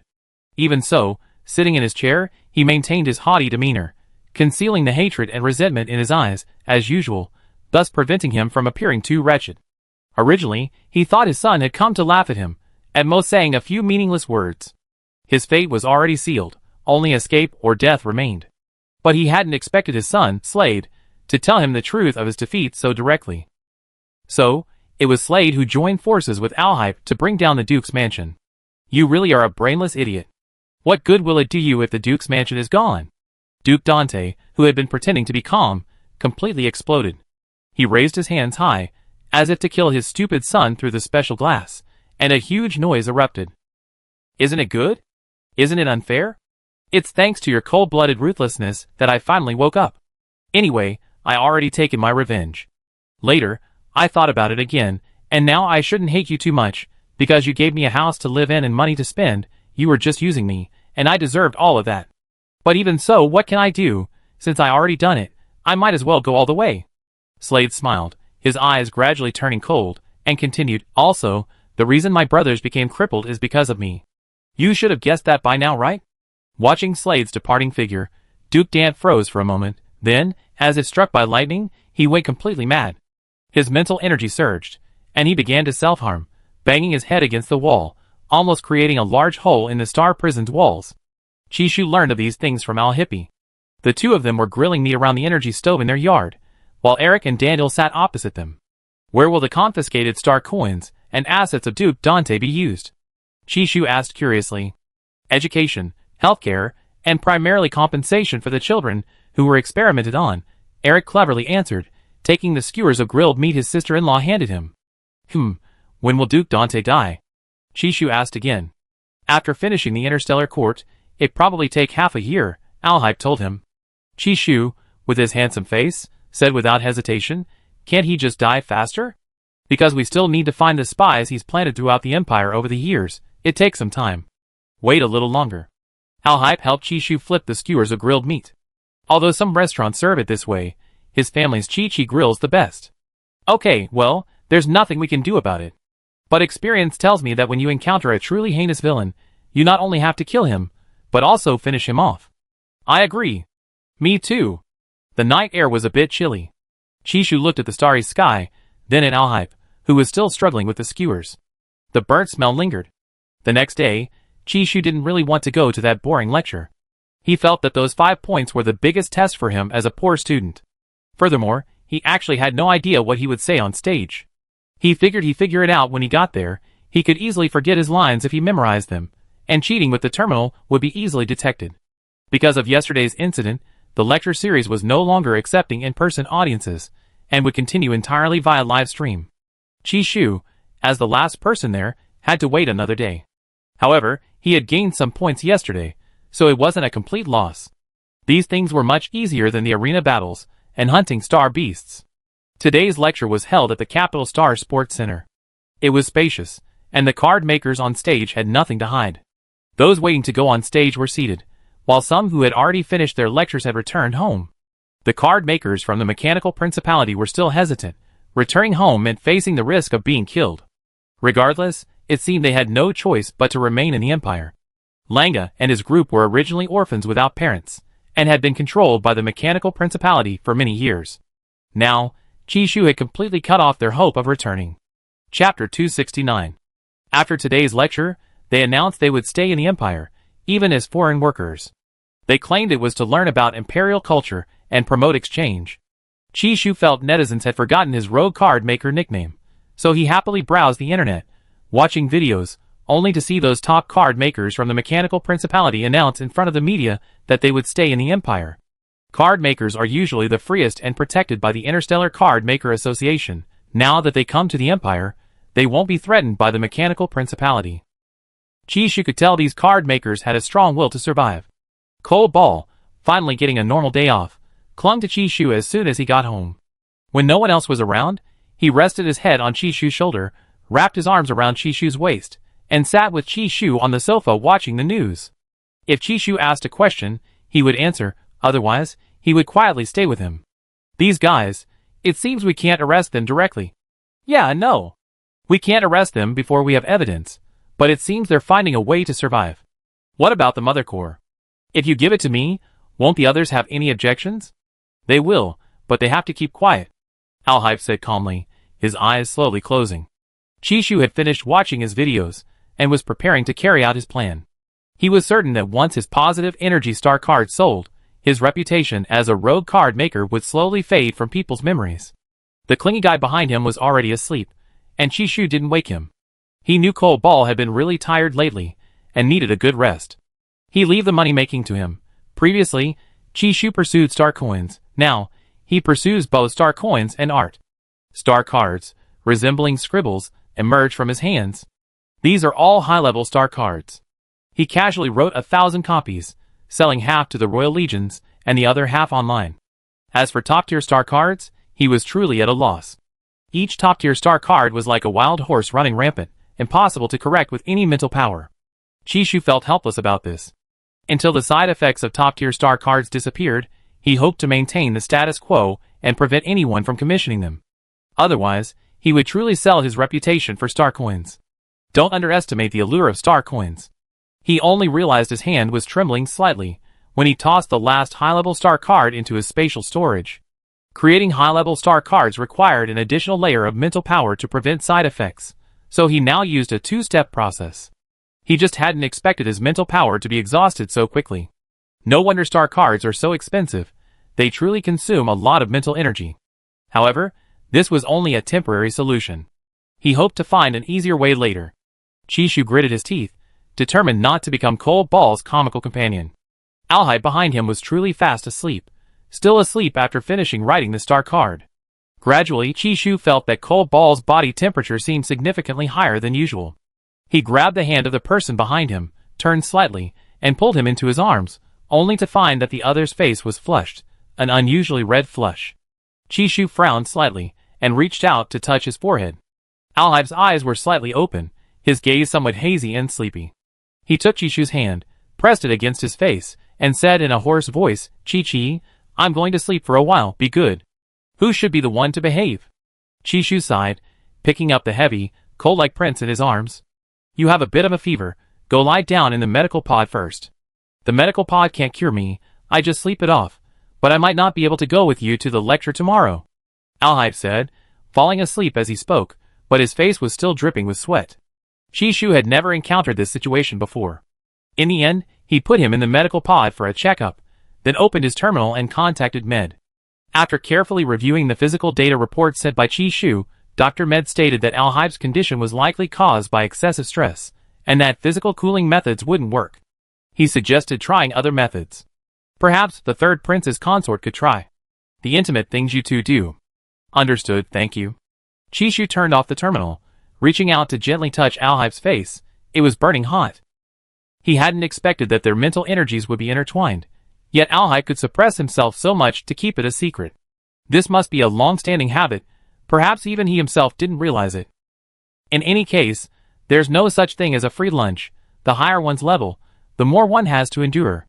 Chishu simply carried Alhyde back to the bed, then casually reached out, and the mental energy of the already somewhat delirious man suddenly coiled him into a dumpling.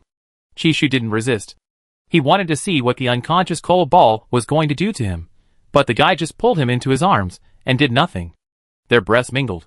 Chishu hesitated for a moment, then couldn't resist, and gently kissed him. If before it was simply liking Alhyde as a person, now he had developed other, richer emotions towards him, including heartache. Alhyde had never said he was tired, but Chishu hoped he would say so.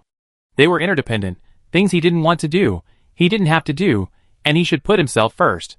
Chishu gradually absorbed Alhyde's warmth, even accepting the other surging, almost uncontrollable mental energy. Chishu, who had already emptied his mental energy, only then remembered that Alhyde's mental energy could reside in his mental sea for a long time. It seemed the doctor was right when he said he could mobilize Alhyde's mental energy. Chishu's kiss gradually paused. He thought that if he frequently wrote star cards and ran out of energy, causing his energy pool to empty, while Alhyde's mental energy was too abundant, he could simply transfer Alhyde's mental energy into his own pool, making it work for him. This would solve both Alhyde's tendency to have mental energy outbursts and his problem of not having enough energy to create tons of cards. It would also prevent them from having headaches when they were a little further apart in the future. After all, Alhyde's mental energy was already in his mental sea. This was much more tangible than a mental energy imprint that could only remain on the outside. As Chishu was thinking, suddenly a pair of hands appeared on his waist, and the dangerous purple eyes of the person beneath him slowly opened. Chishu's shock. Chishu, who rarely took the initiative, was caught this time. He hadn't expected that his initiative would excite and drive Cole Ball so wildly. The next day, when he set off for the lecture conference, he almost couldn't get up. Chapter 270. The person who originally said they couldn't accompany Chi-Chi to the lecture was now lazily acting as a bodyguard, even trying to oust the new bodyguard sent by the Empress Dowager. But for the sake of credits, Xie Qingya and the others were unwilling to give up and remained firmly behind Chishu. On the last day of the lecture conference, it was drizzling, and the sports center was still open air. Because of the previous incident where the honeycomb dome couldn't be opened, the organizers were too scared to use enclosed structures again. When the host called Chishu's name, he finally stood up and walked onto the stage. The rain had no effect on him. Unlike the others who used their mental power to shield themselves from the rain, he simply used the most primitive method, a transparent umbrella. The cotton on his shoulders stood majestically. When he stood on the stage, he smiled and got straight to the point. "Hello everyone, I didn't prepare a topic, but I might have more than one to talk about today, so I decided not to give a specific topic. You can take what I say as advice, or ignore any differing opinions." Chishu spent 3 minutes rambling on, but the viewers on the Galaxy Network didn't notice. They only felt that Chishu was very serious and earnest, showing consideration for others even though he was clearly forced onto the stage. "Netizens outside the Empire, your third prince's consort is so kind. Those disgusting, bandit-like countries forced him to hand over his experience and insights, his own wealth. And he still repaid evil with kindness.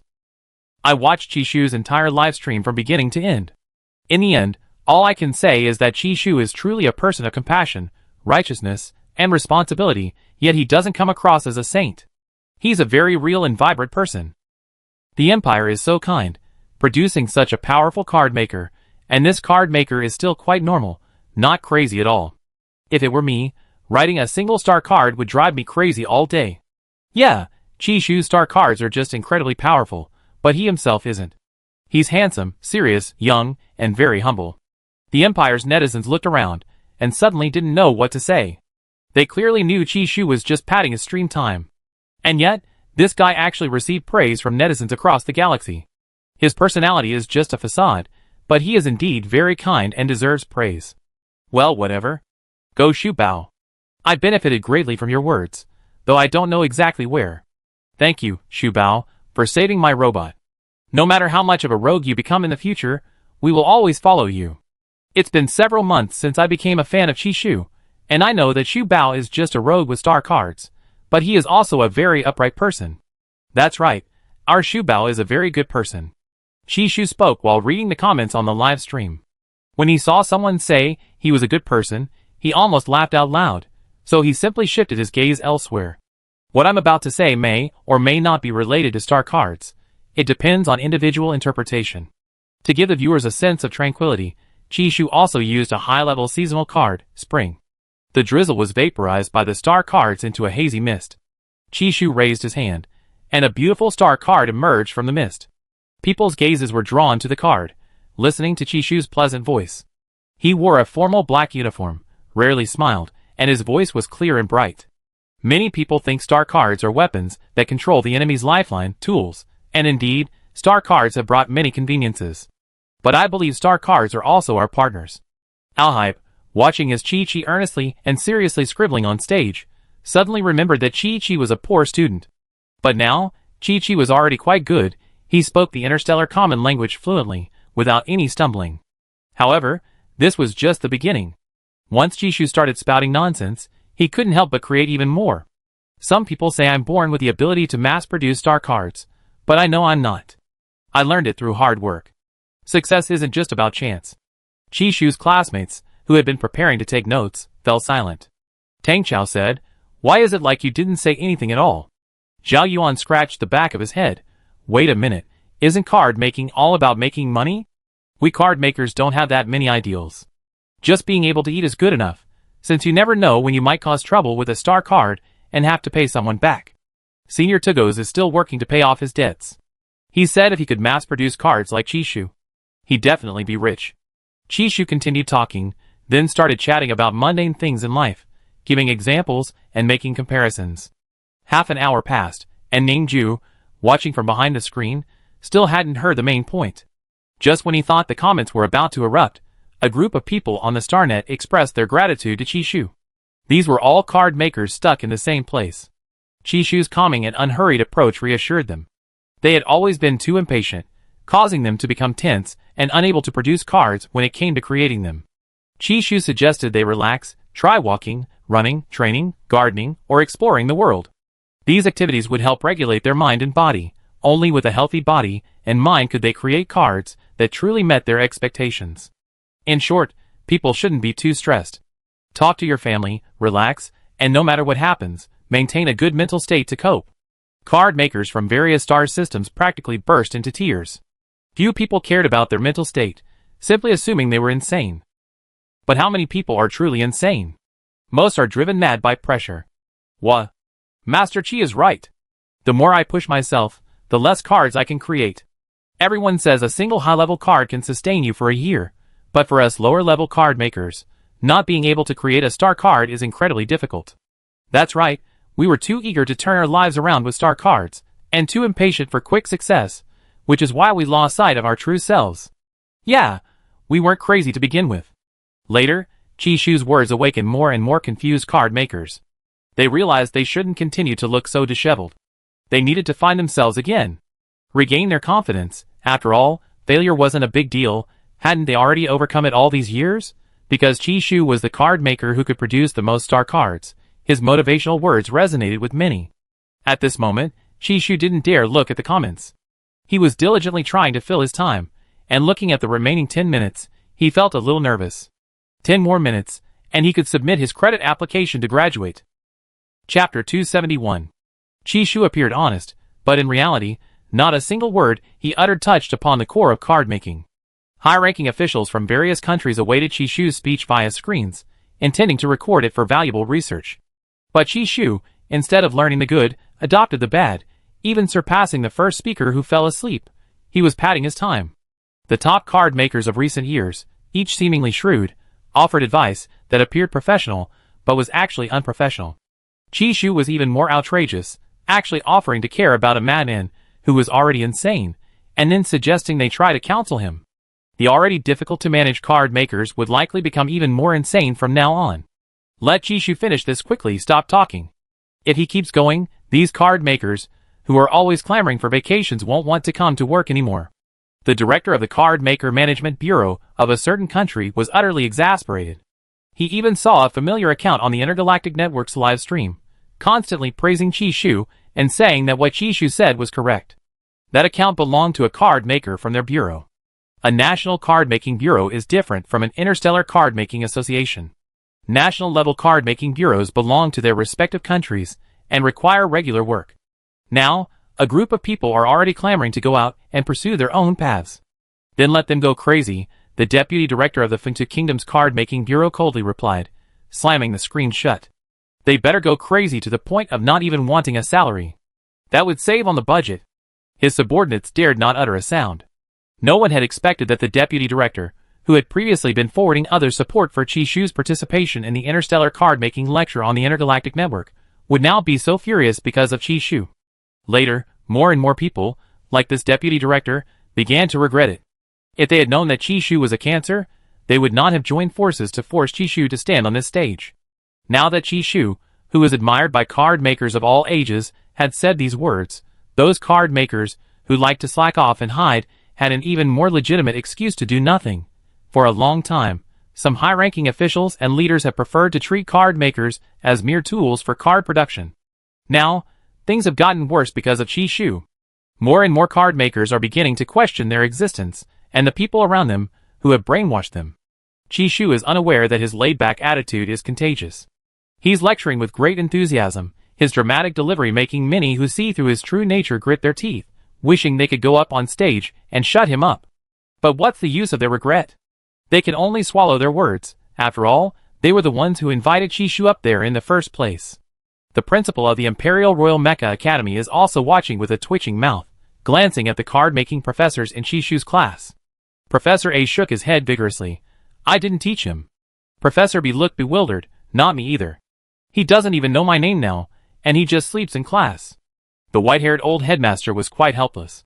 He even suspected that Qi Shu, this well-behaved student, must have learned it from these people. He already learned to joke around.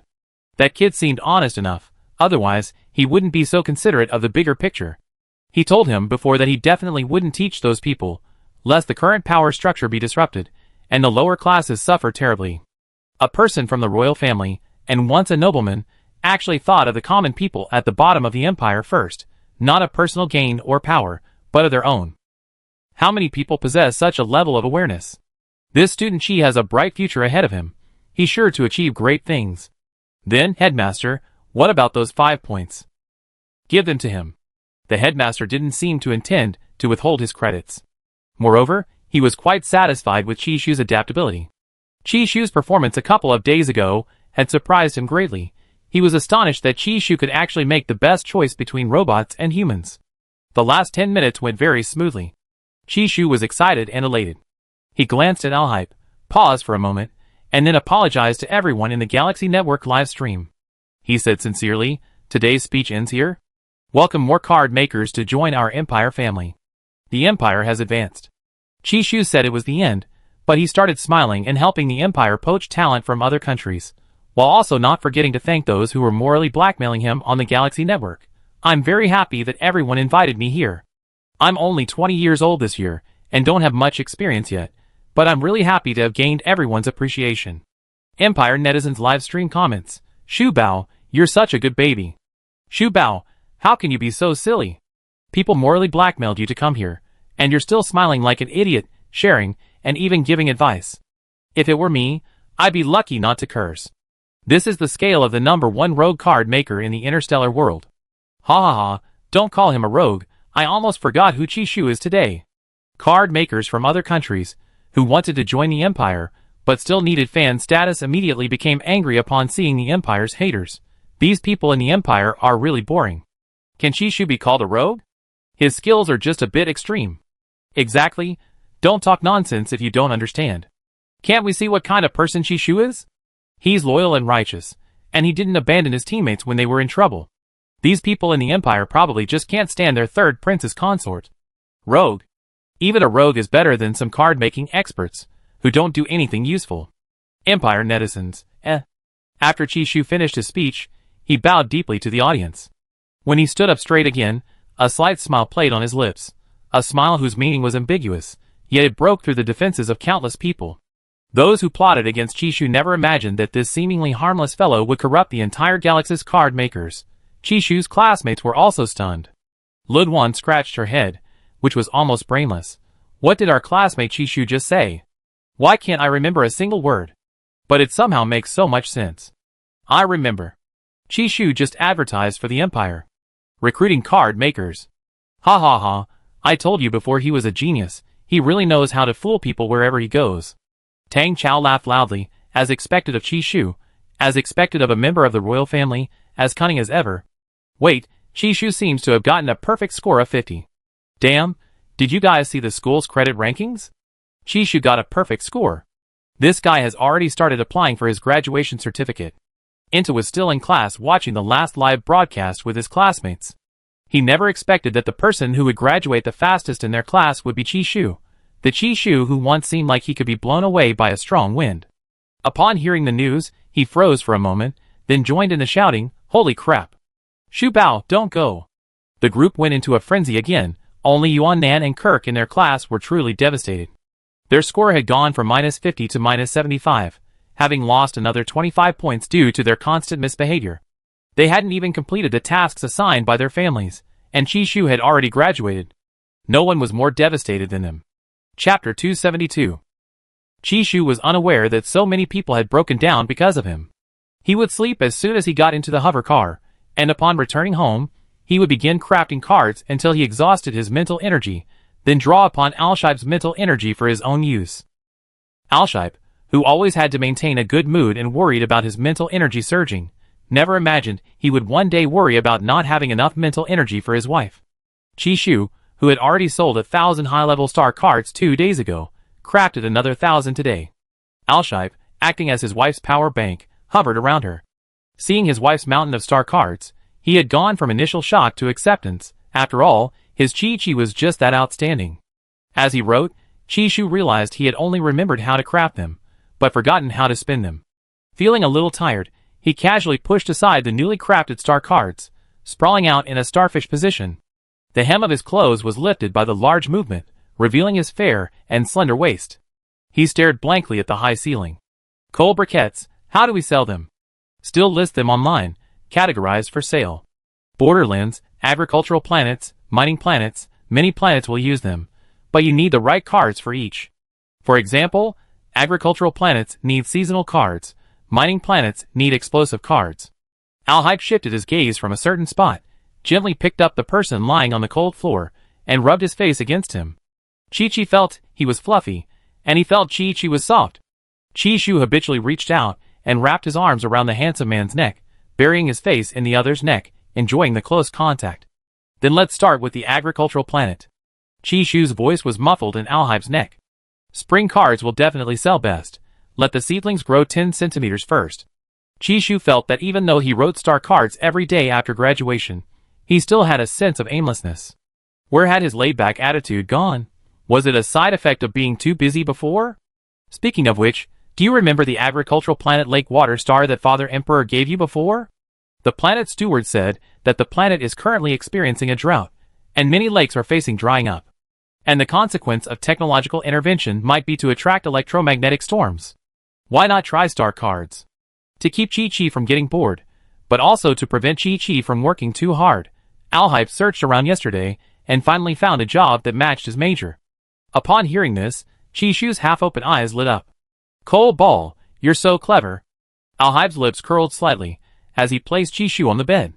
Yes, it's my honor to advise Chi-Chi. He leaned down, bracing himself on the bed with his hands, making the other man turn left and right, unable to escape. But Prince Cole Ball, aren't we eating vegetarian today? But we've been eating vegetarian for 4 or 5 days already. The doctor said we need a balanced diet. The man's eyes crinkled with laughter as he looked at the suddenly timid Chi-Chi beneath him, unable to suppress a smile. Then, half meat, half vegetables. Chi-Chu, who could never catch up to Alhype's mental strength level, was always easily at a disadvantage in bed. Because he felt that only his back hurt, while that certain Ball was still full of energy after each time. You can do that? Maybe we should try? Yeah, Chi-Chi will teach me. What else could Chi-Chu do? He couldn't bring himself to be angry at Alhype's face. Waking up the next morning, recalling last night, Chi-Chu felt pretty good. He wished it would always be like this. After breakfast, he checked the progress of his graduation application. It was still under review, and approval would take 15 working days. The school was still verifying his credits. After checking this, Chi-Chu went to explore the manor with Bai Ji. Alhype was already there, because Cotton wanted a large amusement park, expanding it next to Carl's. Alhype had brought tools early in the morning. As an owl, Cotton had many things to play with, and Alhype, having nothing else to do, simply took on the task. Cotton, go bring the nail gun. Alhype assigned the task, and Cotton happily went to help. After all, it was its own playground. Cotton flapped its wings, hooking the nail gun, heavier than itself, with its claws. The distance was too short, and it almost couldn't stop, the momentum carrying it forward. Chi-Chu bent down and caught Cotton, now the size of a roll of paper, taking the tool from its claws, and then tucking Cotton under his arm, continuing forward. Cotton, goo! Let go of the eagle.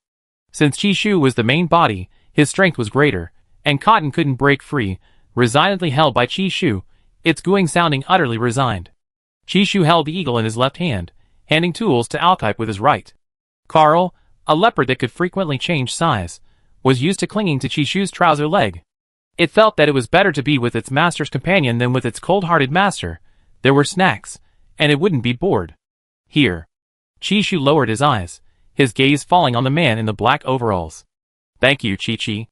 Alhype's sleeves were rolled up, revealing long, white arms with barely visible muscles. His slender, well-defined fingers moved nimbly between tools and templates, a sight to behold. Alhype finished the tree the eagle would use for hiding and propped it up. It was a fake tree, but it had many functions, able to withstand winds of force 15 or higher. The eagle could even watch interstellar animal world from this tree, and Cotton was very satisfied. Coo! Not bad, Carl, Not bad, I can crawl in too. Chi-Chu also touched Carl, then placed Cotton on a branch.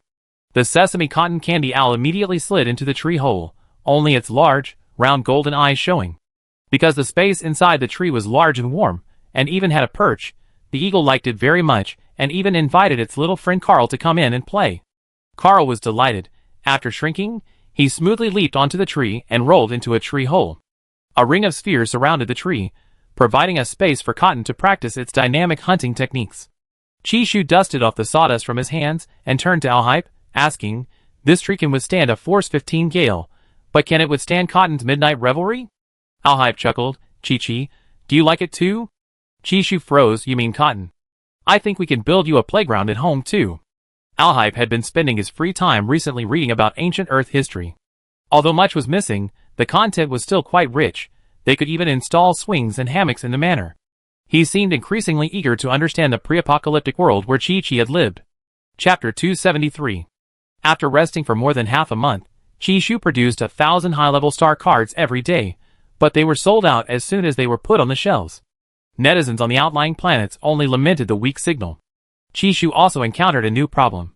While the high-level weather cards were useful, they weren't enough to quench the thirst of Lake Water Planet.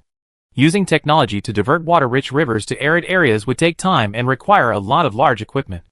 There were faster solutions, but those methods might cause climate change on Lake Water Planet, attracting electromagnetic storms, which would malfunction equipment on agricultural planets. Artificial rain that didn't attract electromagnetic storms would be just a drizzle for such a large arid region. Therefore, the only option was to use top-tier star cards. As Chishu wrote this, he had already given up hope. After all, he wouldn't be the one using them. He was just the card maker. Lake Water Star was his first planet. Farmers there would lose a lot of money if they missed a season's harvest. After converting his star coins into dried fish, Chishu realized that a rescue operation was urgently needed. Rice had been out of contact recently, and Chishu was engrossed in using star cards to save the farming industry. Only after receiving his graduation certificate did he hear from Dickens that Rice had gone off to explore the world again. However, shortly after Dickens finished talking to him, another major incident occurred in the Mechanical Principality. The royal palace was bombed. The old king, already bedridden with illness, was devastated.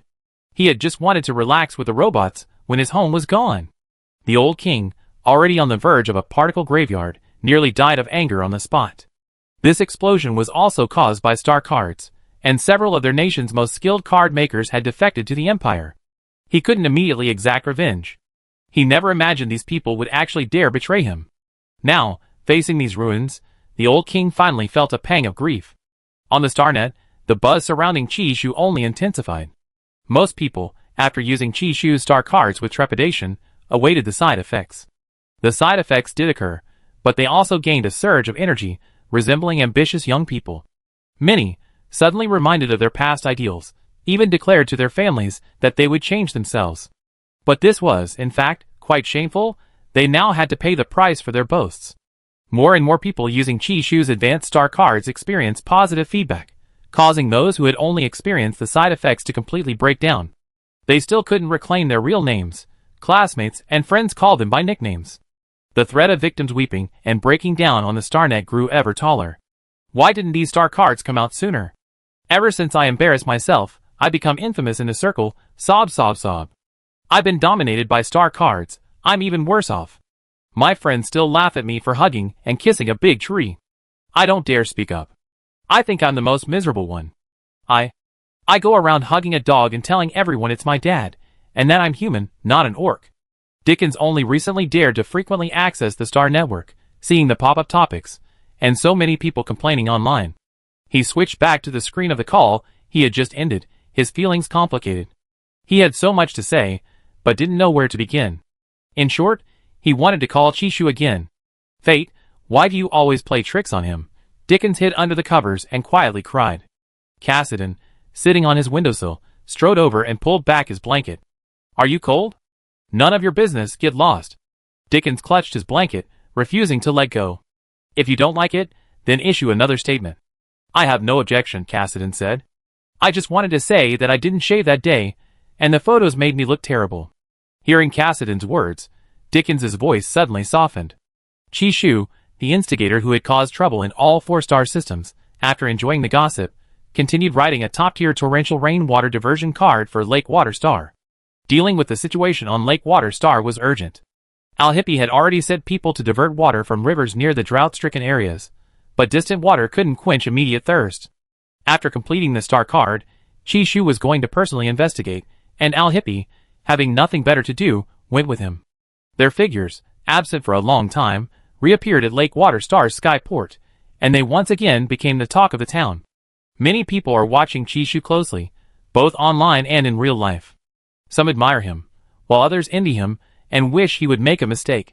Because planetary ownership is kept secret, few know that Chishu is the owner of this planet, but his arrival has inevitably sparked curiosity and speculation among netizens.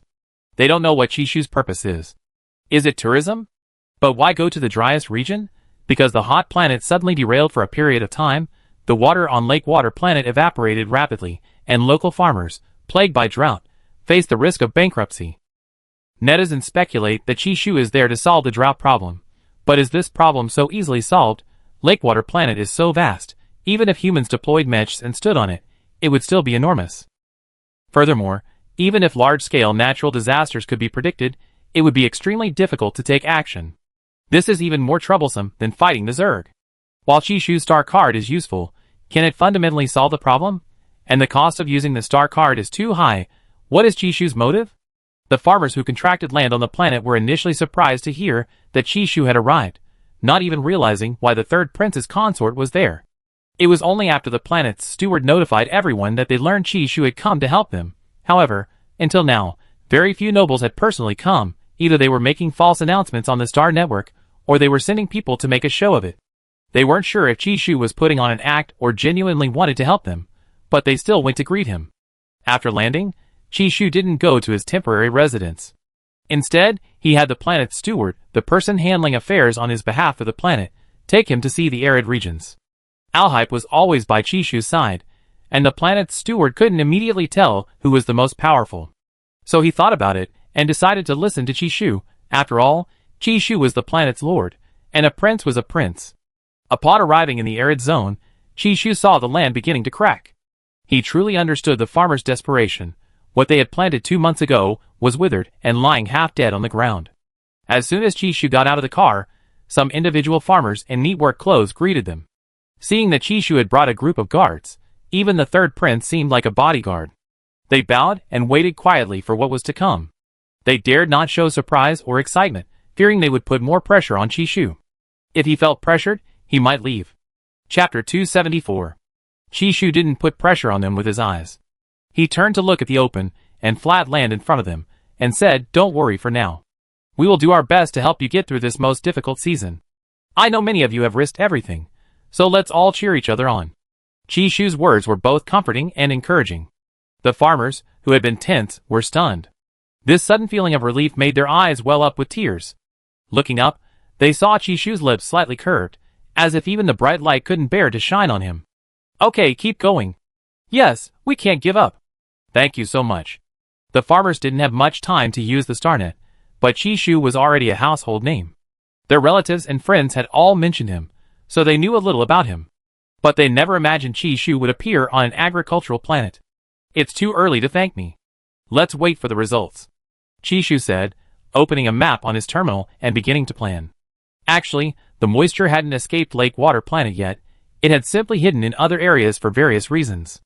Chi-Shu needed to use water attraction cards and rainstorm cards. Although the chances of success were slim, it was worth a try. Afterwards, Chi-Shu instructed the planet's steward to notify the farmers in the experimental area to prepare for a rainstorm, and to close their windows tightly. But would the planet cards really work? Successful human intervention in the face of nature was rare, but the farmers still held onto a sliver of hope and obediently followed the instructions. Long before Chi-Shu and his group were even ready, someone posing as a weather anchor had entered Lake Water Planet, following them at a distance. These people were sent by Charles. Senior Counselor Charles is currently suspended from his duties, and staying home due to his connection with the Duke of Dant. Although the Central Star Agency hasn't found any evidence of conspiracy between the two, his companies and individuals remain under investigation. Even so, he hasn't given up on his ambition to target the royal family. Last time, he had Daniel's laboratory blown up to create trouble, blaming the Duke of Dant and a foreign spy. The foreign spy was caught because he was too stupid. He almost implicated his subordinates. While he was idle at home, complaining about his fate, he heard that Chi-Shu and Alcippe were on Lake Waterstar. He figured he was going to get into trouble sooner or later anyway, so he might as well go for something bigger. Luckily, his people were near Lake Waterstar, so he immediately set his last remaining undetected people to become weather anchors to investigate. Although Chi-Shu had no personal grudge against him, Chi-Shu was the one who revived Alcippe. If Chi-Shu hadn't ruined his plans, he wouldn't be targeting Chi-Shu like this. It all started because of Chi-Shu. Chi-Shu, who had already prepared for the rainstorm, knew that many people were live streaming near him. Cole Ball asked if he should clean it up, but Chi-Shu didn't want to alert them. He was actually quite curious about who had so much free time. Let them watch. Chi-Shu pressed the last rainstorm star card into the star card transmitter. This star card transmitter, resembling a missile launcher, was a gift from Cole Ball. Chi-Shu was already worried about the side effects, but his Cole Ball had already taken action. While he was agonizing over which subordinate to choose as the unlucky one to use the star card, Cole Ball solved all his problems with a single move. Chi-Shu thought Cole Ball was truly the most perfect ball in the world. He stored his mental energy into the launcher's energy chamber, which would automatically activate when the star card was launched. This launcher was custom made by Cole Ball a long time ago. For Chi-Shu, it was an incredible surprise, a salvation. Chi-Shu looked up at the live streaming sphere hovering in the distance. Alhype whispered in his ear, those people, really? Don't we need to deal with them? No need, just leave them. People make mistakes anyway. If we fail, it just lower everyone's expectations of me. Chishu knew, of course, that their whereabouts had already been discovered online. It was just a matter of drought. Since everyone would guess anyway, it was better to just reveal the answer directly. After the group of people posing as weather anchors started their live stream to the entire empire, Chishu suddenly smiled gently at the camera. The viewers in the live stream skipped a beat at his smile, not because it was particularly handsome, but because a Chishu smile was never a good sign. The trembling monitoring sphere hovered nearby. Live stream. Oh my god, it's like Water Star's live stream. I thought I wouldn't be able to watch Chishu for a long time. What's he doing? Is he planning to use his star card to bring rain? Although humans can build mechs and fight the Zerg, they still can't control the climate of large planets, unless it's a smaller one. Who knows? After all, Chishu's star card is so powerful, maybe it will succeed? That's too unrealistic. Quantitative change leads to qualitative change, who knows? Will it be a high-level star card or a top-level star card this time? I can't wait to find out. Chishu's star card fans don't care about anything else. As long as there are star card display effects, that's enough. If possible, it would be best to have some side effects. A flash of lightning suddenly streaked across the gray sky, where dark clouds were gradually forming, followed by a deafening clap of thunder. Chishu hadn't expected to be able to attract lightning. Before launching the first top-tier star card from his transmitter, the rain keeps falling, and I keep crying, he aimed it at the group of people disguised as weather anchors, who were actually recklessly tracking them. On the open plain, locating those people was incredibly easy. Then came the time when the wind began to howl like ghosts. Chishu and the others sought shelter in the nearest farmer's house. The weather anchor's monitoring sphere was still circling outside.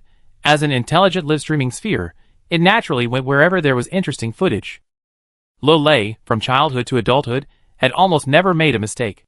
Upon graduation, he became Charles's subordinate, specializing in gathering intelligence under different identities. He was originally a member of the Empire's ambitious Youth Moonlit Night organization, but recently the entire organization had been transferred to the border to participate in the Empire's development work, leaving only a few of them, operating outside the official channels. At this moment, large raindrops began to fall sparsely, and the rain gradually intensified. They didn't choose to seek shelter from the rain, but instead stared at the live stream on the terminal screen. Finally, when the star card floated onto their shoulders, they realized something was terribly wrong. This star card. How did it get here? Another one. Another friend's voice trembled as he held a star card that almost scratched his face, but thankfully he caught it quickly. Chapter 275. These star cards don't have any side effects, right? They shouldn't. Didn't they say Chishu's star cards weren't rogue anymore? The ones that aren't rogue are high-level star cards, but these few seem to be top-tier star cards? The group stood there, stunned, swallowing hard. As the torrential rain poured down, they desperately wanted to escape, but they still had a mission. Boss, what do we do? Lear, don't worry, it should be fine. It's just a weather card, that's all. Isn't the main issue we already been discovered? Later, they packed their things, preparing for a hasty escape, but the side effects of the top-tier star cards arrived, albeit late. The live stream ball also returned, drawn by the scent. The heavy rain hadn't clouded its judgment. It stopped following Chishu and turned back to find Lear and the others. The viewers watching the holographic live stream felt as if they'd been drenched in rain. This rain just started. I'm surprised it can cover such a wide area. Chishu's top-tier star card can last for almost an hour. And it's just one card at a time. He launched nearly 10. Won't it rain all night? Hey, look at what those people up ahead are doing. They're crying. Oh no, wait. What they're holding looks like Chishu's star card. That's terrible, haha. I heard the side effects of high-level star cards are all positive, but nobody's heard of Chishu's top-tier star card having positive energy. It's starting, haha. I thought the reputation of the rogue card maker was going to disappear, but our rogue is still the same rogue. Just how rogue? Larry now deeply understands. The cold rain hit his face. He looked up at the sky. It was gray, and a heavy rain was falling. The fierce winds blew away their camouflage equipment, but instead of returning to his hover car, he stood there, staring blankly into the distance. Gradually, his eyes reddened, whether from tears or rain, it was hard to tell. He ran to a puddle, and suddenly began to dance. Those around him exhibited the same symptoms, their bodies uncontrollably leaping in the previously dry, now slightly flooded puddle. Their hands began to clutch their faces, their electronic masks rubbing off with their vigorous rubbing, revealing their true faces. Soaked, dancing wildly, their expressions twitching. Even in the torrential rain, their faces were clearly captured on camera. The viewers in the live stream had never seen such a bizarre dance before. They even cried. After dancing for a while, they embraced and wept, like idols giving their final hug on stage. Ray, I believe in you. You can definitely do it. Even though Charles is stingy and petty. Even though Charles is like a jerk, only remembering us when he needs us, we still follow him. Willing to give everything for him. Aw Sean, stop talking. It's my fault. It's me. I can't bear to part with him. Charles, this shouldn't be. Live stream, The long silent chat resumed its barrage. This is just too abstract. And Charles, is it that special representative Charles? It can't be him, right? There are so many Charleses in the world, you guys have such rich imaginations. Charles is a very upright person, as everyone knows. He founded the Moonlit organization, and those people who are now going to the Edge Star to develop it are from their organization. How could such a good person be a jerk? Ha ha ha, I'm really impressed. Just dance, don't add emojis. Ha ha ha. Damn, this doesn't seem like a weather anchor, it's an abstract anchor. However, before this group finished their madness, the topic of Charles continued. Every time he talks to me, it's over in a few minutes. Me too, he never stays in the room with me for more than 3 minutes before leaving. I didn't even have time to. After finishing the report. Before these words could even be uttered, another person interrupted. Me too, Lord Charles is just so incompetent. He's actually been suspended. Live stream. Haha, Charles is incompetent. And this person looks familiar? I used a smart search. They were former members of Moonlight, but later resigned. So after resigning, he and Charles had an affair? Wait, Charles isn't that kind of person, is he? He seems normal. Doesn't seem like he's incompetent, right?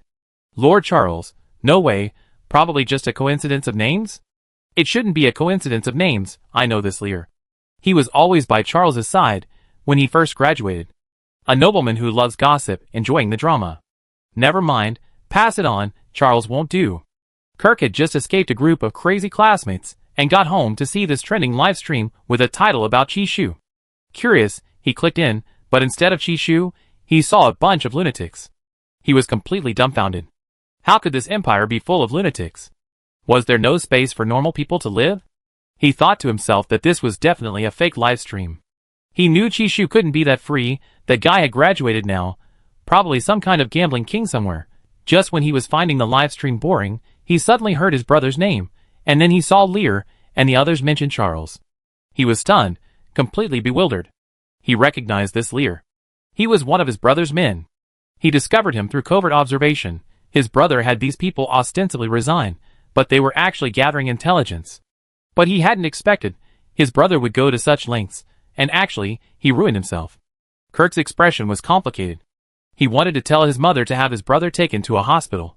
The medical pod wasn't a cure-all. He shut down the live stream, walked straight out of his bedroom, and after several turns, finally found his mother dozing off in the second-floor garden. He then told her what had happened online. To his surprise, his mother suddenly looked guilty. I thought it was a bad idea for you to go to that school, but seeing how much better you are now, I'm relieved. Although you might not graduate, you haven't caused any trouble in a long time, and I'm very happy. Weren't we talking about your brother? Why are you talking about me? Kirk didn't understand why his mother was making that face. Hadn't she always disliked his older brother? She thought he was an adopted son trying to steal his heir. What I mean is, I didn't expect your brother to actually go to that school to help you improve. Now, hearing what you said, I guess he knows he might have some kind of problem, so he's being so good to you. Duchess Claude patted Kirk's shoulder. Now that he's no longer a threat to you, I'm relieved. Oh, by the way, go tell the butler to prepare some nutritional supplements and tonics for your brother. Be good to him from now on. The adopted son had great power, and was favored. Duchess Claude worried that her son really wouldn't be able to compete with Charles. Now that she's discovered Charles isn't as bad as she thought, she changes her mind faster than turning the pages of a book. Chapter 276. The next day, when they saw Charles again, his face was filled with gloom. Just one night later, not only his entire circle of friends, but even his family knew about his impotence. Chishu. It was that wretched guy again. During dinner, The Duchess even had a robot bring Charles a bowl of nutritious soup, smiling and saying, "Charles, don't worry, many people have this problem." Charles forced a smile, his hoarse voice trembling with resentment. "Thank you for your concern, Mother." Hearing this, the Duchess smiled even more gently and kindly, even personally adding another bowl of soup for him. "Oh dear, it's perfect that you don't have to go to work these days." "Mother, stop."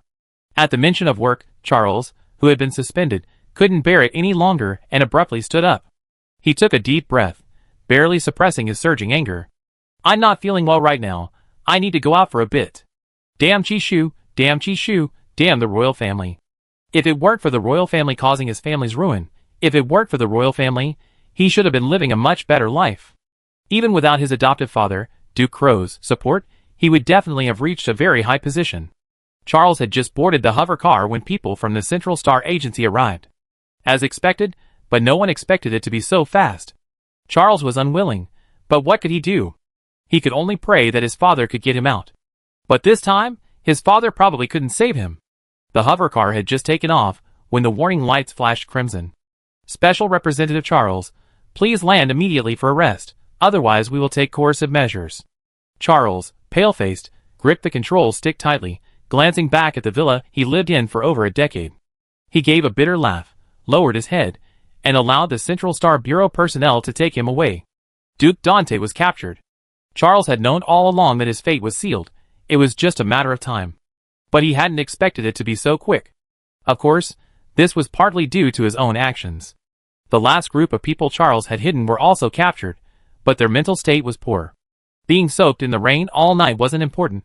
What mattered was the powerful aftereffects of Chishu's top-tier star card. Even today, some were still croaking like frogs. Chishu was unfamiliar with Charles's name.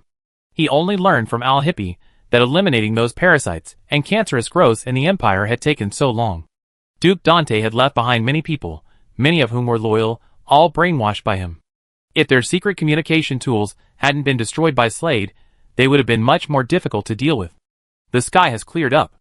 Last night's rain shouldn't have flooded all the seedlings, right? It seems the water flowed into the rivers and lakes.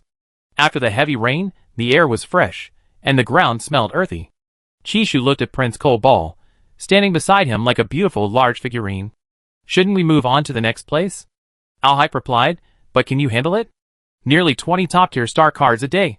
Chishu had truly achieved a qualitative leap from quantitative change. The once hopeless land was gradually being nourished. "I can manage. Anyway, if I'm not strong enough, I still have you, right?" Al-Hype picked him up. "Yes, I'm here." He quickly carried Chishu back to the hover car before setting him down. Chishu's feet weren't covered in much mud. He stared blankly at the cold ball. "I can walk by myself." "I wanted to carry you too, I couldn't resist." Al-Hippie's skin was getting thicker and thicker. Landon, the driver, He hadn't been hungry in a long time. More than half a year had passed. When would this couple's novelty wear off? Previously, the Empire's netizens had witnessed the power of Chishu's star cards, but they always felt that this top-tier star card had doubled its range, and although the water drawn from the sky couldn't accurately irrigate the land, it could bring the rivers to life. After just one night, the rivers in the areas that had received rainfall had accumulated a considerable amount of water. The matter on Lake Waterstar had been resolved, and Chishu's reputation had improved. The farmers wanted to thank him, but sorry, he had slipped away quickly. Also, the reason his star card's coverage area had expanded was probably because his ability level had upgraded again. Because Cotton had consumed a lot of insectids during the summer vacation, his ability level had increased accordingly. When he first transmigrated, drinking milk and eating meat could replenish a small amount of his ability. Eating insects would work the same way. However, because his level had already increased through biocrystal cores, further level increases were difficult, hence the less noticeable effect. Having spent nearly half a month on Lake Planet, Chishu spent almost every day crafting top-tier star cards, and his physique visibly thinned. Prince Cobalt was heartbroken and, upon returning to the capital planet, bought Chishu delicious food every day. Actually, Prince Cobalt had no idea that Chishu had recently felt he was eating too much and wanted to lose weight. Coincidentally, he was also expending a lot of mental energy and ability every day, so he lost weight without even trying. Having just lost about 10 pounds, upon returning to the capital planet, he was greeted with cakes and desserts, or grilled meat snacks, and spicy fish. Since the very small fish were unavailable, Chishu could only eat spicy fish balls as a meal replacement, living a very enjoyable life. A few days later, Alhype was finally going back to base to report for work. Chishu lay in a hammock in the yard, basking in the sun. He squinted at Cold Ball, who stood before him on his way to work. "What's wrong?" "You changed." "How have I changed?" Chishu asked, amused. "You didn't say you take me to work." Chishu had a knack for coaxing Cold Ball now. He said, "I definitely take you tomorrow. I'm too lazy to tie my hair today."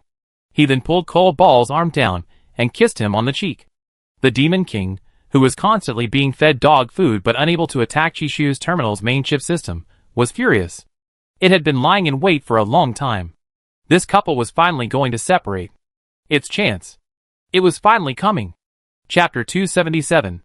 The Demon King was a product of a genius systems engineer in the Mechanical Kingdom 200 years ago. It was a data virus used to attack the Empire, capable of infiltrating robots and seizing control. 50 years ago, the Demon King finally broke through layers of defenses, infiltrating the Empire's quantum computer system. It then plundered the terminal signals of countless people in a city on a planet, rendering them unable to call for help. Most of those killed by the robots were weaker individuals with lower physical abilities. They were powerless against the seemingly indestructible robots and unable to escape, ultimately succumbing to their fate.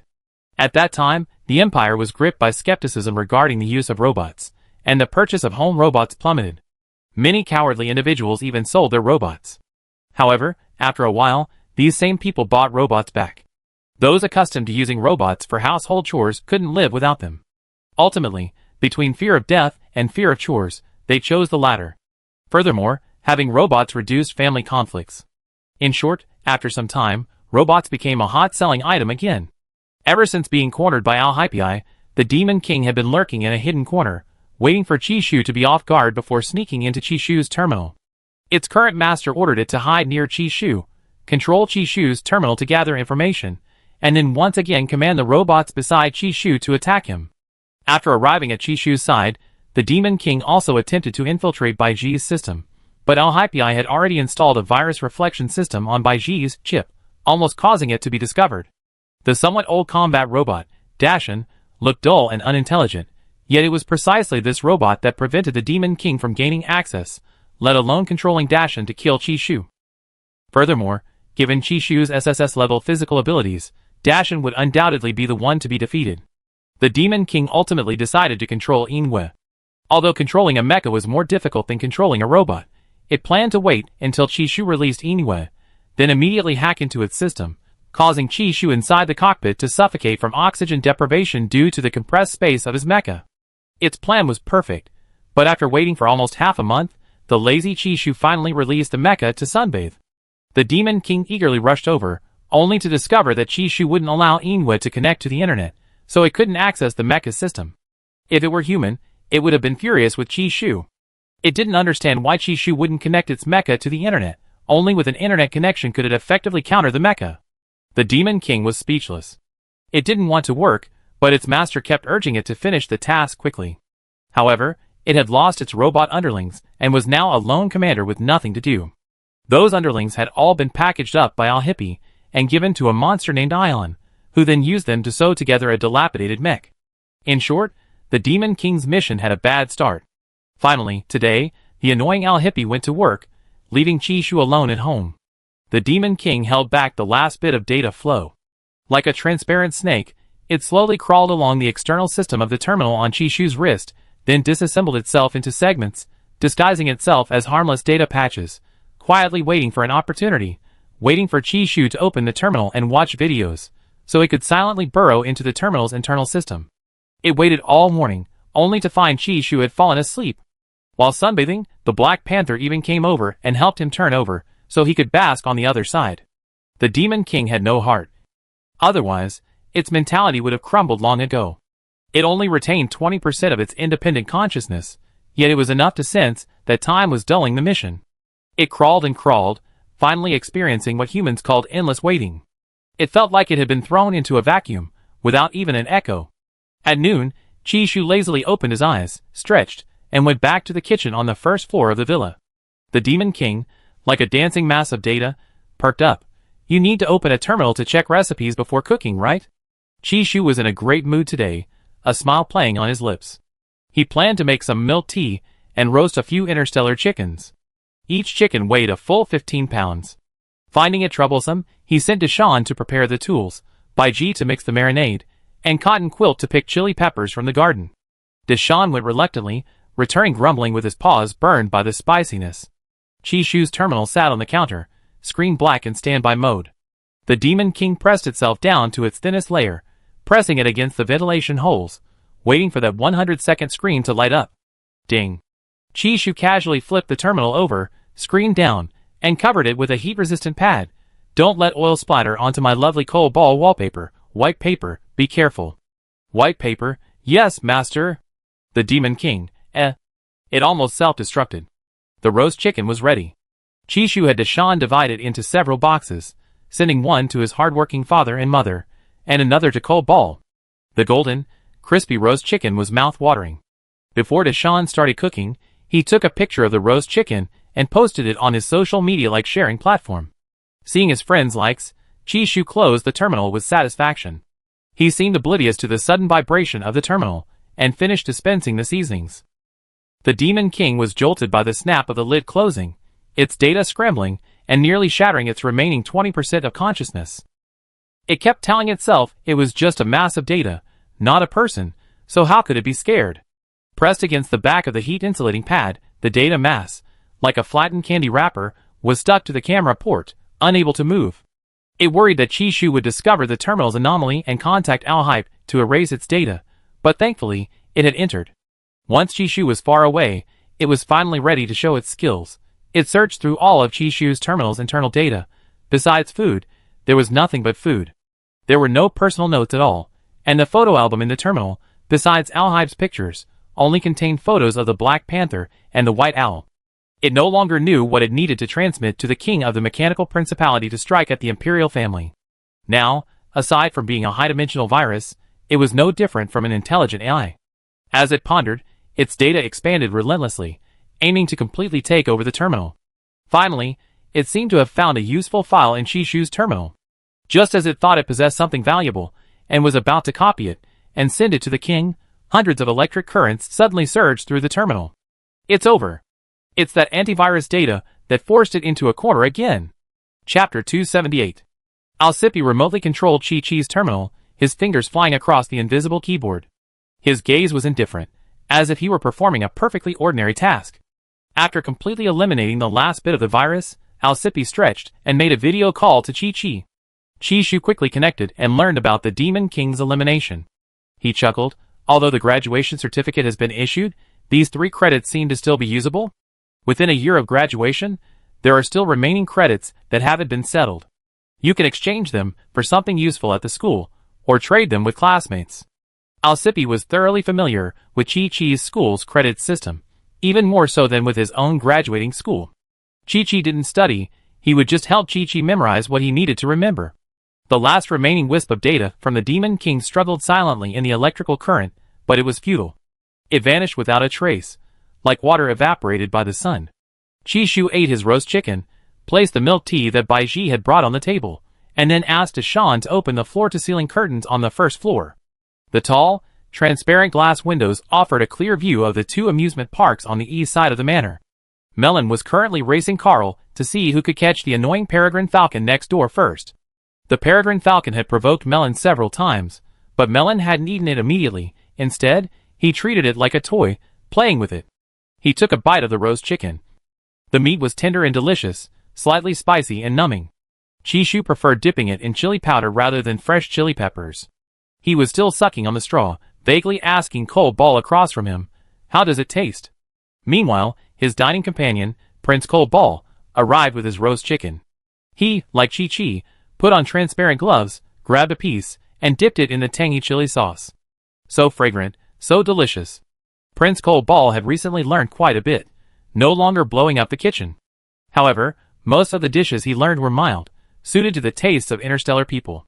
He wanted to learn some dishes that suited Chi-Chi's palate. The previous ones were just practice. Yeah, I think so too. Chishu had gotten used to eating with Coal Ball. When Coal Ball wasn't around, they could video chat while eating. Having been lonely for so long, He was no longer comfortable with solitude.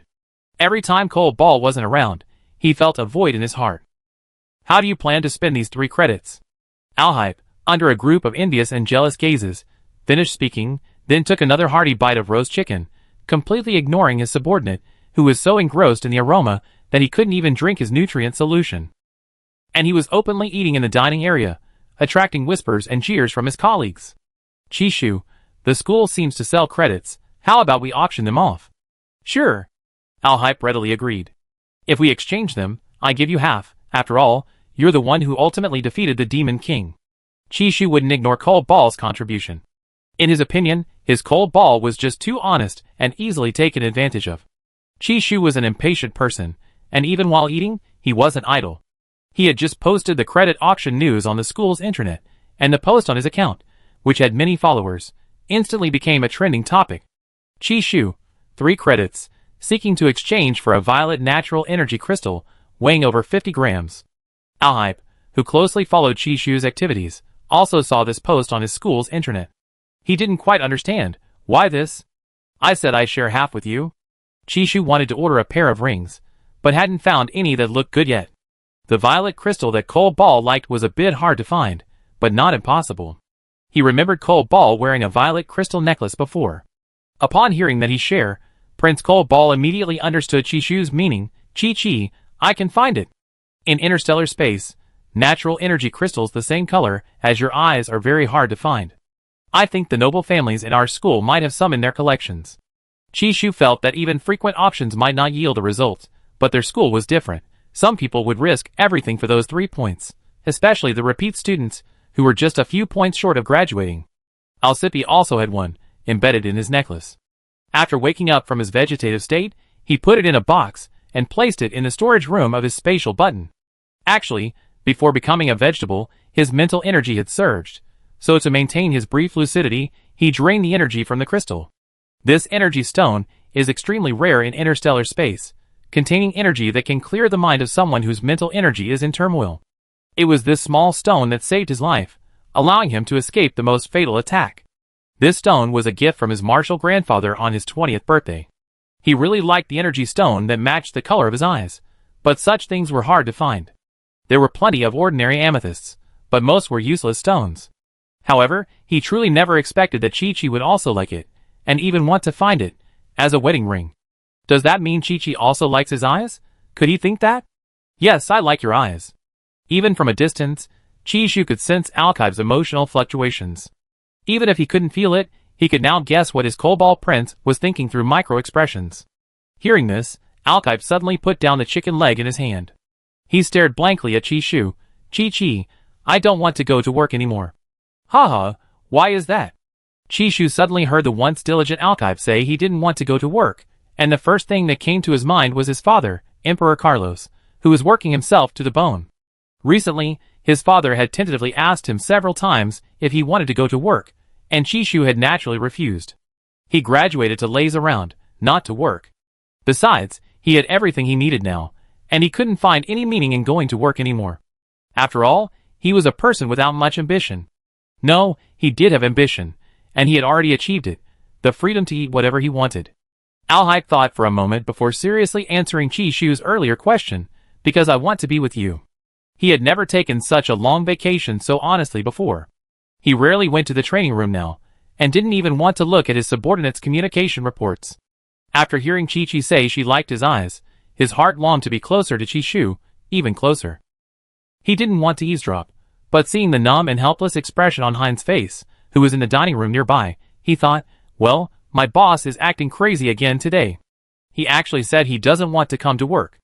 As a prince of a country, only 26 years old, he already doesn't want to come to work. If the Star Emperor heard this, he would definitely abdicate overnight and announce that Alhype would inherit the throne. This was something Carlos would actually do. After all, their Star Emperor wasn't an ordinary person. Hein stopped eavesdropping on the young couple's conversation. He focused on eating the bland food in the cafeteria and tried to forget about the golden roast chicken. Chapter 279. Meanwhile, the Royal Mecha Academy's campus forum was overflowing with people after Chishu posted the points exchange request. The thread had already reached 299 posts, and within minutes, many people were already fabricating stories. I have them. I have a ton. Transfer the points to me. I bring them over to you. They're all fake, I'm the real one. My family just throws these crystals away. You give me a point as a deposit, and I bring you a whole basketful. Hee, is the person upstairs serious? How many are there in the entire interstellar space? Those kinds of crystals only grow on mineral-rich planets, filled with electromagnetic storms. You might not even find them even after going through countless hardships. It's all about luck. My grandfather just happened to find some. Transfer me 2 points first to see if you're sincere, and I personally deliver them to you right away. You guys are going too far. You even dared to lie to the princess consort. You rather die than give up your credits? Princess consort, don't believe them. Give me your credits, and I can find you not only violet, but also red, orange, yellow, green, and blue. My spirit form is a treasure-hunting rat. You must leave them for me. Squeak, squeak, squeak. Please. Chishu's classmates were also stunned. A classmate who had graduated suddenly said he was selling credits, and they were so envious and jealous that they were about to join the battle to grab them. Inta quickly tried to call Chishu, but found the line was busy. 5 minutes later, he called again, still busy. He was frantic, thinking Chishu's terminal must have been overwhelmed. Half an hour later, Inta finally got through to Chishu. Shu Bao. Are you really selling your credits? Can you leave them for me? I may not have much money, but I'm good at finding crystals.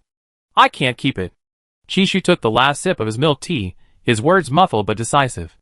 I can only give it to you if you have crystals. After all, I only have 3/10 left to sell. Inta instantly wilted like a dehydrated cabbage. Then, I stake my violet or core, 9.8% purity. Is that enough? Or core? Chishu raised an eyebrow, and sent the image Inta had sent to Al-Hippie. Al-Hippie's lunch break wasn't over yet. It wasn't time to start work.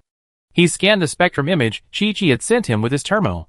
Conclusion, genuine, weighing 54 grams. Chishu was surprised that Inta would have it. His eyes widened slightly, thinking, Inta clearly had it, so why did she say leave just now?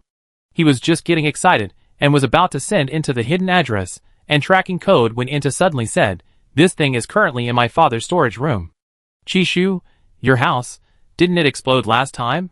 The storage room wasn't destroyed? And you managed to get your hands on it? Stealing from your family is illegal. The storage room is in his spatial storage. Inta knew stealing was wrong, and he said somewhat sullenly, these kinds of energy stones are already very rare, let alone the color you want. Everyone else on the forum is just kidding you, don't believe them. Can I buy it from your father? Since the route through academic credits wasn't working, Chishu decided to negotiate directly with the Marquis. No, never trade with him. You lose money. He's a cunning and treacherous merchant. This stone was obtained by a crystal merchant who went through countless hardships and exhausted his entire fortune just to survive, and then gave it to him. Chishu, it's so expensive. My 3 credits won't be enough to exchange for it. That's not how it works. Credits are priceless. Don't do anything reckless. Inta perked up again at the mention of credits. Then tell me, what should I do? I just want this crystal. Knowing the Marquis had it, Chishu's hope had turned from non-existent to hopeful. At least, he had found his target. Wait, I want to ask you something. What do you want that crystal for? You and Alhype don't seem to be having any more mental outbursts. To be honest, I want to make a pair of wedding rings, and then use the rest to make him a pair of earrings, a necklace, and... Stop! I was just asking a redundant question. Inta was caught off guard and felt like she was being fed dog food. Now, back to the point, how can I get this crystal from your father? Chishu even considered exchanging it with his star card, but he didn't know if the father would accept it. Perhaps power is too tempting. Chishu's first reaction was that he was certain he could get his hands on it. He blinked, banishing the bad thought. Across from him, Inta adjusted his glasses and suddenly said seriously, just leave the credits to me, I definitely get them. No stealing, no robbing, don't worry. Chishu looked suspicious, and Inta guiltily said goodbye and turned off the terminal. A while later, someone called him again. It was his classmate Zach. Zach was also a little uneasy, afraid that Chishu's credits would be transferred in the next second. When the video call connected, he saw Chishu wearing a beige jacket, his hair slightly sticking up. Clearly, he was unkempt at home. Not daring to look any longer, Zach asked sheepishly, Chi, do you still have your credits? Yes, do you have them? I don't. My dad seems to have them, but he's in the Dark Star system right now, so it'd take me some time to contact him. Zack was embarrassed to mention to Chishu that his father was a space pirate leader, and he didn't know what Chishu would think of space pirates. Ah, that will take a long time. Chishu only had 3 credits, and now he was truly in a dilemma. His son, Cobalt, liked this color of stone so much, of course the more the better. He relayed what Inta had just told him to Zack, who became even more agitated. He was just 3 points away from breaking the 40-point mark. If his 3-point shooting streak failed him, it would be disastrous. Zack was sweating profusely, his voice rising. Chishu, I go to the Dark Star system right now. Give me 10 days, no 7 days. I go in Cassidon's super warp starship. Very quickly. Chishu was startled by his frenzy, and gestured for him to calm down. Super warp starships burn. Rare energy fluid, would he really let you touch it? Besides, didn't Dickens say Cassidon had nothing left? Zack, Chishu, I'm going to tell Dickens. Zack, Chishu, I'm going to tell Dickens. Zack, upon hearing this, was about to cry. Grandpa, please don't say that. Cassidon only has starships. Only a few dozen, but all of them were illegally modified, cannot be freely sailed out, and cannot be freely sold. They are strictly regulated. Strictly speaking, Cassidon is practically penniless, so it can't be considered a lie. Chapter 280. Chishu wore a gossipy expression, his eyebrows slightly raised, giving him a "I know your secret, your finished" look, as if he were about to sell him out. This kind of thing, it'd be worth 100 million if sold.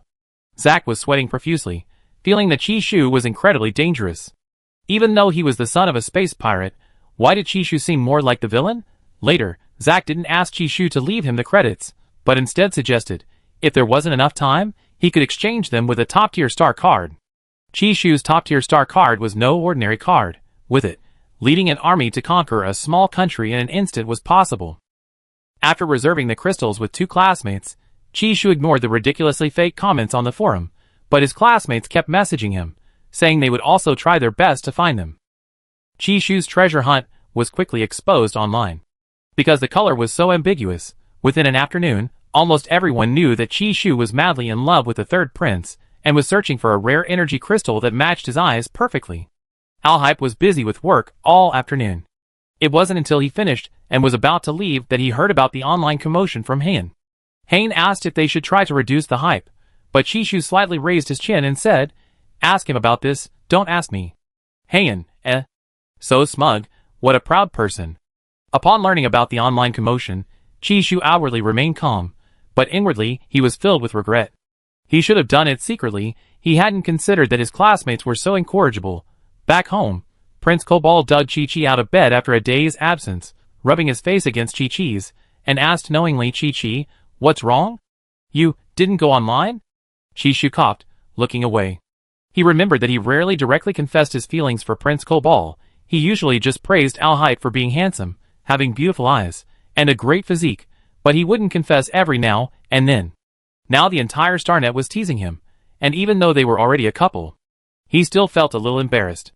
Chi-Chi. Alhype was unknowingly drawn into Chishu's mental state, staring into Chishu's eyes, and everything around them seemed to fall silent. Chishu tried to push the other's head away, but couldn't. "Prince Cobalt, today isn't a good day for us to rank up." "Why not?" The man's voice was hoarse, his fingers resting on the back of Chishu's neck, as if he might devour the person before him at any moment. He couldn't quite hear what Chishu was saying, his heart was pounding louder. No matter how many times he'd done it, he still felt like this was the first time someone would go to such lengths for him. After watching for a while, Alhype pulled him into his arms, not pouncing on his partner like a predator, but softly asking, "Did Hein ask you if you wanted him to deal with those comments on the Starnet?" "No need, it's nothing, it'd be gone in a couple of days." Chishu felt he'd done too many shameful things to distinguish which was more shameful. Besides, he was a notorious rogue card maker in interstellar space. Chishu thought for a moment, then couldn't help but chuckle. "What are you laughing at?" Alhype slowly slumped down, pulling Chishu into his arms, one hand covering his eyes. "I was thinking, I guess I'm getting a bit too arrogant." "Oh, Chi-Chi is a pig." "Cobalt, you gotten quite bold." Chishu hadn't expected that his simple analogy would lead this spoiled brat to dare provoke him. The next day, he woke up at 10 o'clock. Chishu's head was a little fuzzy. After glancing at his terminal, he saw the still sleepy Cobalt, sleeping soundly. Chishu kicked his leg. "Wake up, get up and go to work." I don't want to go. Alhype didn't even want to open his eyes. He wrapped his arms around Chishu's waist and said sweetly, Chi, please ask father for leave for me, say. My mental energy is surging. Or you could say I have a fever. Chishu, you changed. You weren't like this before. Alhype's voice was slightly hoarse as he continued lazily, help me, Chi, is that not possible? Chishu touched his chest, a guilty feeling washing over him. He then ruffled the other's slightly curly hair. Then I try? Cole Ball had done so much for him. Couldn't he, as a powerful man, satisfy his adorable Cole Ball with this little thing? Chishu wasn't inexperienced in doing bad things, but the thought of deceiving the Star Emperor made him laugh even before he typed. No Cole Ball, are you sure? Isn't this a crime of deceiving the Emperor? Chishu reached out and rubbed Alhype's earlobe. I'm not feeling well, really not feeling well. Anyway, the things that needed to be dealt with yesterday were all done, the rest were trivial.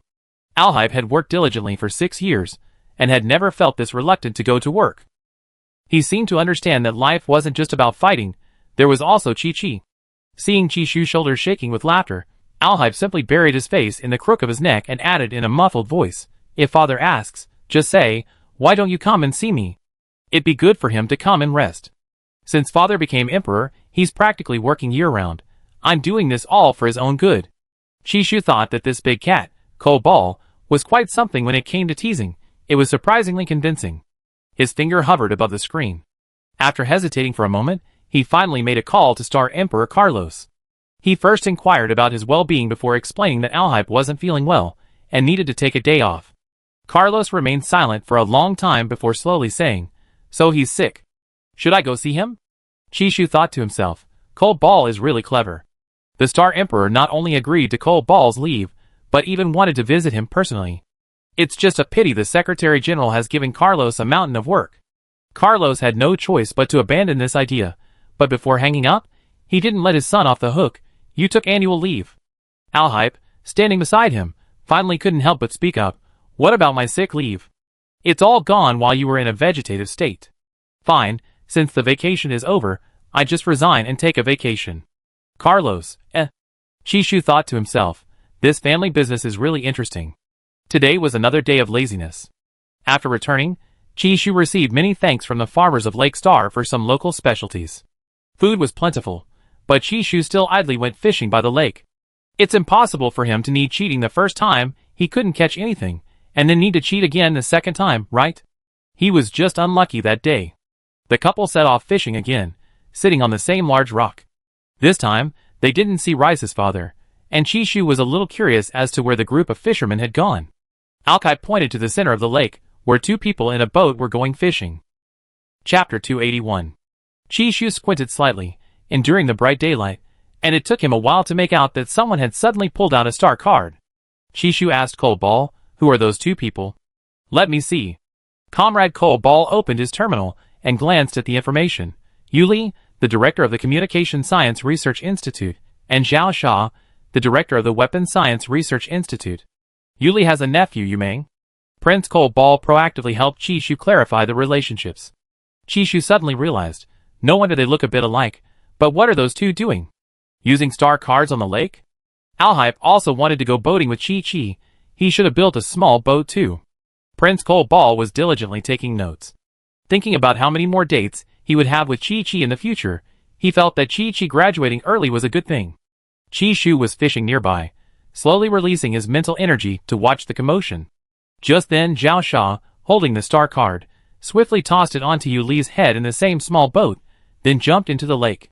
The impact created a loud splash, and the lake water rippled.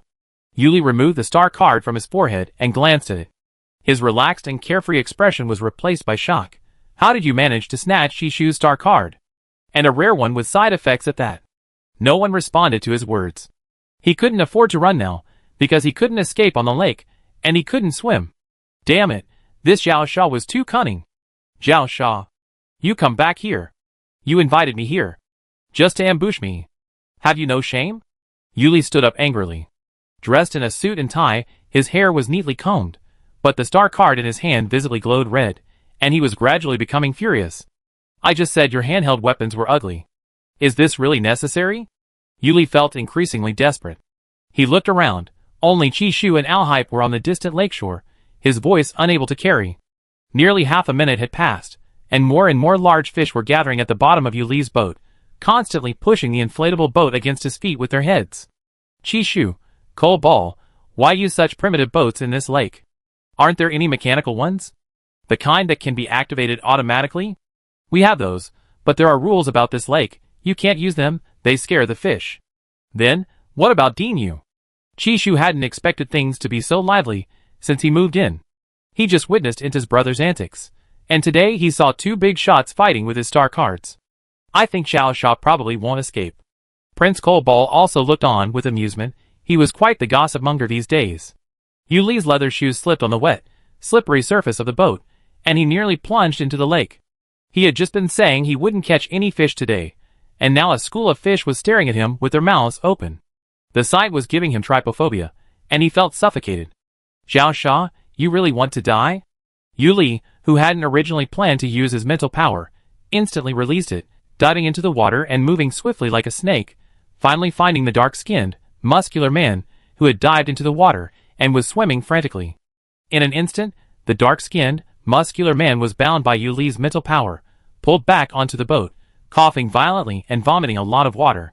His waterproof clothes were instantly soaked through. Fun, isn't it? Yuli had no idea that Chishu's limited edition star card had any side effects. All he wanted to do was shove Xiao Sha's face into the fish. He felt that Xiao Sha couldn't stand a moment's peace. He was always looking for trouble. Xiao Sha hadn't expected Yuli to remain calm.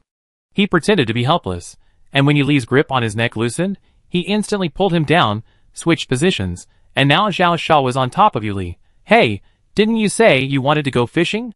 I give you some, okay? Xiao Sha used one hand to restrain Yuli, and the other to forcefully hold down the kayak, which was being constantly tossed about by the fish. The kayak was shaking so badly it made everyone's stomachs churn. Chishu was a little confused. Why hadn't the side effects taken effect yet? Wasn't it supposed to be a limited edition star card with side effects?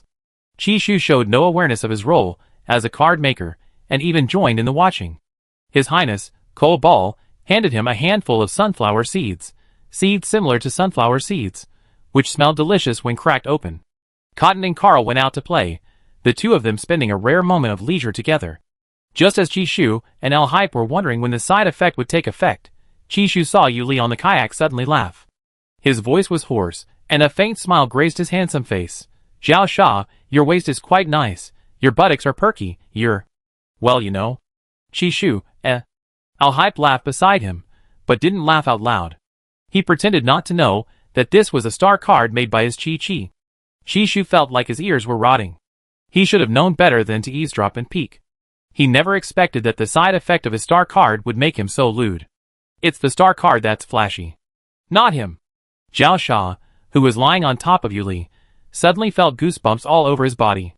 He disgustedly let go of Yuli's hand, wanting to jump back into the water and swim away. He hadn't expected that such a refined man as Yuli would be so unrestrained. Even so, Xiao Sha had to admit that Chishu's high-level star card was indeed very powerful, attracting almost all the fish to their location. Thinking that they would definitely have a good catch today, the two in the kayak began to think to themselves. Chishu, who hadn't caught any fish, hadn't yet realized why he wasn't catching any. Instead, he was just watching the spectacle. As Xiao Sha released his grip, Yuli grabbed the back of Xiao Sha's neck again, his voice so low only the two of them could hear. Move again, and I tell the entire research institute about that red mole on your lower back. Xiao Sha's pupils dilated, his face instantly freezing into a black iron. His face was now scrunched up in disgust. He had even forgotten that he was the one who had given the star card to Yuli. He hadn't expected the star card's side effects to be like this. The monitoring device indicated side effects unknown. He had now shot himself in the foot. He struggled to escape from Yuli's grasp, but felt the inflatable boat moving. He couldn't understand why Yuli was stronger than him, when they were both at the same physical fitness level. Had all those muscles he built been fake? Haha. Yuli, I'm sorry, let's talk this out. I really didn't mean to. I just wanted you to catch some fish today. You kept saying you couldn't catch any, right? I just wanted to give you a surprise. Let me go, we're friends. I pretend I didn't hear what you said. Xiao Sha was already begging for mercy. He really wanted to shut this man up. There were people around, definitely eavesdropping on their conversation, and those two were Chishu and Alhype. He hadn't even officially met Chishu yet, and he already lost all face. Chapter 282. How can you pretend you didn't hear? These are all my true feelings, your legs, Yuli watched as words that made him want to die tumbled from his mouth. He went from despair to habit, even contemplating giving up entirely. After all, the words were already out. Could he take them back? Even the side effects were amplified because he had feelings for someone.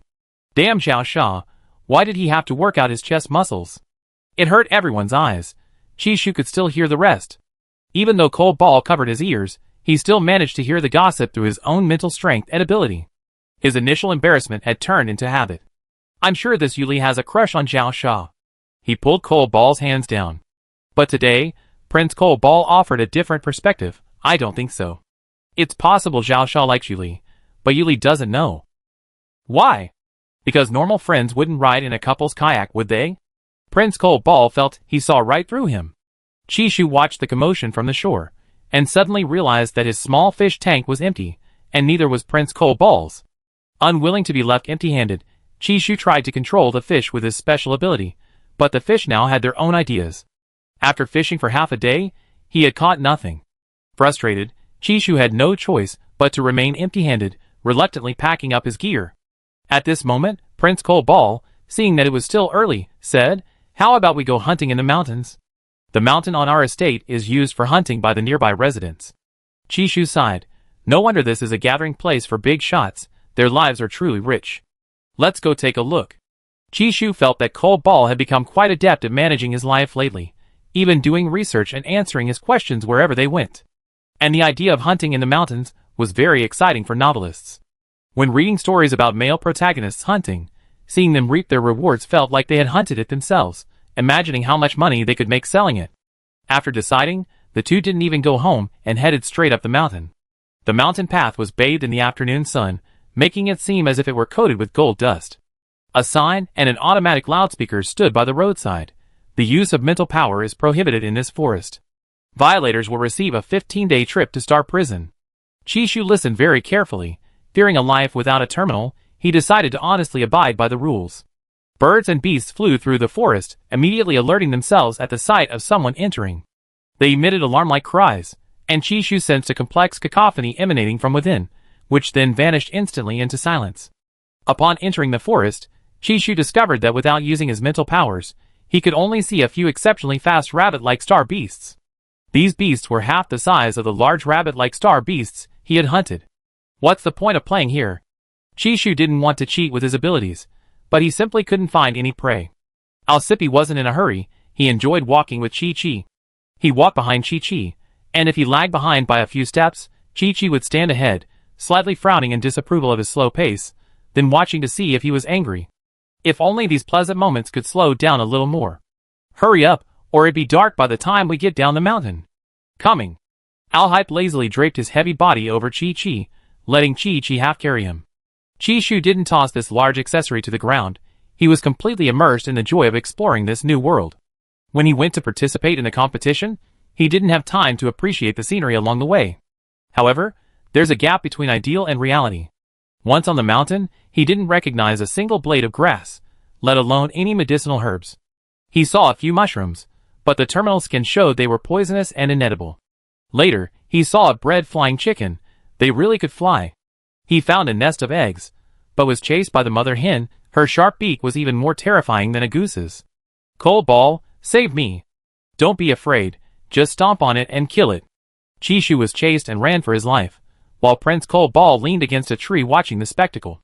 He lightly tapped his terminal, capturing Chishu's adorable expression as he was chased. Chi-Chi smiled. Cold Ball, do you want to die? Chishu really wanted to know why the flying chicken wasn't chasing Cold Ball. Finally, when Chishu was cornered by the flying chicken, he ran to Alkype and used Alkype as a shield.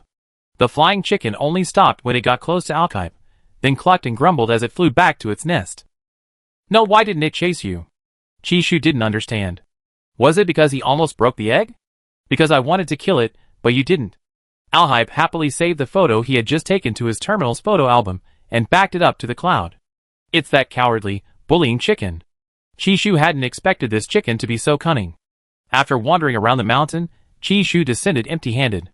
Just as he was lamenting his fruitless day, he saw a furtive figure sneaking towards a villa in the nearby hillside. The person was wearing a black hooded robe, with long, blue hair peeking out.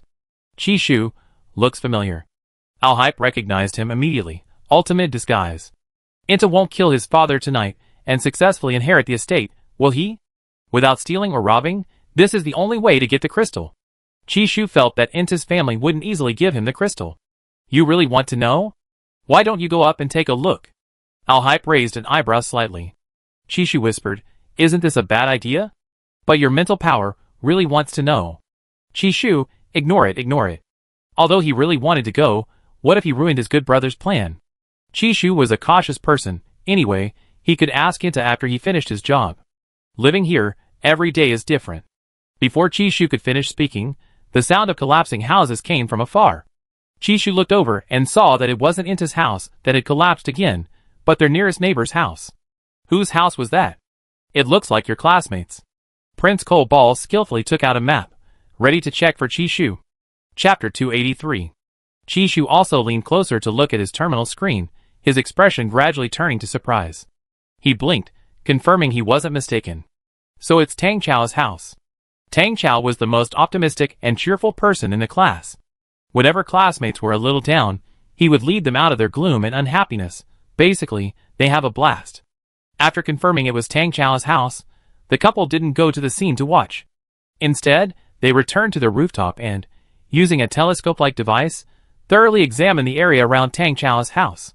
Tang Chao's family members also emerged from inside, in twos and threes, along with several robots that had almost been smashed to pieces. The scene looked quite pitiful. The interstellar firefighters quickly arrived and used detectors to rescue the middle-aged man who had been hit on half his face. Tang Chao himself was the last to return.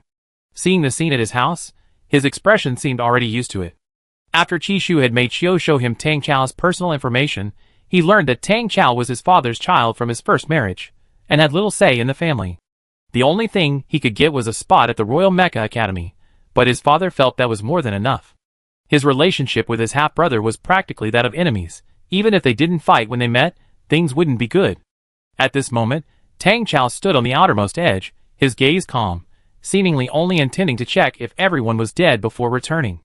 Just as he was about to turn around, a sharp mental energy wind blade slammed towards him.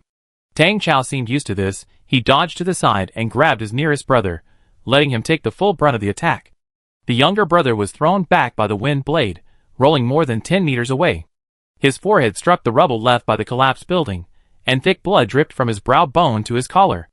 Tang Chao squatted down, wiping away half a handful of blood with his fingertip. A smile finally appeared in his eyes, but his voice was very soft as the wind. Taking the fall for our father, that's filial piety, little brother.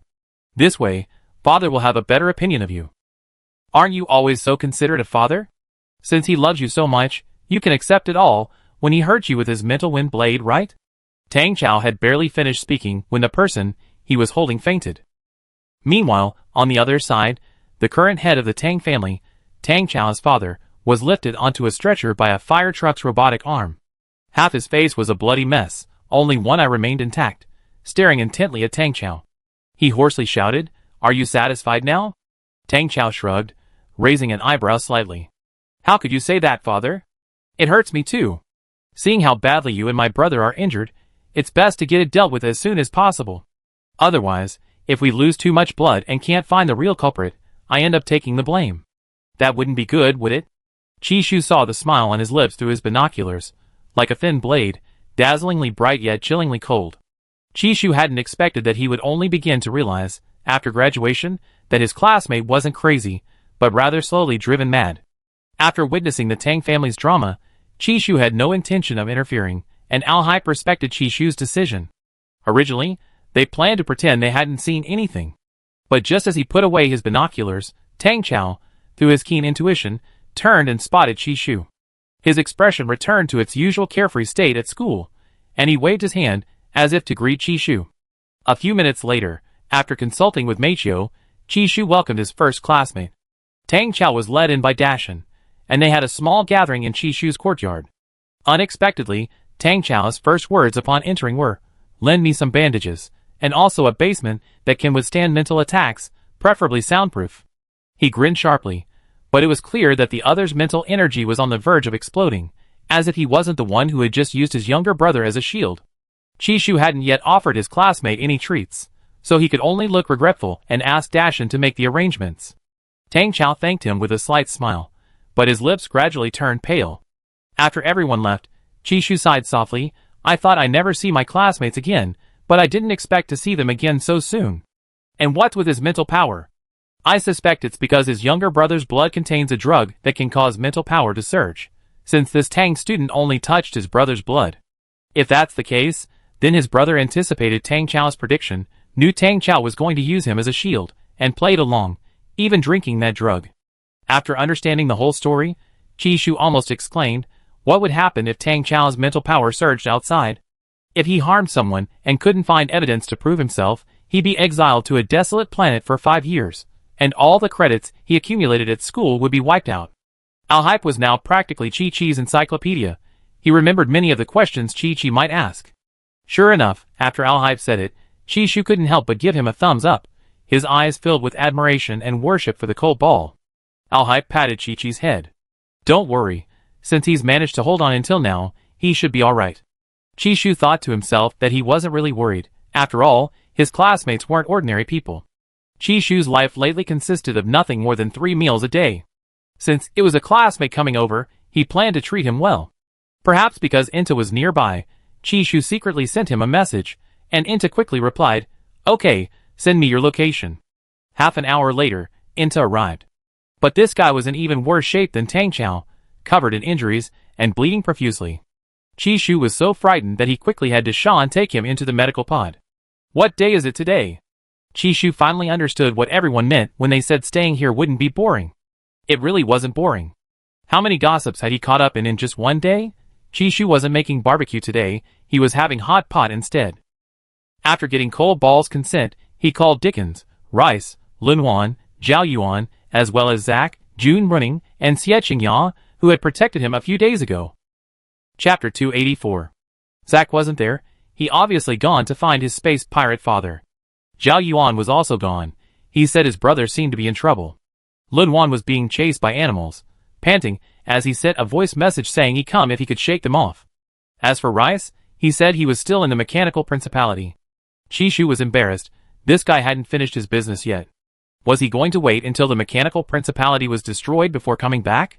Only Jun Running, Xie Ya, and Dickens remained. Dickens said he'd bring a tag-along. Chishu knew who it was without even thinking. When Inta woke up, he followed Dashan to Chishu's open-air restaurant. There was only one robot serving. He seemed unable to see the people around him. Chishu was wearing an apron, skillfully preparing ingredients, which gradually reminded Inta that Chishu had once majored in culinary arts. Your knife skills are amazing, aren't they? Inta was about to wash his hands to help Chishu when he felt a chilling gaze. He looked around to make sure no one was watching him, but he still wisely moved a little further away from Chishu before helping him wash the vegetables. A certain cold-headed guy, hearing that Chishu wanted fresh meat, bought 2 live chickens and some meat resembling beef. He was diligently processing it with his mental power, and although the results weren't perfect, thankfully he hadn't gotten any blood on himself. Al-Hype sliced the meat very thinly and evenly, and it curled into delicate pink flowers in just 3 seconds in the pan. Chishu exclaimed in surprise, Your Highness, you're incredible. It feels like it melt in your mouth. You truly have a talent.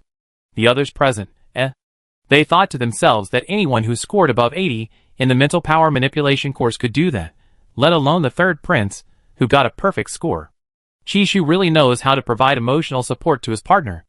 Inta watched, swallowing hard, but restrained by the barely perceptible gaze, she only dared to use the serving chopsticks to pick up a few more vegetables.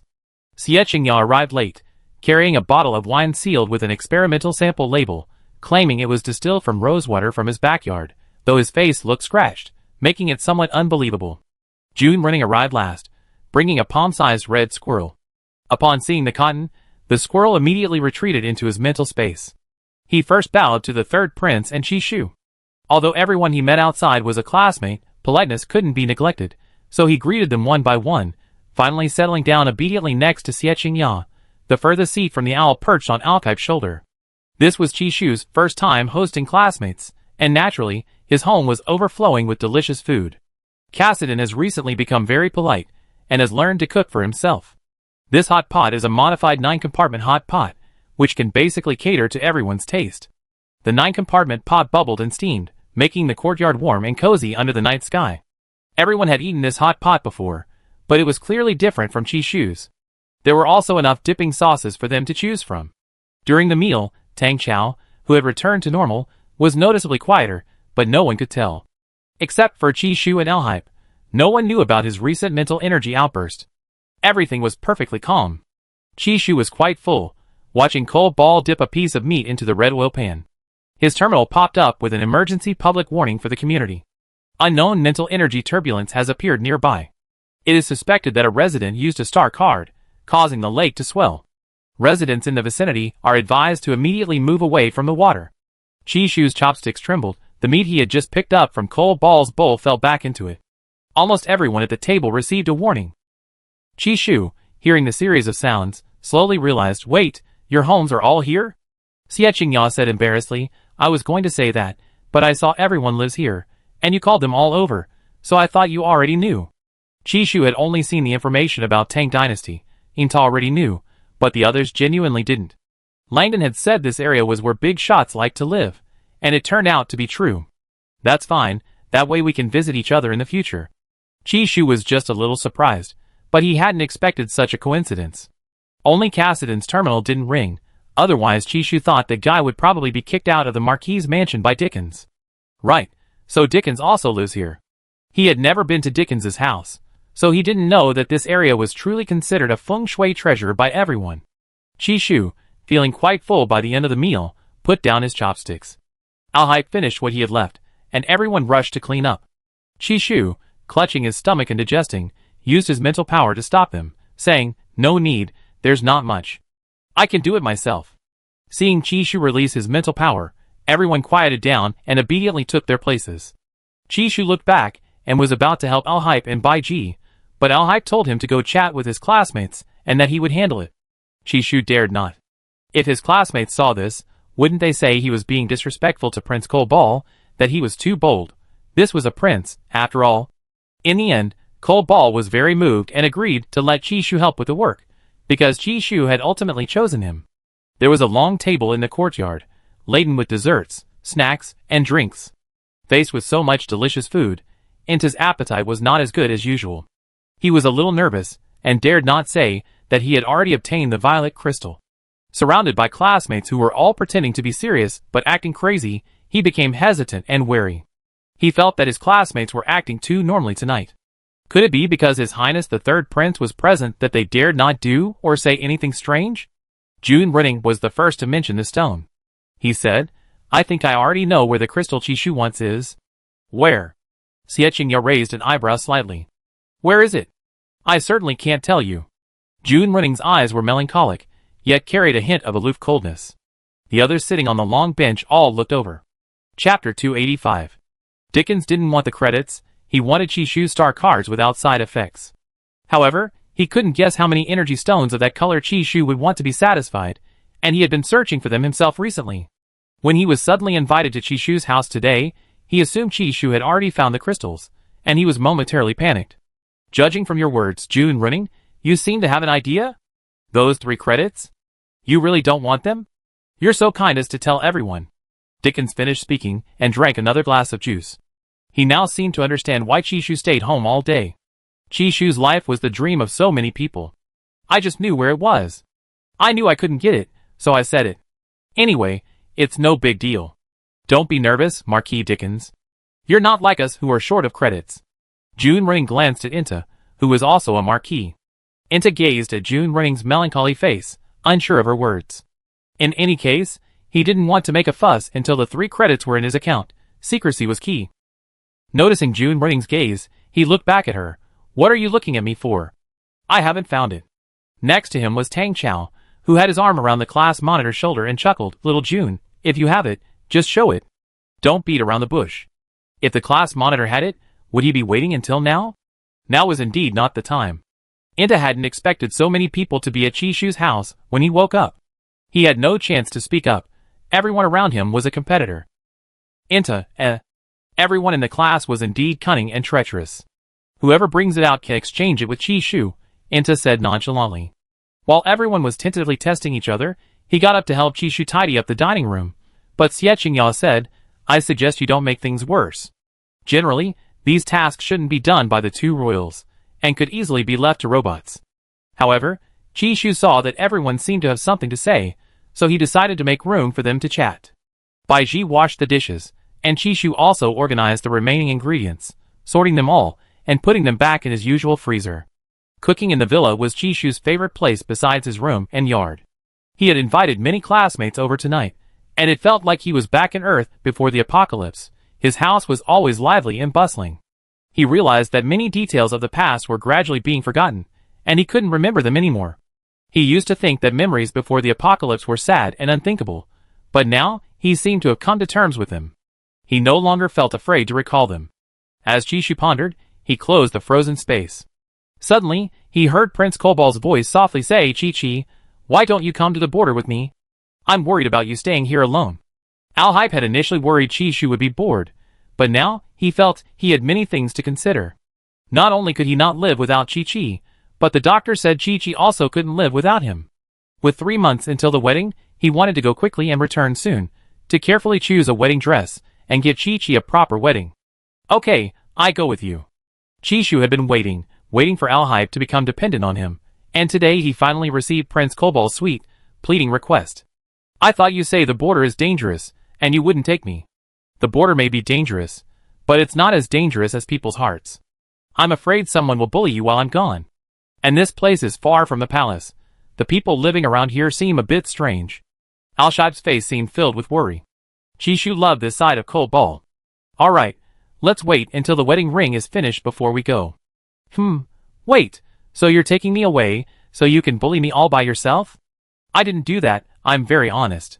Prince Kobal said honestly, he would never admit that he was the one clinging to Chi-Chi in bed. Inta, who had only wanted to see when Chi-Shu would finish, actually spied on this scene with his mental power. His face flushed slightly. He felt that Chi-Shu, who hadn't said a single word with any suggestive undertones, had spoken in such a suggestive way. The small gathering ended at 1 in the morning. Inta wanted to say something, but was taken away by the very observant Tang Chao. Inta, shocked, tried to shake off Tang Chao's hand, but Tang Chao's hand pressed firmly against his shoulder. He could only smile and leave, thinking to himself that these people definitely already knew he had found it. Tang Chao didn't say it, but he had actually found it too, inside his brother's spatial storage. Although he knew his brother would trick him, he still took the risk. He had accidentally obtained this crystal when he was a child, but it was stolen. Because Chi-Shu was looking for it, he remembered this crystal, which weighed almost 100 grams. Tonight, he had noticed that everyone seemed to have something on them. Whether they did or not, it didn't seem appropriate for them to fight in front of the third prince tonight. Hearing from Chi-Shu that the new house was newly renovated, everyone just exchanged sarcastic remarks, and in the end, no fight broke out. First, they wanted to live a little longer. Second, they didn't want to miss the chance to get 3 points. Cassidon probably also sensed the fluctuations of the energy crystal. He hadn't expected someone else to find it before Zack. In any case, he and Dickens would try their best to prevent everyone from fighting over the crystal. Chi-Shu was a little curious why everyone said they were going camping and having a picnic the day after tomorrow. They hadn't done it before. Did they all believe in reciprocity? Chi-Shu only thought for 2 minutes before readily agreeing. Chi-Shu didn't know that his classmates left with their own thoughts. Inta left Chi-Shu's house, got into the hover car, and was about to question Tang Chao about why he always stopped him when he saw Tang Chao take out a nearly 100-gram violet energy crystal and place it in front of him. Inta choked back a sob, her voice hoarse. Brother, let me have my way. My father doesn't love me, my mother doesn't care. Tang Chao said, me too. Inta felt she was already far behind her classmates, and now she was even more agitated. She tried to appeal to her classmates' emotions, but in the end, Tang Chao remained unmoved. Tang Chao calmly said, I feel that Jun Renning has an even bigger opportunity. He doesn't dare to act rashly, probably because he suspects we have something bigger, so he doesn't want to disrupt the situation. That's why everyone is holding back tonight. Chapter 286. The next day. The weather was clear. Yesterday's explosion seemed to have never happened, causing no ripples on any social media sites. The capital planet remained peaceful and tranquil as always. Chi-Shu went fishing again today. He refused to believe he wouldn't catch anything on the third day, Today, his equipment had been upgraded. He wore a sun-protective, ice-cool black long-sleeved shirt and trousers, and a baseball cap. He wanted to catch a fish honestly and without cheating. Although many people around him still looked at him like he was some kind of Air Force pilot, he didn't care anymore. His guards, hiding in the distance, some sitting in hover cars, some standing in trees, and some acting as passers-by, were all secretly protecting him. Although Chishu's high-level star card reversed his image as a rogue card maker, many people still hated him to the core. After comparing the positive energy of the high-level star card, they suspected that Chishu was deliberately targeting them. Some people already knew where Chishu lived and where he fished, but dared not approach, only watching from afar. In the end, they could only grit their teeth and leave angrily. Landon was used to this. After all, Chishu's mental strength and physical abilities were both SSS level. Add to that his card-making talent and his raptor-like spiritual form, the owl, and any one of these skills and talents alone could easily defeat others. Was Chishu someone to be trifled with? Unfortunately, even their Black Hawk squad and Black Mist squad couldn't afford to offend him. Moreover, Chishu had a powerful fan base of card makers protecting him. Many young card makers now looked up to Chishu as a role model, and after hearing his motivational lectures, they idolized him even more. Then, silence fell around Chishu, broken only by the beeping of his terminal. He raised his wrist, and the terminal's silver-blue screen unfolded. It was another thank you message from his classmates. Since last night, many people had been sending him spectral analysis reports. Chishu was surprised at how hard these people were working for credits. His classmates Xieching Ya, Zach, Inta, Tang Chao, and Jun Running all received the crystals he wanted, but he only had 3 points. He could only choose Inta, and the others received high-level star cards as compensation.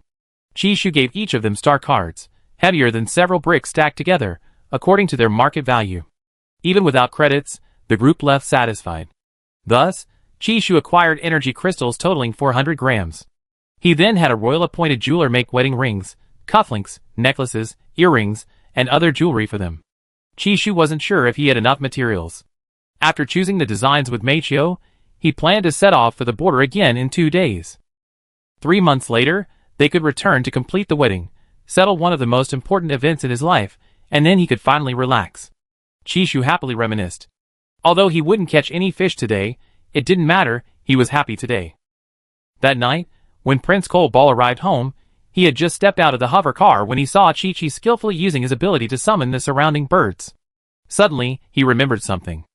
Chi-Chi, before on the StarNet, my body got up to record a video, was that you controlling it?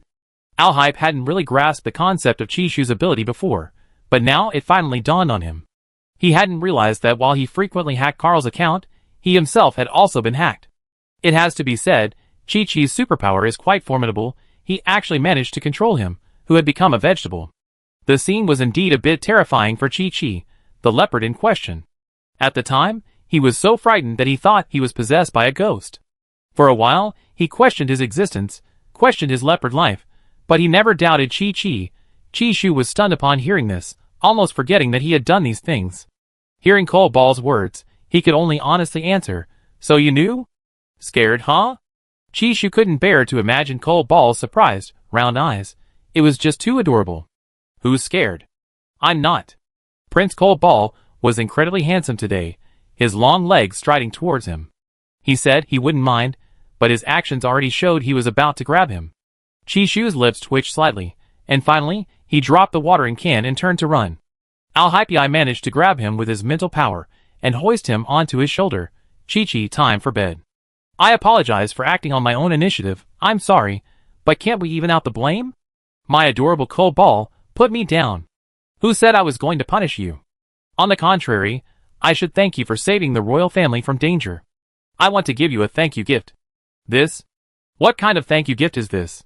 Chishu, hanging upside down behind Al-Hypei, reached out to hit him, but remembering it was his own Cole-Ball, he couldn't bring himself to hit him hard, and finally could only let someone carry him into the bedroom. So, that historical 100% was never an exaggeration. After a slight resistance, he followed his instincts, thinking that the Cole-Ball was really something, always finding new reasons and excuses to torment him. A few days passed quickly, and Chishu and Al-Hypei set off for the border again, with the Black Hawk squad and the Black Mist squad following along. Since the Demon King's disappearance, the mechanical principality had been quiet for a while, not because the Demon King's disappearance stopped its provocations against the Empire, but because they were now beset by internal and external troubles. Rice, carrying nearly 1,000 high-level star cards and 20 top-level star cards that he had painstakingly begged Chishu to sell him, bravely ventured into the mechanical principality. He now had extensive experience in applying chemical agents to the star cards, causing them to spontaneously combust and disappear without a trace after use, thus leaving no evidence to prove who was responsible. Rice acted swiftly, joining forces with the Empire's spies planted within the mechanical principality. After searching for many days, they finally located the remaining 4 core devices used by the king for resurrection. These devices were enormous, resembling mountains, and it was unknown how much manpower, resources, and money had been spent to build them. Chapter 287. Rice felt his reputation as a noble young master was already ruined. As the slide-off guy, he couldn't afford to lose face. On a dark and stormy night, Rice and the others simultaneously used 10-minute invisibility cards to infiltrate the large warehouse of core equipment. They placed a device to remotely activate star cards, along with a lethal dose of star cards enough to obliterate the equipment. 10 minutes later, the countdown began and ended. A massive collapse echoed across the island, throwing all the patrolling robots into chaos. When news of the 4 core devices being destroyed reached the ears of the king of the mechanical principality, his face turned ashen. His heart, already throbbing with mechanical energy, stopped beating again. Medical robots immediately revived him, but it was too late. The Empire, lying in wait, also launched a counterattack against the mechanical principality, perfectly illustrating the saying, "Strike while the iron is hot." The vast mechanical principality wasn't so easy to conquer, but their original internal structure had already been quietly dismantled by the Empire. The king, focused only on his resurrected form, had no time to concern himself with such matters, and those around him had their ears plugged, ensuring he only saw what he could see. While the mechanical principality was eyeing the Empire's lucrative prize, Star Emperor Carlos had already been supporting his old friend Corla, spreading their influence throughout the mechanical principality's upper echelons. Now, with the king dead and civil war raging, in the past month or so, the Imperial Marshal had personally led an expedition, breaching the border defenses. Since arriving at the border, Chishu occasionally went for walks during the day, sitting in the passenger seat of Prince Cobalt watching the insects being cleared away. Sometimes, not satisfied with just watching, he would join in himself. In just 2 months, with the addition of Chishu and Xingka, the pace of the Zerg's extermination accelerated. The Queen Bee, finally unable to remain passive, saw half of her people wiped out by the Empire. She ended her hibernation, flew out of her palace, and swiftly traversed several planets to reach a border planet reclaimed by the Empire. The Queen Bee's arrival once again triggered an SSS-level alert on the Empire's border. Chishu had just put on his clothes, and hadn't even brushed his teeth, when he saw Cold Ball dash out the door. On the table was a freshly prepared breakfast, still steaming. His terminal crackled with a voice message from Cold Ball saying he was going to take revenge. Revenge? Chishu frowned slightly. Beside him was Hein, who had taken over Chishu's protection duties. Since the Black Hawk Squad and the Black Mist Squad had been transferred to the Mechanical Principality for intelligence missions, they were now temporarily protecting the third prince's consort. Chishu feigned ignorance, asking, "Why is your highness in such a hurry to go out and fight the Queen Bee?" "Your highness became a vegetable last time, because of the neurotoxin released by the Queen Bee," Hein secretly told Chishu. Chishu feigned shock. "Then why didn't your highness tell me?" "Perhaps you were worried about the dangers at the border." His highness is the type to only report good news. Hearing this, Chishu was satisfied again. He said slowly, "The first thing he did after waking up was to bomb Duke Dant's research institute on the capital planet." Doesn't that mean Duke Dant also has connections with the Zerg? Although Cold Ball hadn't told him this, he had already guessed it, and Cold Ball also felt that he had guessed it, so he didn't say anything. Perhaps it was a meeting of minds. Asking Hein about this was merely to confirm something. Unexpectedly, Hein was stunned. "You're too clever. You flatter me." Chishu, who was praised every day, finished his noodles cooked with coal briquettes in a good mood, quickly changed into his combat suit, and then drove off in his mech. These past few days, the soldiers at the base had witnessed Chishu's ability to endure the harsh border climate. The third prince's consort, who should have been living a carefree life on the capital planet, had actually stayed for so long, which made them feel quite moved. The last time Chishu worked a summer job, they had speculated when he would finally give up and go back. This time, Chishu adapted even better than before. He hadn't lost weight at the border. In fact, His complexion was even better. At this moment, the alarm was still sounding, and the base's highest level of protection had been activated. Many people saw Chishu go out to find Alhype, and no one dared to stop him. Only Hane was somewhat worried. After all, the two were preparing for their wedding, and didn't have much time left to spend here. As Chishu piloted his mech out of the base, the Queen Bee's mental pressure pressed down on the entire wasteland, as if it were a tangible force. He saw in the distance that Cole Ball's mech was surrounded by a large swarm of strangely shaped insects, and among those insects, a giant insect resembling a bumblebee was clustered. Unlike the bumblebee, its wings were adorned with scales of various colors besides yellow, making it look both magnificent and sharp. In the public channel, Alhype's voice was calm and collected. Chi, don't come any closer. The Queen Bee's neurotoxin has a higher trigger rate on SSS level, and below mental power users. Just stay where you are, I handle it. Chishu trusted Prince Cole Ball implicitly. Long before Prince Cole Ball's departure, he had placed a stack of star cards in a small box near the star card slot in the realm cockpit. However, it seemed only top-tier star cards could counter the Queen Bee. As for their effectiveness, he didn't know. The Queen Bee appeared, and the monitoring sphere continued recording. If nothing went wrong, the video would still be uploaded to the Cloud Legion as normal. Alright, then be careful. Although Chishu said that, he didn't intend to stand idly by. Instead, he joined the warriors in the battle against the Zerg. Today, not only the Queen Bee appeared, but several other mountain-sized overlords were also slowly crawling towards them, crushing the trees and forests. Their planets were already very close to the Zerg's home planet, so they had received energy from the Queen Bee, making them even larger. Besides its venomous abilities, the Queen Bee was also quite intelligent. Its open appearance before Alhype was not only intended to boost the morale of the Zerg on the front lines, but also to tear Alhype, the human who opposed them, to shreds. The Queen Bee's compound eyes locked onto the sphere. Its multicolored wing membranes vibrated rapidly, and concentric circles of mental ripples spread out at incredible speed, instantly reducing two small, unmanned attack craft patrolling near the ground to scrap metal. Chapter 288. Braving the strong winds formed from mental ripples, Jing didn't retreat. The exclusive system of the star card in the cockpit instantly locked onto the Queen Bee, and the effect of the top-tier star card become nourishment for all things, turn into earth was slowly taking effect.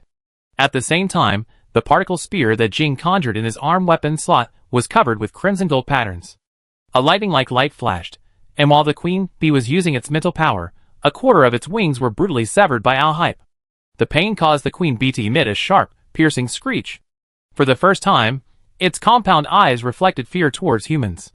But even with its injured wings, it could still fly, albeit unsteadily. Just then, its stinger lashed out a string of dark green poisonous fire, like a falling missile, heading straight for Jing cockpit. Alhype didn't dodge or evade. The venom hissed and corroded along the cracks in the mech, but he used the weight of the mech to forcefully press down, swinging his spear and instantly sending the Queen Bee flying. It was at this moment that Chishu's star card effect manifested. The insects, large and small, on the battlefield, smelling the Queen Bee's scent, actually conceived the idea of devouring their king. Alhype, wanting to act swiftly, used several more top-tier star cards on the Queen Bee. His mental strength, already at 4S level or higher, gave him strong defensive capabilities, strong enough to counteract the side effects of Chishu's top-tier star cards. Unless Chishu used hundreds or thousands of top-tier star cards, the side effects of a few were negligible to him. Boom! The Queen Bee hadn't expected to be hooked off by its own minion's tail blades. One insect was bad enough, but all the surrounding insects began to bite it. It gradually realized that this was all the work of humans. While being devoured, Queen Bee was also suppressed by several star cards. Unable to turn the tables, it was extremely anxious and finally had to activate its last self-rescue plan, to convert the surrounding insects attacking it into nutrients to replenish its own energy. The insects around it were visibly drained, leaving only empty shells. Alcippe didn't intend to let it go, and was also attacking it with his mental power. However, Queen Bee's recovery speed was too fast. Its wings, which had just been destroyed, had actually grown back. Perhaps because of the unfamiliar attack from Alcippe, Queen Bee eventually fled temporarily. Its flight speed was not low, although the mech could keep up. It would inevitably be taken to unsafe places. If the mech was entangled by a large number of insects, it might be bitten off with its sharp mandibles and eaten as a snack. But this wasn't without its gains. At least the queen insects that were suppressing Queen Bee's devouring had their energy drained, saving them the effort. The Queen Bee's method of consuming its own kind can only be used once every few years, ranging from 3 to 30 years. Seeing Jing's somewhat displeased stance, Qishu chuckled in the public channel. Your Highness, don't chase too far. It wants to lead you to the edge of the wormhole near this planet. In front of others, Qishu wouldn't call Alshai Prince Cold Ball, knowing that Prince Cold Ball still had some face to save. Upon hearing his wife's call, Prince Cold Ball reluctantly sheathed his spear and obediently piloted his mech towards Qishu's side. Qishu was a vengeful person, and his partner was no less so. Otherwise, he wouldn't have sought revenge on Duke Dante the moment he woke up. What would have been a long and gradual process of destroying the Duke's mansion was swiftly and decisively brought down by Alhypii in a short time, something no one had anticipated. Chi-Chi, why are you out here too? Alhypii switched to a private channel, his tone gentle as water. For 2 months, to keep Chi-Chi from getting tired of him, he styled himself incredibly handsome every morning and learned to make loving breakfasts to keep Chi-Chi attached to him. I just wanted to come out and see the queen bee. I never seen one before. It ran away. I can catch it again next time. Alhypii knew he could use up a lot of the top-tier star cards his wife had given him, but unfortunately, the queen bee had a powerful attack. The queen bee is inherently difficult to deal with. Qishu thought it would be a miracle if it were so easy to kill. Alhypii's mental strength had reached 4S+. If he suddenly used all his strength to kill the queen bee, it would likely cause harm to those around him as well. Yeah, that's right, he's not easy to deal with. Anyway, he can't escape this planet. Alhype released his mech and returned to the ground. He opened his arms to welcome Qishu, who jumped down from the sky. During this time, Silver Moon transformed itself into a thumb-sized key and slipped into Qishu's spatial key. Qishu landed in his arms. Alhype took a half step back to absorb the force, his palms gripping Qishu's waist. His voice was so low that only the two of them could hear. Hold me for 2 minutes. I need to recharge. Alhype rested his chin on Qishu's shoulder and gently nuzzled him. That shot just now drained 20% of my mental energy. Qishu, lend me some to replenish it. You're practicing some kind of heretical cultivation, aren't you? You're learning more and more crooked methods. Qishu lazily nestled in Alhype's arms, ignoring the stares around them, and closed his eyes. Otherwise, I write those invitations for you too.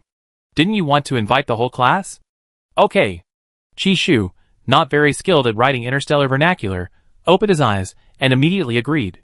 2 minutes it is, a hug isn't a problem, he just feel a little embarrassed. But they're practically an old married couple, and he's hugged Prince Cold Ball quite a few times already.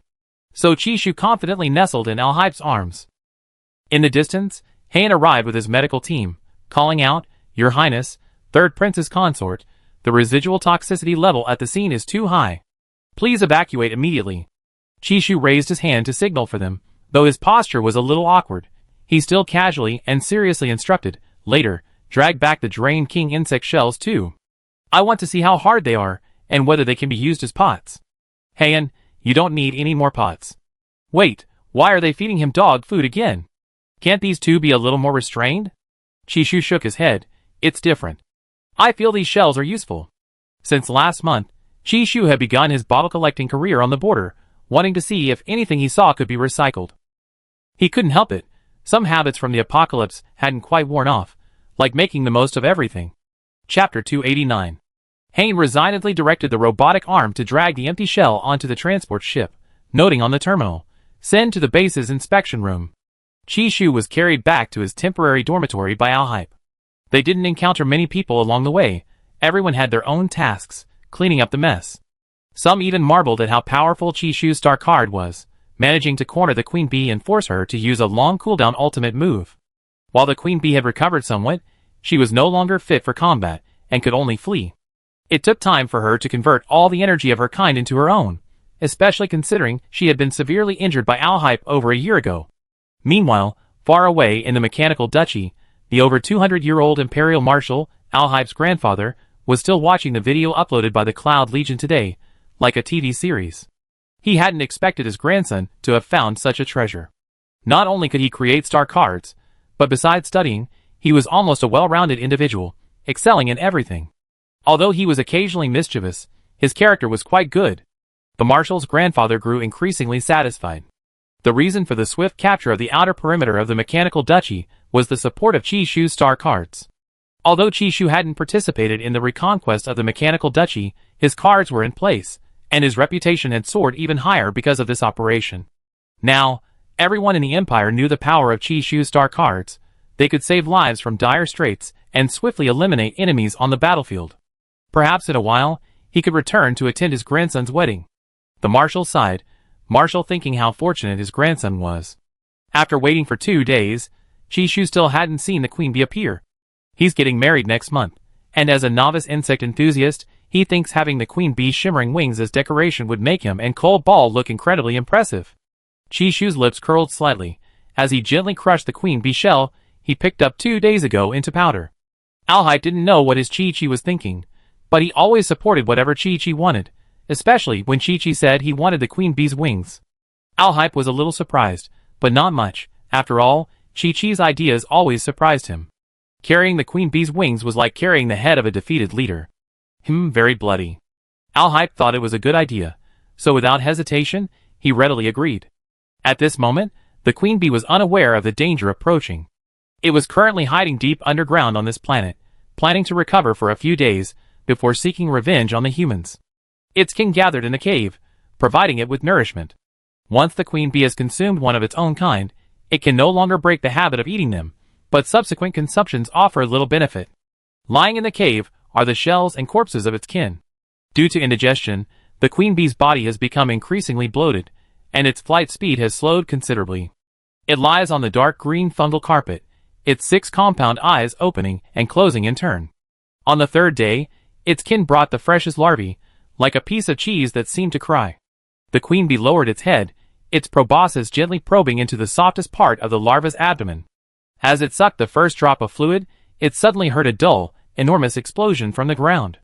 It wasn't the mine collapsing, but the booming charging of the mech squadron's main cannons, as if threatening to instantly destroy their nest.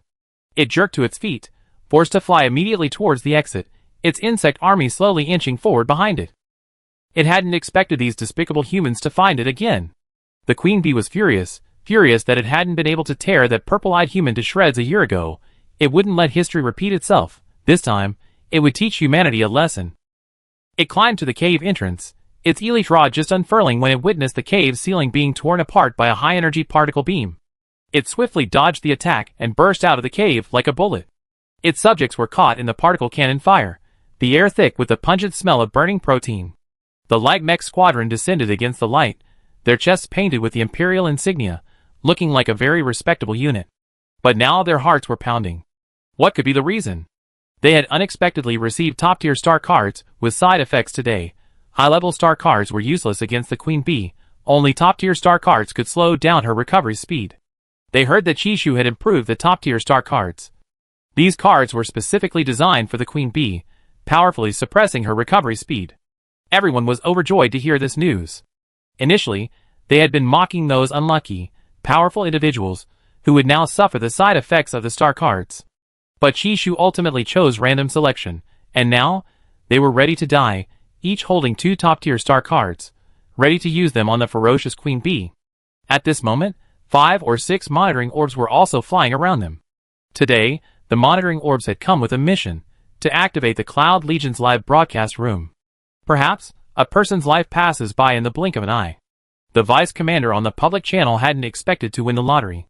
He was both happy and scared, wondering if he would still be able to find a partner after today. Vice commander, didn't you used to laugh at Lim the most? What, now you don't have the side effects you like? Hein chuckled teasingly. Chapter 290. Lieutenant Hein, please shut up. 10 seconds left. Everyone stay close to the queen bee and prepare to activate the star card.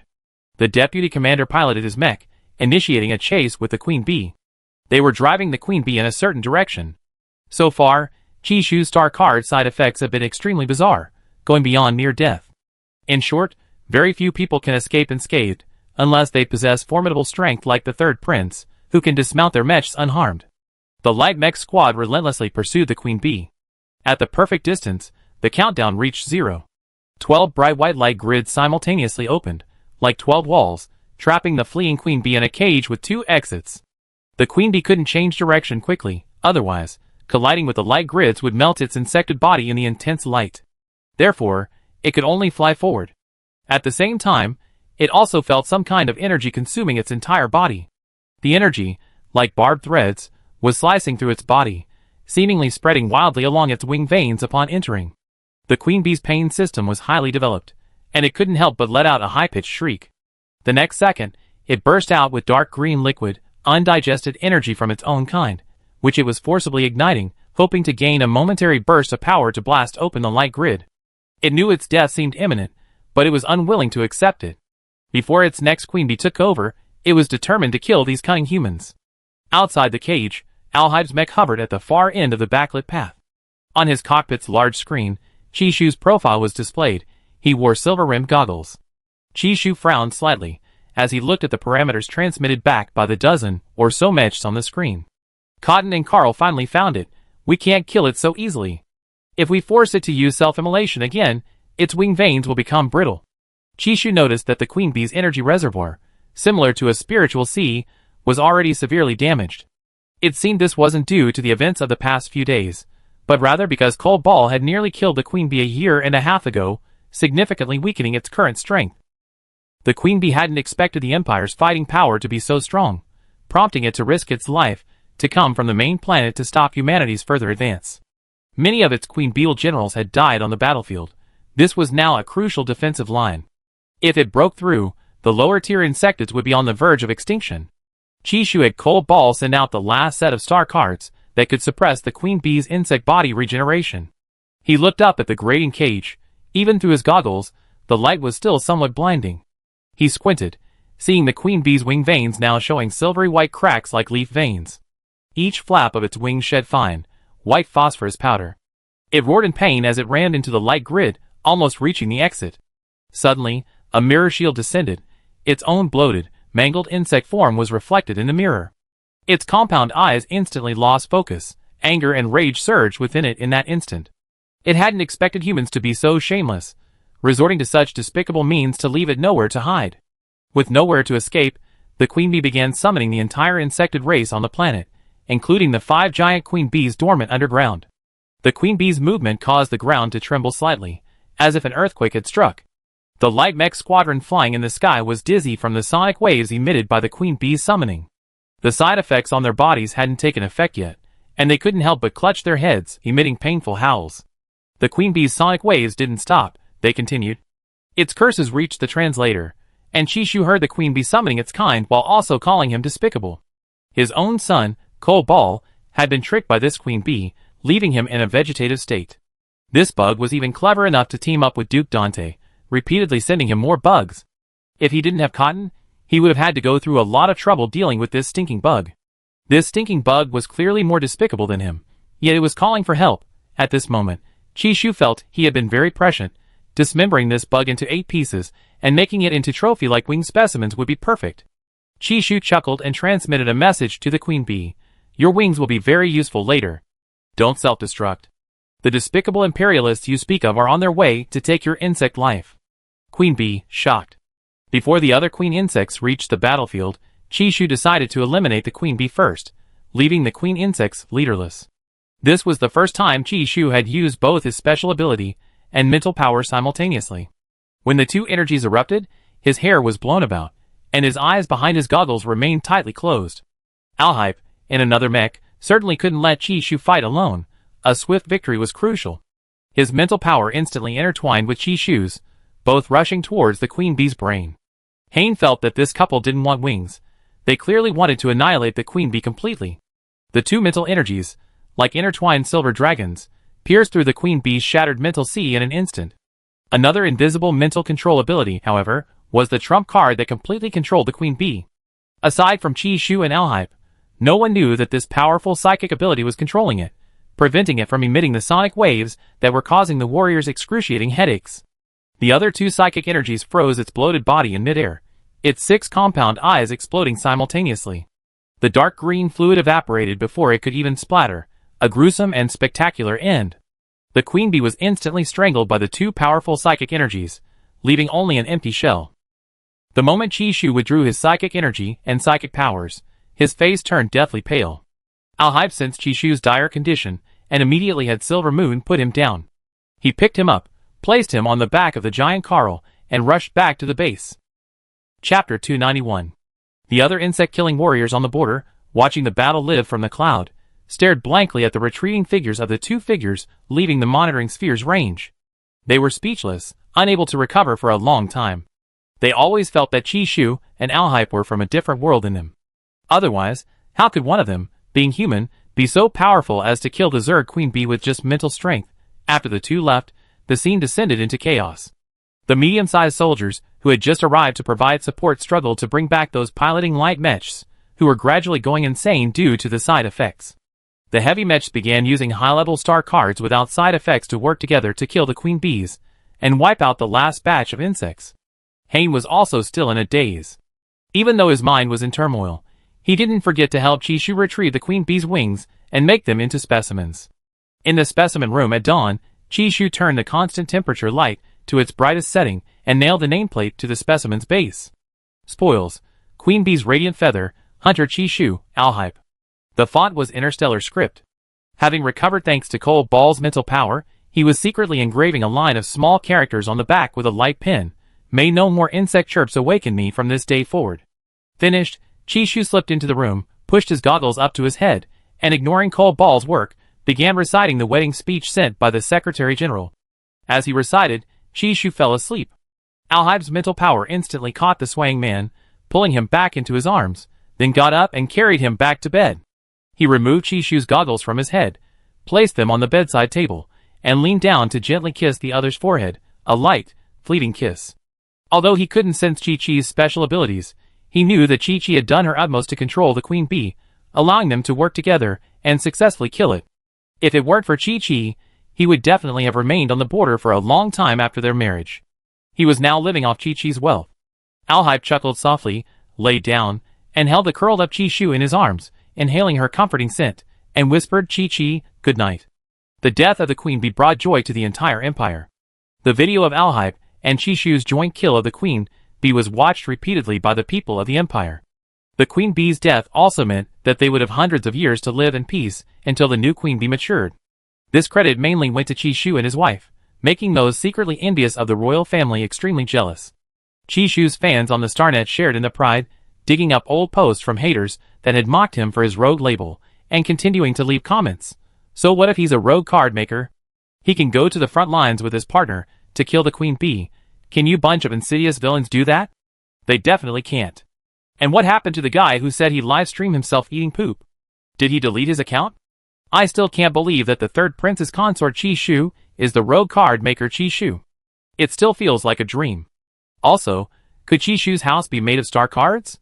After watching the video of Chi-Shu and the third prince killing the queen bee, I have to say, those light mech seem to be doing something a bit abstract. I saw it too.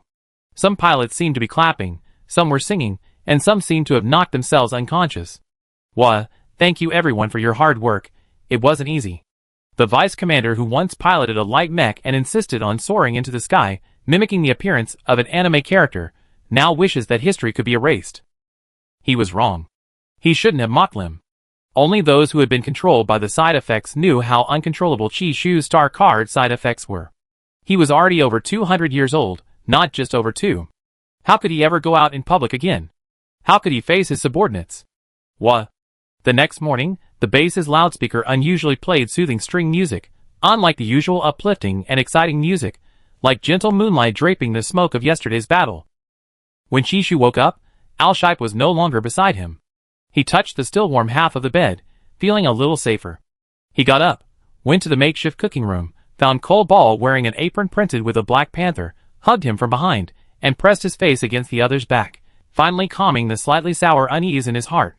"Cole Ball, you smell nice. Not breakfast?" This was the first time Alhype had been hugged so proactively from behind by Chi-Shu. He slightly pressed down the corners of his upturned lips, his gaze falling to see the tightly clasped hands. He knew that Chi-Chi's love for him was no less than his own. "No, it's because you smell good." Chi-Shu had been unusually clingy this morning. Many things were nearing completion, and he had finally realized that Duke Dante no longer posed a threat to the royal family, and that the old king of the Mechanical Duchy was dead. Bringing the Mechanical Duchy back to the Empire was only a matter of time. And he had already graduated. "Wait a minute, I'm ready." Alhype had stopped blowing up the kitchen. Through research, he now understood the importance of seasonings in cooking, and how to use certain kitchen tools. He wasn't Daniel. He couldn't afford to make such mistakes every day. Chi-Shu rested his chin on his shoulder, his nose brushing against his ear, as if confirming that this wasn't a dream, but real, and wouldn't disappear after a good night's sleep.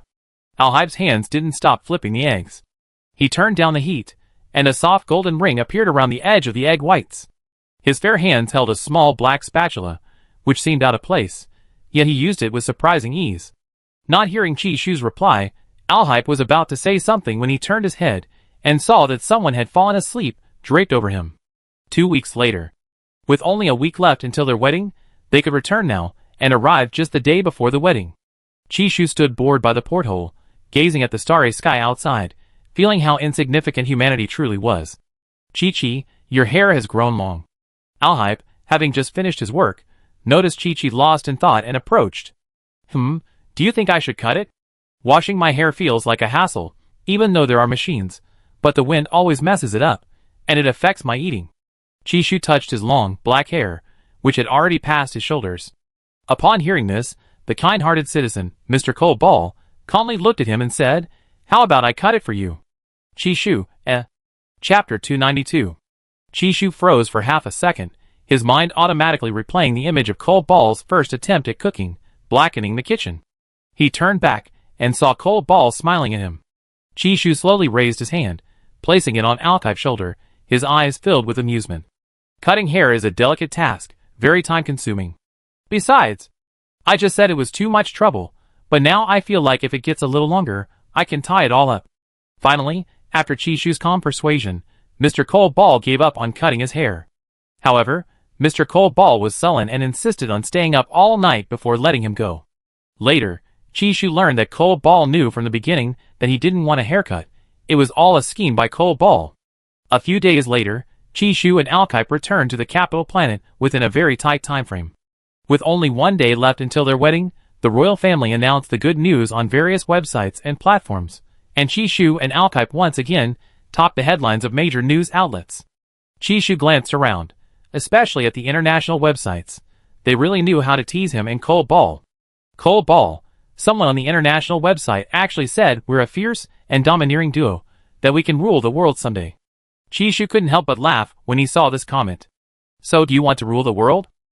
Too lazy. Ruling the world would just be asking for trouble.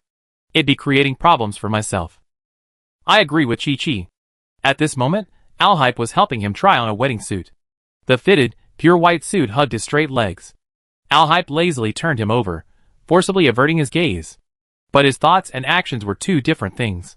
His mental energy gradually couldn't help but lift the hem of the clothes of the person he had pressed against the dressing room cabinet. Cole Ball, what are you doing? Have you prepared the script for tomorrow's recitation?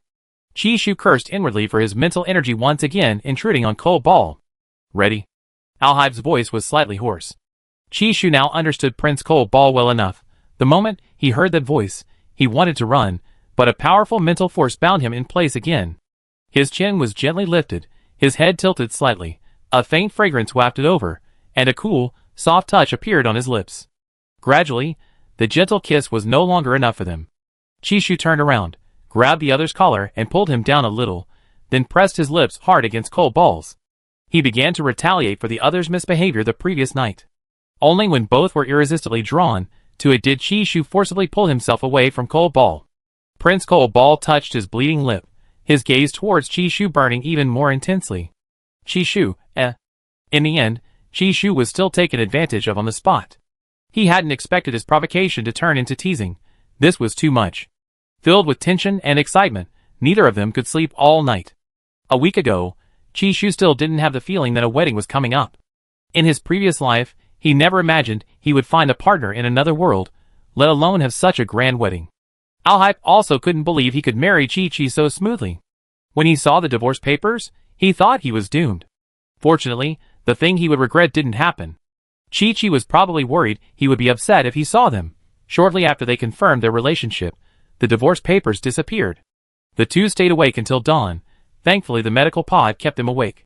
In the morning, after dressing in their uniforms and getting ready, they boarded the ceremonial ship and returned to the capital city. The sky above the capital planet was illuminated even brighter by the silver glow of the cannon salutes as they stepped out. Their starship quickly arrived at the imperial city, where the royal ceremonial fleet stood in formation, its side cabin slowly opening. The two stepped out of the cabin, their pure white suits seemingly bathed in the light of the first snow and moonlight, pristine and immaculate. The live-streaming spheres, tasked with broadcasting live across the entire internet, instantly captured Chishu's delicate and gentle features. Whenever Chishu smiled, the corners of his eyes would slightly curve downwards, giving him an innocent and harmless appearance that made viewers forget his true personality. Beside him, Alhype possessed deep-set, mysterious features, a high, refined nose bordering on arrogance, and purple eyes that were usually overly calm in formal settings, but today held a different kind of light. Just looking at this coal-colored prince made Chishu's heart race. He quickly averted his somewhat roguish gaze from the live-streaming spheres and stepped forward, only to have his hand grasped by Alhype first. Chi-Chi. The man's voice was hoarse and trembled slightly. Chapter 293. Chishu felt Cold Ball's palm sweating. He thought to himself, what kind of grand occasions hasn't Cold Ball seen? Why is he even more nervous than me? The contrast made him forget his nervousness instantly. Also, interstellar weddings are indeed different from those on Earth. Many steps are missing. He needed to calm down. The wedding was broadcast live to major star networks and platforms. Chishu's smiling face reappeared on the screen, but not a malicious, cunning, or sinister one. Instead, it was a smile of enviable happiness. The card makers, who had been tormented by the star card, could only watch through gritted teeth, clutching their terminals. In the end, they had to swallow their grievances. What could they do? They were unlucky enough to have encountered Chishu. Ling Yuan, who had been struck by lightning carried by Chishu, could only envy Alhype through the live stream screen. Alhype was lucky to be born into such a powerful family, and to be matched with such a formidable partner as Chishu, the only card maker in the interstellar realm capable of mass-producing cards. Ningju was also invited to the Empire for Chishu's wedding. He hadn't expected Chishu to actually invite him. He thought their earlier talk of friendship was just talk. He was so moved he almost cried. As the well-matched couple slowly walked onto the stage, Ningju didn't notice that Marquis Inta had brought a tall man wearing a baseball cap to sit beside him. You're Shu Bao's new friend? Inta's words startled Ningju. Turning around, Ningju was surprised to see a handsome man with long blue hair sitting next to him. He was also somewhat taken aback that someone from the Empire was talking to him, and the man next to him in the black baseball cap seemed rather dangerous. Yes, who are you? I'm Shu Bao's best friend. Ningju wasn't particularly sensitive about the term best friend. He rested his chin on his hand, his tone somewhat casual. I've seen some videos of Chishu at school on the Starnet. You wouldn't happen to be that beggar who always hangs around Chishu, would you? No wonder you look familiar. People in your class are always dressed in rags. I almost didn't recognize you. Hearing this, Inta suddenly smiled and pulled down the brim of the hat of the man beside her, who had a fierce look in his eyes. His shimmering lake blue eyes narrowed slightly. A beggar? That was just my disguise. And what wedding gift did you give him today? Ningju thought for a moment. Nothing much. He said he wanted cantaloupe seeds, and I was worried they'd be too lonely, so I gave Chishu some other rare fruit and vegetable seeds too. Just that? Inta's lips twitched. Everyone knew cantaloupe seeds were only found in the Federation, and this guy just gave them away like that. That's something money can't buy. And is this guy even richer than his family? Thinking this, Inta felt a little defeated. He looked up at Chishu on the stage, smiling as if he defeated the whole world, and suddenly, he didn't feel anything anymore. Shu was such a good person, he'd be happy no matter what he gave him. And you? What did you give Chishu? Ningju raised an eyebrow slightly, thinking, trying to outdo me, huh? Well, I see who this blue-haired guy is. Inta turned and laughed again, saying, hee, I won't tell you. Ningju, so annoying. Chishu had quite a few guests and friends. Everyone from his class was there, even Yuan Nan and Kirk, who had accumulated negative 100 credits. They had no hope of graduating, and seeing those bright, smiling faces on stage, they couldn't help but feel jealous. But they quickly faced reality.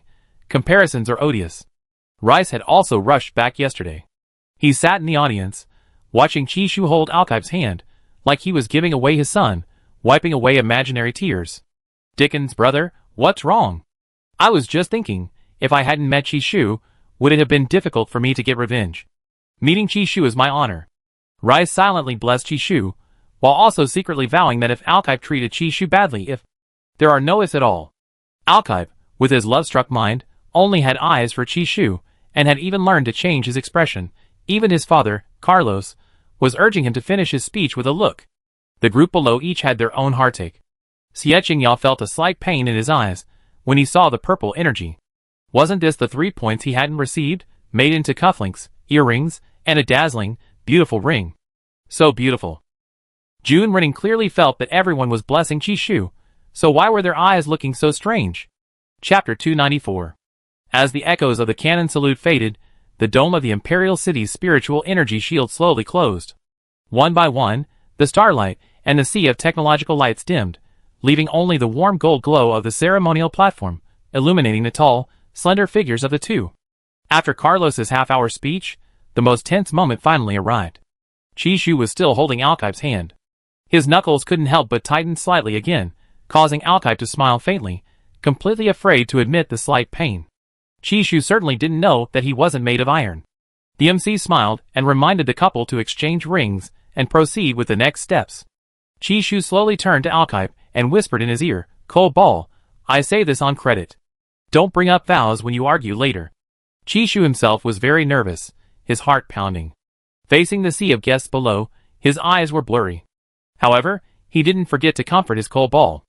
It was their first marriage, and by the age calculations of 2 lifetimes, he was still a tiny bit older than Cole Ball. So, as the older brother, how could he be so immature?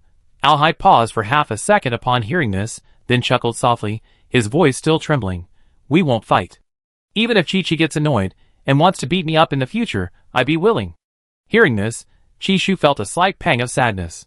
He had always known that Cole Ball was a strong yet gentle Ball. Although Cole Ball appeared cold on the outside, he had never felt uncomfortable with Cole Ball since he met him. Cole Ball respected him greatly, although possessive, it always listened to him. Cole Ball even transferred all his money and assets to him. For Cole Ball, who loved star coins so much, to go to such lengths left Chishu with no reason to doubt his love. As the MC finished speaking, their fingertips touched, their faces displaying natural smiles. But their love-struck syndrome was already acting up again. Alcippe gently held Chishu's hand, his purple eyes reflecting Chishu's face. Then he lowered his gaze, and slipped a beautiful purple crystal ring onto his finger. Their spiritual energies intertwined uncontrollably. By the time Chishu also placed the ring on Alcippe's finger, their spiritual energies had merged like 2 galaxies converging into a tidal wave. As public figures, Chishu and the third prince's wedding was to be broadcast live. When netizens saw the purple crystal, they remembered Chishu's actions 3 months prior, collecting a purple energy stone the same color as the third prince's eyes. "I was caught off guard, and had to eat another mouthful of dog food from 3 months ago. When will I ever be able to stop Chishu from posting these PDAs? Wah, this scene is so beautiful, it almost made me forget that Chishu is a rogue card maker. How many times have I said it? He's now called the eccentric card maker. Can everyone please be serious? Our motto is, spread positive energy, and let the side effects disappear. Ha, sorry, I just can't forget. Anyway, congratulations to the third prince and his wife on their marriage. May they be together forever. Wow, this couple, I really don't know who to envy more." Chishu had been diligently memorizing his vows and speeches these past few days. He could roughly grasp the content, although he still couldn't remember every single word in the end, but he spoke them very fluently. The unsuspecting audience members were moved to tears. The love story of the third prince and his consort was surprisingly peaceful, a stark contrast to their expectations. What they really wanted to know was, if the two were to fight, wouldn't it be very serious? Chishu had only just married, and already a group of people were speculating about who would win if they ever fought. Of course, they could only speculate silently. Some even said it was impossible, because this couple were 100% spiritual partners, and fighting was out of the question. After Chishu, Alkipe delivered his vows and reflections, the content of which was roughly the same as Chishu's: loyalty, protection, and trust towards his partner. His speech was solemn and strict as adhering to iron discipline, and his voice was deep and pleasant. Chishu felt utterly defeated by Cole Ball. Hearing Alkipe say the word loyalty was incredibly sexy to him. After the main ceremony, Chishu was relieved there was no toasting in the interstellar space. However, there was a gift-giving segment. The gifts from his friends were dazzling. But what surprised him most were the seeds Ningju gave him, and the folding cooking room that Inta had Ion make for him. Alkipe also received many gifts, but he hadn't had time to open them yet. Standing beside Chishu, his voice was so low only they could hear, "Chi-Chi, should we move our honeymoon forward?" Chishu hadn't decided which planet to visit for their honeymoon, but the thought of Cole Ball being permanently stationed on the capital planet giving him more vacation time, made him happy too. Just as he was about to speak, the Secretary General quickly approached, bowed, and relayed a message. The Marshal is waiting for you two at the display of the Queen Bee wing specimen. Chapter 295. The Imperial Marshal, stationed permanently on the Imperial border, led a legion stationed at the junction of the Zerg, Federation, and Imperial Star systems. After the Mechanical Duchy incident, he went there to reclaim territory. The Mechanical Duchy's territory was vast, and it would take several years, or even more than a decade, to completely reclaim and reorganize it. Chishu greatly admired the Marshal. Battles in which the Marshal participated were almost always victorious. He was a beacon of light on the border, but the Marshal was relatively low-key and rarely allowed the media to report on his affairs. Hearing the Secretary General's words, Chishu and Alhype exchanged a glance, tacitly instructing the guests behind them to stabilize the live broadcast cameras. Rice? ? It's me again. Rice looked at the live broadcast sphere, and the live broadcast sphere stared at him. Live stream. Haha, sliding slammer. Turns out it's Duke Rice. What sliding slammer? He's clearly the ballet prince. Help. I just forgot about Chishu's title as the rogue card maker, and here we go again. Haha, I can't hold back. Rice turned off the floating comments, smiled, and waved, saying, hee hee, everyone, long time no see. Chishu and Alhype walked into the exhibition hall. In the cryogenic chamber at the end of the corridor, a specimen of the Queen Bee's wings was suspended in a pale golden beam of light, its veins as clear as the veins of a leaf. The Marshal stood with his back to them, his silver-gray cloak spotless, yet it seemed as if one could see the smoke of battle swirling around him. His voice was very deep. Third Prince, Third Princess Consort, my time is short. I only have one question. Regarding your honeymoon, would you be willing to change your route to the blue star of the Black Desolate Galaxy? The two greeted him first. Grandpa, hello. Alhype replied to the Marshal. That planet has electromagnetic storms. So this is the gift. The Marshal turned and glanced at Chishu again, holding a pale blue 4-helix data key in his palm, the driving code to open the electromagnetic storm channel on Kellen Star. When you go on your honeymoon, go find it. There's an entire vein of energy crystals there. Although they're not violet, the energy liquid extracted from those crystals can stabilize the emotions of those with psychic rage. Anyway, you're just idling around. After you get these, you be carefree for the rest of your lives. Even if you're separated from each other for a short time, you won't worry about each other. Chishu thought to himself, that's true. He really couldn't stay by Cole Ball's side every day. If Cole Ball had a mission, and he didn't want to travel far and just wanted to stay home and relax, this energy liquid would be like a suppressant. Those research institutes haven't developed an inhibitor to control SSS-level mental power surges. Therefore, this gift from the Marshal's grandfather is incredibly precious. Little Chi, what do you think? Grandpa's right, but the rest depends on your highness. Actually, Chishu thought it was feasible. A honeymoon is all about eating, drinking, and sightseeing with your partner. There are many tourist planets in the Black Silent Star River, offering breathtaking natural scenery. The Black Silent Star River has always been known as a tourist star river only the strong can visit. He had considered going to the Black Silent Star River for his honeymoon before, but he hesitated because he worried there wouldn't be much good food there. If Chi-Chi doesn't mind the trouble, let's go. Alhype smiled slightly at his grandfather, as if to say, what a gift, you have to find it yourself. The Marshal, who had suppressed his murderous aura, returned the smile to the couple, as if to say, don't think you can just sit around doing nothing. Chishu calculated that their honeymoon would last 2 years, so they had plenty of time. They could split the search into smaller parts. No trouble at all, let's go then. Thank you, Grandpa. Chishu made the final decision. The Marshal was very satisfied. This child was fearless and quite intelligent. Before leaving, the Marshal passed the flight code to Alhype, glanced at the wings gently swirling in the pale golden bubbles, and said to the two, also, you did a good job. Hearing this, Chishu also glanced at the delicate, almost translucent patterns, then turned to see that his Marshal grandfather had already left. Wow, is this what it feels like to be praised by a big shot? So Chi-Chi, let's go on our honeymoon soon? Cotton, goo. Speak up, Carl, woo. Speak up. Chishu turned to see Cotton standing on Alhype's shoulder, while Carl sat on the ground, tilting his adorable head, 3 pairs of bright eyes looking at him. Seeing this, Chishu was utterly speechless, his heart melted. Then let's go. You take care of the travel itinerary. Alhype, okay. Chapter 296. After Chishu's wedding, on his way home, He glanced at his terminal and learned from the StarNet that the case of Duke Dant had also concluded. It had uncovered several disappearances, murderers, and frame-ups. Mingrui's father had been framed by the vice president of the Imperial Card Makers Association, who worked under Duke Dant, in collusion with nobles. Beska and the other grand card makers felt that even Duke Dant's death wouldn't quell their anger, but there was only one Duke Dant, and he couldn't be allowed to die repeatedly. The date for Duke Dant's execution was drawing ever closer due to the accumulated cases. On a dark and stormy night, Duke Dant attempted suicide but was stopped, as his death wouldn't be so simple. Finally, Duke Dant, single-handedly, revived the voice of death punishment system. He was about to undergo 1,000 tortures before dying. Chishu was shocked. That torture device could actually produce an effect like being torn apart by 5 horses.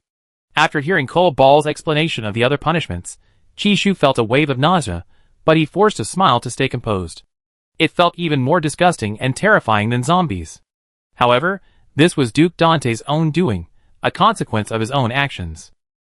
Quietly slipped her fingers into his palm, changing the subject.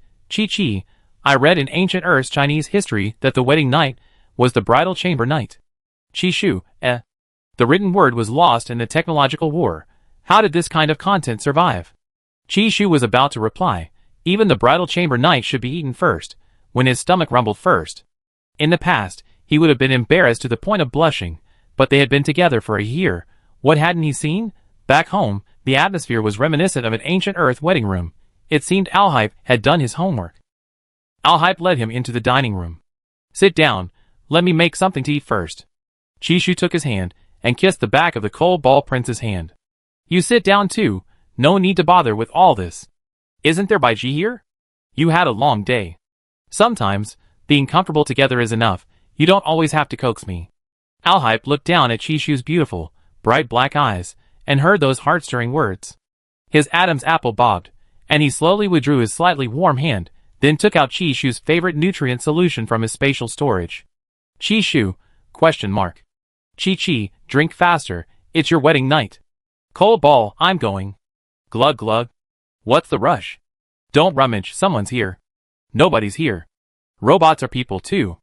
A week later, Chishu had Deshawn deliver the seeds Ningju had given him to Daniel, because that guy had a universal growth serum.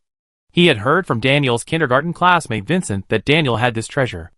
After doing all this, he walked out of the manor gate, supporting his back, while checking his terminal for a report from Langdon stating that Duke Dant's punishment had ended and his body had been pulverized by particles. However, Chishu had no time to care about Duke Dant now. Cold Ball had been acting like a madman these past few days, as if he had completely forgotten all the restraint he had shown himself over the past year. Chishu could only play hide-and-seek with Cold Ball now, using his invisibility card to make himself invisible when Alhype came out to look for him at the door. After using it, he saw Prince Cold Ball rush out to look for him in a panic. The moment he saw that he wasn't outside, the prince drooped his head, looking dejected and listless. Just a few minutes apart, and he's already this anxious? Chishu's heart ached slightly. Cold Ball can't see him, so he can do anything, right? He reached out and gently stroked Cold Ball's face, only to find that Cold Ball didn't react. Gradually, he became bolder. His fingertips slid down his brow bone to the side of his neck, then traced along his collarbone, like painting a picture. Meanwhile, Alhype still had his head down, the shadow cast by his bangs obscuring his beautiful purple eyes. His breathing was slightly erratic, but he restrained himself from showing it. Chishu mischievously pinched Cold Ball's cheek again. Alhype seemed to finally sense something was wrong. Looking up, his brows furrowed slightly, looking around with some fear. Seeing Cold Ball's frightened expression, Chishu seemed to have found an interesting switch. Who is it? Alhype demanded sharply. Chapter 297. Could it be Chi-Chi? The voice was low, almost pleading. Purple eyes scanned the empty manor gate with panic. His spiritual power was released instantly, but it seemed to have missed its target. Seeing the terrified Cold Ball, Chishu's heart softened. However, just as he felt sorry for Cold Ball, Alhype's spiritual power suddenly took a turn, binding him and pulling him into his arms, kissing him even more fiercely than yesterday. After an unknown amount of time, Chishu was finally released, panting heavily. In that brief moment, he heard the other's hoarse voice plead again, Chi-Chi, don't avoid me. I'm sorry, if only I could have restrained myself a little more. He spoke softly, but his body betrayed him, holding Chishu tightly in his arms, refusing to let go. Chi-Chi, I regret it. I won't go looking for that energy liquid anymore. I want you to feel sorry for me. I don't care if I'm in pain. Alhype hugged Chi-Chi affectionately.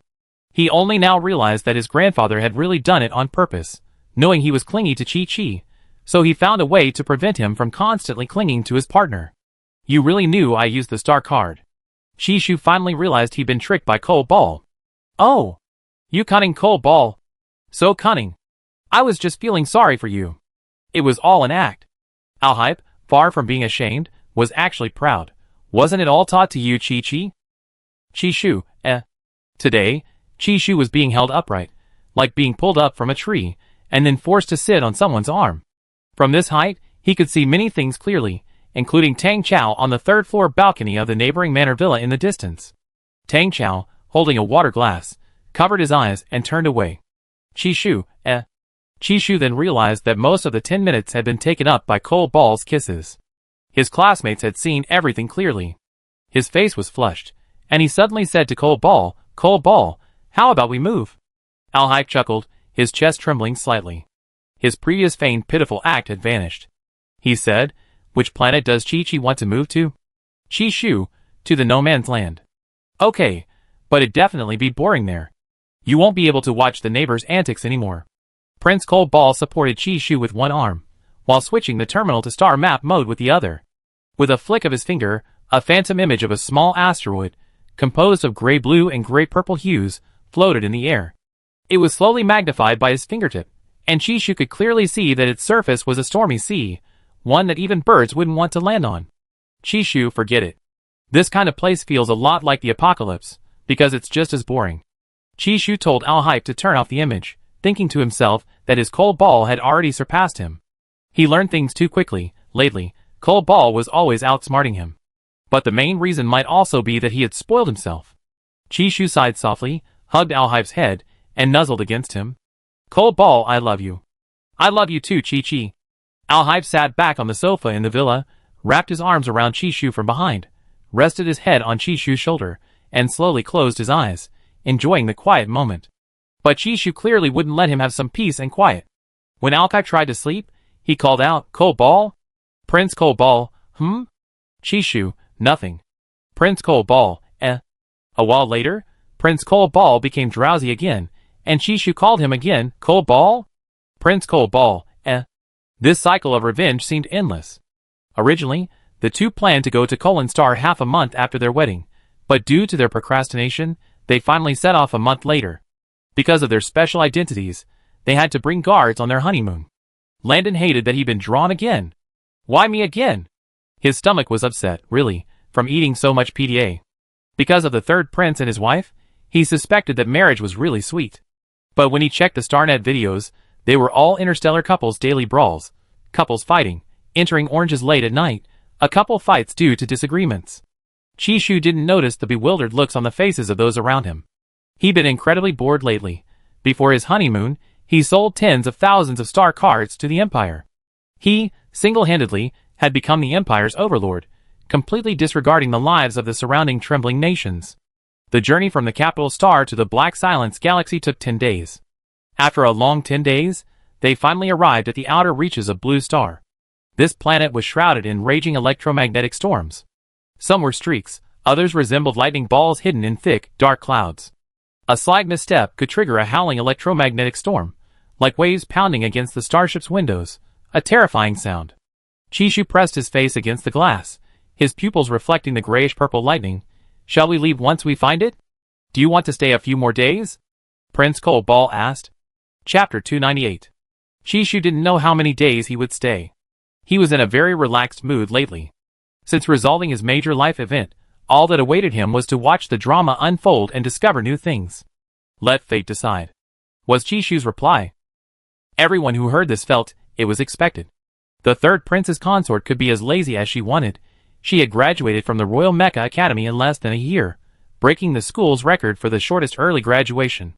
Alhype also felt he had no schedule and could stay as long as he wanted, but he knew Chi-Chu best, so he had to mention, due to the electromagnetic storm, the terminal has no signal.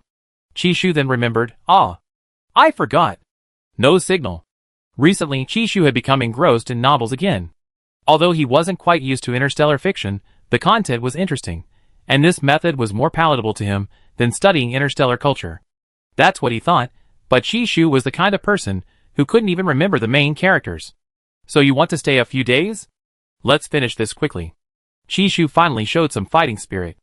Actually, all we need to do is find that mine. We can leave the rest to others. Okay.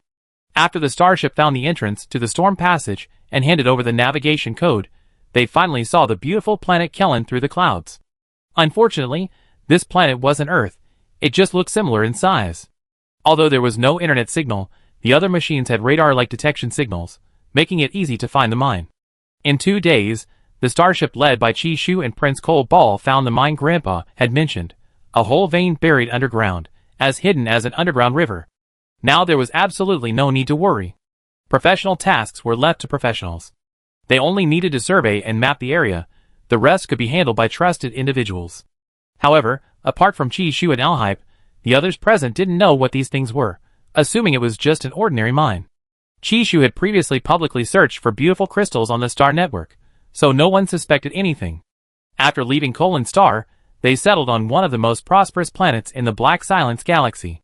To avoid attracting attention, Chishu and Alhype both wore masks to watch the local mecha competition. Alhype had never known before that time could be used in this way. Although he and Chi-Chi did nothing but play every day, they seemed to have discovered many joys they had never known before. This gave him a real sense of being alive. Under the mask, Chishu watched with great interest, even secretly slipping sunflower seed shells into Alhype's palm. Mech 2's left shoulder is sinking, and opening, he muttered softly. Alhype glanced at the sunflower seed shells in his hand, then looked at him sideways. Are you planning to go down and play? No, I'm planning to place a bet. Chishu showed his terminal. The signal was full. Black Silence Star River has its own local Starlink, designed specifically for terminal users. He immediately placed his bet on the weak machine. Alhype thought Chi-Chi would bet on the opposing team, but Chi-Chi said, I like betting on upsets, but it's okay if I lose. In the end, Chishu left the competition venue with a fortune, and casually bought many gifts for Prince Cole Ball on Black Silence Star River's official star network. Cotton, perched on Chishu's shoulder, protested angrily, Goo. You only buy gifts and food for your partner. What about mine? Chishu patted its head and said, Good girl, stop gooing, you don't understand. Cotton, goo. Bad guy. Alhype slightly raised his head, not daring to look at Cotton, but like a victor in front of Carl, he stepped forward and followed Chi-Chi into the hover car. Carl, Chapter 299 Extra 1. Don't let me hear anything detrimental to the Marquis mansion again. Remember, you have no room to resist. Get out and don't bother me. The man's voice was cold and harsh. He was looking down at the experimental data on the screen of his new weapon. He didn't even glance at the flawed product that had failed. Even if his son was beaten black and blue, he only cared about whether the family's reputation was damaged. Hearing this kind of brainwashing again, Inta was used to it. He replied indifferently, understood. In front of his Marquis father, he no longer had any words of rebuttal. Even if he was right, saying it would only get him locked up. He was going to report to the Royal Mech Academy tomorrow. At least before enrollment, he wouldn't cause any more trouble. Besides, someone asked him to give them the star card, so he did. He didn't expect that he would be held responsible for something that went wrong. It wasn't like he wanted that person to be in trouble. He was just inexperienced. These people are so petty. Emerging from the lab, Inta intended to leave the host family's house and return to his own residence, but his younger brother, not much younger than him, blocked his way, pulling out the latest hand-binding weapon, its long, rectangular muzzle pointed at him. Inta frowned impatiently. Get out of my way. Brother, where are you going? Don't rush me, let's play a little longer, like before. Yasser, seeing Inta's impatience, smiled faintly. Brother, come here. Come here? Can you handle me coming here? Come here. I say it again, don't go back to your shabby house. I'm really bored without you. Yassethar's voice grew colder, the object at his hand seemingly the only weapon capable of restraining and threatening Inta. Me? Don't you remember you were hospitalized for a year last year? Even though Mom and Dad don't like me, what punishment did they actually give me? I almost beat you to death, and they didn't say a word. Inta didn't want to cause trouble, but his annoying younger brother kept coming to provoke him. What could he do? His own brother, of course he'd spoil him. What do you want to say this time? How much do Mom and Dad spoil you? What have they given you? It's always the same old stuff. Can't you say something new? Inta didn't flinch, walking straight up to him. Yasathar's eyes were fixed on Inta's face. He knew all too well what his brother's fists felt like, but what did it matter? His brother wouldn't dare kill him anyway. Fine, I won't bully you anymore, but you have to come with me to the 1st Command Academy tomorrow, not the Royal Mech Academy. Yazatar still held his arm up, weapon pointed at Inta, who was radiating murderous intent. Layers of mental energy waves struck Inta's face, causing him to furrow his brow slightly. His usual sharp and sarcastic expression seemed to vanish instantly. Why? I don't want to, Inta laughed. The Royal Mech Academy is a gathering place for lunatics. You're already sick, going there will only get you bullied. Brother, it's better if you stay by my side forever. Without me, who will let you have your moment of madness without fighting back? Yazatar's voice trembled slightly, like a barely contained rage, or something else entirely. Inta felt Yoshida was seriously ill. He went to the Royal Mech Academy to escape the control of his family. How could he possibly stay by his mentally challenged younger brother's side? However, his brother was acting strangely today. Didn't he usually look down on him? He even said no school would accept someone as mentally ill as him. He was brainwashing him in various ways, just like his parents, saying hurtful things to make him submit, to make him believe he was worthless. Inta used to listen. But now, he wouldn't listen anymore.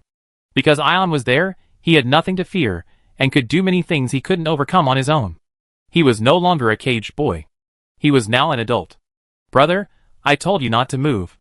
Inta didn't stop, pressing his chest against the weapon's muzzle, laughing at his brother, who always had the desire, but not the courage. I see you weren't beaten enough last time. You actually think I'm still the same as before? Seeing Inta fearlessly press his chest against the weapon's muzzle, Yasatar's pupils contracted, his body stiffening on the spot. The two faced off in silence. After a long while, Inta chuckled and left. Yasatar was still the same as before. All he did was bark and snarl, spewing nasty insults, but actually getting the most beatings. Inta got into the hover car, no longer looking at his brother, who often appeared beside him in his childhood. Although that kind of humiliating companionship was disgusting, it had indeed given him a period that wasn't too boring. The young Marquis is gone, young master. Would you like to go back and rest? The butler stood beside Yasatar, as if he had never witnessed what had just happened. Get out of my way, don't talk to me. Yasatar removed the particle cannon from his arm, which had never been equipped with energy, threw it on the ground, and stomped on it forcefully, shattering the cannon's outer shell into a pile of blue fragments. Yasatar, like Inta, was cultivated in the Marquis Research Institute's technology warehouse. Yasatar was only a few months younger than Inta, but all his stats were stable. In the entire Marquis mansion, the two brothers were arguably the closest.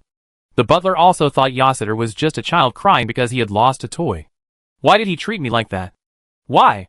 Yasatar trembled with anger, dialing the admissions office of the 1st Command Academy again, but received not the answer he wanted.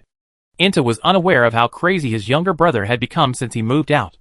He always thought the guy was worried about him fighting for the inheritance, but he thought there was no need to worry about that at all.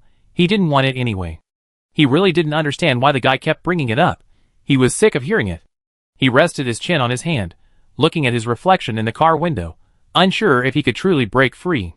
But since Ion left, he had never lost control again, nor did he act like a wild beast, destroying things in the house, or getting provoked by others. Chapter 300 Extra 2. The hovercar swept over District 7, a district almost entirely composed of steel behemoths. Inta turned off the autopilot, and drove into an inconspicuous villa.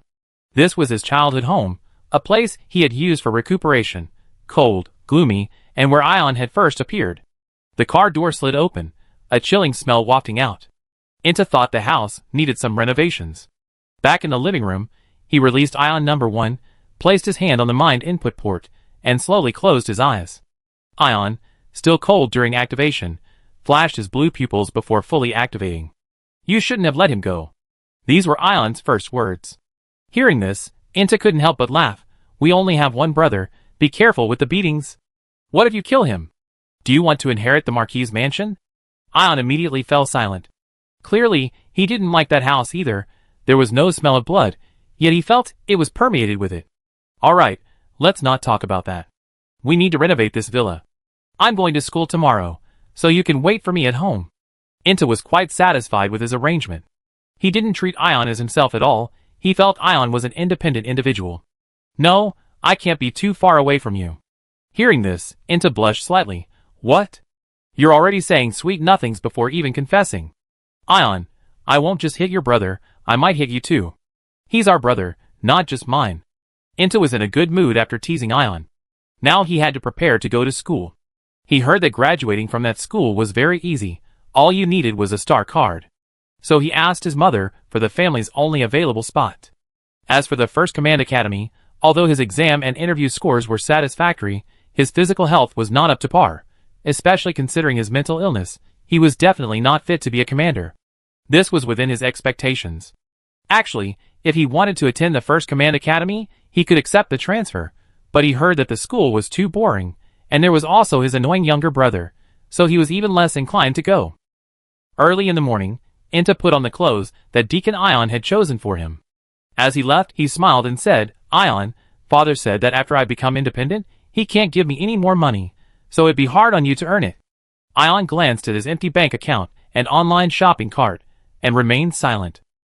After saying goodbye to Ion, Inta didn't take Ion's words about not being away for too long seriously. As long as Ion came back quickly, that was fine.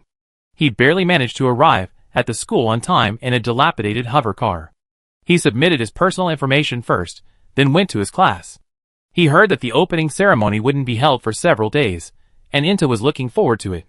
He walked into the classroom with a smile, then retreated with a cold face, squinting at the doorplate. It was indeed their first-year card-making class, no doubt about it. Hello, little Marquis, I'm Zhao Yuan from the Zhao family of the Capital Star, and this is Tang Chao. We both live next door to you, but we never seen you come out to play. Inta hesitated before extending his hand to shake hands. He felt the atmosphere here was strange, filled with the aura of his own kind. Yes, I'm confined at home, and can't come out to play. Inta told the truth. Tang Chao and the other man were taken aback. They weren't embarrassed, but rather felt that little Marquis Inta had so casually revealed his pain. If the Youth Protection Association found out about this, the Marquis' mansion would be on the front page. Ha ha ha, just kidding. I'm just too busy studying to play. Inta laughed and patted Zhao Yuan on the shoulder. Zhao Yuan, eh? Really? Afterwards, Inta went to chat with other classmates for a bit. Xie Qingyao was a boy who was 1.9 meters tall, with a nice name and good looks. From the moment Inta entered, he had been staring at Inta's hair, long, straight, and seemingly beautiful without any styling. He was somewhat mesmerized, and only when a classmate called him did he realize he had been staring at Inta for too long. Hello, my name is Xie Qingyao. It's a pleasure to meet you, Marquis Inta. Here, in terms of status, Marquis Inta was undoubtedly number one. So even before he entered the classroom, many people already knew him. Hello, Xie, you can just call me by my name from now on. Inta smiled, sensing that things weren't quite what they seemed on the surface. Something felt off. Inta, could I have your contact information? Inta froze, unaware that Xie Qingyao, the hair-obsessed student, was after him. He thought to himself that this was the first time someone had asked for his contact information in public, and he was a little nervous. Plus, this classmate was looking at him like that. Could it be that she liked him? With mixed feelings, Inta nodded in agreement.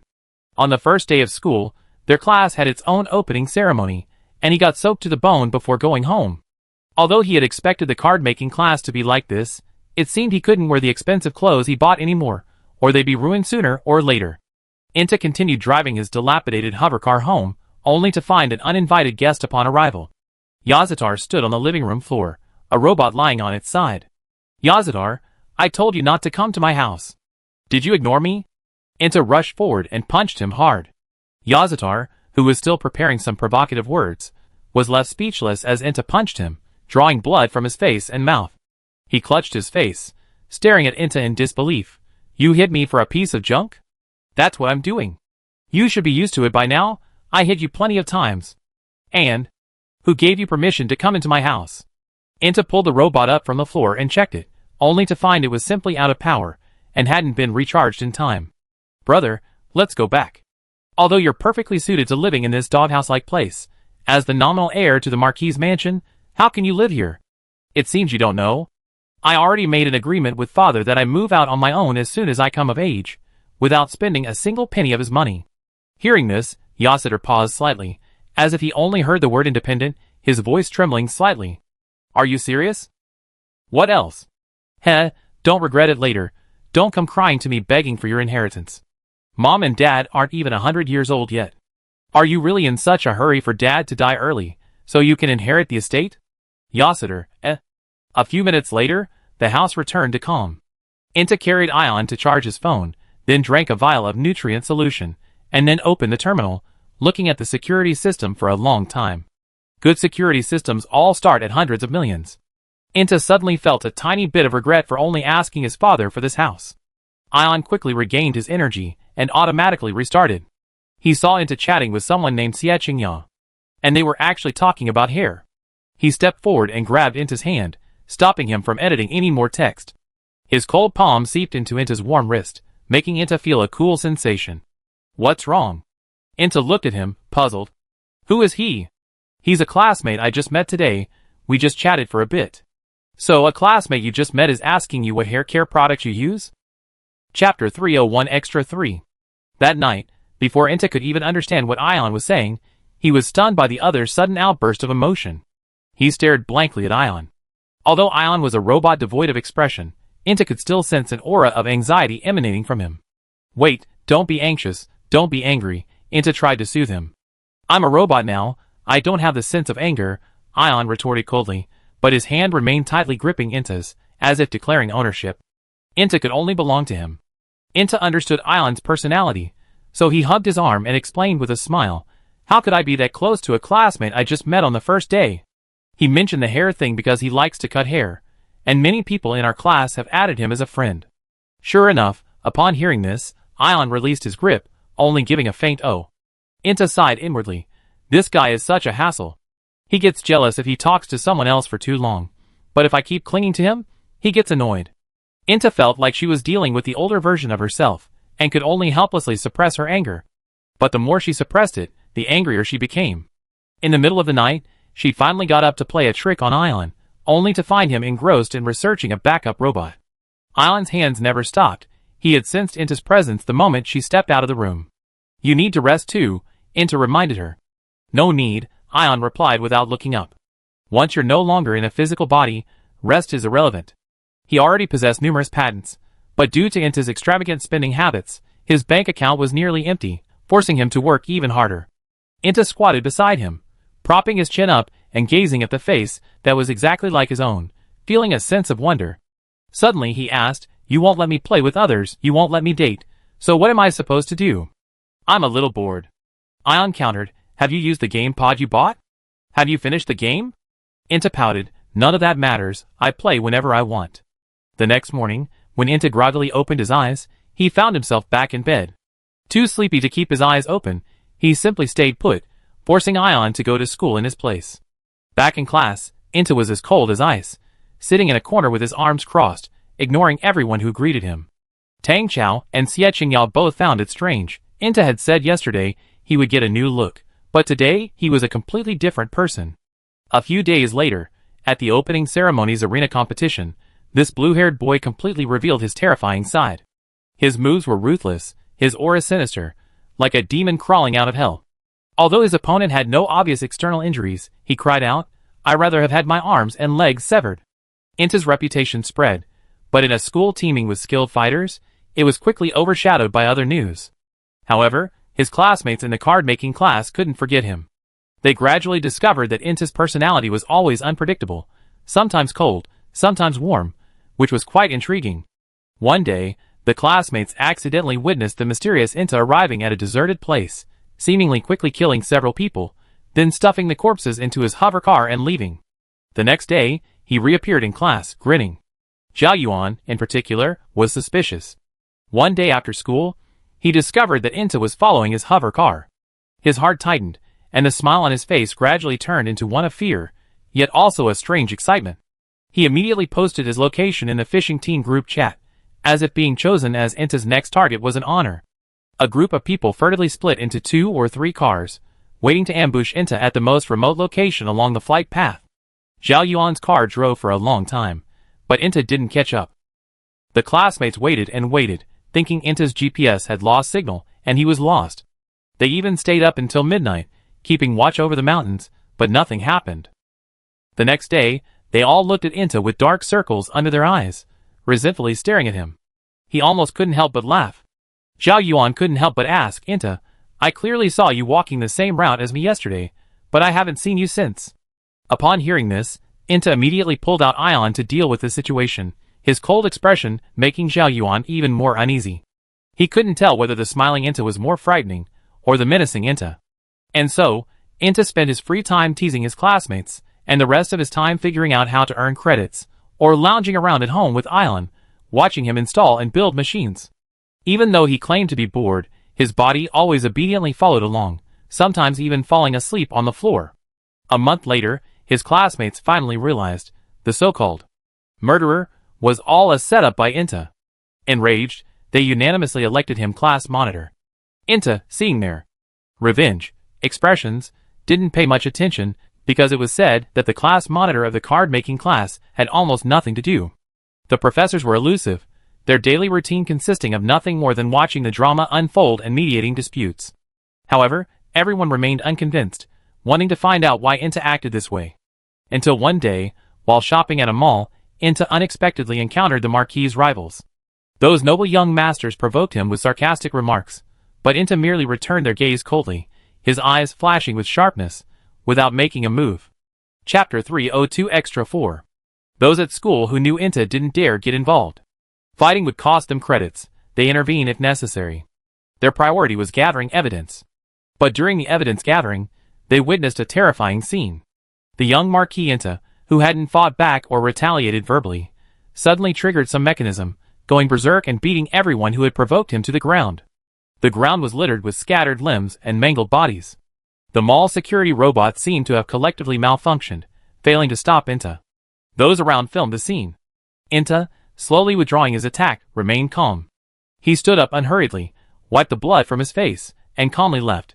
After he left, people from the Marquis' mansion came to clean up the scene. The gruesome scene was reported back to the school, but it didn't cause much of a stir.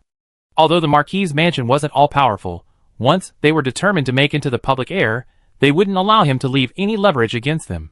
Those who were crippled didn't cause much trouble in the end, since Inta's actions were considered self-defense. The incident seemed to have never happened. A week later, the same thing happened again. Others might have thought Inta was a violent person, but the students in the card-making class closest to him guessed that Inta had a dual personality. Everything that happened to Inta suddenly made sense. To avoid fighting with Inta, the students in the class almost always went along with him, because the second personality of Inta was truly bloodthirsty and brutal. So, aside from earning credits, Inta spent half a semester in boredom. Finally, at the start of the second semester, he met a classmate he found very interesting, the transfer student Chi Shu. Chi Shu was a seemingly well-behaved and innocent classmate. He was quite interesting. He listened to everything Inta said, unlike others who feigned fear while simultaneously giving him perfunctory replies, and he didn't pretend to be incompetent while secretly studying like crazy for credits. That evening, when Inta got home, he told Ion that a new student had joined their class. Ion initially didn't take this person seriously, because Inta was usually only enthusiastic about things for a short time. Another week passed, and Ion finally snapped, covering Inta's mouth with his hand. The robot's cold voice told him, "Don't make me angry anymore." "Ion, I never understood why you're unhappy about my new friends. My friends are your friends." Ion gave a stiff, robotic smile. "So your partner is my partner too?" Inta, that didn't seem right. Even though he and Ion shared a body, he still couldn't accept doing it that way. And he couldn't accept it if Ion had a partner either. Subconsciously, Ion was his. "I'm just so bored in class. When you're not around, I can only talk to other people." Ion looked at Inta's red, rabbit-like eyes, which were on the verge of tears, and released his grip on Inta's face. "You can make friends, but not too intimately." Ion ultimately held back, because he couldn't let Inta's mood worsen. If Inta was in a bad mood, he couldn't do anything. "Okay." Inta stood up happily, hugged Ion's head, and gave him a big kiss. The robot's skin felt very similar to a human's, so Inta didn't hurt his teeth. He was overjoyed to have earned another friend exchange coupon through his charm. 2 weeks later, Ion regretted it. After Inta made his new friend, he constantly talked about Chishu. "Are you his father? You seem so concerned about him?" "Oh, I just think he's a bit pitiful and adorable, and he's also simple and honest." Ion sneered. "How do you know he's genuine? His pitiful and adorable nature is none of your business. Can you help him?" "Help? I never even considered it. Because he seems very self-reliant and independent, he doesn't let others interfere in his affairs. And he gets along well with his classmates. Although he comes from a remote planet, I always feel there's something different about him. He can stir up trouble on the Starnet. He escaped from that cannibalistic planet, Pranoi, and you think he's naive? Ion looked at Inta's astonished expression, sneered, and didn't say anything more that would hurt Inta. But Inta's stubbornness exceeded his expectations. This guy still thought Chishu was a naive person. Ion stopped arguing with Inta, because Chishu was indeed quite capable, not only making Inta completely believe him, but even the group of shrewd people in their class were completely fooled. However, with Chishu, who was ranked last, around, Inta probably didn't need to worry too much about his grades. Even if everyone else in the class graduated, there would still be Chishu at the bottom to keep Inta company. Ion stopped worrying about whether Inta would play with Chishu. Anyway, Inta would go home on his own when he got tired, and Chishu was someone covered by a mental imprint, so Inta couldn't get close. He was quite at ease. Time flew by. Half a semester had passed since Chishu and Inta became classmates. Finally, one day, Inta came home crying, buried herself in his arms, and said in despair, "I'm last again." Ion, Chapter 303 Extra 5. Watching the person in his arms cry, and then start playing on the terminal again, Ion felt helpless. He thought to himself that Inta's emotions came and went quickly. When would they be able to leave this place and live on another planet?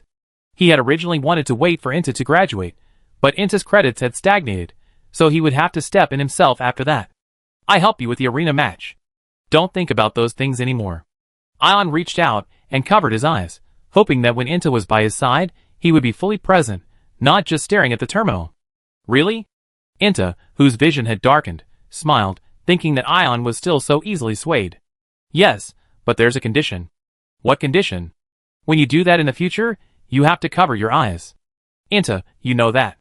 Ion, "Yeah." Not wanting to explode in silence, Inta returned to his room that night, crawled into bed, and blushed as he recalled how he used to call Ion's name in the bathroom. He hadn't expected Ion to know everything. And Ion even made him cover his eyes. Wasn't that even more?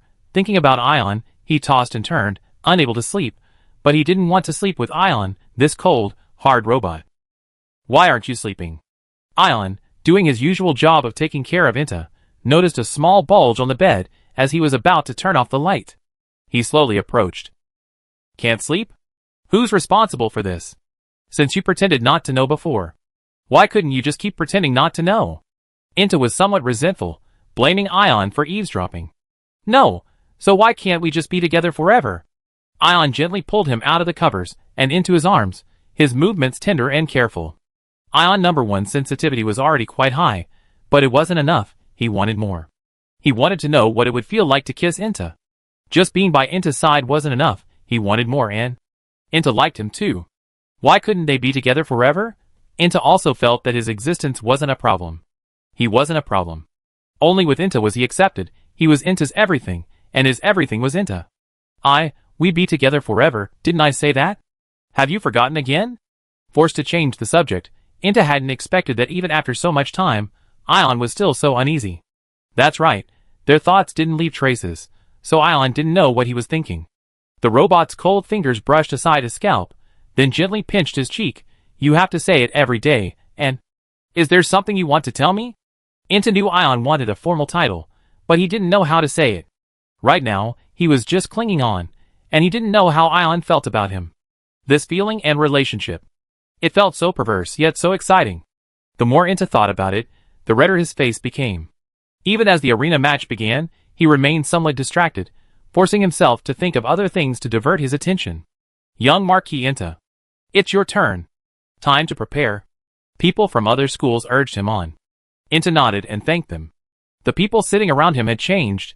Some had been on stage before, their faces bearing various injuries, while others hadn't been on stage and were tense. Inta resumed his usual smile, but when he went up on stage, he encountered a familiar face. Who was this person again? Never mind, it doesn't matter who it is.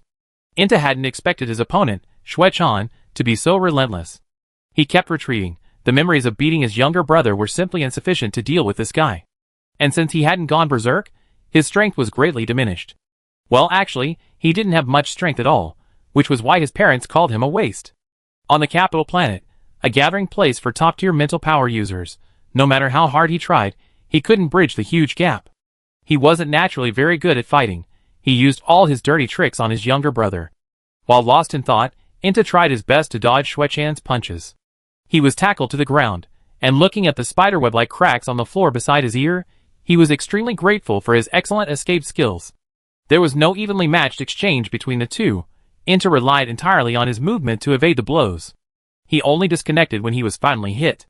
The Inta after switching accounts seemed to have lost all light in his eyes. His icy blue eyes revealed a cold indifference. Facing the person who had hit him, Inta, he didn't hesitate to send them flying. The unfortunate Shuechan hadn't even reacted before he was sent flying into another arena. The excruciating pain, like bones breaking throughout his body, made him regret provoking this madman, Inta, before he passed out. The appearance of Ion caused everyone on the stage to tremble with fear. None of them were unafraid. Ion was determined to help Inta earn credits, but ultimately lost to the sinister Chishu. He intuitively sensed an energy surrounding Chishu beyond mere mental power, a variable and an unknown. Therefore, Chishu, whose physical abilities were only at a B level, ultimately defeated him. Ion didn't know how long he lay there before waking up in the medical pod. He checked his wounds, and found he had accumulated quite a few new ones. He hadn't wanted to come to this. He frowned slightly, summoned a robot to help him up, and then possessed Ion number 1 to manage the sleeping Inta. This guy can really sleep. He's been taking a break ever since the competition started. 2 days later, Inta woke up not saddened by the competition, nor did he think Ion had overworked him. He was just bored in the medical pod. Ion didn't know what to do, so he could only listlessly follow the 360-degree rotating medical pod, sometimes standing, sometimes lying down, sleeping when he felt like it. When people are idle, they tend to overthink, and the more unattainable something is, the more they want it. He started craving delicious food. Before, he'd been too lazy to go to a restaurant if he had the chance, but now that he couldn't eat whatever he wanted, he craved it even more. He called out to Ion dozens of times, but Ion ignored him. Inta, at his wit's end, decided to ask his good friend Chishu for help. Unexpectedly.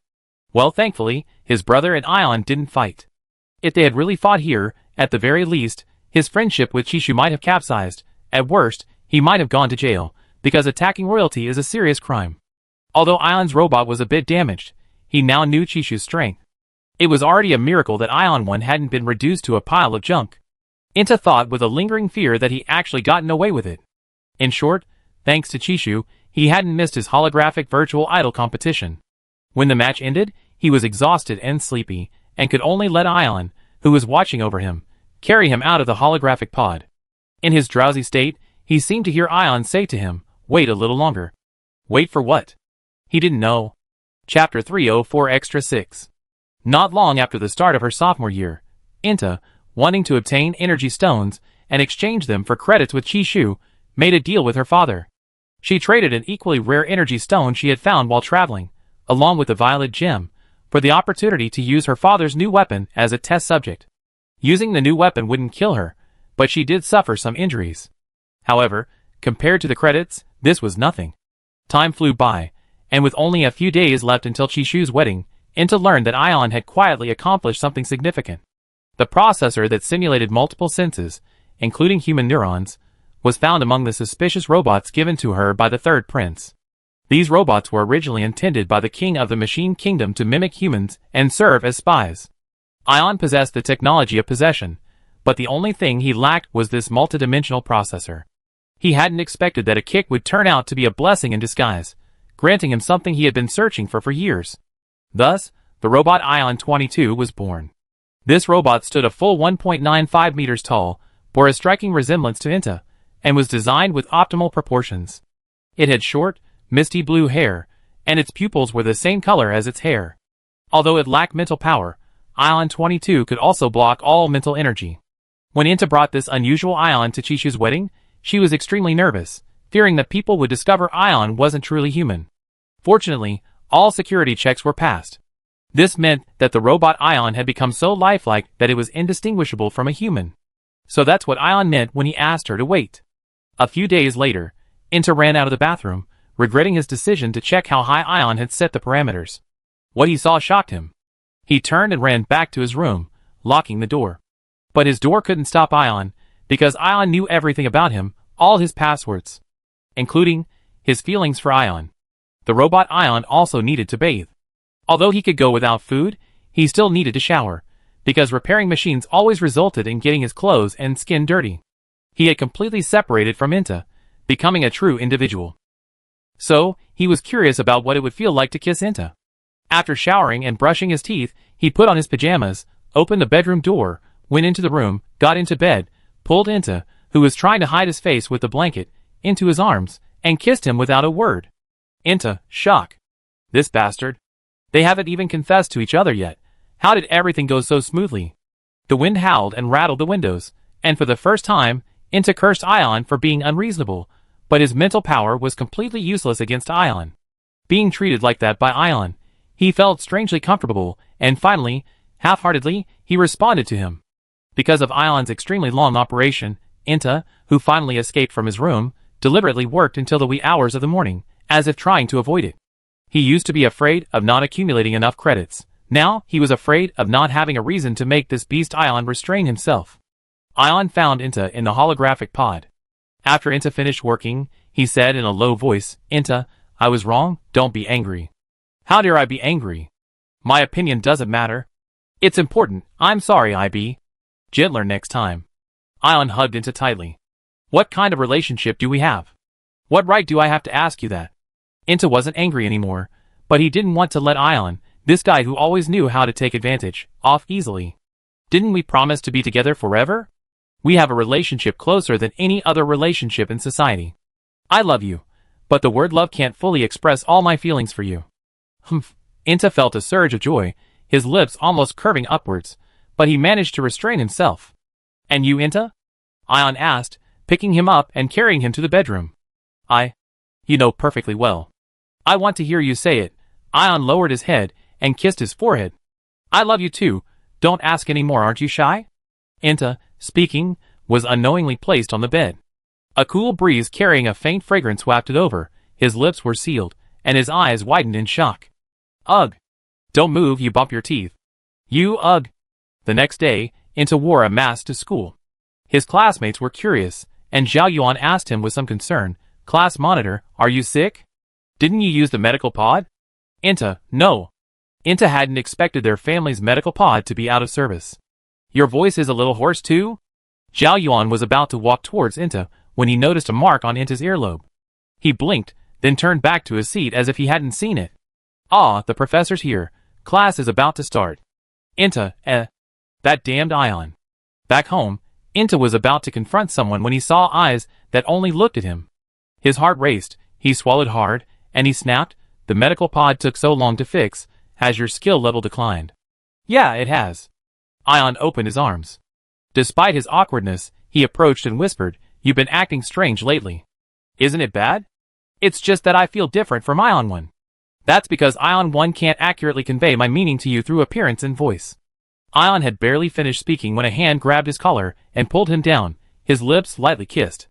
He arched his back slightly, supporting Inta's waist with one hand, gently stroking the other's long hair against his fingertips. A light kiss wasn't enough for him. It was less of a kiss and more of a bait thrown to him by Inta, and he hesitated for only 0.1 seconds before lifting him up and beginning a passionate, lingering deep kiss. It seemed he still couldn't learn to control his desire for Inta. Chapter 305 Extra 7. Didn't you like pretty cute girls? You didn't like the ones I introduced you to? You even said before that you wanted to have a relationship after you grew up. Rice had known his cousin Dickens for many years. His father was nominally Dickens's grandfather's adopted son. To squeeze into the imperial aristocratic circle, a good background was essential. "Brother, stop talking." Dickens was currently busy looking for someone, and had no time to think about this. Before, when he was still young and naive, he always thought that dating was something to look forward to. Later, after seeing his friends get hurt in relationships, he felt that to prolong his life, it was better not to get involved in such dangerous things. Besides, the girls his brother introduced him to, after seeing their photos, he felt that their overly beautiful and flamboyant appearances didn't quite fit his ideal type. He paused for a moment, then continued to ask his brother to help him find a person who made his 100% win rate in the game drop to 99.99%. This guy was the one who caused him to drop from first place to second on the Chinese server leaderboard of the game Wilderness Hunt. After the game, that guy added him on social media, taunting him. "First place is nothing special. Then began a year-long, daily war of words, arguing every day from the moment they opened their eyes. They felt strange if they didn't. Wilderness Hunt was the only place not yet taken over by those lunatics from the Royal Mech Academy.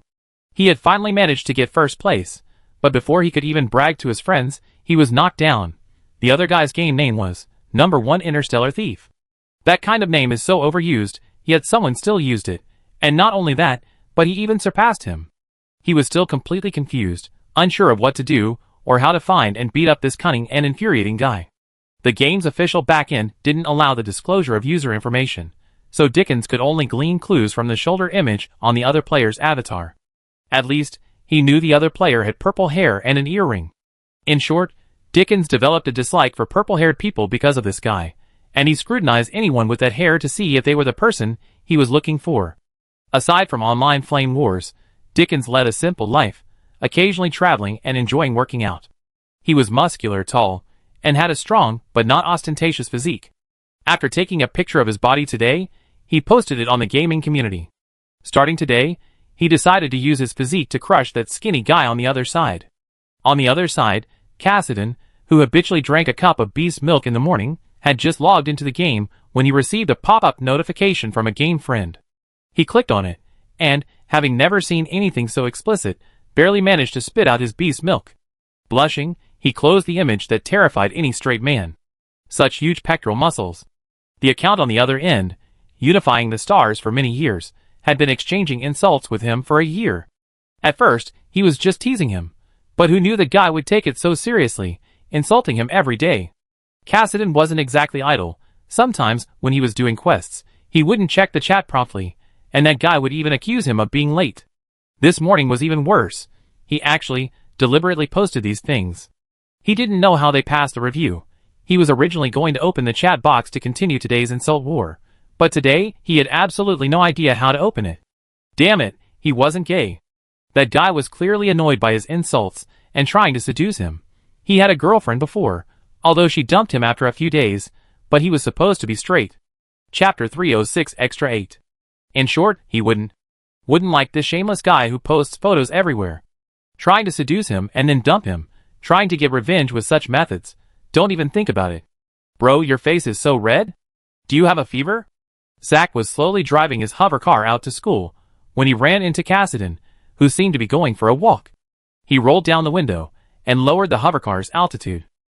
Zach and Cassidy used to be neighbors, but due to internal strife within the Space Pirate Organization and pursued by the Federation, they left the planet where the Space Pirates were based and came to the Empire's capital planet. No fever, just too hot, Cassidy stopped, suddenly remembering the underground mecha competition. By the way, I have a competition another day. Prepare a few more star cards. Okay, got it. You go ahead, bro, I'm going back to school. Zach waved and disappeared. Cassidy then touched his face. It was burning hot. Inexplicably angry, he suddenly opened his terminal and reported the post by the account unified the stars for many years. The reason for the report was obscene and vulgar. The review was quickly approved, but after the photo of the clearly defined pectoral muscles was deleted, he inexplicably regretted not saving it. Of course, he wasn't there to see it, he just wanted to find the person. Meanwhile, Dickens, seeing his own post deleted by the system, froze, and gradually, he couldn't help but curl his lips into a smile. He knew this guy would be jealous of him, and now he must be feeling inferior. He'd probably be cursing him while reporting him. Dickens finally felt a triumphant sense of victory, because he only had one friend on his game account, and only this guy would report him. For the past year, every time they argued, the other seemed to have the upper hand. Today, he finally got his revenge. Filled with this feeling, Dickens was in high spirits, and every day he started showing off his physique and muscles. To avoid being deleted by the system for revealing anything, he decided to wear clothes that accentuated his figure. Across from him, Cassidy was simultaneously cursing the man's impurity while saving the photos. Because this gay man, unifying the stars for many years, always posted these photos, he hadn't replied to his messages. He was straight now, and straight forever. He would never be swayed by these. Never mind, turn it off. He needed to focus on preparing for the competition. His next opponent was Dickens, the Marquis's son. It was said that Dickens and the brothers, Rice and Reese, were very close, meaning this man likely also possessed Chishu's star card. He didn't know whether Zach's star card or Chishu's star card was more powerful, but he was determined to win. A week later, Cassidy was humiliated.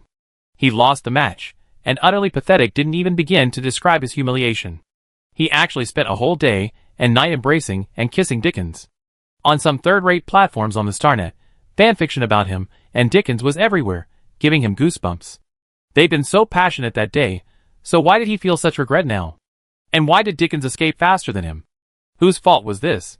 If Dickens hadn't used that rogue card maker's star card, how could this have happened? Waking up alone in the hotel, Cassidy tried to recall what he'd done. He was thankful he had self-control and hadn't gone all the way, otherwise, he really was finished. After logging onto the Starnet, he opened Wilderness Hunt as if to escape. No friend activity, no friend messages, a clean interface. Suddenly, an image of Dickens's physique and figure from last night flashed through his mind, and his hand, which was about to close the game chat interface, stopped. Chapter 307 Extra 9. So it was this guy. Cassidy never expected to encounter his online friend, or rather, online enemy, offline in an empire with such a vast population. After hesitating for a moment, he closed the game interface, looked down at his palm, and slowly chuckled. He never imagined he'd run into something like this. What should he do now? This guy had been dragging him along online for a year, and now, he was even dragging him into a social mess offline. If it weren't for that star card, how could he be so famous? Now on the Star Network, every few Star blog posts are filled with photos of him embracing Dickens. It's like a photo every 5 steps, a video every 3. He was already being tracked by the Federation, and being found was only a matter of time. If he stayed in his place any longer, even their star pirate leader's son, Zack, might be implicated and discovered. He had initially thought that keeping a low profile would allow him to live a peaceful life, but his purple wolf tail and unusually icy eyes made him hard to ignore, and changing them would be too much trouble. So he decided to give up the pretense altogether. He could simply not go home and find somewhere to hide. However, those people weren't pushovers. Once the Federation's trained personnel confirmed that he was the one who had escaped to interstellar space with Zack, they would relentlessly pursue him. In short, to shake them off, he drove around in his hover car for several nights. Finally, he decisively sold his house online. Zack's father had once saved his father. He couldn't go back no matter what. The reason certain factions within the Federation were relentlessly pursuing Zack and him was because they coveted the weapons in Zack's father's possession. Those weapons had nothing to do with the Federation, but they were universally condemned space pirates. For years, the pirate leader had been dedicated to developing the Dark Starfield, an uncontrolled region inhabited by numerous people. While called pirates, they were essentially operating on the fringes of interstellar law. The name pirate was merely a facade to intimidate outsiders. The pirate leader's men had never committed murder or arson. In fact, they had rescued many victims of pirate robbery. After thinking about it all night, Cassidy was still somewhat angry with Dickens. That guy was ridiculous. He'd been cursing him every day for days, and now he hadn't even logged on. Was being kissed by Dickens really that damaging? So much so that even their daily verbal battles had stopped? Well, actually, they stopped a long time ago. It was all Dickens's one-sided sarcastic remarks, and he kept quiet because he saved Dickens's photo. He was clearly the victim. His lip was even bitten. So what had he said? Cassidy, increasingly enraged, lay on the hovercar's control panel, peeking out with one eye, and opened the terminal again to continue browsing the internet. He was so pathetic. Knowing these people online loved to write nonsense, he still wanted to read it. Another sleepless night. Cassidy's eyes were dark-circled, his mind filled with the haunting image of honey-colored pectoral muscles, abs, and powerful arms. Damn it, he wasn't gay, he was just suffering from the after-effects of Chishu's actions. It was all Chishu's fault. He had to find that rogue card maker, and make him find a way to eliminate the gay side effect from his mind. So Cassidy used the money from selling his villa, and all the cash he could get his hands on to buy equipment. As for the starships he brought from the Dark Starfield, he couldn't sell them, they were his collection. Chapter 308 Extra 10. Afterwards, Cassidy began his stakeout. But why only near the Marquis' mansion? He didn't know, but he was certain he could find Chishu. And Dickens, the guy who ruined his reputation, he wouldn't let him go either. At this moment, Dickens had no idea that an uninvited guest had arrived near their home. His mood wasn't much better than Cassidy's. His reputation was irrelevant. His family had already given up on the idea of him being married off. In the Marquis' mansion's living room, Dickens was drinking nutrient solution, his eyes glazed over. His mother had sat down in the chair beside him, a gentle smile on her face. "Son, bring that handsome young man back. We investigated him. Although his identity is somewhat concerning, he's very capable. We heard his mental strength level is almost SSS, and his physical strength level is also SSS. It would be wonderful if someone like that became a member of the Marquis' mansion." The Marquis' wife had given up on the idea of her son finding her a normal daughter-in-law. With such a huge news story, all the noble families knew about his son's heart-wrenching love and hate saga. Families that had originally wanted to propose marriage to them all refused, because someone had dug up Cassidon's background and experiences. It turned out Cassidon was a top-ranked bounty hunter on the Interstellar Leaderboard, specializing in taking on official Imperial missions to capture S-class criminals on the run. The nobles valued their lives and reputation immensely, and besides, Dickens had done it live. No one would believe the two weren't a couple. Even if it was denied, everyone would only believe what they wanted to believe. The Marquis herself watched the live stream, and even she couldn't determine if this was a side effect. Beautiful? Well, undeniably, Cassidon was handsome, but not flashy. If he were a girl, he'd definitely be her ideal type. Yes, this young man is handsome, about your height, but a bit malnourished. He obviously doesn't drink his nutrient solution on time. The Marquis had given up entirely.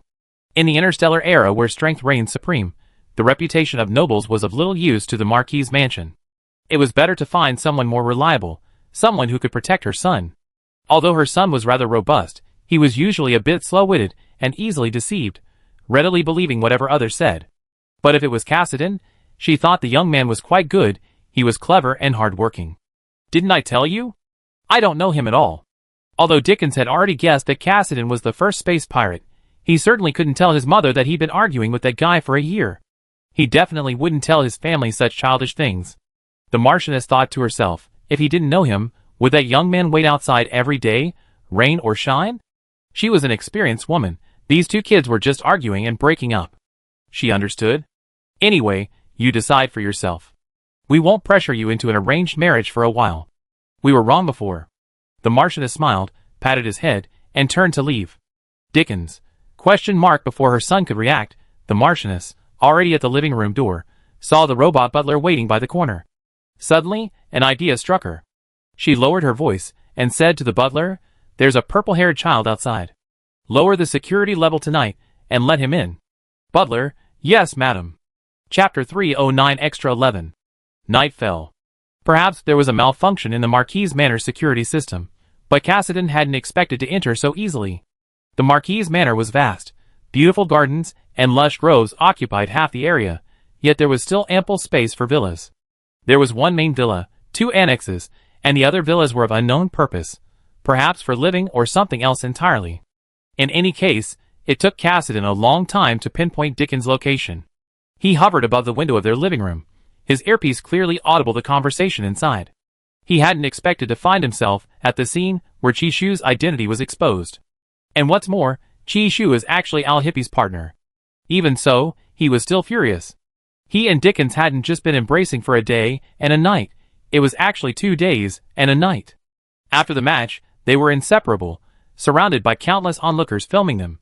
Even if it was a side effect of the star card, this was just too much. After Dickens and Chi-Shu's call ended, he broke the window and squeezed into the small living room used for entertainment. The first thing he saw was Dickens's pale face, terrified.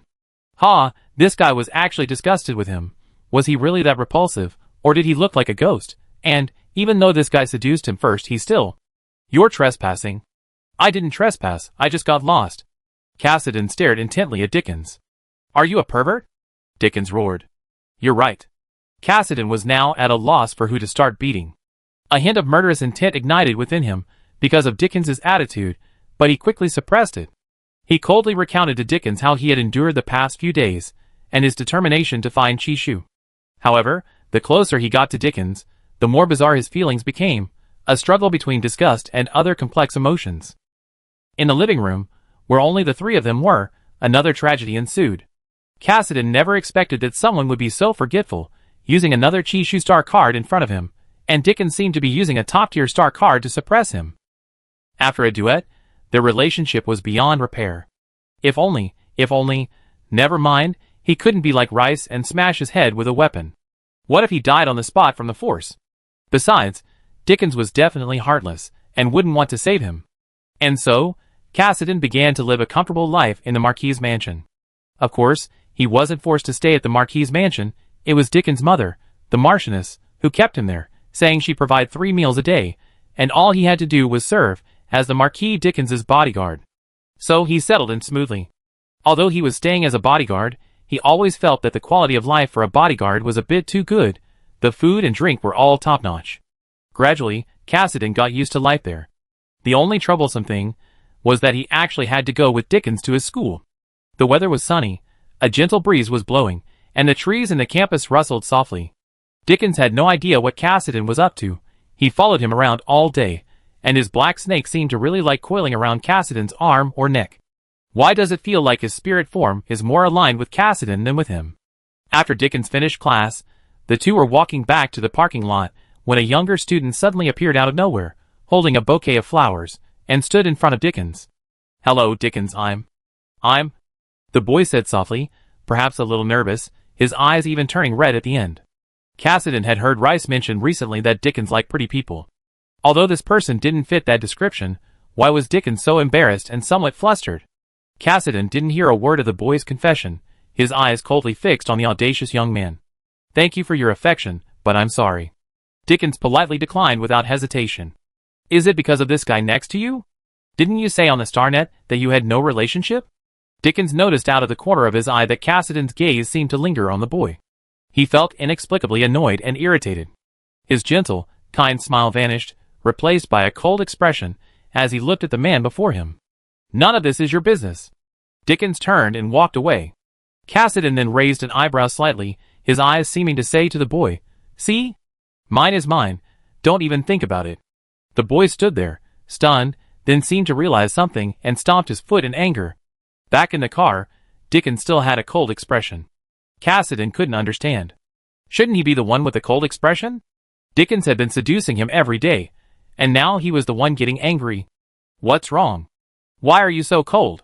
It was only then that Cassidy remembered that Dickens's spiritual form was a snake, and his cold expression could indeed be a bit frightening. However, he couldn't deny that Dickens's face was handsome even when it was cold. "What type do you like?" Dickens suddenly asked him. Cassidy, ? "What's this all about? You were staring at him the whole time." "I was glaring at him the whole time, okay?" Cassidy immediately retorted, his voice rising an octave higher than usual. "Why were you glaring at him?" Cassidy, Dickens seemed to have noticed something, his eyes unreadable, while Cassidy remained silent, looking out the window. The tense atmosphere vanished instantly, and Dickens drove home as usual. A few days later, Rice invited them to dinner, and Dickens, already used to having a companion, brought Cassidy along as well. Rice arrived before them, and in the time it took to park, he encountered Chishu and Alkipe. The moment Dickens saw Chishu, he thought, "It's over." Fortunately, Cassidy had recently become well-behaved, not doing anything strange, and even behaving politely at meals. It seemed the aristocratic etiquette lessons his mother had given Cassidy were effective. Dickens looked at Cassidy, who seemed to do nothing but eat all day, and chuckled inwardly. This guy probably had no idea what his mother was up to, yet he obediently stayed by his side. Chapter 310 Extra 12. On the way home, Cassidy wore a cold expression, but Dickens didn't look at him. Finally, he couldn't take it anymore and said, "Is Chishu handsome? You spent half the time looking at him during dinner. Your idol is right in front of you, and you don't look?" "I don't have an idol, so I don't know," Cassidy said, grabbing Dickens's shoulders. His icy blue eyes reflected the other's handsome lips.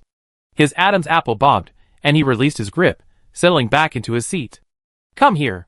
"What?" Cassidy's flushed face hadn't yet cooled when he heard Dickens's commanding tone. The next second, Dickens grabbed him by the back of his collar, pulled him into his arms, and kissed him.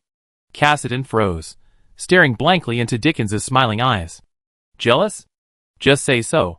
Dickens's voice was languid and somewhat pleasant. Cassidy had never imagined his body would react faster than his brain.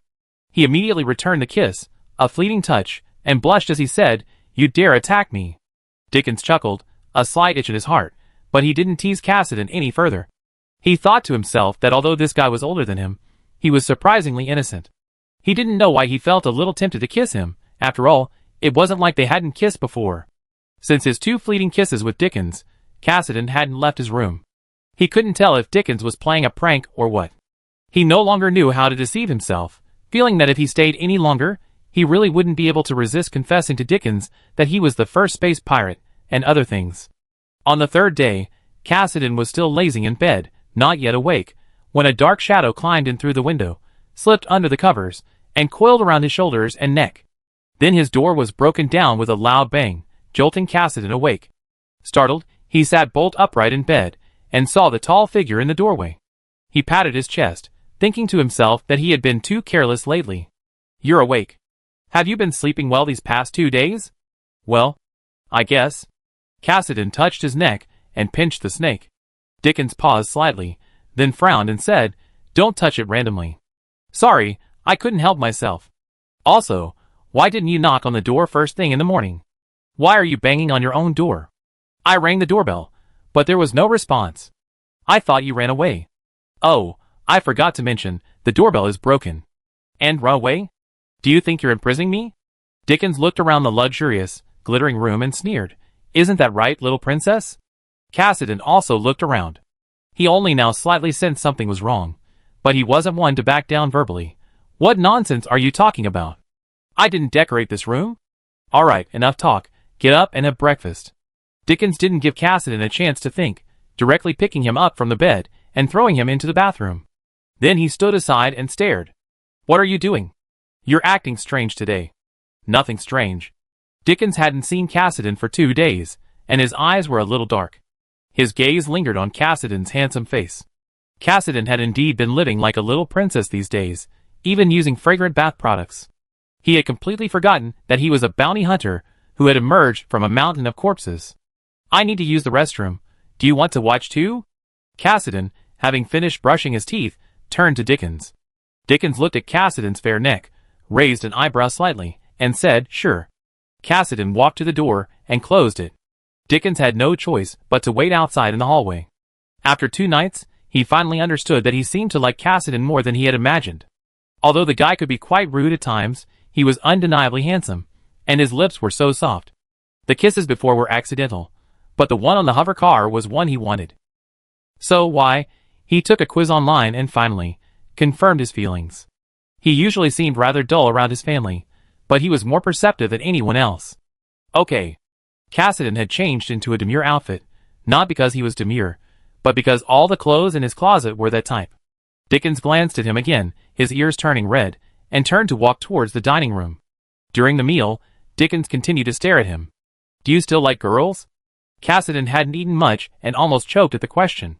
He hadn't expected Dickens to be so direct. He wanted to say he didn't know, but facing Dickens' slowly clenching fist, he swallowed hard and said, "No." "Then do you like me?" "I only asked this once." Cassidy had been deceiving himself for a long time. He knew he liked Dickens's physique, Dickens's face, everything about Dickens, including his angry outbursts. He liked them all. He had always refused to admit it. But now Dickens was telling him he would only ask once. In other words, if he missed this chance, Dickens wouldn't let him have his way like before. Cassidy put down his spoon and said softly, "I like it, but..." "But what?" "But I looked into how men do that, and it seems I can't do it down there." Cassidy saw Dickens's fist clench even tighter, and he smiled as he reached out to press it down. Dickens said with a straight face, "I hadn't thought of that yet." "You don't be so lewd." "How am I lewd?" Cassidy thought it was perfectly normal to think that way. Were the Imperials more conservative in this regard?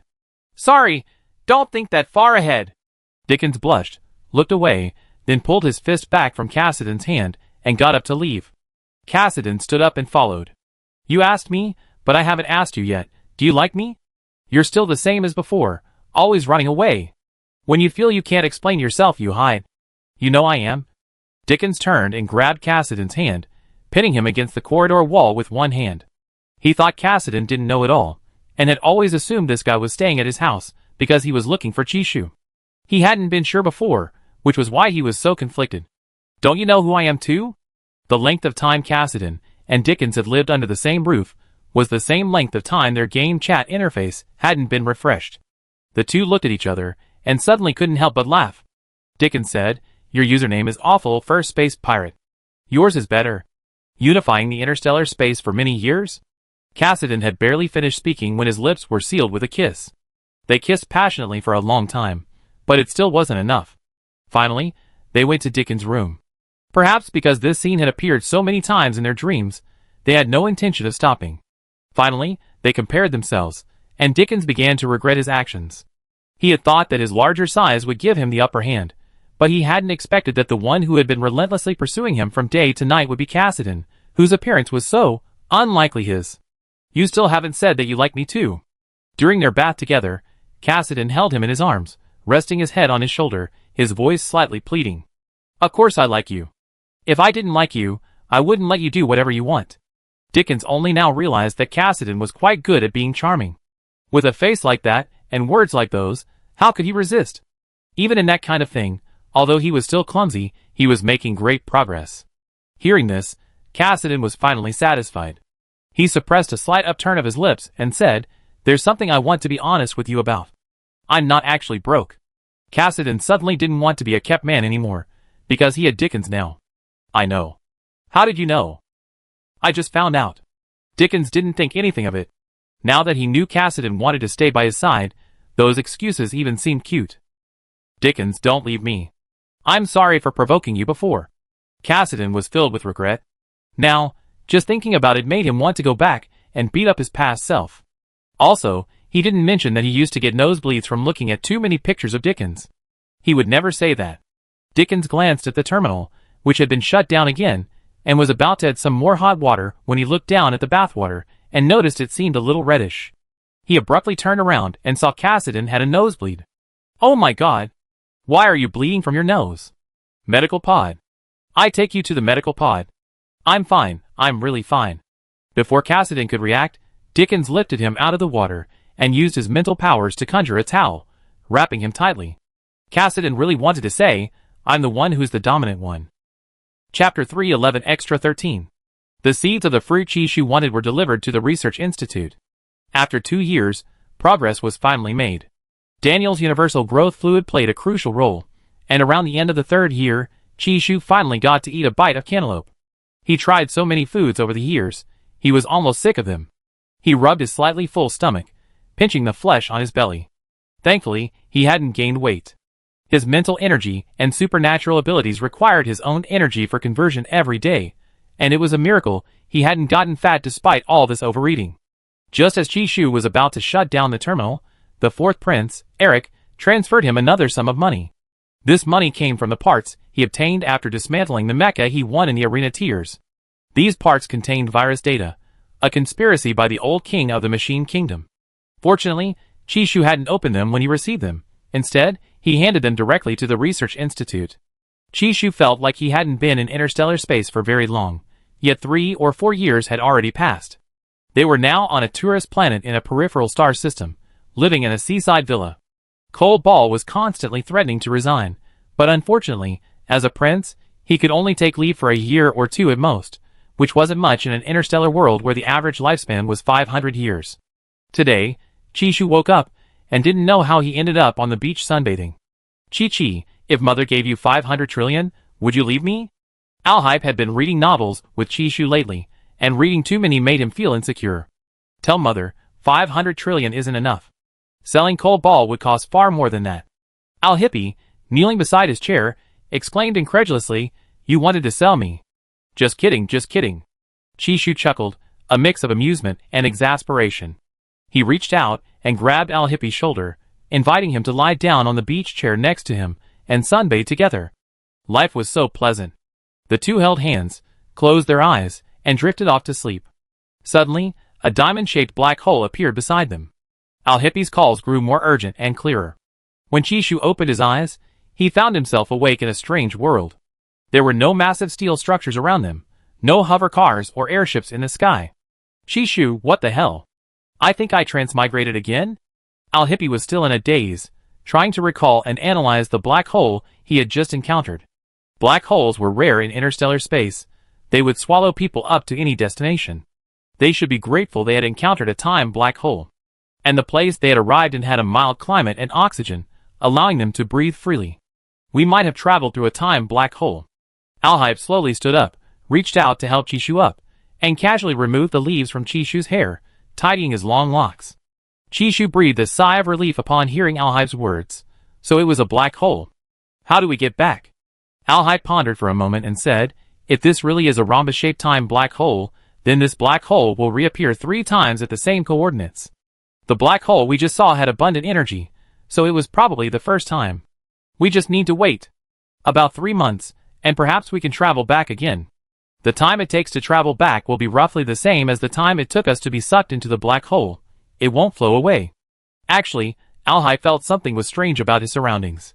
It was impossible that he couldn't react to such a large energy field, yet he had definitely seen the rhombus-shaped black hole just now.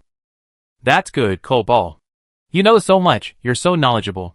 The Complete Guide to Black Holes is the book you bought last month, but never read. You gave it to me, that's why I know so much detail. I'm really grateful to Chi-Chi. Chi-Shu changed the subject a little guiltily. So, you can take a few more months of vacation. Alhype nodded, theoretically yes. But is this the real world? He felt like he'd forgotten something. Chi-Shu looked around, praying that anywhere was alright, just not the apocalypse. In the apocalypse, there was nothing to eat and zombies everywhere. Chapter 3:12 Extra 14. He looked around carefully, but the surroundings were just like in the apocalypse. The sky was dark and gloomy, with hardly any light, and hardly any birds. The two were wearing beach shorts, and were even a little cold. Chi-Shu scanned his surroundings, and said in a low voice, this place, it seems like a place I traveled to before. He frowned slightly, thinking that the buildings in front of him resembled medieval Gothic cathedrals in Western Europe, with their spires seemingly reaching into the clouds. But upon closer inspection, they seemed quite different. Who are you? A man dressed in white stood at the cathedral entrance. Chi-Shu hadn't even noticed when he was standing there. He was slightly surprised, thinking there was no one around because there was no sign of life. Also, why was this man speaking interstellar common language? Just as Chi-Shu was about to reply, he saw the man transform into a giant, flowery python, slithering towards them with lightning speed. As it opened its blood-red maw, Alhype pulled out a lightsaber from somewhere and swiftly severed the python's head.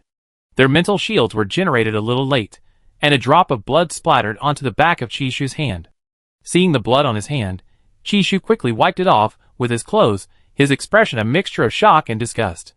Before they could analyze what was going on with the snake, a person holding a torch spotted them in the distance. The person exclaimed in alarm, "Help! Someone has killed our serpent god!" Chi-Shu, let's retreat. Alhype pulled out a flying vehicle from somewhere, and the two boarded it, quickly leaving the scene. The vehicle also marked their starting point. Chi-Shu breathed a sigh of relief after boarding the aircraft. Where are we going now? To find a place to sleep. Chi-Shu, is this the time to talk about that? Alcippe chuckled softly. I meant, get a good night's sleep. You weren't well rested on the beach, were you? Chi-Shu, Chi-Shu finally realized he'd been spoiled by Cobalt. Whenever Cobalt was around, he felt like a useless piece of trash, but also reassured. Even in this unfamiliar and dangerous new environment, he didn't lack a sense of security. I wasn't well rested, but we need to figure out where we are. We can't let the locals be too wary of us, or it'd be difficult to move around. Chi-Shu looked down from the vehicle window. He wondered if he had returned to Earth, but the time and coordinates were wrong? If this was Earth, the Middle Ages would be equivalent to the Northern and Southern dynasties period in their homeland. Something was wrong, nothing here felt right. Because these people spoke an interstellar language. Do you know where this is? Chi-Shu didn't hide anything from Cobalt. No, the background seems to be Earth, but how can people turn into snakes? It's a bit fantastical, and I'm not entirely sure where we are. Never mind, we just have to wait a few months, and then we return to the location where the black hole appeared. As for their snake god, can a man-eating god still be a god? Probably a demon in disguise. Chi-Shu felt like he could transmigrate into a book, so he could rationalize the human-to-snake transformation. As Chi-Shu was speaking, a familiar square holographic game window suddenly popped up in front of him, a pale blue window display stating, "Your partner is dying in 10 minutes due to lack of energy. Quickly replenishing energy will grant 1 day of health. If your partner dies, you will remain in this game for 3 months until you complete it." At this moment, Chi-Shu suddenly remembered that he had dragged Cobalt into this game last night, along with Dickens, Inta, Xiechingya, and others. Before the game, they had made a bet. Whoever remembered it was a game first would complete it first. Finally remembering everything, Chi-Shu turned to Alhype and whispered, "Cobalt. We didn't transmigrate, we entered the couple's horror game Strange World recommended by Inta. That black hole and beach scene were just the prelude to the game. The python we just killed seems to be an NPC providing clues. Alhype also saw his game window and realized that he had rushed out and taken out a weapon that wasn't from the spatial portal. After entering the game, his reactions were noticeably slower. He said with some difficulty, "Chi-Chi, I think my health is dropping because I killed that snake." The two looked at each other. It was over.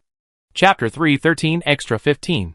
By the time the two realized what was happening, only 8 minutes remained. Chi-Shu frantically searched his game inventory, finally finding a green energy potion in the bottom right corner of the last tab. He quickly took it out, grabbed Alhype's chin, and forced it down his throat. His face flushed slightly as he watched Alhype's Adam's apple bob. After finishing the potion, Chi-Shu realized how terrified he was of spending 3 months alone in the game. Although only 3 days had passed outside the game, 3 months in the game felt as slow and boring as time flowed outside. After discarding the bottle, Chi-Shu saw a notification at the top of the game window. Starting a 1-hour live stream with your partner grants 2 hours of health. This effect can be stacked. Chi-Shu was out of options. They had killed the NPC, their initial clues were gone, and they could only go outside and see if they could bump into other players. You can gain life points by starting a live stream. Want to try? Sure. Alhype, having recovered his composure, didn't dare admit he was unfamiliar with games, even less so than Chi-Chi from Earth. He feigned calmness, maintaining a facade of composure. The moment the live stream started, countless fans were already waiting for them. Someone had somehow gotten wind of Chi-Shu participating in the Strange World game today, with a prize for completing it. A newly discovered fruit tree whose fruit was said to taste even better than dragon fruit. The fans knew Chi-Shu loved natural foods, so they were only hoping for something, never expecting him to actually be in the game. Chi-Shu was unaware of what was happening outside the game, but now he and Cole Ball couldn't be as affectionate as they were in private. They had to be serious and composed, displaying the demeanor of royalty. Live stream. Long time no see, Chi-Shu. Still as energetic as ever. How could he be dissatisfied? He's graduated, he's retired, he's practically living a carefree life. He could support the third prince, let alone the third prince. Who can compare to him? The working class is moved to tears. Wait, the third prince's head shows he killed the serpent god. Is this real? Ha ha ha. Could it be what I'm thinking? The serpent god is an early game NPC, and also an important mid-game NPC. What to do? I'm already starting to laugh, ha ha ha. Who kills NPCs at the start? If we're talking about being the most aggressive, the third prince and his wife are the most aggressive. Chi-Shu couldn't see the livestream comments. He didn't have time to rest with Alhype after starting the stream. They planned to find someone. Finding someone would bring some reward. Their flying vehicle circled twice in the air. Seeing that half of its energy was used up, Chi-Shu frowned slightly, wanting to complain, but restrained himself from maintaining his already limited image in front of the audience. Their mental strength was reduced to A level upon entering the game pod. This meant all other players were in the same boat. The only remaining factor was skill. If they encountered a player trying to defeat them and loot their equipment, they would have no choice but to kill them.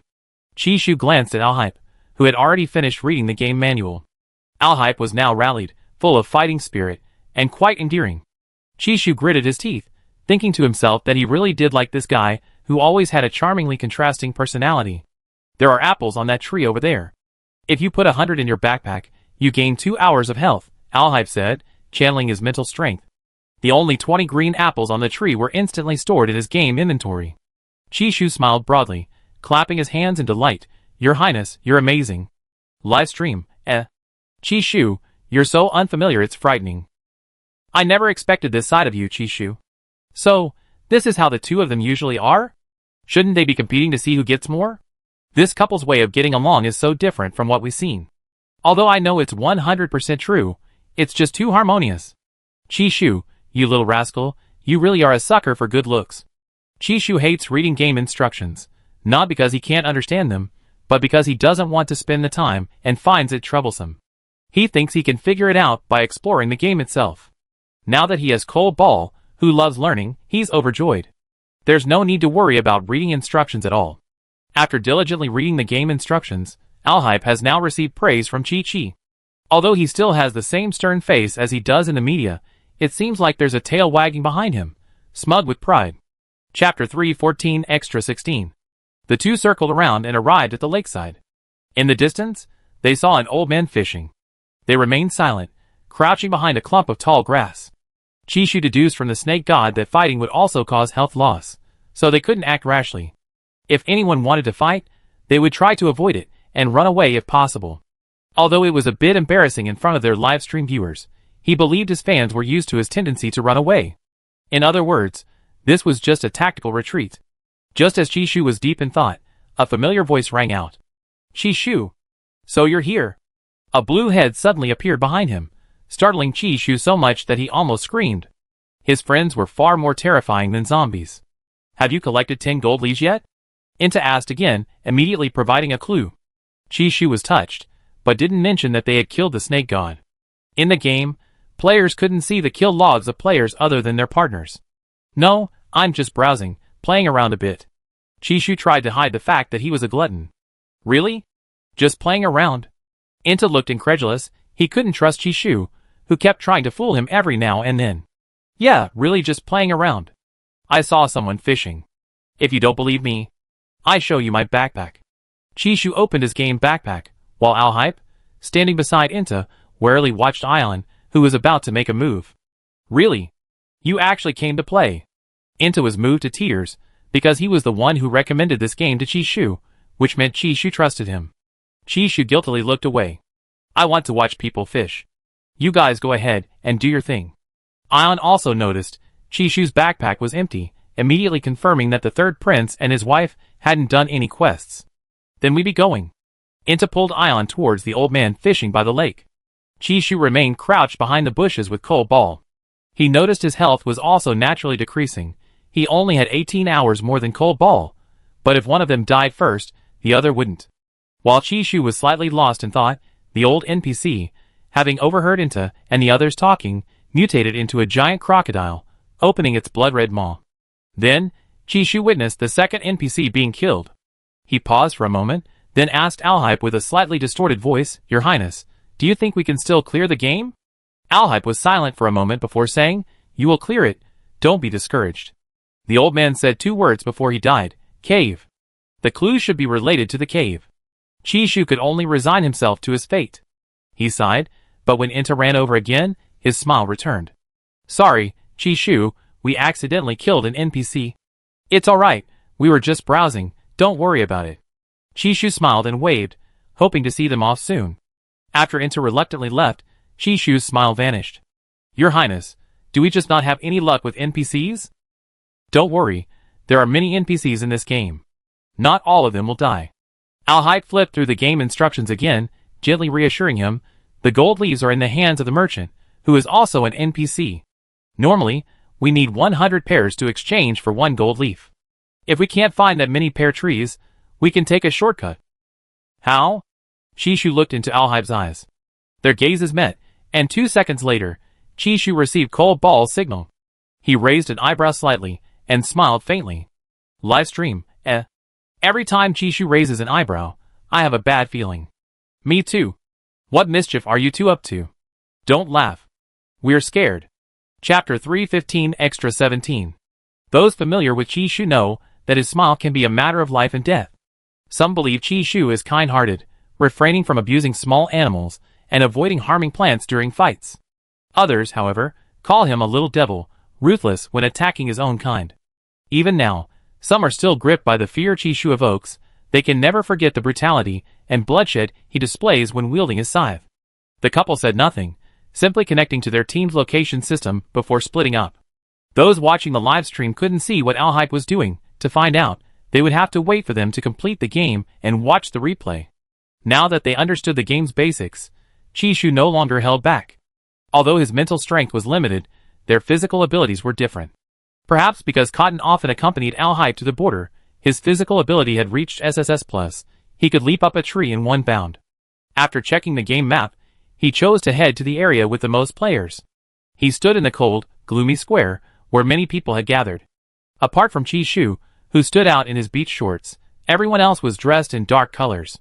Livestream, what's he doing? Fishing? Begging? What can he trade? I think I know. That's right, Chishu was still running his little business. He shouted in the square's chat. Pre-sale intermediate star card 1 gold leaf can be exchanged for 1 card. If you don't have a gold leaf, you can exchange other items. Chishu originally wanted to rob the merchant NPC, but he felt that doing so would reduce his health. Many people in the square were exchanging information, but after seeing Chishu's message at the bottom of the game pop up, they all started looking for him. To their surprise, they found Chishu standing by the dried-up fountain, waving at them. The game organizers, since the-game transactions and real money purchases were prohibited, no one expected Chishu to use star cards to trade with others. Chishu had truly opened a card-selling shop in the game. In less than half an hour, he had received nearly 20 gold leaves, enough to exchange for almost 500 pairs. Ultimately, Chishu still needed to find the merchant. Alcipi's mission was to find the merchant NPC. Chishu finished preparing and was about to head over, but some Federation players, who liked to target Chishu, tried to block his path and rob him, only to be beaten up instead. Chishu didn't use his mental power. Instead, he picked up a tree branch as a weapon. Even if his opponents used mental power, he could quickly dodge it, while simultaneously maneuvering them around. "Aw, sorry, I didn't expect you two to be so weak. Seeing how united you two are, I test you then," Chishu said with a smile, then used a branch to drain the health points of one of the boys. The next second, the boy vanished from the spot. "You?" The other person clearly hadn't expected Chishu to act so unpredictably. He had to stay in this game alone for 3 months. How could he possibly endure that? They were still in the honeymoon phase. When he came out, would his partner still be there? No. When he came out after 3 months, would they still love each other? This was the most challenging aspect of the game. He had considered it before, but back then, he was confident nothing would happen. Now, his partner had only been gone for a short while, and he already felt despair and helplessness. Chapter 316 Extra 18. Chishu ignored the insults the other person was about to hurl at him. He happily picked up the equipment that had fallen to the ground. Each person could choose 10 items as their initial equipment before the game started. Some people's initial equipment was nutrient solution, some canned meat, and some roasted meat. It seemed the Federation people also liked roasted meat. Chishu was very grateful for nature's bounty. He had made a fortune from this trip. When Chishu met up with Alhype, he discovered that the other person had just as much stuff as him. Livestream, I think we should stop our idol from participating. I'm really impressed. After seeing other people's perspectives, it was indeed given to the third prince by someone else, haha. Okay, I believe they finish the game soon, if the NPCs are alright. Alhype explained to Chishu that he hadn't used his star card yet. He had only stood in front of those people, and they wanted to offer him gold leaves as tribute. He begged them not to kill him. Alhype only asked for the clue, and before he could say anything more, those people dropped the gold leaves and ran away. Chishu, upon hearing this, was amazed and filled with envy. It seemed Cold Ball was more like a bully than him. "Can the gold leaves be exchanged for other things with the merchant?" "Yes, I found the clue for the second level. Someone just told me that the clue for the second level is to go to the cave to find the spiky beast, collect 10 spiky beast spikes, and you can pass the level, unlock the third level, and enter the new map, the Ice Plains." "There's a new map!" Chishu hadn't expected this game to be so fun. He had only heard that this game could be played as a wilderness survival game, but he didn't know that the map would change as you progress through the levels. Yes, by then, we might have to use our gold leaves to exchange for clothes, because getting cold will also cause us to lose health. Alhype was thankful they had enough gold leaves. If they hadn't asked around, they might have just gotten the leaves and started on the next level, only to have one of them freeze to death. Chishu was also shocked. This game planner. The game planner watching his livestream, though worried about being blamed later, still wanted to see the show. Meanwhile, Dickens, who had already entered the third level, was holding Cassidon. He was glad he liked wearing cloaks, otherwise, little Princess Cassidon would have frozen to death. Wait a minute, after Chishu and the others get to the third level, I ask him if he has any extra clothes. Cassidon hadn't suffered like this in a long time. He thought this was a normal game. He had entered the game pod dressed very lightly at home, even wearing slippers. "Do you think Chishu will lend us any?" Cassidon said, his teeth chattering. "I don't know." Dickens wasn't sure either, but it was good to keep Cassidon in his arms to prevent him from running off. Zack, who had been forcibly invited to team up with Xiechingya, looked at his suddenly frail neighbor and pretended not to see him. He didn't want to acknowledge his neighbor. It was a bit embarrassing. Xiechingya was dressed very warmly. His initial equipment consisted mostly of cold weather gear, while food was scarce. "Do you think the fish under this glacier are edible?" "Anything that isn't poisonous is edible." Zack took out a long spear-like weapon from his inventory and instantly caught a fish in the ice hole beneath his feet. The usually eccentric Xiechingya was very serious before the livestream. Seeing Zack casually catch a fish, he suddenly felt a bit useless himself. No seasoning. Zack looked at the fish skewered on the fork and suddenly remembered Chishu. Chishu might have some. We can wait for him to come in. Zack tossed the fish onto the ice and immediately skewered another one. Meanwhile, Chishu, whom everyone was eagerly anticipating, stared in shock at the merchant lying in a pool of blood. Your Highness, are we really that bad luck with NPCs? Chapter 317 Extra 19. Alcippe was stunned upon hearing this. Although he was reluctant to admit it, they were indeed very bad at dealing with NPCs. He had already pinpointed the NPC's location, and after finding Chi-Chi, they came immediately, but they were still too late. The merchant NPC was dead. He checked the game's detailed information about NPCs. NPC resurrection takes 1 day, after which a new NPC will spawn at that location. There should be more than one NPC, right? Chishu calculated. The competition had 6 stages in total, and they were only on the first stage. They needed to submit 10 gold leaves to obtain the key to find the spiky beast. Yes, there's more than one. We keep looking. Alcippe felt this was a targeted attack against them. If they couldn't find the NPC, then other players wouldn't be able to either. This would lead to many people reporting the game after it ended. Therefore, the game developers wouldn't let all NPCs die. After another half hour, they finally found the substitute merchant NPC. To prevent him from courting death again, Chishu and Alhype tied him up tightly, then used the NPC's control panel to exchange for a key to complete the game and teleported to the cave entrance. Upon arriving at the spiky beast's cave, Chishu took out his weapon, a golden dagger. They had assumed the spiky beast's thorns in the game were barely bigger than toothpicks, but this game's spiky beast was larger than an elephant on Earth. Its thorns as hard as steel needles, and as thick as a blanket covering its body. The spiky beast had an incredibly keen sense of smell. Upon discovering Chishu and Alhype in its territory, it charged towards them like a mad bull. Fearing being knocked away, Chishu and Alhype quickly dodged to the side. They wanted to kick, but were afraid of pricking their feet. Helpless, they could only frantically dodge. This won't do, Your Highness, think of something. Chishu was too busy dodging to think of a solution. Try throwing pears and apples, maybe it likes them? Alhype felt that everything in the game had a reason for being. Sure enough, after Chishu threw a few pears, the spiky beast stopped its rampage. It flicked its tail, happily searching for the fallen pears, then gently licking them away. Livestream. As expected of the third prince, even the hidden uses of pears can be found. Why didn't we think of that? Seeing that pears could replenish some stamina, we didn't think of anything else. Wait, is Chishu going to pluck all its fur? What happened to liking small animals? Chishu didn't care what these people thought. This was a game, not a real spiky beast. He took out his dagger again, and while Alhype was feeding the thorny beast pears, he quickly sliced off a piece of thorn from its leg. The thorns, shiny and straight like steel needles, weren't as hard as he imagined. Chishu easily removed a piece with a single stroke. Unfortunately, the pears were limited, and when the thorny beast became agitated again, Chishu reluctantly retreated from the cave. The two, armed with the thorny beast's thorns, repeated their tactic in the plaza of the second level. More and more people exchanged items with Chishu. Actually, it wasn't that no one had tried using fruit to attract the thorny beast's attention, but the weapons they used were all hardcore, unlike Chishu's dagger, which was simple, efficient, and undetectable to the beast. Chishu's success always revolved around a dagger. Many people didn't understand why Chishu loved carrying a dagger so much. The reason was that Chishu wasn't used to using high-dimensional weapons. Chapter 318 Extra 20. After selling the extra thorns to others, Chishu's game storage space was almost full. He had no choice but to put the extras near the coal briquettes, but that also filled up. Therefore, some lighter thorns had to be carried in his handbag.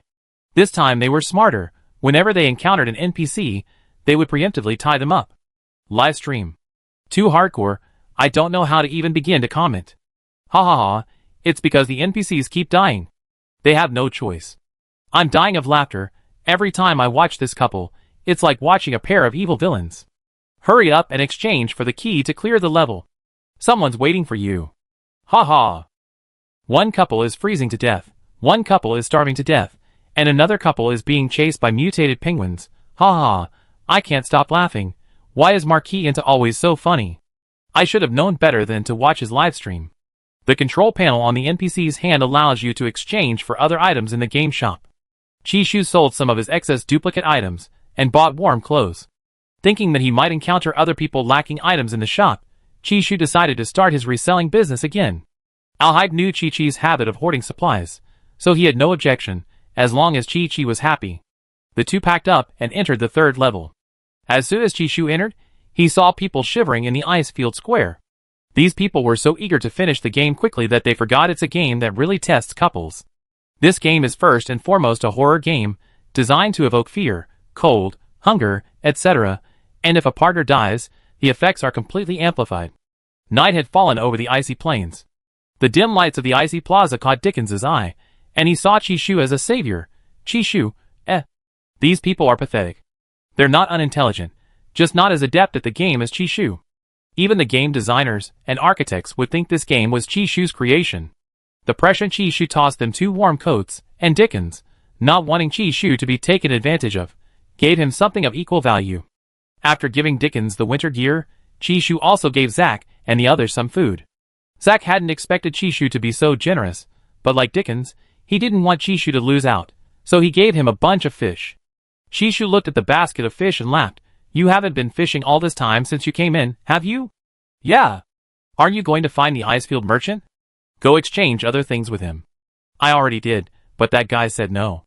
I was going to beat him up, but Xie wouldn't let me. Chi-Shu then realized, wait, you and Xie are. He was shocked, not expecting so many homosexuals around him. Just as he was starting to misunderstand, Zack quickly explained, it's just a team, don't misunderstand. Chi-Shu glanced again at Xie, who was calmly adding firewood to the fire for warmth. The other man seemed to exude only righteousness, his eyes devoid of any ulterior motives. Xie greeted them, and then clumsily started grilling the fish again, accidentally spilling too much of the seasoning Chi-Shu had just given him. Zack, you're so useless. Xie, Chi-Shu, get out of the way. Get out of the way. Chi-Shu thought he heard Inta's voice. He also felt the ice beneath his feet shaking. He looked towards the source of the sound and saw Inta running towards them, followed by a 5-story tall mutated penguin. The hard ice was gradually cracking. Class monitor, don't come any closer. Zack panicked upon hearing this, he was starving. Chapter 319 Extra 21. Just as the shadow of the mutated penguin was about to engulf them, a beam of light suddenly flew towards the penguin's head. A loud thud followed, and radial cracks gradually appeared on the ice, radiating outwards from the fallen penguin. Chi-Shu was a little confused. He saw Cold Ball knock the mutated penguin unconscious with his weapon, but the penguin seemed to have only been stunned for a moment before floating back up on the water, attempting to return to shore. At this moment, half of the ice surface of the Icefield Plaza had become ice blocks of varying sizes floating on the sea. Chi-Shu hadn't expected the ice to be so fragile, but seeing the mutated penguin's physique, he felt it wasn't the ice's fault. Chi-Shu easily leaped, taking advantage of the ice block beneath his feet before it drifted too far, and stood beside Al-Hype. Inta, who had just been chased, also breathed a sigh of relief. He wondered why Ion hadn't returned after going to find clues for so long.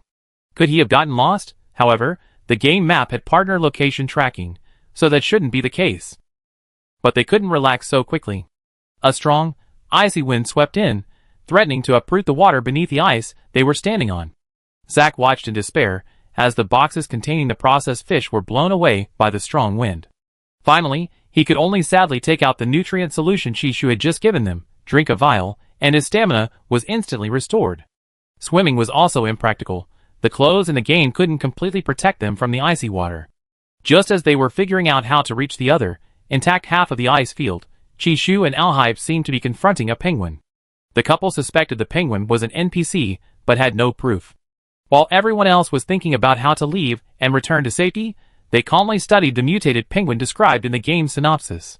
Having just received a basket of fish from Zack, Chi-Shu tossed some to the penguin. The penguin actually opened its mouth and ate a fish so small it barely filled its teeth, like a starving, useless penguin. Chi-Shu, To be honest, this penguin was quite different from the penguins on Earth. They looked similar, but their personalities and everything else seemed different. Alcippe read aloud the last line of the penguin's description. Mutant penguins can trigger hidden dialogue when they are full. Chi-Shu raised an eyebrow and tossed 3 more fish.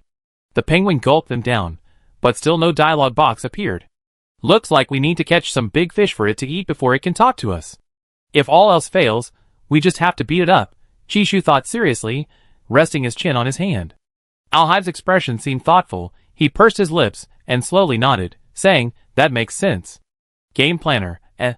Stop attacking our NPCs, mutant penguin, eh. Livestream, eh. What a hellish conversation, haha. Are you devils? So the NPCs' deaths really weren't intentional? Okay, I get it.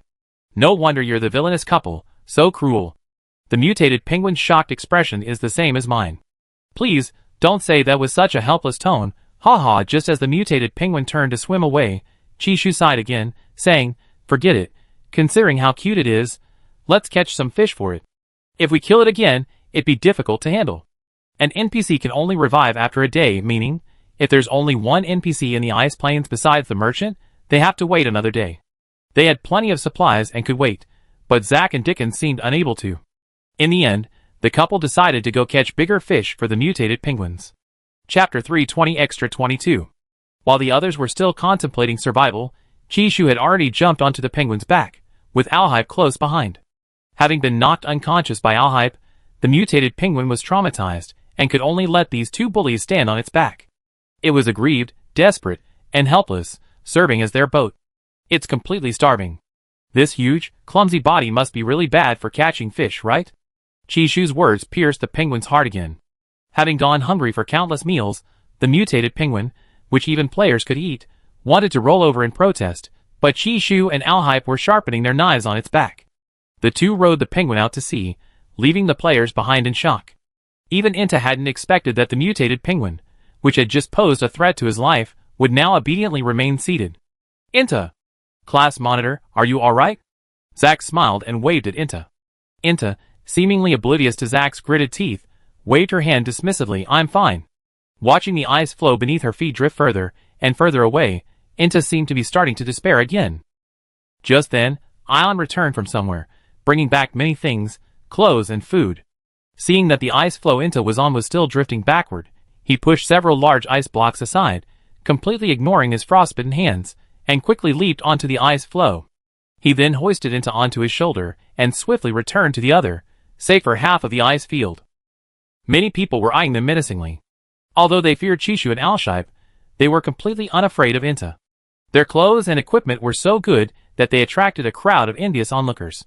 Meanwhile, Chishu was unaware that his good friend was about to be robbed. Their only goal now was to maximize their gains in each level. Upon reaching the surface of the sea, where there were few ice flows, Chishu felt the air become even more biting, and his nose and hands began to feel cold. Alhibe wrapped his red scarf around Chishu's neck and rubbed his hands together. "I catch some fish." Chishu mouthed to Cole Ball, "Kitty catches fish." Alhibe's ears turned slightly red, but he pretended not to notice, mindful of the live stream. The live stream viewers were fed another dose of PDA. Even though the two looked quite serious, the air seemed to be filled with a cloyingly sweet candy scent. "How do you catch fish?" "Use small fish to catch big fish." Alhibe was now quick to apply what he learned, feeling he had benefited greatly from being with Chi-Chi. Just as he was about to use his hardcore weapon to catch fish, Chishu suddenly stopped him. "Wait, the Icefield merchant definitely sells equipment. The third level is already so difficult. Let's save the weapons for later levels." After Chishu finished speaking to Alhibe, he gently patted the penguin's back with his dagger. "You must know where the merchant is, right? Mutant penguin, eh? What else could it do? It didn't want to get beaten up again, and these two were only looking for the merchant to fish for it to eat, so it couldn't help it." The penguin understood.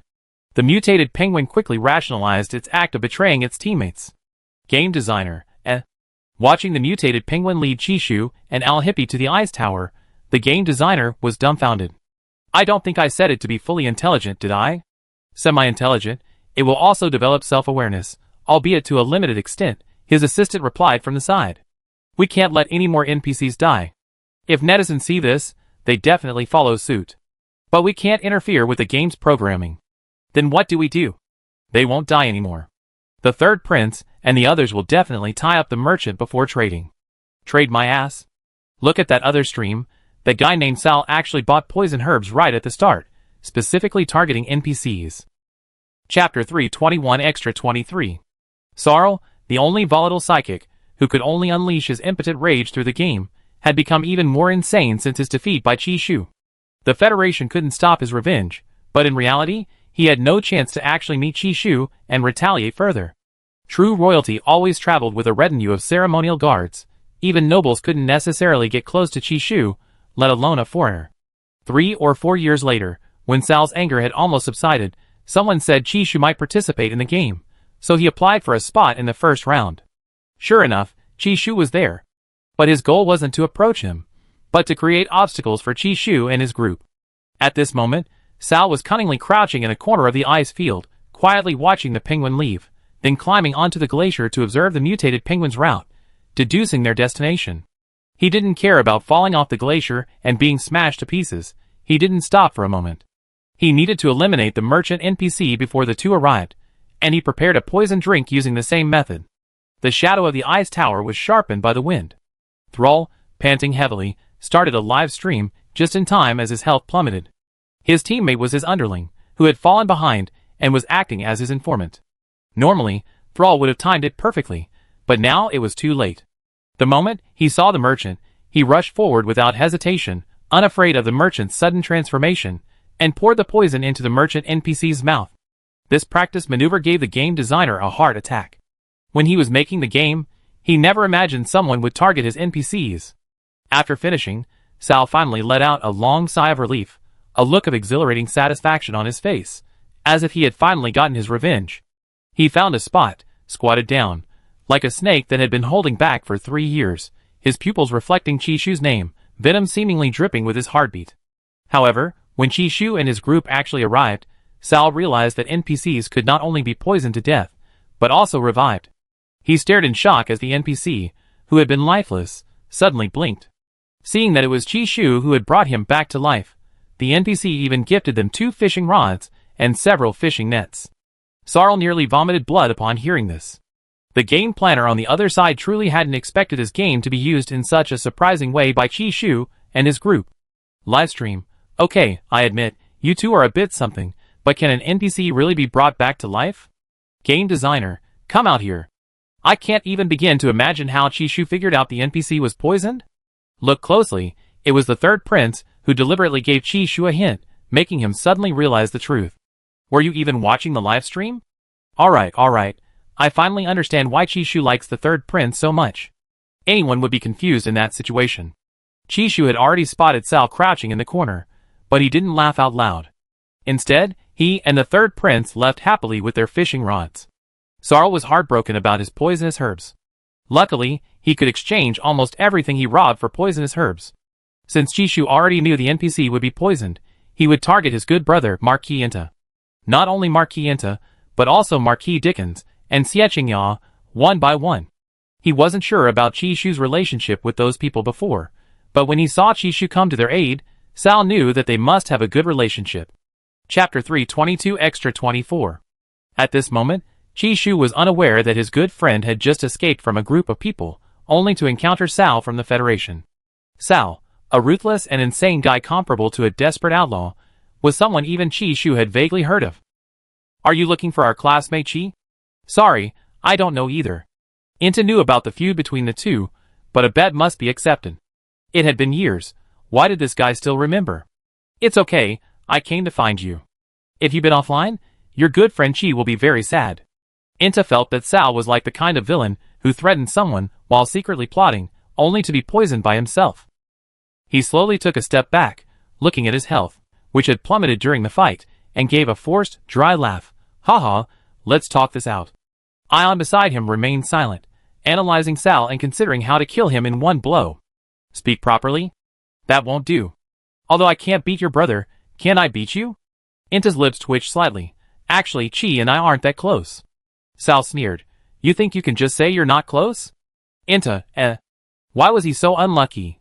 Just as Inta was thinking about how to fool the seemingly foolish Sal, a figure as swift as the wind rushed in front of Sal, and an iron fist struck Sal's abdomen, as if to shatter his internal organs. Sal was knocked to the ground by a single punch, his health bar dropping by half. If it weren't for the live stream watching, he would have been disconnected. But precisely because the live stream was watching, he lost face once again. No one told him that Marquis Inta had a reckless madman by his side. That madman, whose own health was low, still dared to attack him first. Sal was in pain for a long time before finally recovering. He slowly and listlessly got up. It's alright, There are still 2 more pairs, right? The villain's self-cultivation is such that he can recover very quickly. When Sal, thanks to his underling supplies, was back to full health and stood before Zack, Zack's smile gradually froze. He wasn't going to starve to death, but he was very likely to be beaten to death. He knew he couldn't beat Sal, whether in physical strength or agility, he couldn't compare to Sal, who had the best resources in the Federation. But damn it, why was he always the one who got hurt? His face hardened, his tone turning cold. What do you want? Nothing much, just wanted to say hello. Sal placed his high-energy weapon, which could only be used 5 times, on his shoulder, greeting someone with a weapon pointed at them. I must say, your Federation etiquette is truly unique. Zack hated Federation people the most, because the group chasing his family were Federation people, so even if he couldn't win, he wouldn't beg for mercy. What?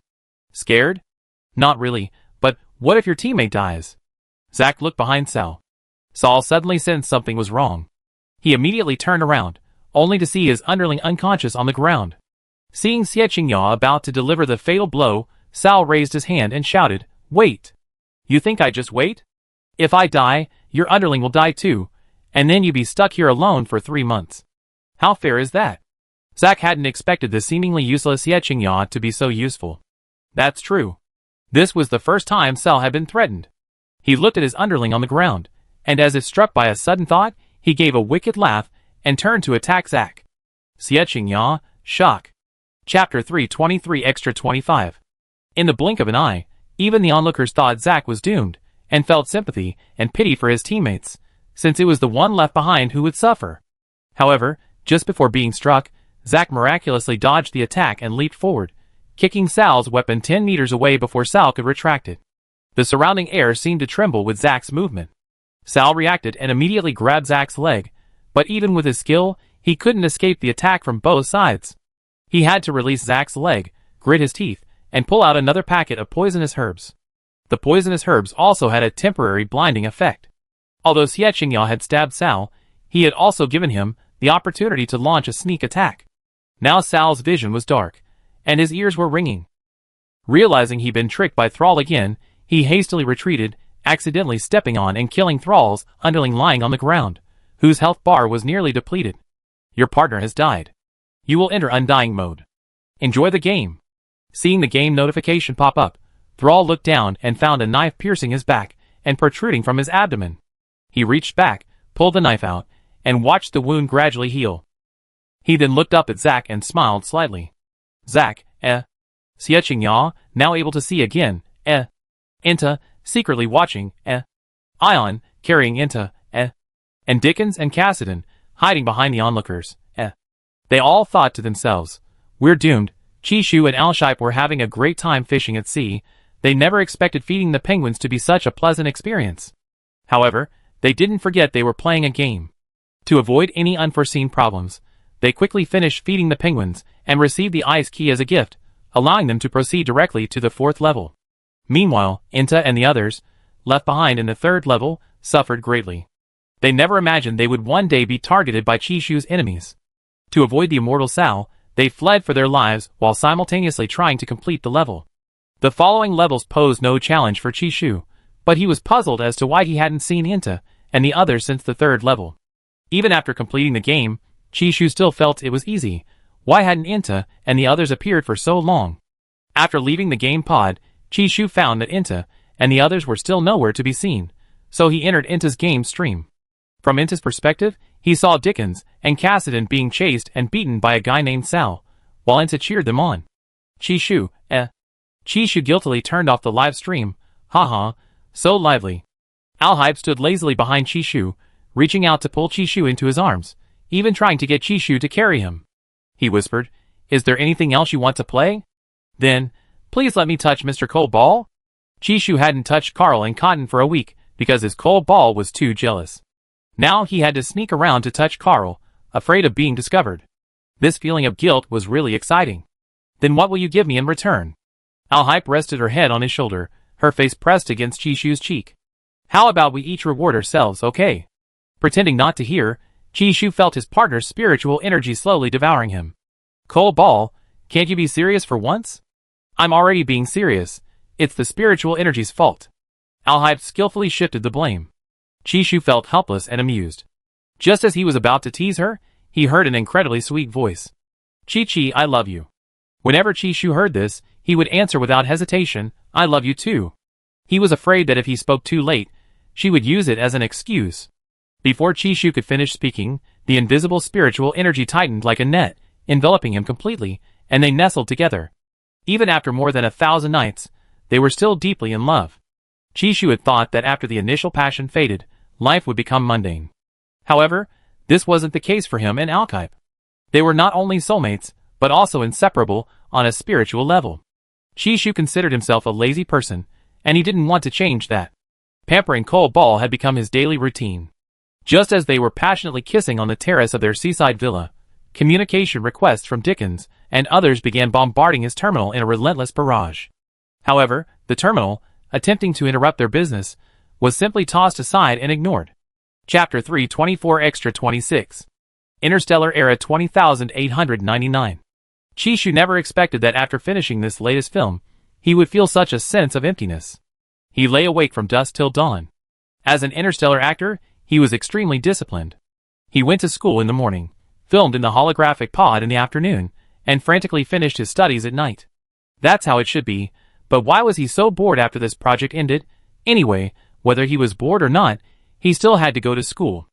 After washing up and putting on his school uniform, Chishu hurriedly drank a vial of nutrient solution and went out. He almost tripped as soon as he stepped out the door. What's that? Chishu suddenly stumbled, braked sharply, and almost stepped on a black ball on the ground. That black ball looked so much like the actor Leopard, whom he had worked with in the holographic theater. When he met those round, golden eyes, Chishu felt his heart skip a beat. But no way, this little black ball couldn't possibly be so coincidental as to appear at his doorstep. Chishu only glanced at it before turning and running to the end of the corridor, jumping from the window onto the hovercraft that automatically came to pick him up. Back at school, Chishu barely made it into the classroom just in time. His major was aircraft design, completely unrelated to his work. After class, many classmates still cast complicated glances at him, but he, as always, was used to it. After class, Chishu finally felt he needed to catch up on sleep. At this rate, even his strong body couldn't keep up. He returned to his apartment, and just as he was about to open the door, he saw that little black ball still waiting at his door.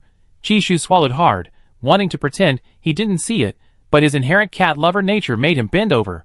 He squatted down and greeted the little black ball of fur. Hello, are you an animal, a spirit, or a beast man? The little black ball of fur remained silent. Chishu knew it couldn't speak, and he was just talking to himself. Seeing that the little black ball of fur didn't resist his approach, he finally couldn't resist reaching out to stroke it. Its fur was incredibly soft. Was this feeling real? Chishu stroked it for almost 3 minutes before reluctantly stopping. If he weren't still a student, he would definitely get one. When he was filming, he had to pet it 9 times a day. No wonder he felt empty last night, it was because he was lacking fur. Chishu slowly stood up. Even if he wanted to kidnap someone else's leopard, he couldn't do it. Just as Chishu was about to step into his house, the little black ball suddenly extended its claws and hooked onto Chishu's trouser leg. Chishu? ? While Chishu was bewildered and excited, the door across the hall opened. After seeing the person's face clearly, Chishu was speechless with shock. It turned out that Alhype, who shared the same name as the spoiled third prince in the drama, was such a refined person in private. Chishu was stunned for a while before recovering. He said somewhat blankly, Senior, so you live across the hall from me. Alhype, dressed in casual light-colored clothes, walked up to Chishu with a slight smile, bent down, and picked up the little guy who was clinging to Chishu's trouser leg. Yes, I don't like going out much, and I didn't expect that you also live here, Chi-Chi. Chishu could still remember the other's spoiled mannerisms, but now, seeing Alhype, who was as calm and reserved as a boy next door, he suddenly felt a sense of unreality. When Chishu heard Alhype still calling him by his nickname in a familiar tone, his feelings became even more complicated, as if Alhype was also missing him. Chapter 325 Extra 27 While Chishu was slightly distracted, Alhype had unknowingly moved very close to him. A familiar scent wafted over, and Chishu snapped back to reality. His hand was still on the doorknob. Perhaps realizing what was in his house, he gently closed the door. So, this Black Panther belongs to you, Senior? Yes, it's my spiritual form. I'm sorry for the trouble. Are your clothes damaged? No, senior. Chishu shifted his gaze to the adorable Black Panther. Although he heard Alhype's words, he still didn't meet her eyes.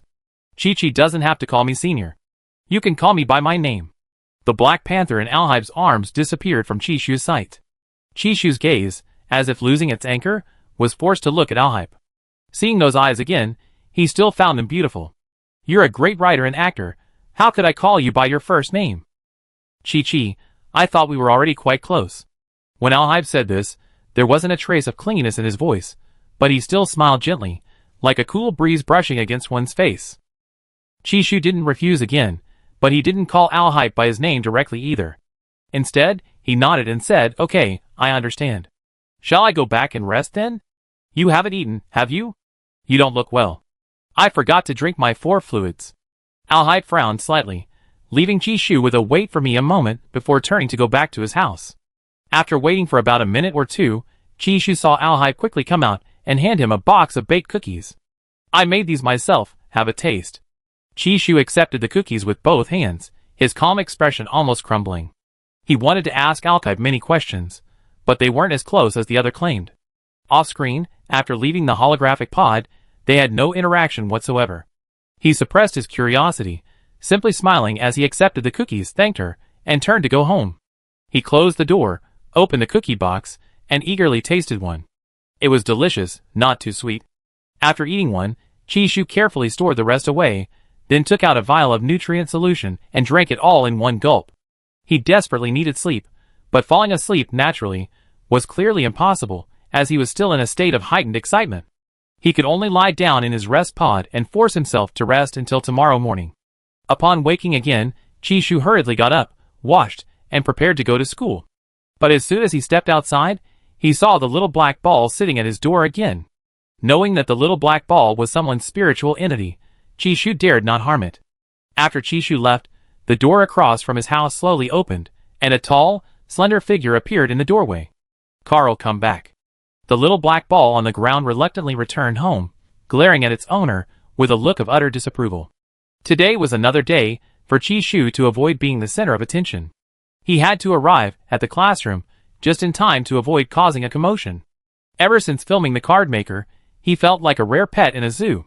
His classmates hadn't expected him to become famous. They initially seen him as a cultured nobody, but now they didn't know how to interact with him. Chishu, someone's looking for you outside.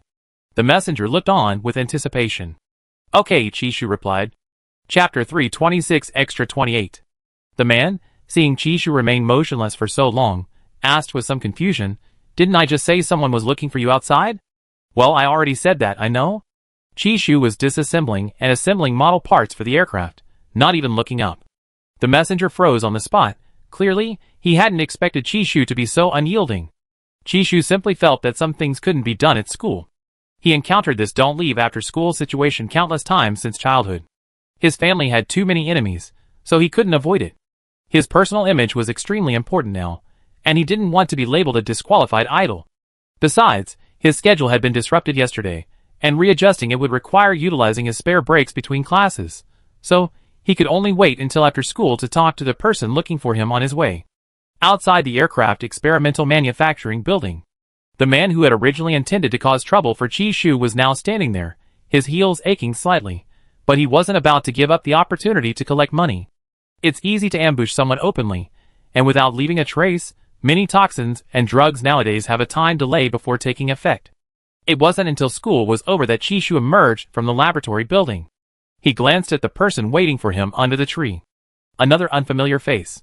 Who was causing him trouble this time? He couldn't remember. After all, he had too many enemies. Today, Chishu was driving a hover car. Even after reaching the parking lot, someone was still following him. He could easily tell friend from foe. After leading the person to a secluded flight path, Chishu landed vertically. A few minutes later, Chishu left, reeking of blood. Knowing that Alhype didn't go out often, he went home without tidying himself up. He hadn't expected to encounter Alhype standing at his doorstep as soon as he climbed through the hallway window, which was more convenient than a door. Chishu, you're injured? The moment Alhype noticed Chishu, he smelled blood in the air. Yeah. Facing the honest and kind Alhype, Chishu felt a moment of panic, but quickly calmed down. The door across the hall was never opened before, and in just 2 days, he encountered Alhype twice. Was it a coincidence? I just slipped and fell. The medical pod will heal me. Chishu just wanted to stay away from Alhype, but doing so would definitely make the other person think he was strange. Are you really okay? Chishu nodded again. Seeing that Chishu's expression was normal, Alhype didn't ask any more questions. He handed Chishu the basket he was carrying. This was a gift from someone. There's too much. We can't finish it all, so I wanted you to help share. It was a basket of beautiful, fist-sized yellow peaches. Before Chishu could react, Alhype had already shoved the basket into his arms and, before stepping out the door, smiled and said to Chishu, "Thank you." Was it really a help? Chishu liked yellow peaches, but they were hard to find on this planet. The next day, before leaving home, Chishu brought a bottle of perfume to mask his scent, in case anyone bothered him again. The class was unusually quiet today, filled with curious, scrutinizing gazes. The classmate sitting next to him couldn't help but whisper, Chishu, do you know someone was almost beaten to death at school yesterday? Who? Chishu asked casually. The one who bothered you yesterday. Oh! Upon hearing this, Chishu suddenly became indifferent, as if he had suddenly lost interest. The class was completely baffled. If Chishu had done it, would he have been so blatant? He was a celebrity actor now. How could he do something like that without any scruples? Besides, Chishu seemed no different from usual, very focused on his studies. You see, Chishu receives scholarships every semester. He's participated in numerous inter-university competitions, winning many awards, and already holds over a dozen patents. So, would Chishu have time for something like this? Isn't it just that someone's jealous of him?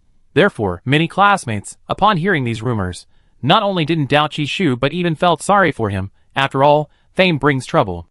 After school, cars were still following Chishu, this time with a larger group. He calmly activated his signal jammer and device jammer to prevent being recorded, and was also glad he brought a bottle of perfume. But would one bottle be enough? Alhype's face flashed through his mind, and he suddenly wondered if there was any need to hide it. Alhype had only bumped into him at his doorstep 2 days in a row. There couldn't be that many coincidences. Chapter 327 Extra 29. Because he encountered quite a few people tonight, Chishu spent more time dealing with them, but he still couldn't avoid being tainted by the smell of blood. He used to not find these people bothersome, but since his senior lived across the street, he suddenly found them extremely annoying. Emerging from the hidden forest, Chishu flew his airship while making calls to his family to clean up the debris around him. After hanging up, he set it to auto-drive home and used perfume to cover up the smell of blood. After cleaning up, Chishu arrived home just in time, not expecting anyone to be standing in his usual spot. The instant he leaped through the window into the building, Chishu, unable to stop in time, widened his eyes slightly, and tackled someone with no way to avoid it.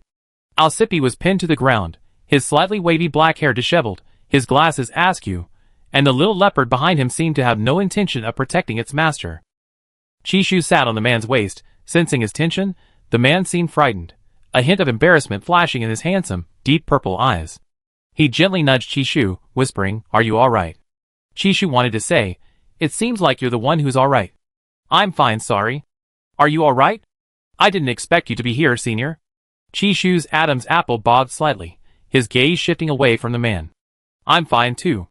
Alhype looked at Chishu, who had stood up, and reached out his hand. Chishu took his hand, but the warm touch vanished instantly after he was pulled up. A faint, sweet fragrance lingered in the air, a scent that didn't belong to Chishu. Alhype lowered his eyelashes, then looked up and smiled. "You're done with get out of class?" "Yes, senior, today." "Didn't I say call me by my name?" "Your name is too long." Alhype, Chishu appears to be a good student, but he always leaves people speechless during conversations. After a moment of silence, Chishu was slightly annoyed with his own speaking habit, but quickly added, "I deeply admire you, so calling you by your name feels like a desecration." Chishu's earnest attempt to smooth things over did indeed comfort Alhype, but what bothered him most now was the unfamiliar scent on Chishu. Whose was it? Alhype adjusted his glasses, his head drooping, looking utterly pathetic, listless, like a rain-soaked puppy. He turned to leave. Finally, Chishu couldn't bear it any longer and stiffly grabbed the other's arm. "Wait, Alshi. If you don't want to call out, don't force yourself. Also, you smell too good, it's making my nose uncomfortable." Alshi pulled his hand away, walking back while bending down to hide the little black panther in his arms, not letting Chishu even glance at it. "Chishu, This scene always seemed familiar to him, because even Cole Ball would act like this. It was so cute. Perfume is for covering up other scents. If you're uncomfortable, I won't wear it anymore. Chishu placed his hands on his shoulders, forcefully keeping him there. After saying and doing it, he regretted it a little. What was he doing? Why did he explain to the other person? Was he going too far? Is it the smell of blood? Are you injured again? Is someone bullying you at school? Chishu didn't understand why Alshype was reacting so strongly, as if he was very worried about him. No, not just seemingly, he was genuinely worried. Since his senior has gone to such lengths to get closer to him, shouldn't he be a little more greedy? But if he admits to hitting someone, will his senior be scared? If so, they might not even be able to remain friends. Chapter 328 Extra 30. No one bullied me. Really? Alhype's voice was a little hoarse. Yes, really. Chishu guiltily looked away. Alhype didn't press Chishu further, changing the subject. That's good. Have you had dinner yet? Not yet. Then are you free? Can I invite you to my house for dinner? I can't finish it all by myself. Alhype's voice was warm and pleasant. Chishu was both happy and guilty upon hearing this. Thankfully, it wasn't his house. But what if his senior wanted to visit? What would happen to all his belongings? Okay, then I have to bother you. In the end, Chishu went home, took a shower, and went over. The moment he entered Alhype's house, he smelled a familiar fragrance, as if it enveloped his entire body. The living room was spacious, with a great view through the floor-to-ceiling windows. He could see the vast ocean at a glance, and during the day, he could even see the nearest planet. He didn't look around much before heading to the kitchen to find someone. Chishu found the kitchen spotless and tidy, the matte white countertop reflecting his stiff, nervous figure. Chishu wanted to help, but didn't know where to start. Alhype chuckled softly beside him, making him feel somewhat helpless. In fact, he and Alhype were complete opposites in the drama. It was Alhype, not him, who enjoyed researching food. The food was neatly served on the table by a robot. Chishu felt the robot looked familiar, like Deshawn. After sitting down, their interaction became more natural. The little black panther crouched between them, its tail wrapped around Chishu's ankle. Chishu, was it the senior's intention? Or the little black panther's? As Chishu's body rapidly heated up, he forcibly shifted his attention. What's your spiritual entity's name? Can I ask? Carl. Chishu's fingertips trembled, the fork tip drawing a very light tinkle on the porcelain plate. He looked up in surprise. Which Carl? The Carl you know. A series of coincidences. Could they still be considered coincidences? Chishu stared at him in shock, speechless for a long time, only able to slowly eat and digest the information he had received. His private conversations with Alhype weren't so straightforward. Every word seemed to contain a deeper meaning. Chishu's biggest fear was not understanding the other person's meaning. But in the past 2 days, he felt that the senior had become more open with him. This wasn't an illusion. Chi, I miss you so much. Chishu had just taken a sip of soup and almost spat it out. His eyes were filled with panic and confusion.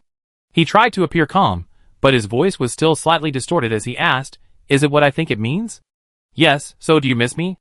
Alhype walked to his side and wiped his mouth with a handkerchief. I've been waiting, but I discovered I'm an impatient person. Chishu's spoon fell back into the bowl.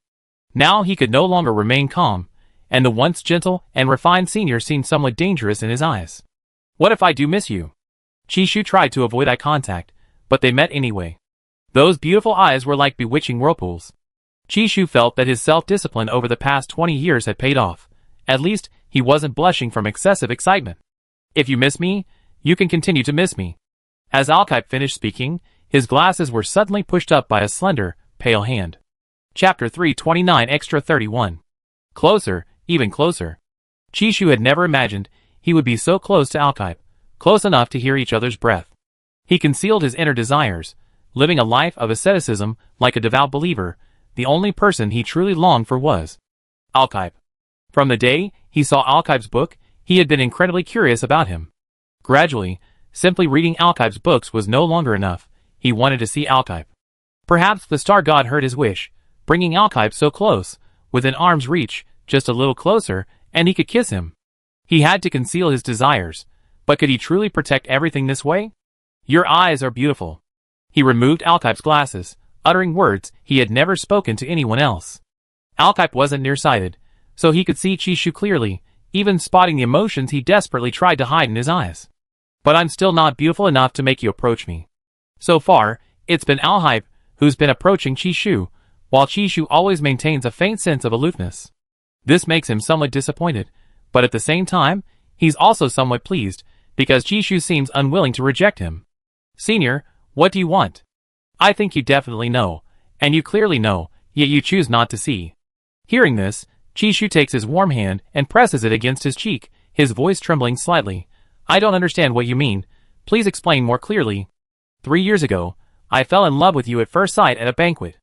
After that, a beast tide invaded the banquet venue, and you used your mental power to tear apart a rampaging star beast, saving me. Chishu recalled that such an event had indeed occurred, but Alhype's officially stated abilities were superior to his own. How could it be that he was the one who saved him? The other party could have easily protected himself. At the time, he had saved too many people in the name of his family, and hadn't even noticed that someone had waited for this for years. To dispel the confusion in Chishu's eyes, Alhype said, before this happened, my mental strength was on the verge of collapse. If I used it, the consequences would be severe. As he spoke, he could still hear his heart pounding like a drum. Love at first sight is lust at first sight. Could it be just an illusion? Even though both of them deeply desired to be close, Chishu still asked very rationally. Afterwards, I thought about your face day and night. Seeing Alhype's eyes redden, his gaze burning, and his face flushed, Chishu suddenly reached out and covered his mouth. He dared not ask any further, afraid of hearing something that would ruin the image of his idol in his heart. Please need me. Let me do anything for you. Alhype grasped Chishu's hand. When it came to confessing their feelings, they both wanted to gain the upper hand. Chishu felt that although he was the most volatile one in private, he wasn't as passionate and fervent as the person in front of him. Okay. Believing he should be the more assertive one, Chishu grabbed Alhype's collar, quickly kissed him, and said, We're still eating, let's talk after we finish. And you? I like you too. Chishu answered seriously, but his face flushed. Alhype hadn't expected such a surprise. He returned to his seat. He had considered the possibility that Chishu might like him, but he hadn't anticipated Chishu kissing him first, his first kiss. After dinner, Alhype escorted Chishu back to the door. Just then, the owl that had been playing by itself suddenly opened the door, wanting to fly out. Chishu's front door was wide open, enough to see most of Alhype's posters in the living room. This time, it was Chishu's turn to be dumbfounded. He stood there, stunned, his face gradually turning as red as a ripe tomato. Let me explain. Chi-Chi, it's okay if you don't explain. Alhype had guessed that Chi-Chi might like him too, but he hadn't expected to like him this much. He was so excited. I have your posters too, you should take a look. To ease Chishu's embarrassment, Alhype chose to reveal that he also treasured Chishu's photos, and then took Chishu to his room. If he hadn't just moved across the hall from Chishu's house a few days ago, he could have filled his room with light screens, making Chishu's photos appear dynamically every day. Chishu looked at Alhype's red ears, perhaps thinking of something, and couldn't help but chuckle. Senior, you're shy. I'm not. Alhype, who had just brought Chishu to his room, offered a weak excuse. Perhaps due to his extremely pleasant mood, Chishu opened his arms, and hid himself in the other's broad, muscular embrace. He had wanted to do this for a long time. Just stay here, don't move. The man's Adam's apple bobbed. He felt the warmth of Chishu's body slowly spreading over him, so he gently hugged him back. Chi-Chi, let's be together? Chishu had never imagined that a gift would come to him on its own. Aren't you afraid I'm a madman in private? Chishu smelled the familiar scent, and suddenly felt sleepy, his eyelids heavy. So, the scent you're masking with perfume is the smell of blood? Yeah, are you scared? No, I love you no matter what. Alhype hadn't been able to see Chishu in the holographic world for days, and couldn't sleep after returning to reality. So, after confirming their feelings for each other, they slept soundly first. 2 months later, Chishu's school was on holiday. Chishu had been pondering a question lately. Was Alhype impotent in real life? They'd been together for 2 months now. Was it because neither of them had any dating experience that they were so cautious and shy? They started living together a month ago, which shouldn't be the case. Before falling asleep that night, Chishu couldn't help but ask, Are you that kind of guy? Then, Chi-Chi, do you want to try? Chishu, ? I was worried you'd be scared, so I didn't say anything. Me scared? Chishu was a very competitive person. Faced with someone's provocation, he calmly said, Then let's try. Countless days had passed. Chishu lay peacefully in bed, covered by the blanket, which was full of traces of someone's victory. He regretted his curiosity. At the same time, he was amazed by someone's acting of being refined. Refined? Where was the refinement in bed? Chi, if you don't want to eat, what flavor of nutritional supplement would you like to drink? Anything is fine. Chi turned his head and saw that breathtakingly handsome face. He had originally wanted to argue, but seeing that face, he calmed down. It seems he really was a looks-obsessed person.